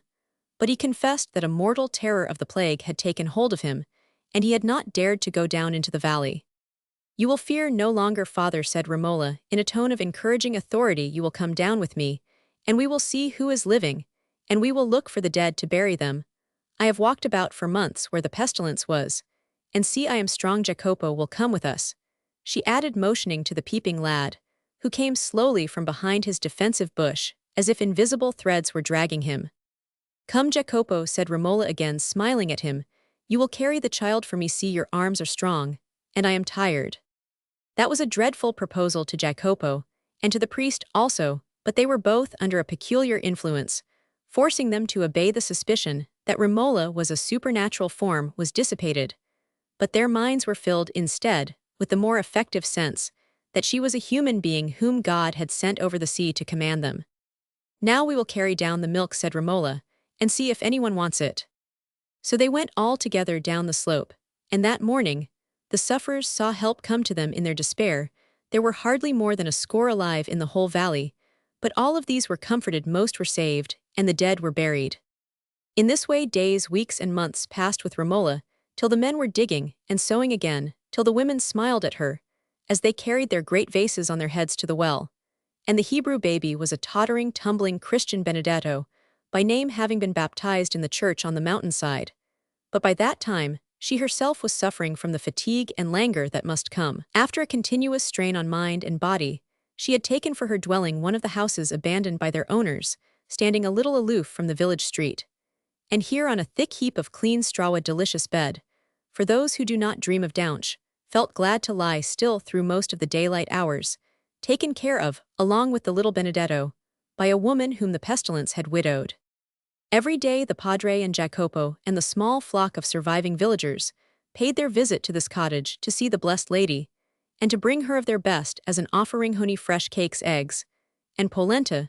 It was a sight they could none of them forget, a sight they all told of in their old age, how the sweet and sainted lady, with her fair face, her golden hair, and her brown eyes that had a blessing in them, lay weary with her labors after she had been sent over the sea to help them in their extremity, and how the queer little black Benedetto used to crawl about the straw by her side, and want everything that was brought to her, and she always gave him a bit of what she took, and told them if they loved her, they must be good to Benedetto.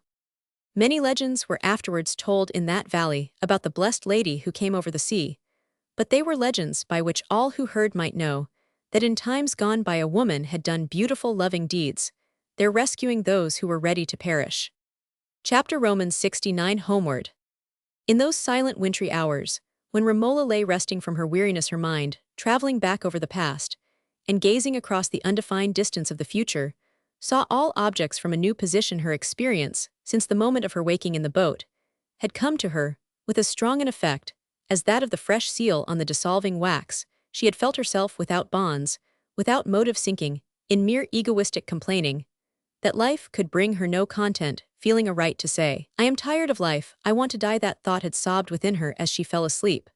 But from the moment after her waking when the cry had drawn her, she had not even reflected, as she used to do in Florence, that she was glad to live, because she could lighten sorrow. She had simply lived with so energetic an impulse to share the life around her, to answer the call of need, and do the work which cried aloud to be done, that the reasons for living, enduring, laboring, never took the form of argument. The experience was like a new baptism to Romola in Florence. The simpler relations of the human being to his fellowmen had been complicated for her with all the special ties of marriage, the state, and religious discipleship. And when these had disappointed her trust, the shock seemed to have shaken her aloof from life and stunned her sympathy. But now, she said, it was mere baseness in me to desire death. If everything else is doubtful, this suffering that I can help is cert. If the glory of the cross is an illusion, the sorrow is only the truer. While the strength is in my arm, I will stretch it out to the fainting. While the light visits my eyes, they shall seek the forsaken. And then the past arose with a fresh appeal to her. Her work in this green valley was done, and the emotions that were disengaged from the people immediately around her rushed back into the old deep channels of use and affection. That rare possibility of self-contemplation which comes in any complete severance from our wanted life made her judge herself, as she had never done before. The compunction which is inseparable from a sympathetic nature, keenly alive to the possible experience of others, began to stir in her with growing force. She questioned the justness of her own conclusions, of her own deeds. She had been rash, arrogant, always dissatisfied that others were not good enough, while she herself had not been true to what her soul had once recognized as the best. She began to condemn her flight. After all, it had been cowardly self-care. The grounds on which Savonarola had once taken her back were truer, deeper than the grounds she had had for her second flight. How could she feel the needs of others, and not feel above all the needs of the nearest? But then came reaction against such self-reproach, the memory of her life with Tito, of the conditions which made their real union impossible, while their external union imposed a set of false duties on her, which were essentially the concealment and sanctioning of what her mind revolted from, told her that flight had been her only resource. All minds, except such as are delivered from doubt by dullness of sensibility, must be subject to this recurring conflict, where the man-twisted conditions of life have forbidden the fulfillment of a bond. For in strictness, there is no replacing of relations. The presence of the new does not nullify the failure and breach of the old. Life has lost its perfection, it has been maimed, and until the wounds are quite scarred, conscience continually casts backward doubting glances. Romola shrank with dread from the renewal of her proximity to Tito, and yet she was uneasy that she had put herself out of reach of knowing what was his fate, uneasy that the moment might yet come when he would be in misery and need her. There was still a thread of pain within her, testifying to those words of Fra Girolamo, that she could not cease to be a wife. Could anything utterly cease for her that had once mingled itself with the current of her heart's blood? Florence and all her life, there had come back to her like hunger. Her feelings could not go wandering after the possible, and the vague, their living fiber was fed with the memory of familiar things, and the thought that she had divided herself from them forever became more and more importunate in these hours that were unfilled with action. What if Fra Girolamo had been wrong? What if the life of Florence was a web of inconsistencies? Was she then something higher, that she should shake the dust from off her feet and say, "This world is not good enough for me"? If she had been really higher, she would not so easily have lost all her trust. Her indignant grief for her godfather had no longer complete possession of her, and her sense of debt to Savonarola was recovering predominance. Nothing that had come or was to come could do away with the fact that there had been a great inspiration in him, which had waked a new life in her, who in all her experience could demand the same gratitude from her as he his heir. Or smite they not bring calamities? She could not rest. She hardly knew whether it was her strength returning with the budding leaves that made her active again, or whether it was her eager longing to get nearer Florence. She did not imagine herself daring to enter Florence, but the desire to be near enough to learn what was happening there urged itself with a strength that excluded all other purposes.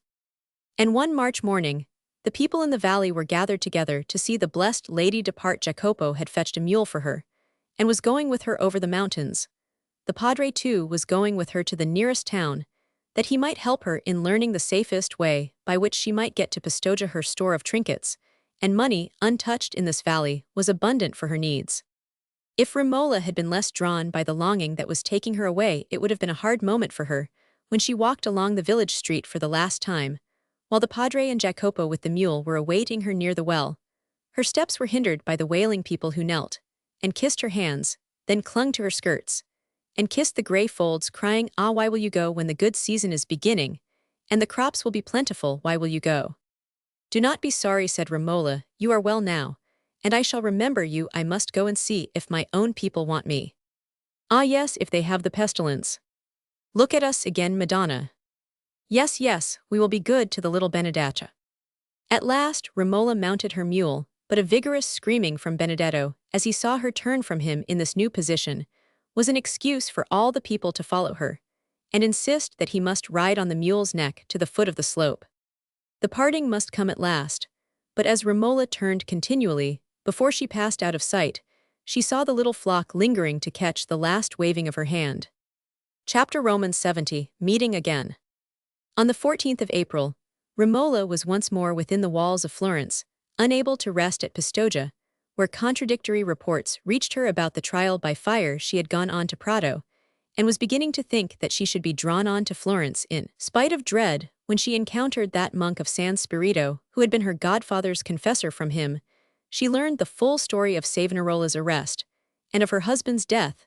This Augustinian monk had been in the stream of people who had followed the wagon with its awful burthen into the piazza, and he could tell her what was generally known in Florence, that Tito had escaped from an assaulting mob by leaping into the Arno, but had been murdered on the bank by an old man who had long had an enmity against him. But Romola understood the catastrophe as no one else. Roman 999 of Savonarola, the monk told her in that tone of unfavorable prejudice, which was usual in the black brethren frati neri, towards the brother who showed white under his black, that he had confessed himself a deceiver of the people.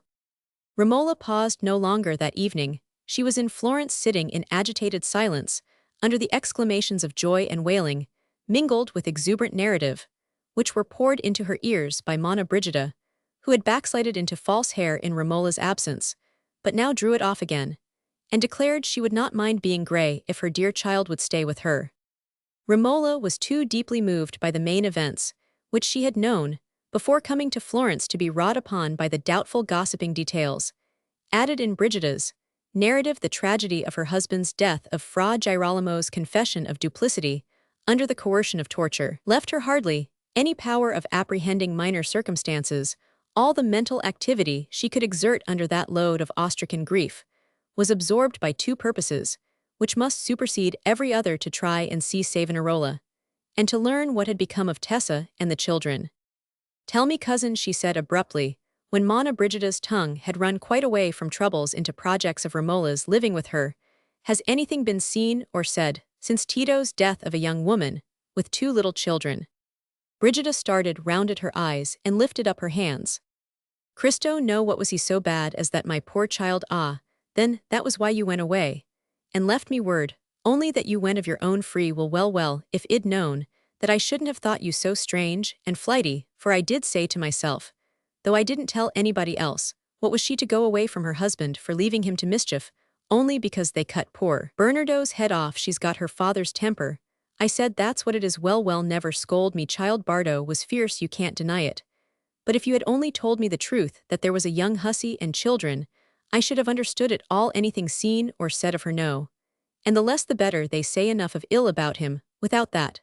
But since that was the reason you went—" "No, dear cousin," said Romola, interrupting her earnestly, "pray, do not talk so. I wish above all things to find that young woman and her children, and to take care of them. They are quite helpless. Say nothing against it. That is the thing I shall do first of all."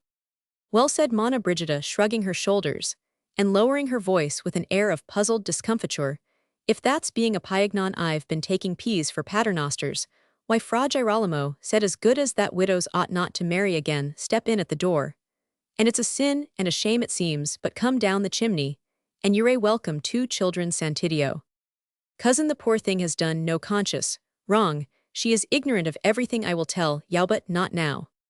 Early the next morning Romola's steps were directed to the house beyond San Ambrogio, where she had once found Tessa.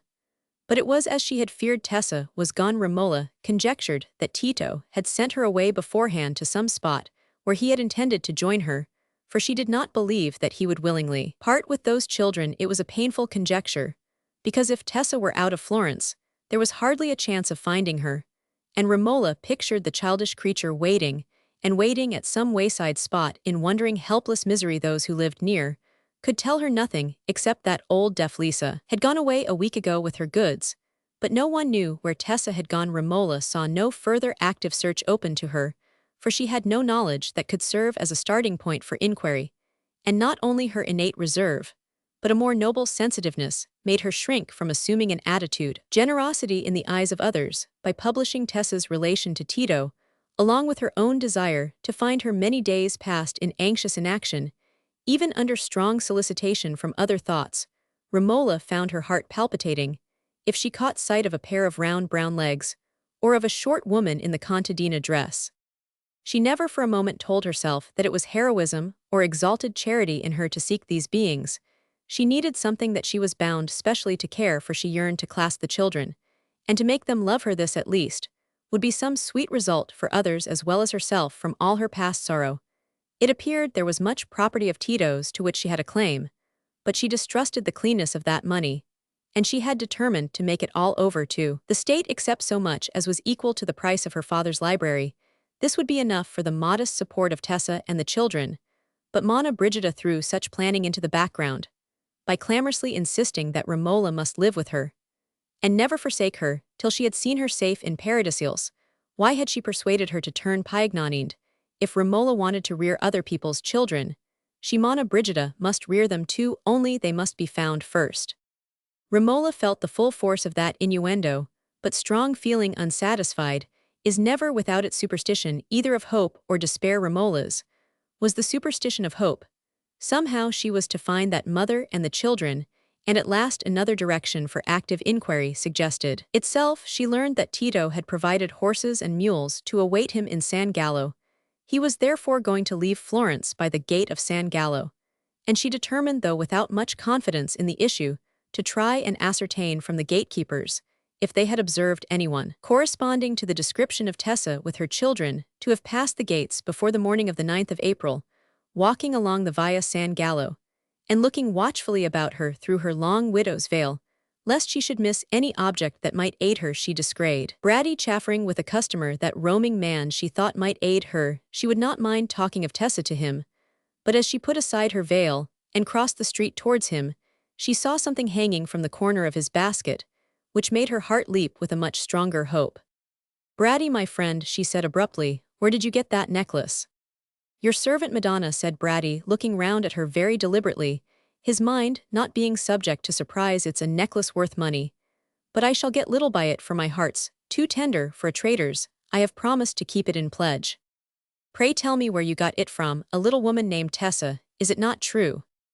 "Ah, if you know her," said Braddy, "and would redeem it of me at a small profit, and give it her again, you'd be doing a charity, for she cried at parting with Idiot, have thought she was running into a brook. It's a small profit, ill charge, you shall have it for a florin, for I don't like to be hard-hearted." "Where is she?" said Romola, giving him the money, and unclasping the necklace from the basket, in joyful agitation. "Outside the gate there, at the other end of the Borgo, at old Sibylla Manetti's.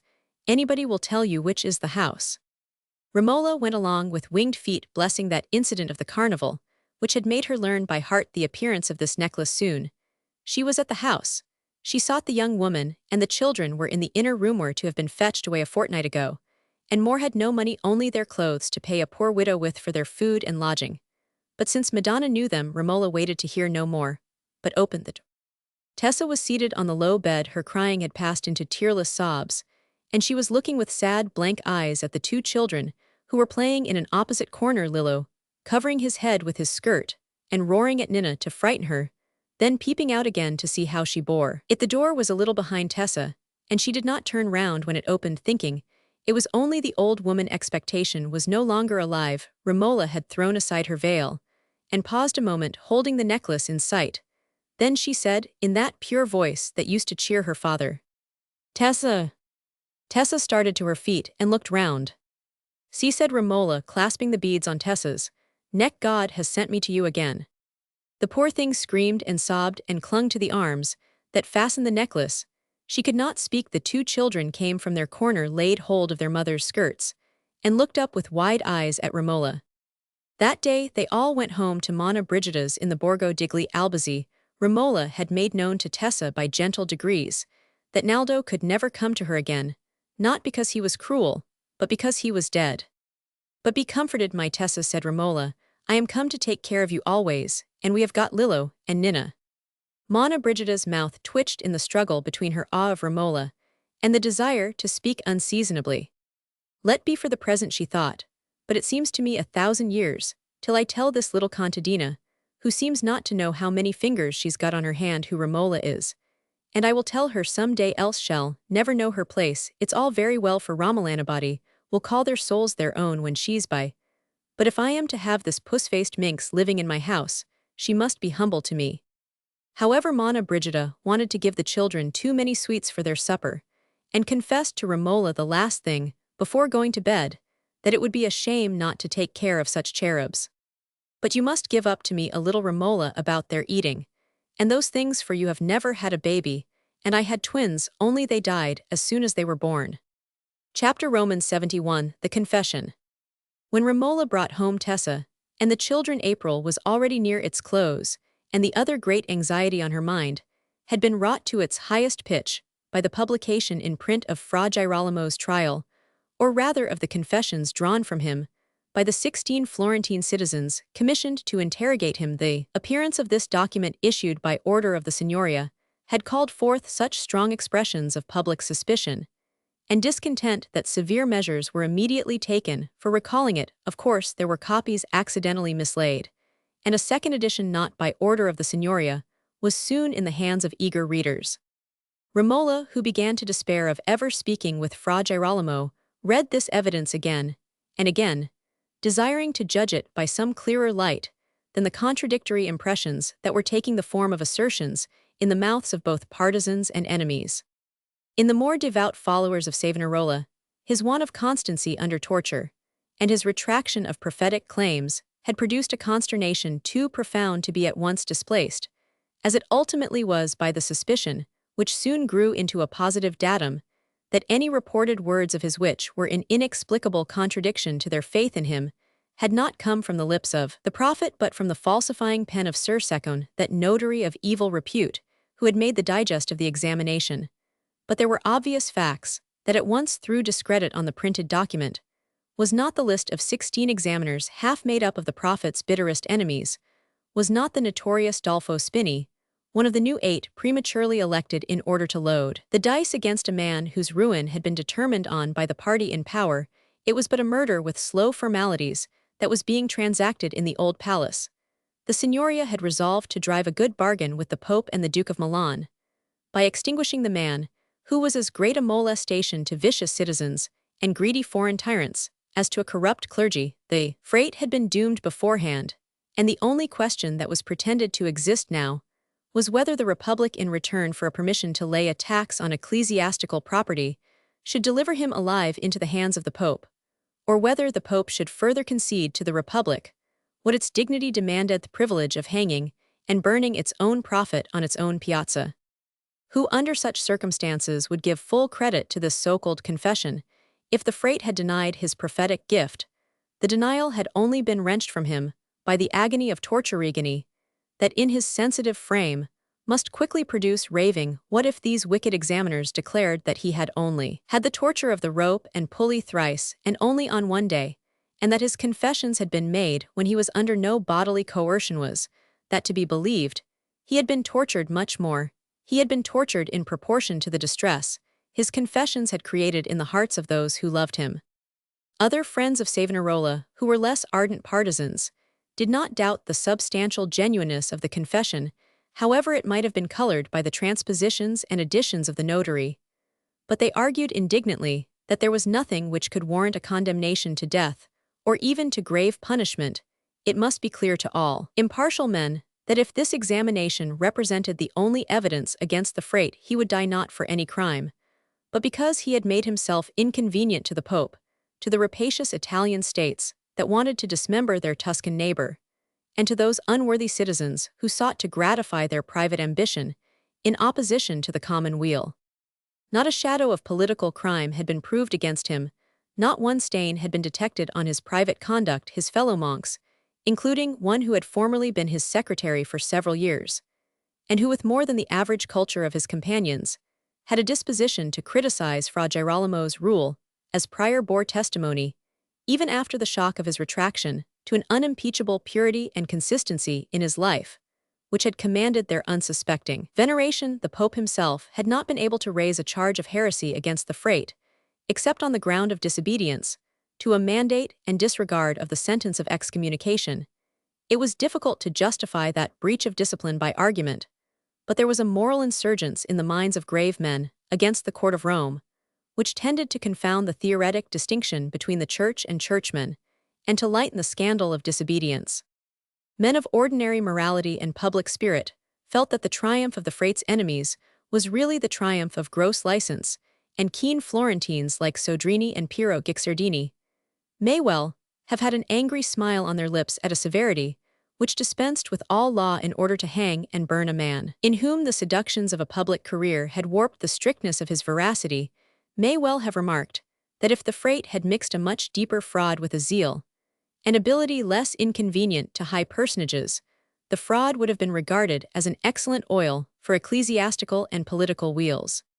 Nevertheless, such shrewd men were forced to admit that however poor a figure the Florentine government made in its clumsy pretense of a judicial warrant for what had in fact been predetermined as an act of policy, the measures of the Pope against Savonarola were necessary measures of self-defense, not to try and rid himself of a man who wanted to stir up the powers of Europe, to summon a general council and depose him, would have been adding ineptitude to iniquity. There was no denying that towards Alexander VI Savonarola was a rebel, and what was much more a dangerous rebel. Florence had heard him say, and had well understood what he meant, that he would not obey the devil. It was inevitably a life-and-death struggle between the Frate and the Pope, but it was less inevitable that Florence should make itself the Pope's executioner.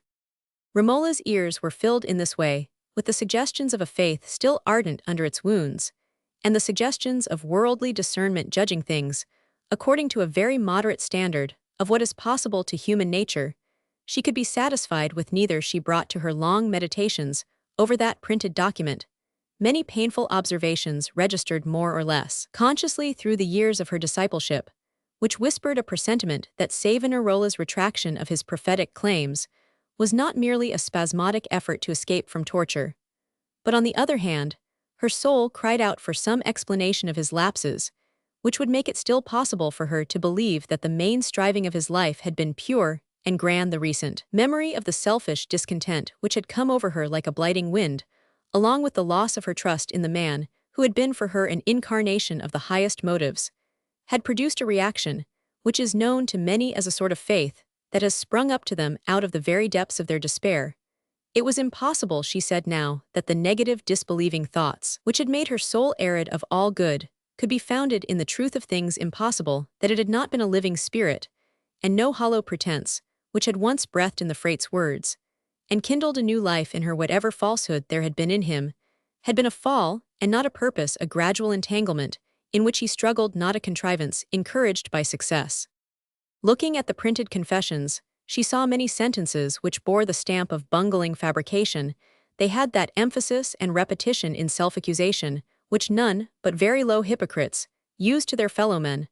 But the fact that these sentences were in striking opposition, not only to the character of Savonarola, but also to the general tone of the confessions, strengthened the impression that the rest of the text represented in the main what had really fallen from his lips. Hardly a word was dishonorable to him, except what turned on his prophetic enunciations. He was unvarying in his statement of the ends he had pursued for Florence, the Church, and the world, and apart from the mixture of falsity, in that claim to special inspiration, by which he sought to gain hold of men's minds. There was no admission of having used unworthy means, even in this confession, and without expurgation of the notary's malign phrases. Fra Girolamo, shone forth as a man who had sought his own glory indeed, but sought it by laboring for the very highest, and the moral welfare of men not by vague exhortations, but by striving to turn beliefs into energies that would work in all the details of life. Everything that I have done, said one memorable passage, which may perhaps have had its erasures and interpolations, I have done with the design of being forever famous in the present and in future ages, and that I might win credit in Florence, and that nothing of great import should be done without my sanction. And when I had thus established my position in Florence, I had it in my mind to do great things in Italy and beyond Italy, by means of those chief personages, with whom I had contracted friendship, and consulted on high matters, such as this of the General Council. And in proportion as my first efforts succeeded, I should have adopted further measures. Above all, when the General Council had once been brought about, I intended to rouse the princes of Christendom, and especially those beyond the borders of Italy, to subdue the infidels. It was not much in my thoughts to get myself made a cardinal or pope, for when I should have achieved the work I had in view, I should, without being pope, have been the first man in the world. In the authority I should have possessed, and the reverence that would have been paid me, if I had been made pope, I would not have refused the office. But it seemed to me that to be the head of that work was a greater thing than to be pope, because a man without virtue may be pope, but such a work as I contemplated demanded a man of excellent virtues. That blending of ambition with belief in the supremacy of goodness made no new tone to Romola, who had been used to hear it in the voice that rang through the Duomo. It was the habit of Savonarola's mind to conceive great things, and to feel that he was the man to do them. Iniquity should be brought low, the cause of justice, purity, and love should triumph. And it should triumph by his voice, by his work, by his blood. In moments of ecstatic contemplation, doubtless the sense of self melted in the sense of the unspeakable, and in that part of his experience lay the elements of genuine self-abasement. But in the presence of his fellow-men, for whom he was to act preeminence, seemed a necessary condition of his life. And perhaps this confession, even when it described a doubleness that was conscious and deliberate, really implied no more than that wavering of belief concerning his own impressions and motives, which most human beings, who have not a stupid inflexibility of self-confidence, must be liable to under a marked change of external conditions, in a life where the experience was so tumultuously mixed, as it must have been in the Frates. What a possibility was opened for a change of self-judgment, when instead of eyes that venerated and knees that knelt, instead of a great work on its way to accomplishment, and in its prosperity stamping the agent as a chosen instrument, there came the hooting and the spitting and the curses of the crowd, and then the hard faces of enemies made judges, and then the horrible torture, and with the torture the irrepressible cry, "It is true what you would have me say, let me go, do not torture me again. Yes, yes, I am guilty, O God, thy stroke has reached me." As Romola thought of the anguish that must have followed the confession, whether in the subsequent solitude of the prison conscience retracted or confirmed the self-taxing words, that anguish seemed to be pressing on her own heart, and urging the slow bitter tears every vulgar self-ignorant person in Florence was glibly pronouncing on this man's demerits, while he was knowing a depth of sorrow which can only be known to the soul that has loved and sought the most perfect thing, and beholds itself. She had not then seen what she saw afterwards, evidence of the Frate's mental state, after he had thus to lay his mouth in the dust. As the days went by, the reports of new unpublished examinations, eliciting no change of confessions, ceased. Savonarola was left alone in his prison, and allowed pen and ink for a while, that if he liked he might use his poor bruised and strained right arm to write what he wrote. But what he wrote was no vindication of his innocence, no protest against the proceedings used towards him. It was a continued colloquy with that divine purity, with which he sought complete reunion. It was the outpouring of self-abasement. It was one long cry for inward renovation. No lingering echoes of the old vehement self-assertion, "Look at my work, for it is good," and those who set their faces against it are the children of the devil. The voice of sadness tells him God placed thee in the midst of the people, even as if thou hadst been one of the excellent in this way. Thou hast taught others, and hast failed to learn thyself. Thou hast cured others, and thou thyself hast been still diseased. Thy heart was lifted up at the beauty of thy own deeds, and through this thou hast lost thy wisdom and art become, and shalt be to all eternity nothing. After so many benefits with which God has honored thee, thou art fallen into the depths of the sea, and after so many gifts bestowed on thee, thou, by thy pride and vainglory, hast scandalized all the world. And when hope speaks and argues that the divine love has not forsaken him, It says nothing now of a great work to be done, but only says thou art not forsaken else. Why is thy heart bowed in penitence? That too is a gift. There is no jot of worthy evidence that from the time of his imprisonment to the supreme moment, Savonarola thought or spoke of himself.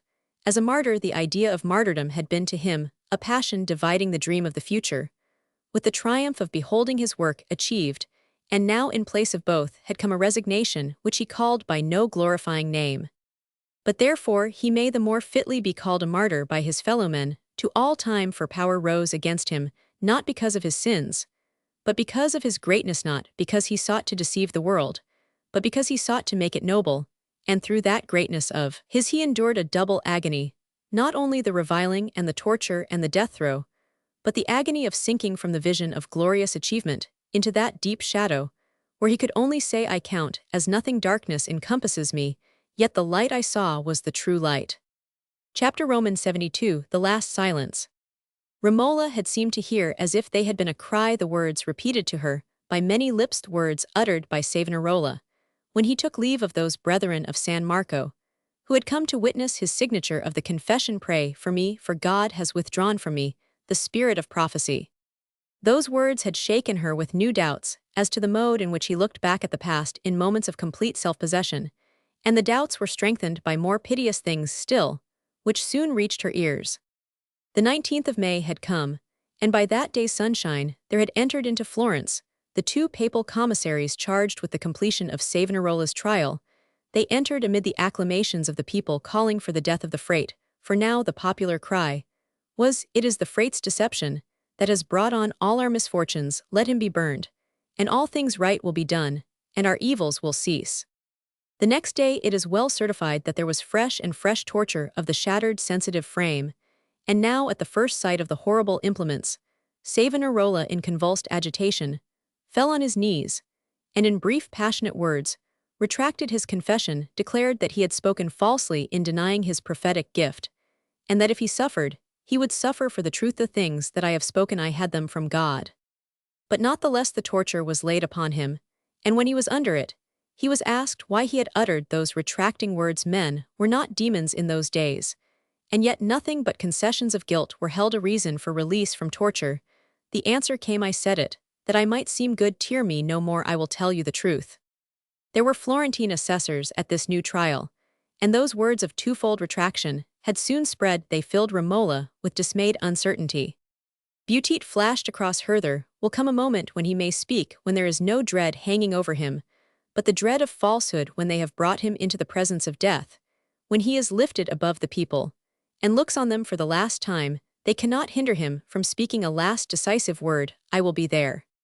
3 days after, on the 23rd of May 1498, there was again a long narrow platform stretching across the great piazza, from the Palazzo Vecchio towards the Tetta de Pisani.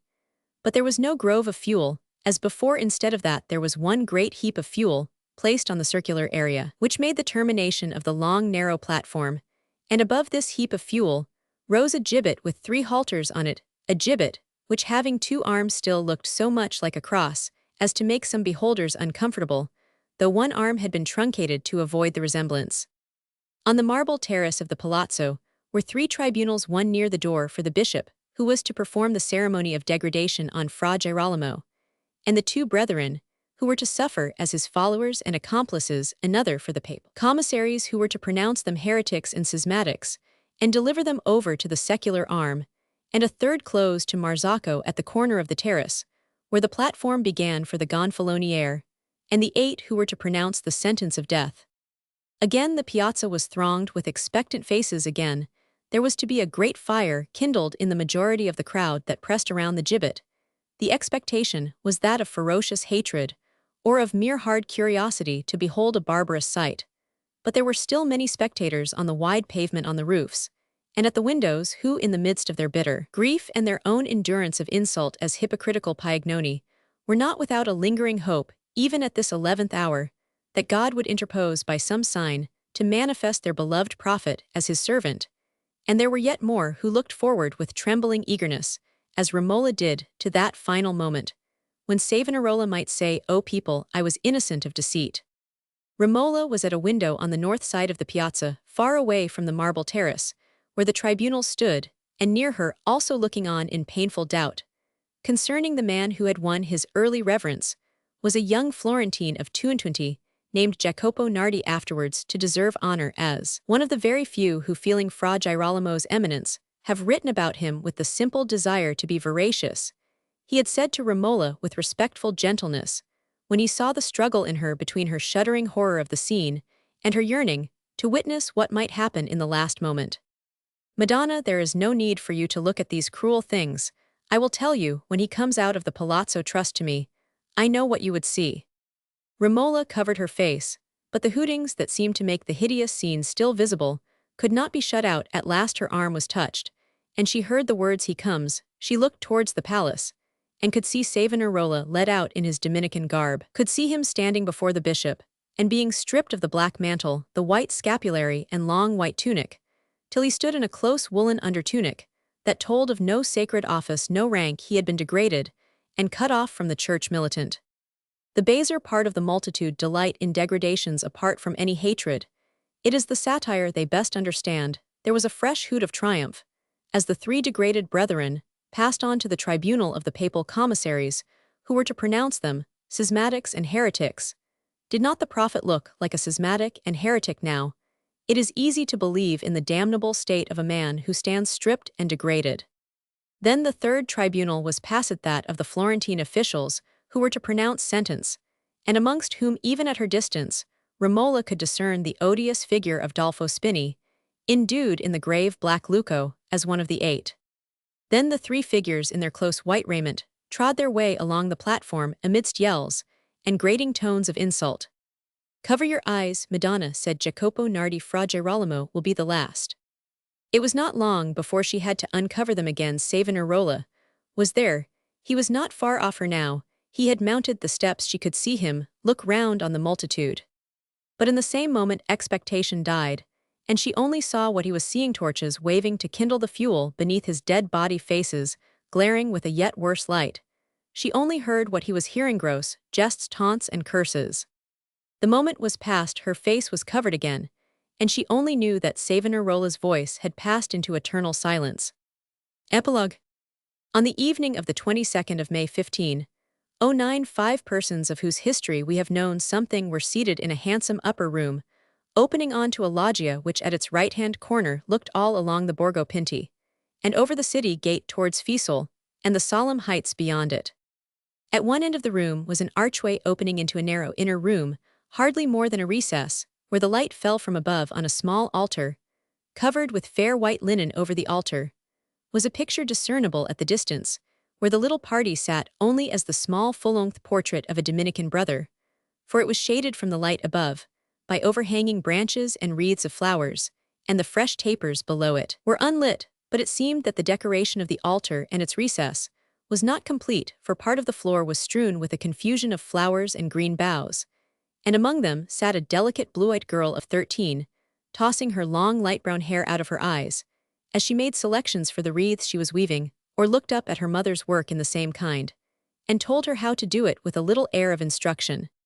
For that mother was not very clever at weaving flowers, or at any other work. Tessa's fingers had not become more adroit with the years. Very much fatter, she got on slowly, and turned her head about a good deal, and asked Nina's opinion with much deference, for Tessa never ceased to be astonished at the wisdom of her children.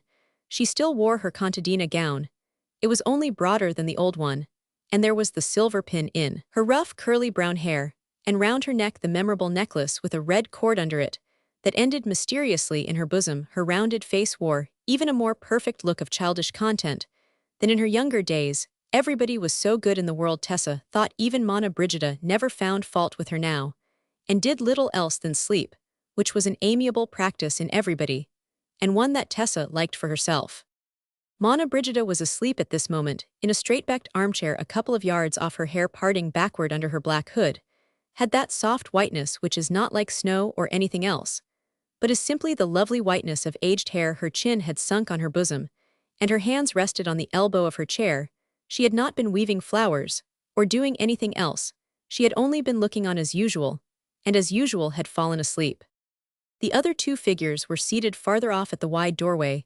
that opened onto the loggia. Lillo sat on the ground with his back against the angle of the doorpost, and his long legs stretched out, while he held a large book open on his knee, and occasionally made a dash with his hand at an inquisitive fly, with an air of interest stronger than that excited by the finely printed copy of Petrarch, which he kept open at one place, as if he were learning something by heart. Romola sat nearly opposite Lillo, but she was not observing him. Her hands were crossed on her lap, and her eyes were fixed absently on the distant mountains. She was evidently unconscious of anything around her, and eager life had left its marks upon her. The finely molded cheek had sunk a little, the golden crown was less massive, but there was a placidity in Romola's face, which had never belonged to it in youth. It is but once that we can know our worst sorrows, and Romola had known them while life was new. Absorbed in this way, she was not at first aware that Lillo had ceased to look at his book, and was watching her with a slightly impatient air, which meant that he wanted to talk to her, but was not quite sure whether she would like that entertainment just now. But persevering looks make themselves felt at last. Romola did presently turn away her eyes from the distance, and met Lillo's impatient dark gaze with a brighter and brighter smile. He shuffled along the floor, still keeping the book on his lap, till he got close to her, and lodged his chin on her knee.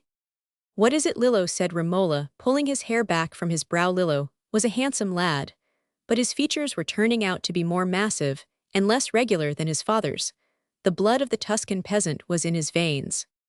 "Mamma Romola, what am I to be?" he said, well contented that there was a prospect of talking, till it would be too late to conspirto gentle any longer. "What should you like to be?" "Lillo, you might be a scholar. My father was a scholar, you know, and taught me a great deal. That is the reason why I can teach you." "Yes," said Lillo rather hesitatingly, "but he is old and blind in the picture. Did he get a great deal of glory?" "Not much, Lillo. The world was not always very kind to him, and he saw meaner men than himself put into higher places, because they could flatter and say what was false. And then his dear son thought it right to leave him and become a monk. And after that, my father, being blind and lonely, felt unable to do the things that would have made his learning of greater use to men, so that he might still have lived in his works after he was in his grave." "I should not like that sort of life," said Lillo. "I should like to be something that would make me a great man, and very happy beside a something that would not hinder me from having a good deal of pleasure." "That is not easy, my Lillo. It is only a poor sort of happiness that could ever come by caring very much about our own narrow pleasures. We can only have the highest happiness, such as goes along with being a great man, by having wide thoughts, and much feeling for the rest of the world as well as ourselves. And this sort of happiness often brings so much pain with it, that we can only tell it from pain by its being what we would choose before everything else, because our souls see it is good. There are so many things wrong and difficult in the world, that no man can be grave, can hardly keep himself from wickedness unless he gives up thinking much about pleasure or rewards, and gets strength to endure what is hard and painful. My father had the greatness that belongs to integrity. He chose poverty and obscurity rather than falsehood, and there was Fra Girolamo, who know why I keep tomorrow sacred. He had the greatness which belongs to a life spent in struggling against powerful wrong, and in trying to raise men to the highest deeds they are capable of. And so, my Lillo, if you mean to act nobly, and seek to know the best things God has put within reach of men, you must learn to fix your mind on that end, and not on what will happen to you because of it. And remember, if you were to choose something lower, and make it the rule of your life to seek your own pleasure, and escape from what is disagreeable, calamity might come just the same. And it would be calamity falling on a base mind, which is the one form of sorrow that has no balm in it, and that may well make a man say, "It would have been better for me if I had never been born." "I will tell you something, Lillo." Romola paused for a moment. She had taken Lillo's cheeks between her hands, and his young eyes were meeting hers. "There was a man to whom I was very near, so that I could see a great deal of his life, who made almost every one fond of him, for he was young and clever and beautiful, and his manners to all were gentle and kind. I believe, when I first knew him, he never thought of anything cruel or base, but because he tried to slip away from everything that was unpleasant, and cared for nothing else so much as his own safety, he came at last to commit some of the basest deeds, such as make men infamous. He denied his father and left him to misery. He betrayed every trust that was reposed in him, that he might keep himself safe and get rich and prosperous, yet calamity overtook him." Again Romola paused. Her voice was unsteady, and Lillo was looking up at her with odd wonder. "Another time, my Lillo, I will tell you another time. See, There are old Piero di Cosimo and Nello coming up the Borgo Pinti. Bringing us their flowers, let us go and wave our hands to them, that they may know we see them. How queer old Piero is, said Lillo as they stood at the corner of the loggia, watching the advancing figures. He abuses you for dressing the altar and thinking so much of Fra Girolamo, and yet he brings you the flowers. Never mind, said Romola, there are many good people who did not love Fra Girolamo perhaps. I should never have learned to love him if he had not helped me when I was in great need.